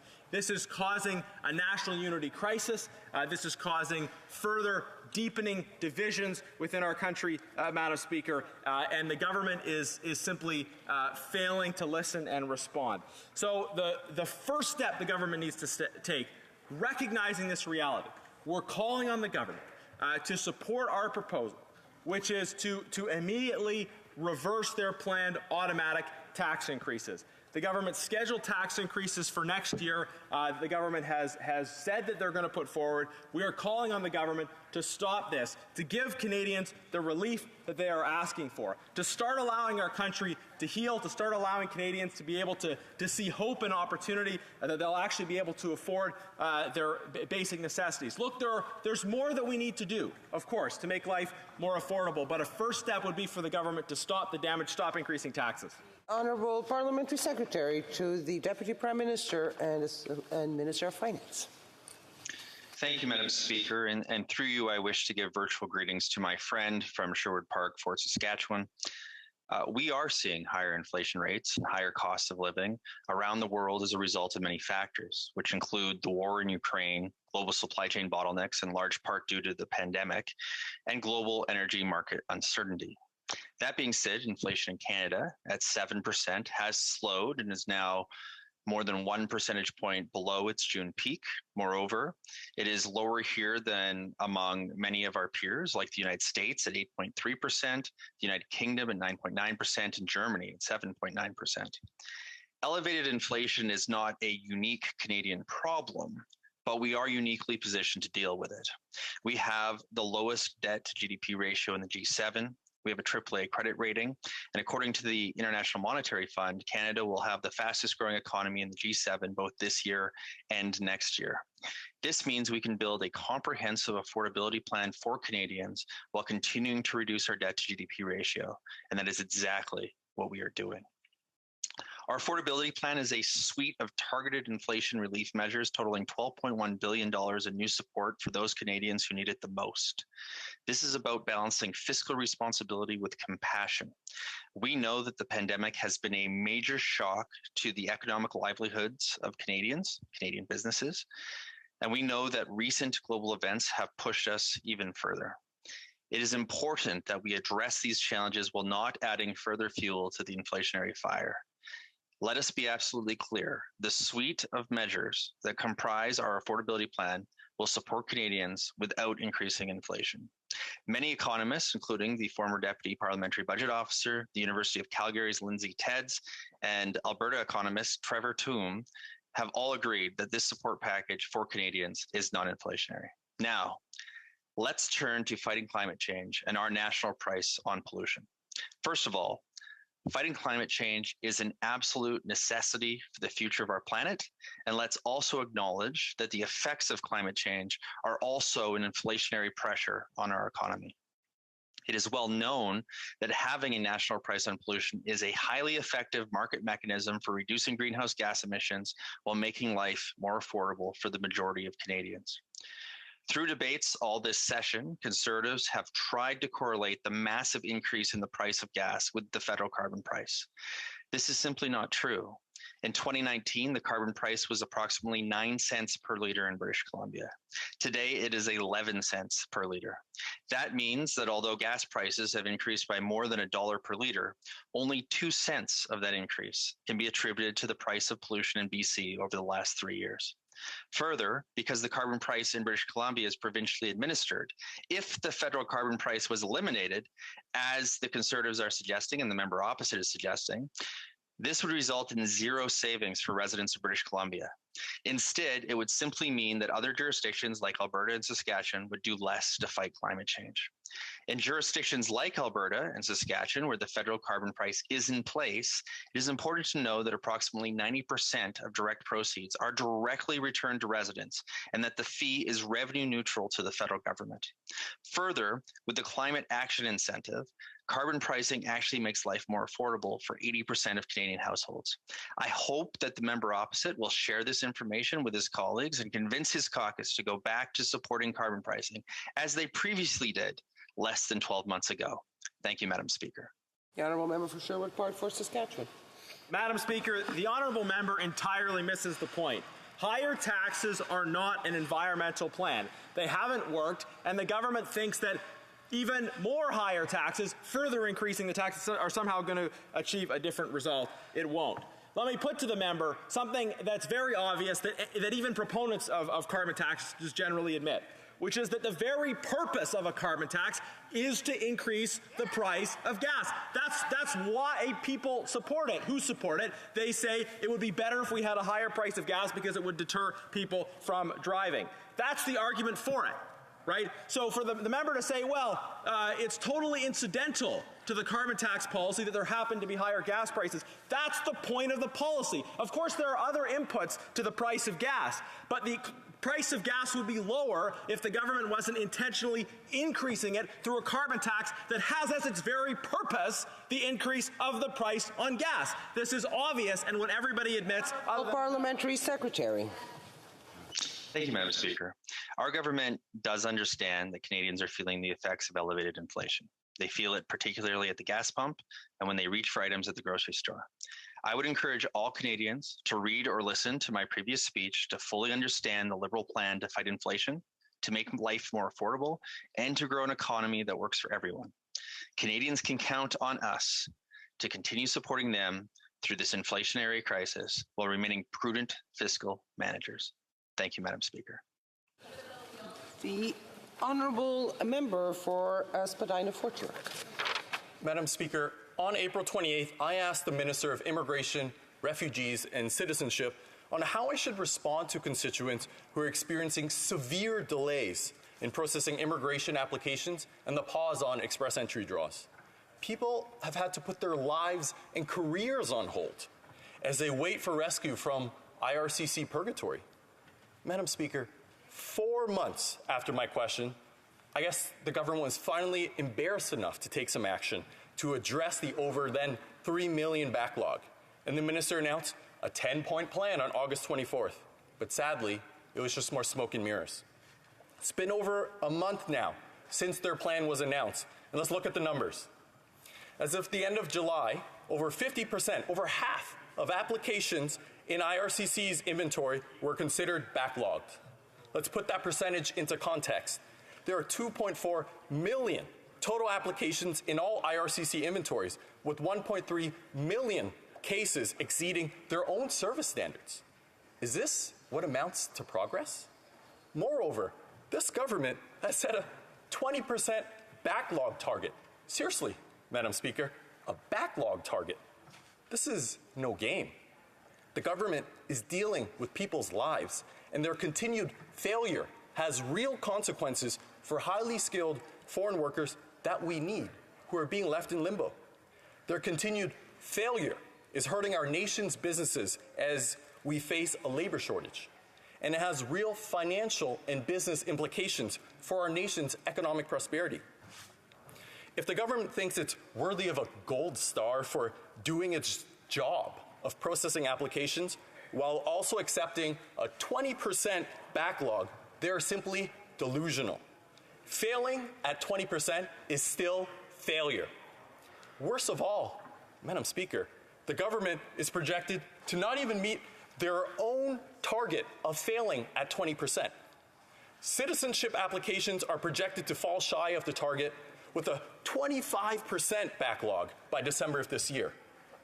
Temporary resident applications will continue to experience the highest level of backlogs by year end. And work permits, in particular, will face even more severe backlogs. The projected backlog for these applications is listed at 60% by December, which is an over 30% increase from current levels. So, Madam Speaker, the government has been failing Canadians and immigrants. They moved the goalposts in the hopes of making it appear like they were making progress, and are even failing to meet their new targets of only failing at 20%. Given this, can the parliamentary secretary provide the millions who are waiting something, some glimmer of hope of their applications being processed in their lifetime? Let's not forget either the quagmire of Afghani refugees and indeed Ukrainians.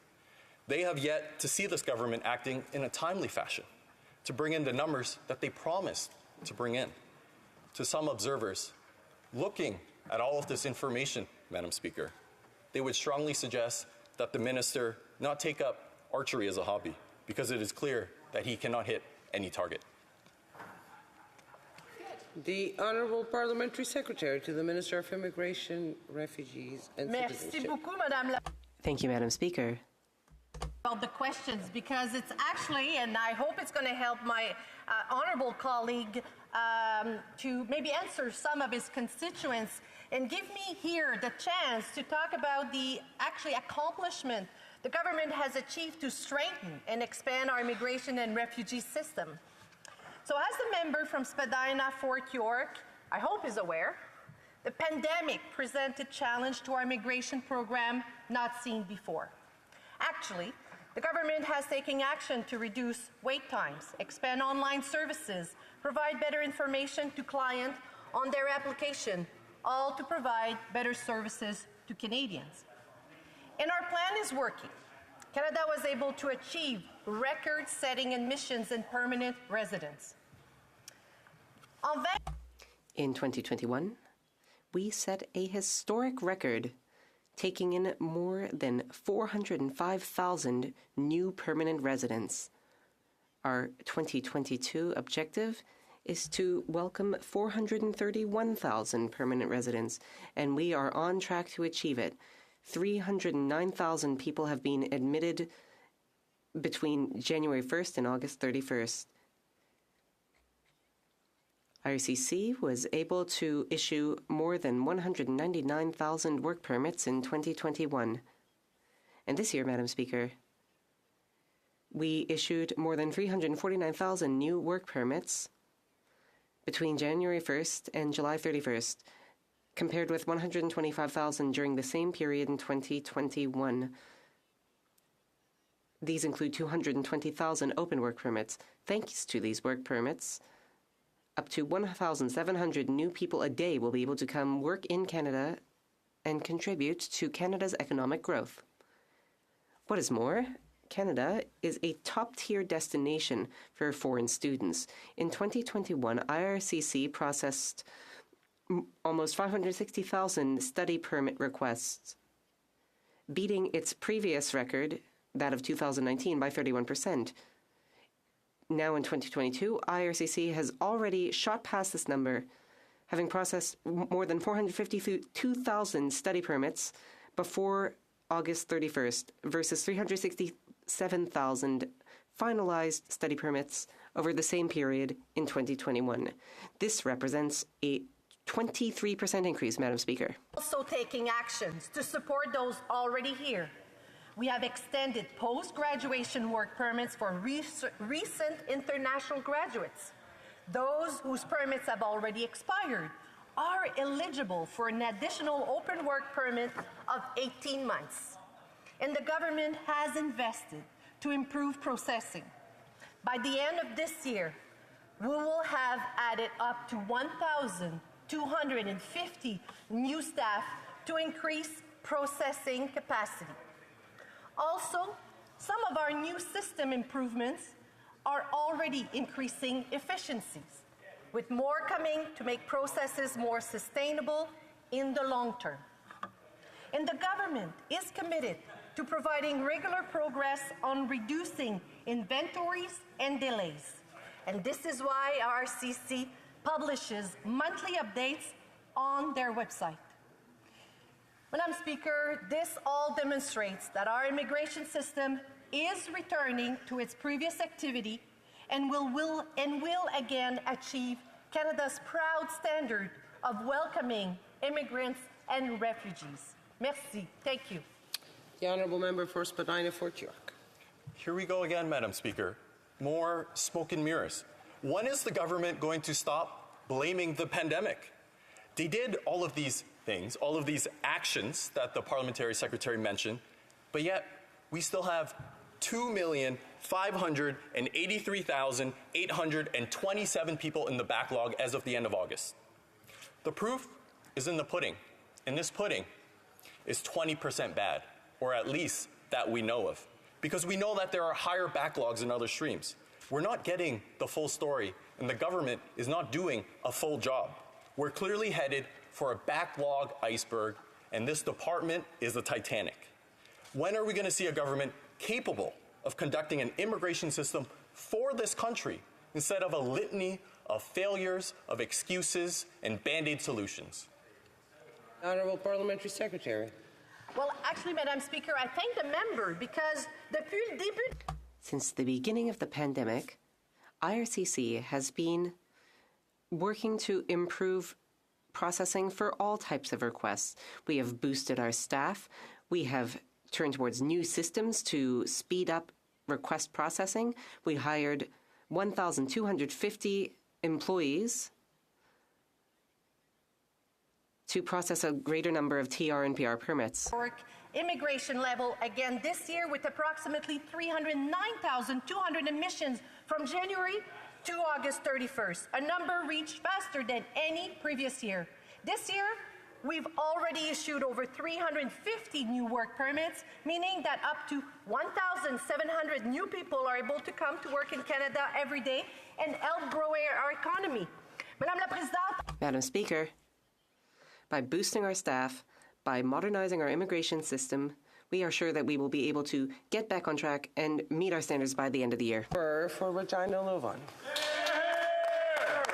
Thank you very much, Madam Speaker. I'm happy to take to my feet tonight and try and get some answers regarding the carbon tax this NDP Liberal government is going to enforce upon the people of Canada. Not only was the commitment made in the 2021 campaign, or 2019 campaign, that they would never increase the carbon tax by more than by $30 per ton.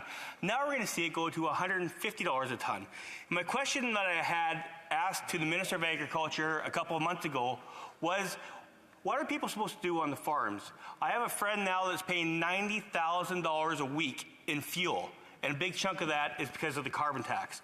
I have another friend that runs a restaurant in Regina. His name is Raul, and he said, if I didn't have to pay a carbon tax for the heating and for the operation and utilities in my restaurants, I could hire one new employee at each restaurant, giving someone else a living wage where they can support their family, go to work, earn a paycheck, and do better and make sure that they can do well in society. So that's a couple of things that I'd like to have answered, Madam Speaker. Another burning question I have right now is, when is this carbon tax going to kick in enough where it actually lowers emissions? Because I hope my friend from Glengarry, Prescott Russell can answer the question of, how much has the carbon tax lowered emissions across the country? Because I believe in their last 7 years of being in government, they've never actually hit an environmental target. They haven't planted their billion trees. They haven't lowered the emissions on CO2. And really, they've just been punishing everyday families and punishing ordinary Canadians and making it harder for them to get by. We see the rising cost of inflation, and no one believes that carbon tax hasn't had a negative effect on that. When you have to pay more to truck fruits and vegetables, truck groceries into different areas, especially rural and remote Canada, that carbon tax affects the price at the grocery store. So I'd like to know from my friend as well, does he believe the carbon tax has not negatively affected the price of groceries? Does he think the carbon tax might actually make the price of groceries go down once it hits $150 a ton, Madam Speaker? So these are a few things I hope he can answer in his response. And finally, I'd just ask him, you know, this government has had some trials and tribulations, obviously, of their own making. And one for sure, Madam Speaker, is the commitment they made to Canadians that they wouldn't increase the carbon tax past $30 a ton. I think that's something very important, and people across Saskatchewan and Canada want to hear the answer is, why did they break that promise? Why do they feel it was okay, this Liberal government, in that campaign, to make a promise and then not follow through? Because it's not doing anything for the environment. So if they're not lowering emissions, and this carbon tax is making everything less affordable for Canadians, what's the point?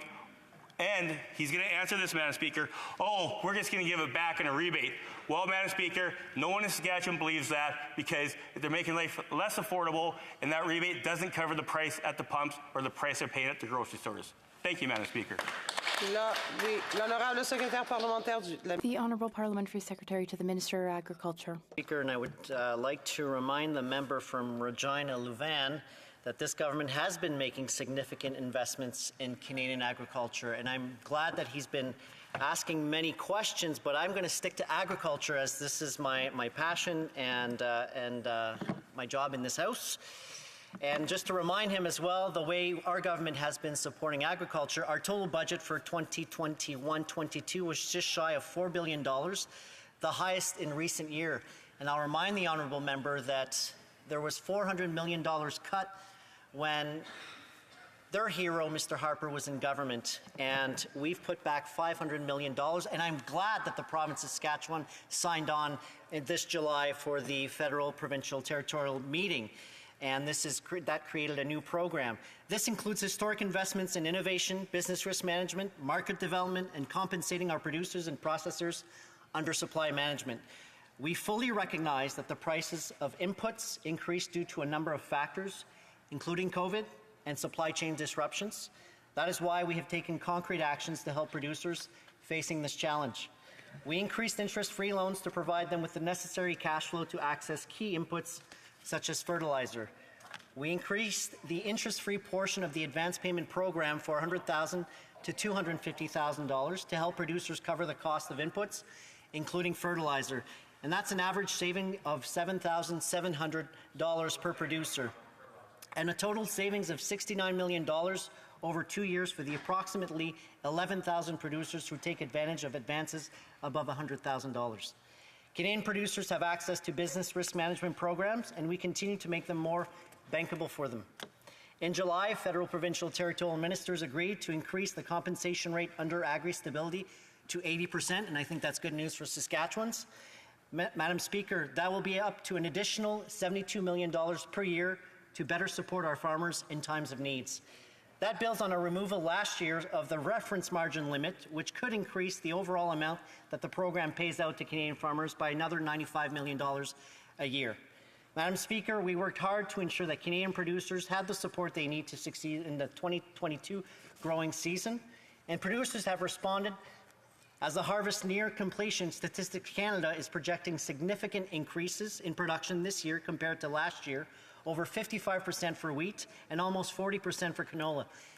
And let me remind this House, Madam Speaker, climate change is real. Last year, Western farmers lost 38.5% of their crops. On this side of the House, we need to act as this supports agriculture across Canada. And we're closely monitoring the situation with regards to the sourcing of the fertilizer needed for 2023. Thank you, Madam Speaker. Honourable Member for Regina Leeuwen. Thank you, Madam Speaker, and I appreciate my friend's comments from across the aisle. And one thing I will not disagree with him at all is I firmly believe Liberals know how to spend taxpayers' dollars. I believe that you can read a huge list of spending that this government has done. Whether it's effective and efficient is a totally different debate. But one thing he did bring up was fertilizer targets and the fact that last year farmers lost about 35.8% of some of the crops that they planted. But this government wants to bring in a fertilizer reduction target where they're going to put 30% less fertilizer in the fields for farmers, which we talked to farmers in Saskatchewan and all across the country, and we've done a tour, and they say they will not be able to grow the same amount of crops with that amount of fertilizer. And one thing that I really find interesting is, and I'm not sure if you want to have the Ag in Motion in Saskatchewan, but I'd love him to come out for that tour. I think he might have actually. They're doing amazing things in agriculture with technology. Well, I went to the Yara incubator where they actually can scan leaves in a field in a plot. The Honourable Parliamentary Secretary. Honourable Parliamentary Secretary. Madam Speaker, he's so passionate about agriculture, and that's the one thing we share, whether from Eastern Ontario or from Saskatchewan. I know that we've had the opportunity to sit together on the Ag Committee, and while we're trading barbs, we still are friends outside of this House. And I can assure him on the 30% emissions reductions, we will achieve that by providing incentives and not by regulation. So there will be no ban on fertilizer of any sorts. It's just a matter of providing incentives, and farmers have done an amazing job. Some have adopted 4R, and we've provided some funding to the Canola Council of Canada so they can increase the uptake on the 4R program with canola farmers out west. So I think that's great news for agriculture, and I'm sure that the honourable member would welcome the $500 million more of investments in agriculture that we have announced this year and that we've announced in partnership with Saskatchewan. Thank you. La motion portant que la Chambre The motion to adjourn the House is now deemed to have been adopted. Accordingly, this House stands adjourned until tomorrow at 2 p.m. pursuing to Standing Order 24-1.